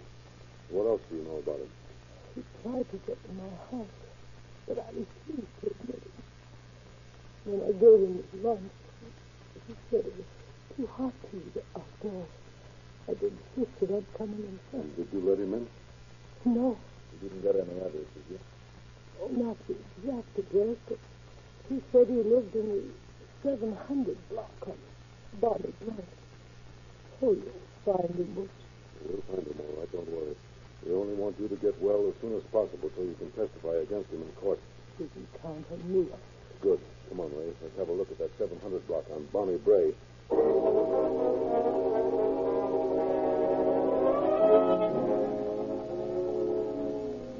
20 minutes later, the two officers are carefully looking over the apartment houses and rooming houses in the 700 block. Which one looks the most likely to you? Lord, I don't know. How about that one over there? I'm sort of denying that one, too. Let's try it. Okay. I'll park the car a few doors away. Yeah, might be keeping a lookout for cops. This is a good place. We'll park here. You might put up a fight. Better be ready for some rough stuff. I'll be ready. Let's hope he hasn't moved away from here, too. Here comes somebody. Good afternoon. We're from police headquarters, and we're looking for a man named Duggar or Rugger. Do you have anybody living here by that name? Why, yes, I do. His name is Thomas Edward Duggar, but he's not in just now. Oh. Won't you come in? Yes, thanks. We'd like to ask you a few questions. Why, of course. Come right in. Come in here in the living room. Now then, if you sit down. My name is Mrs. Edward. Thanks, Mrs. Edward. Mrs. Edward, who lives here with you? My daughter does. And, of course, Mr. Duggar moved in with us, about 2 weeks ago Monday. Well, that would be the 11th. That's it. Mrs. Brady and Mrs. Edward. Let's see, that was the 14th. Yeah. What's his occupation? He's a gardener. That is, when he can get work to do. I see. He doesn't have much money and tries to economize, maybe? Yes, that's true. He does quite a bit of washing. Seems to be very particular about keeping his clothes clean. We often hear him scrubbing them in the bathroom. Oh, that's interesting. Mr. Duggar isn't in any trouble, is he? Well, I'll tell you, Mrs. Edward, I feel you ought to know about this. Yes? We're making a police investigation, and I'd like to have your cooperation. Oh, why, of course, I'll be glad to help you all I can. And your daughter, too. Yes. Now, tell me, Mrs. Edward, what did Mr. Duggar do last Saturday? We want to know where he was and what time he left the house and all about him. Well, now, let me see. Came home early in the afternoon, as he usually does. Left again about 7 o'clock. He was out quite late. I know, because his key wouldn't unlock the door, and I had to get up and let him in. Oh, it was after 3 in the morning. Go on. Well, he got up early Sunday morning. It couldn't have been later than 7 o'clock. My daughter and I heard him go into the bathroom. It sounded as though he was washing clothes. We remarked about it at the time. A short time later, he left. Then he came back about 9. And this time, we were sure we heard him washing. He's certainly clean for a gardener. Yeah, almost too clean. Well, he went out again about 10. We didn't see him until evening. He's been working in the daytime for the last 2 days and staying home nights. Well, I believe that's about all there is to tell. Now, tell me, has he always acted perfectly proper around the house here? Well, there is something else. Perhaps I should tell you. What is that, Mrs. Edwards? Well, about Mr. Duggar the other night. My daughter and Mr. Duggar and myself were all sitting in here reading, and suddenly Mr. Duggar jumped up and rushed over to me and threw his arms around my neck. And what did he say? He said, "Oh, won't you please be a mother to me?" I remember his very words. My daughter and I both tried to laugh it off, but we were really worried about it. And we were sorry we ever rented the room to him. Naturally. But that checks exactly with the information we have concerning it. And when do you expect him to... That's him coming in now. Come on, Gizzy, we'll grab him before he knows what's up. Hello, Mother. Just a minute. Hey, what's that? I got it. Okay. Now then. Your name's Duggar? Yeah. That's my name. But I ain't done nothing. Would you mind leaving the room, Mrs. Edwards? We'd like to ask this man a few questions. Oh, certainly, officer. I'll be back in the kitchen. Now, Mr. Duggar, suppose you explain your actions last Saturday night. Saturday night? Well, it was raining. About 7 o'clock, I went over to a cafe on Sunset Boulevard and had something to eat. After that, I went to a picture show. I got out about 9:30 and went straight home. I was in bed before 10. You're lying. Lying about what? You didn't get home until after 3. And Mrs. Edward had to let you in because your key wouldn't unlock the door. It was you who beat up those women and we not. Oh, what women? I never beat anybody. I don't know what you're talking about. And what about Mrs. Edwards having to let you in after 3 o'clock? Well, I must... Wait a minute. Well, here comes the signal. Yeah. You know whose that is, Ray? No, whose? Mrs. Evers. That's right. She died last Thursday, didn't she? Who's Mrs. Evers? I'll tell you. On March 14th, a man went to Mrs. Evers' home and asked for some food. No, I didn't mean to hurt her. Can't you let that man in? No, I couldn't help myself. I can't help. And that man repaid her kindness by beating her almost to death. Please stop me. I can't help it. I can't. That's how I am. And that man was you, Duggar. You're right. That's how you are. And you'll hang for it.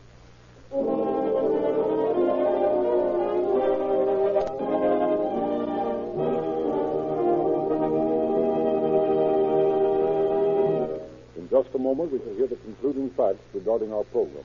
If your car is below par, everything seems to go wrong.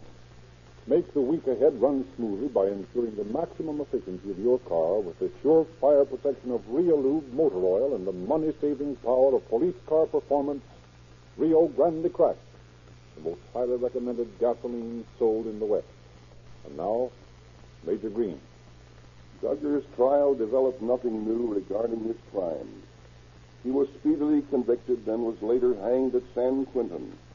His criminal career extended back over several years.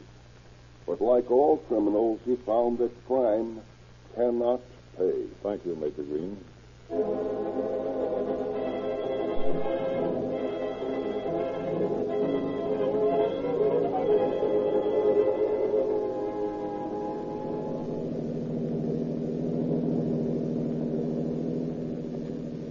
Police calling all cars, attention all cars. The cancellation of broadcast 280 is regarding a slugging suspect.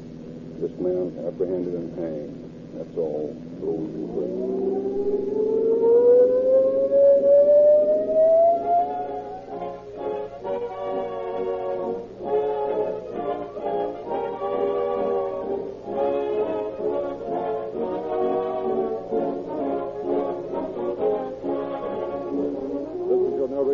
Patrick Lindsley, bidding you good night for Rio Grande.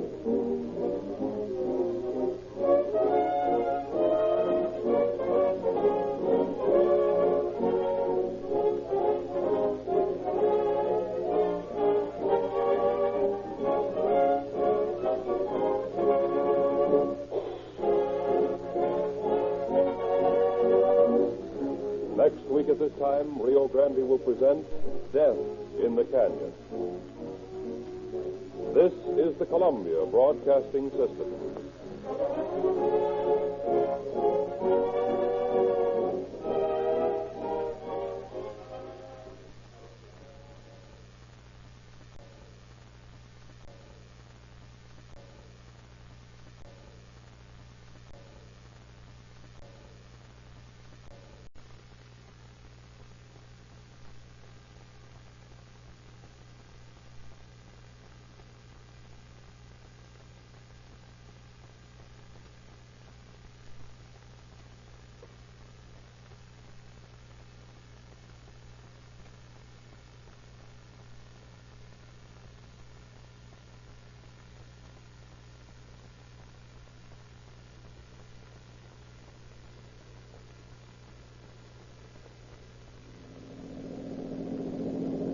Calling all listeners, attention all radio listeners, to a broadcast regarding calling all cars. The program will be broadcast at 9 p.m. on Monday, beginning May 1st. That's all. Rosenquist.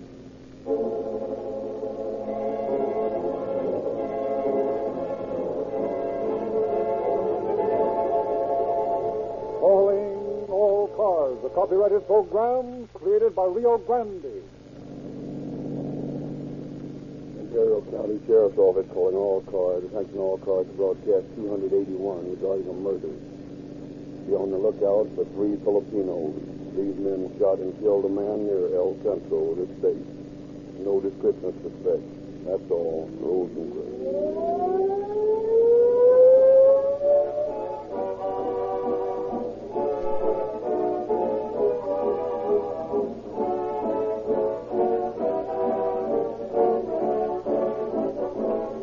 Grande Crack is refined so that it meets all the demands of public-serving automobiles, whether it be speeding to the scene of a crime or slowly cruising a neighborhood to preserve peace.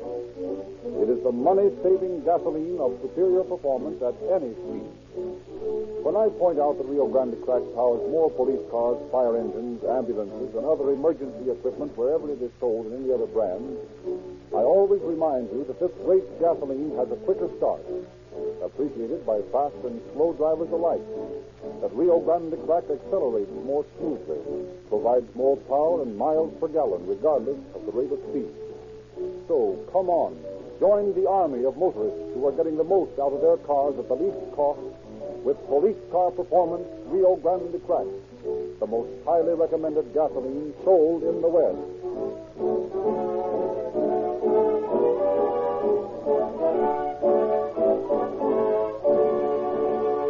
The facts upon which tonight's story has been based were taken from the confidential files of the office of the Sheriff of Imperial County, California. We are privileged to welcome to Calling All Cars the present Sheriff of that county, Mr. Robert W. Ware. We in the Imperial Valley have a special problem in law enforcement. Geographically, we are so situated that we get more than our share of transient labor, and a large part of this labor is foreign-born or of foreign extraction. Our laws are not always so well understood by these people, and in many instances there is a lack of respect for law and order. Irrespective of the difficulty of our task, we spare no effort to emphasize the losing nature of crime of any sort. The story we are about to hear was no exception. Though it began in Imperial County, it had ramifications throughout the western states and was finally solved in the Hawaiian Islands. How we were able to effect this solution you will hear as the program progresses.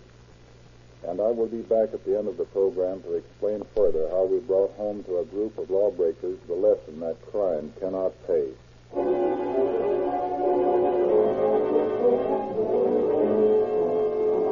A late afternoon breeze was beginning to relieve the sultriness that hung over the little town of Calapatria in Imperial County, California. Constable E.H. Thetford sat before a desk in the sheriff's substation, checking a sheaf of reports that lay face up beneath a wall calendar on which was printed the date November 19th, 1932. Suddenly, Thetford became aware that he was not alone in the office and looked up to see a Mexican ranch hand standing just inside the doorway, uneasily twisting his hat with nervous fingers. What's the matter, buddy? Want to see me about something? Si, senor. I'm finding a man lying down in the road. Think I better come here and tell you. A man lying in the road? Where? Oh, 2, maybe 3 miles from here. It's a dirt road, not much cars. This man, I think he's pretty sick. He might be dead. Who is he? Anyone you know? No, he's a dark man. He's what you call a Hindu. I think maybe he's dead. That's no go close enough to look good, though. Why not? His lies are still. It make me have fear. All right. Wait a minute while I put through a phone call. Then we'll drive out and have a look at this fellow.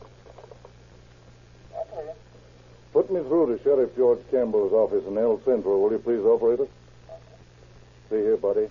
This better not be a cock and bull story you're telling me, because if it is, Sheriff Campbell? No, he isn't in just now. This is Under Sheriff Rodney Clark. Oh, hello, Clark. This is Thetford up at Calipatria. Oh, yes, that's right. There's a Mexican here in the office who's just found a man's body lying in the road near town. He says he thinks the man's a Hindu. I thought maybe you might want to send somebody up here or come up yourself. No details yet, huh? No? I'm picking up Deputy Sheriff Ike Holmes right away. We're driving out with this Mexican to see what we can learn. Okay, Thetford, you go ahead and investigate. I'll probably be up there by the time you get back. Right. All right, buddy. Let's go take a look at your dead man.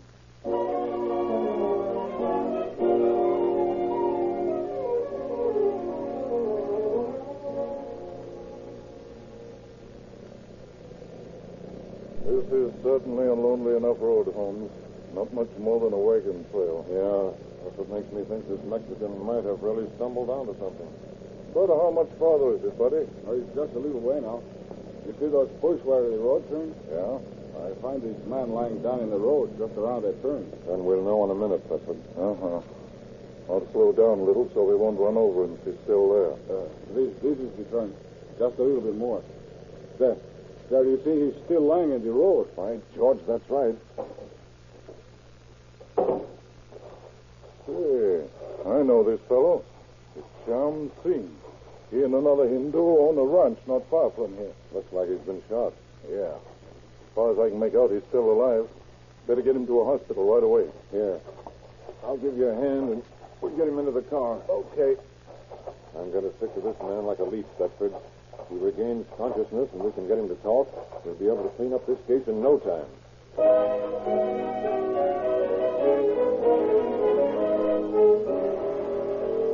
After getting Cham Singh to a hospital, Deputy Sheriff Ike Holmes, true to his word, remained at the wounded man's bedside until consciousness and strength returned sufficiently for the man to make a statement.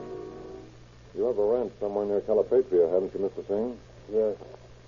My partner, Brown Singh, and I drove peas. Was Brown Singh with you when you were shot? Yes, he was in the car. I don't know what they have done with it. I'm afraid for him. They? Suppose you tell me the whole story from the beginning. Yesterday, we finished with the pea harvest, and this morning Brown Singh and I came into town to get the money from the bank to pay off the men. What kind of labor do you hire? Filipinos. I see. Go on.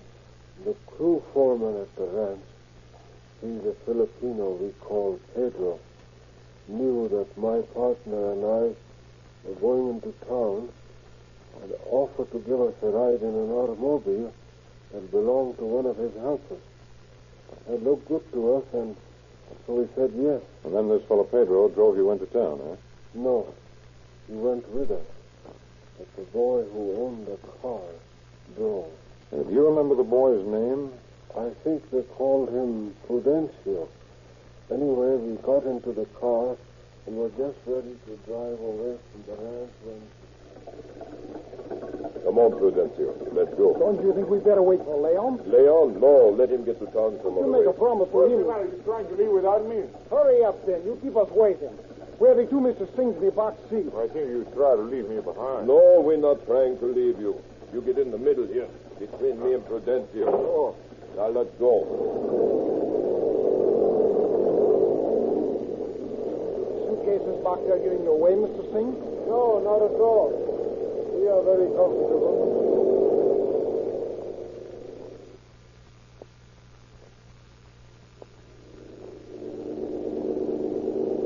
Nice of you boys to take us into the bank. Oh, that's all right, Mr. Singh. We'll be back at the ranch in a few minutes. I want you to figure out how much money you owe the hands, Pedro. I'm going to pay off this afternoon. I already figured it out, Mr. Singh. Good. I have it here in this little book. 26 boys working. Each boy make 1 cent a pound, and they pick... 1 cent a pound? No one said these boys would get 1 cent a pound. Oh, yes. You told me I should tell the boys that they make 1 cent a pound. Yes, Mr. Singh. Pedro say 1 cent a pound. That's impossible. If I pay you so much, I make nothing. We don't know nothing about that. I figured the price like I tell you and you pay. Not one pea rancher in the valley could pay you like that. The market price of peas is very bad this year, awful bad. Just the same, I tell my Filipino boys what they make for picking, and they're going to get it. You can't cheat us, Mr. Singh. But I didn't tell you to make any such price. Didn't I tell you, Prudencio, that Mr. Singh say 1 cent a pound? Yes, that's what you tell me too, Prudencio. Say, you're going past the ranch. Where are you taking us? We want to talk to you about what you owe us before we go back. So we take you up a little road we know, where it's quiet. You take us back to the ranch, or else you stop the car and let us out. Not until we fix this thing up, Mr. Singh. If you don't stop the car, I'll make you stop it. Oh, no, you better be quiet and not try to do nothing. I'll show you that I mean what I say. You said he's going to eat Prudencio. So you would try that thing? You have the gun, Pedro. Shoot him. No. Open the door of the car. Throw him out of the car.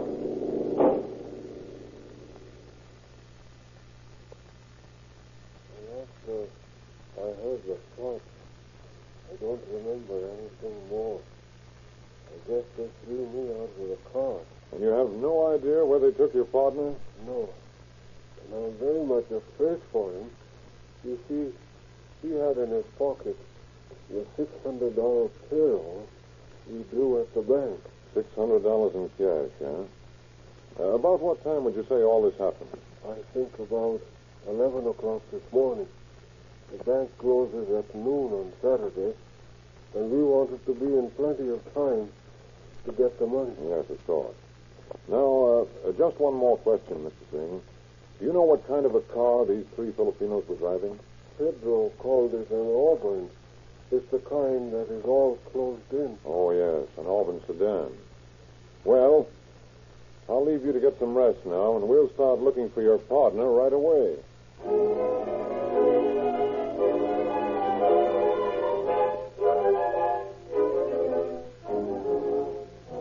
When Holmes returned to the substation from his interview with Sham Singh, he found Under Sheriff Rodney Clark and Deputy Sheriff Elliott waiting for him.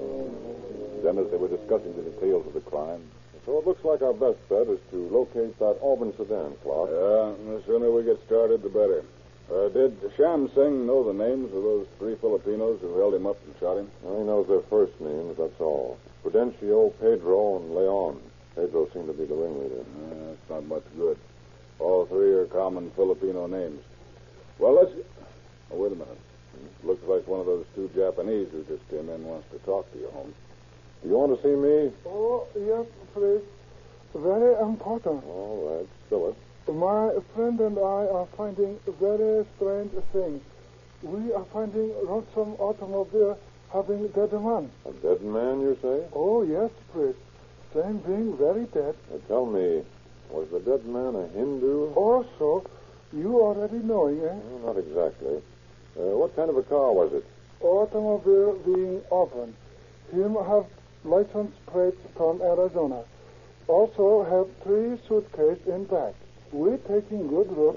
So it seems. Can you show us where you found this car? Also, we can show him all right. Well, boys, this is what I was afraid of. Yes, we've got murder against those 3 Filipinos now. Yeah, there it is, boys. There's the car we're looking for. Those Japanese gave us a good steer. Yes, it looks like those Filipinos hit a blind road.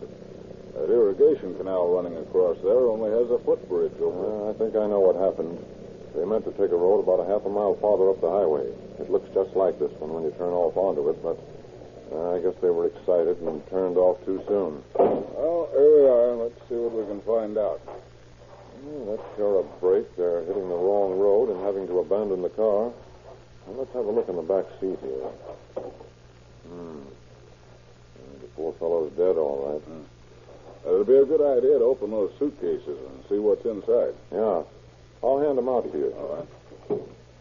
While you're looking in them, I'll see if they left the registration in the car, Clark. Nothing on the outside of these suitcases to tell us anything. No initials or travel stickers. Maybe when I open them up. Well, the registration's still here. It gives the name of Prudencio Rondaris as the owner. Well, that checks with what Shyam Singh told me. At least we know who one of them is. There's nothing in these suitcases but clothing, toilet articles. Not a thing has any mark of identification on it. I'm afraid we won't get any clues from these. The only thing I can see to do is go across that footbridge over the irrigation canal and see if we can pick up their tracks on the other side.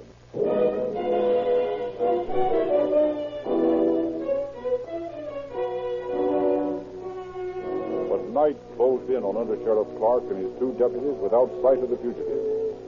Temporarily defeated, they turned back to town, taking the murder car with them, intent on returning in the early morning with horses to continue the manhunt. And then on their arrival at the Calipatria substation, an old prospector came forward to meet them. Howdy, gentlemen. I come into town here less than an hour ago to get some supplies, and the first thing I heard about was this here murder. Yes, you don't happen to know anything about it, do you? Well, not about the murder, no. But I think I know something about where the fellers is that done it. Oh, fine. Let's have it. Where are they? I come into town from the Chocolate Mountains, using the old Beals Well Road. Just where the trail hits the range, I seen 3 pair of footprints. I reckon they was made by the men you were looking for. Great Scott. Why, it doesn't seem possible they could have gotten that far on foot, even with a 5-hour start. Well, just the same, that's where I seen them prints. Looked like they might be making for Palo Verde over on the Colorado River. But you didn't see anything of the men themselves? Nope, just the tracks while I was driving along. You're absolutely sure of what you saw? Sure. I ain't so old, my eyes has gone sour on me. I know what I seen. Hardly anyone ever travels that road, Clark. It's 60 miles long from Nyland on this edge to Palo Verde on the Arizona line, and only one water hole along the road. And there's a mighty slim chance of they're picking up a ride, huh? Practically no chance at all. Then this is our chance, boys. We're driving into Palo Verde along the Bealswell Road tonight. I'll split the reward with you.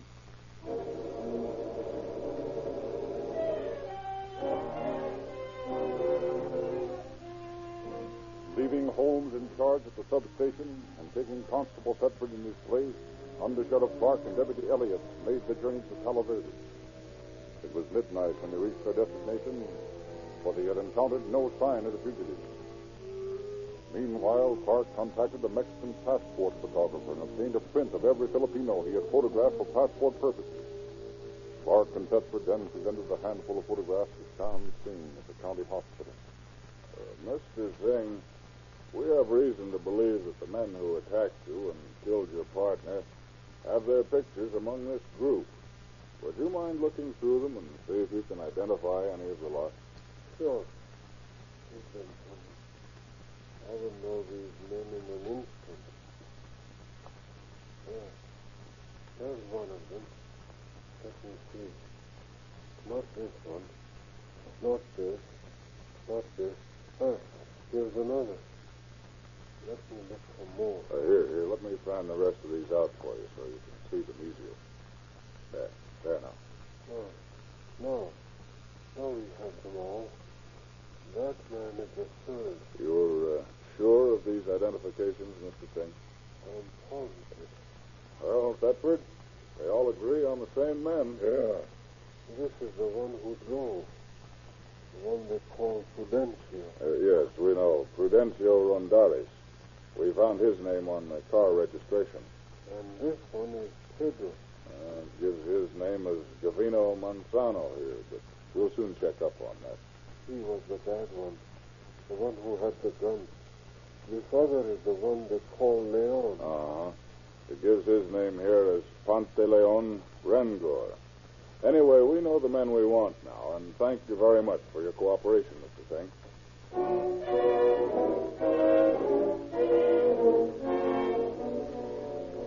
At once, copies of the photographs were mailed out to peace officers in California and Arizona. It was soon learned that all 3 men had been arrested at some previous date, and fingerprint records then followed the photographs. Meanwhile, 3 days of intensive search among the Filipino camps revealed no clue to the fugitives. It was at last concluded that they had been successful in eluding the cordon of officers. But several days later, a Filipino was brought into Clark's office. Here's a boy who says he's something to tell us about Gavino Manzano, Clark. Yes? What's your name, lad? Enrico Garcia, sir. All right. What is it you want to tell us? Gavino. He say his name Ramon Simon, but he Gavino. He tried to take away from me my girlfriend. Oh, when was this? Just before he shoot Mr. Singh and the other Hindu and run away. How do you know Gavino shot the Hindus? I see it in the paper. When Gavino run away, this girl go away too. What's the girl's name? Maria Thorne. She come from Stockton, and for a while I go with her. But Gavino say he want her, and for me to keep away. Do you know this girl's address in Stockton? Yes. It is here on this piece of paper. Oh, fine. Oh, thanks a lot, Garcia. This might be a big help. If you catch this Gavino, you fix him good, no? You bet we will.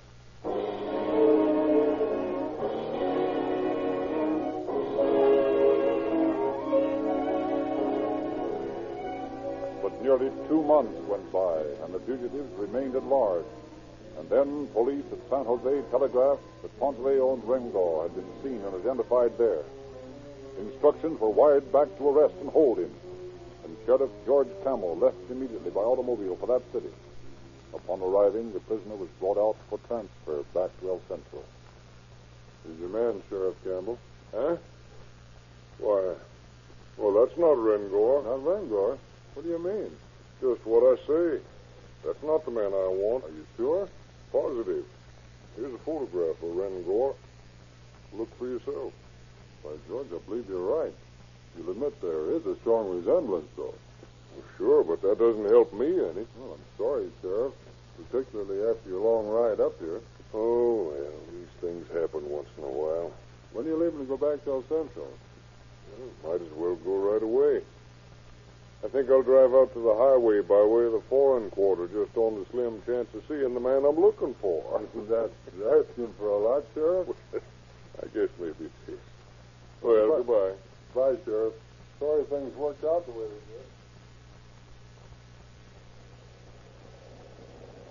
Oh, this is going to be a long drive home alone. I think the boys are going to have a lot of fun about this. Jupiter, that Filipino sitting in that parked car looks enough like Rengor to stop and have a good look.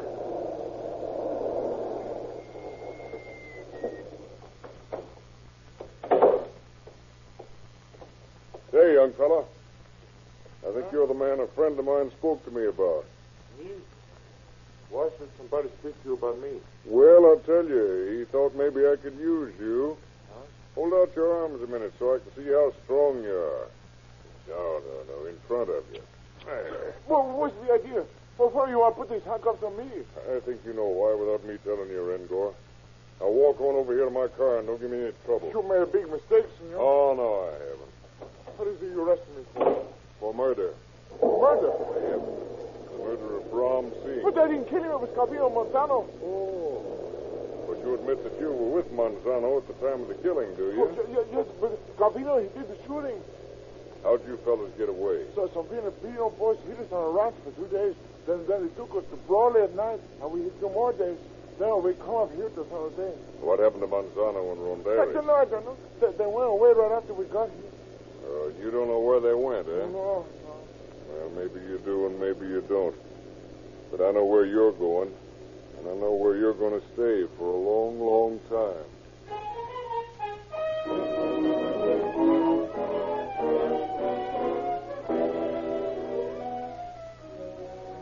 the arrest and confession of Rengor came a sudden switch in the search for one of the remaining two fugitives. Postal authorities in Stockton, watching the mail addressed to Maria Thorne, Manzano's girlfriend, intercepted a letter sent to her from Honokaa, Hawaii, bearing the return address of R. Simone. All information concerning Manzano was immediately dispatched to Sheriff Henry K. Martin of Hawaii County, Hawaii, who in turn gave it to Deputy Sheriff William J. Richford of Hamakua County, in which the town of Honokaa is located. Deputy Rickard acted on the information at once, and within 48 hours had discovered Manzano working in a laundry under the name of Simone. Quietly and skillfully, he made the arrest, and Manzano, like Rengor, was unaware that he was in custody until the handcuffs were on his wrists. Placed in jail in Hilo, Manzano was then confronted by Rickard and Sheriff Martin. Well, Manzano, what have you got to say for yourself? I don't know what you mean. Oh, yes, you do. What have you got to say about that murder back in the States? You talk like you think I did it. Well, I didn't. You were there, weren't you? Then who did it? The two Filipino boys who were with me. They got mad at the Hindus because they thought they didn't give them enough pay. So they shoot them both. But you didn't have anything to do with that. Is that it? No. I tried to save the Hindus and knock the gun out of my friend's hand, but it was too late. Now, you don't expect us to believe that, do you? I don't care whether you do or not. Well, how did you manage to get away from the California officers that were looking for you? I hired a friend to take me to San Diego after I go to a part of El Centro by walking. Then I went to Seattle by bus. Then in December I come to Honolulu on boat from Vancouver. Pretty soon I come to Honokaa and work in laundry. Then I'm arrested. Just why did you come to the island? Because I have brother and some cousins here. Because I want to get away from police in Imperial Valley. That's what I thought. Well, I found out that your brother and your cousins would rather not have you here. They're afraid of you. Sure, they're afraid of me. Why? I didn't find you so tough when I arrested you. No, that's because you take me by surprise, but you wait and see. Wait for what? It's too late for you to do anything now, Manzano. You think so, huh? Then listen. They'll never take me to the United States alive, do you hear? Never, never, never!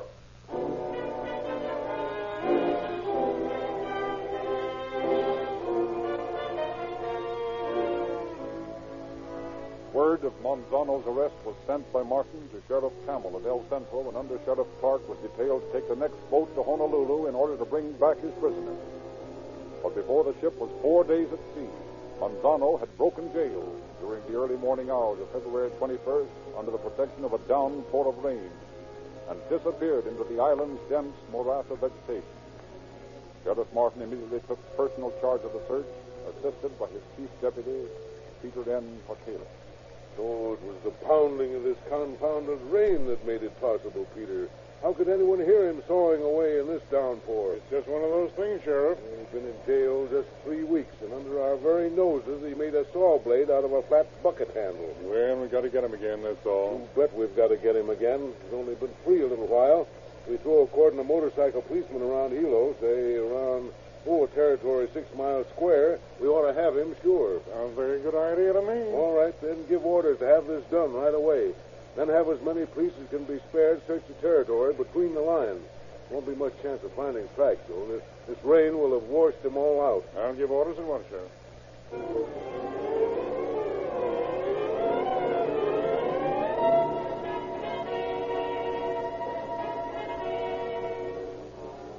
Not far from Hilo was the isolated home of a Filipino. There it was found that Manzano had appeared soon after his escape and demanded food and clothing. 2 motorcycle officers, Almas Costa and Cicero Bento, were therefore stationed to guard the hut in the event of the outlaws' return. Then, early in the morning of the second day following Manzano's dash for freedom, these 2 officers were discussing the search while watching through one of the cottage windows. You suppose Manzano really will come back here? The Filipinos who live here seem to think so. They're scared to death. Yeah, I know. They have him figured out as a pretty desperate character. Well, when he was here before, these people gave him most of the food in the house and a really good suit of clothes. They wouldn't have done that if they hadn't been afraid of him. Boys at the jail say Manzano swore that he'd never be sent back to the States alive. Do you suppose he meant the jailbreak? Or that he'd kill himself? Well, I don't know. If he comes back here, he's as good as back in jail. You're right on that. I was just wondering. Look. Over where I'm pointing. By those trees. Huh? Yeah. Yeah, I see him. Manzano, all right. Naked as the day he was born. Tore his clothes off getting through that jungle, I guess. See there? He's looking around. Trying to figure out if it's safe to try for the house. Now he's coming this way. We'd better be quiet, so there's no chance of his hearing us. He stopped again. Suppose he heard us? No. He's making for the door again. Come on. Let's get out of sight and wait. He must be just outside the door now.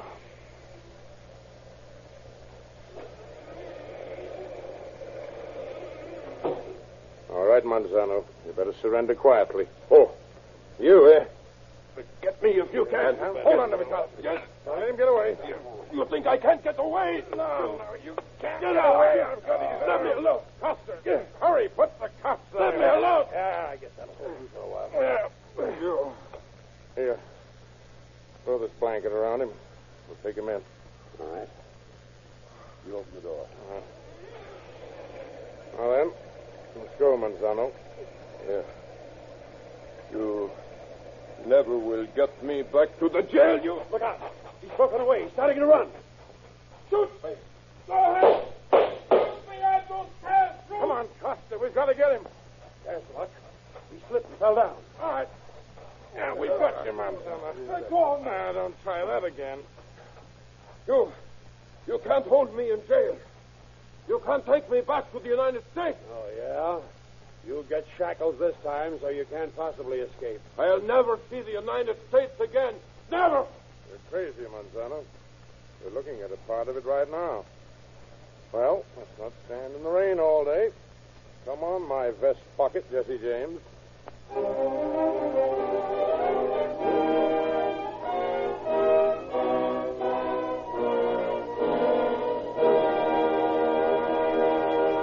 In just a moment, Sheriff Ware will conclude our program. If something went wrong to mar your motor trip over the weekend, make certain the next one is automotively perfect.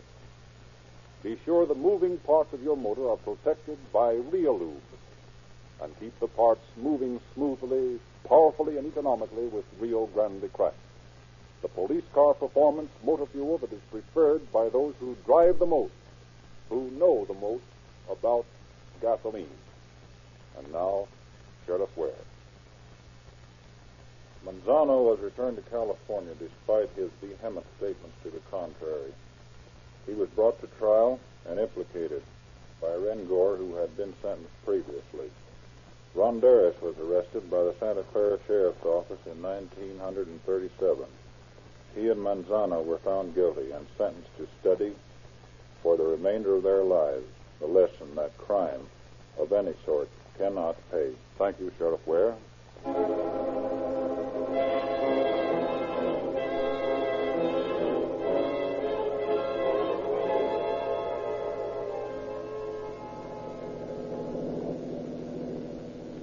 Imperial County Sheriff's Office calling all cars. Attention all cars.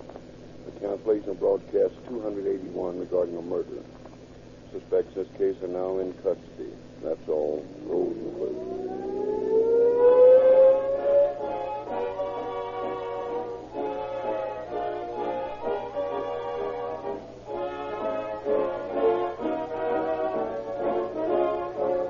This is your narrator, Frederick Lindsley, bidding you good night for Rio Grande.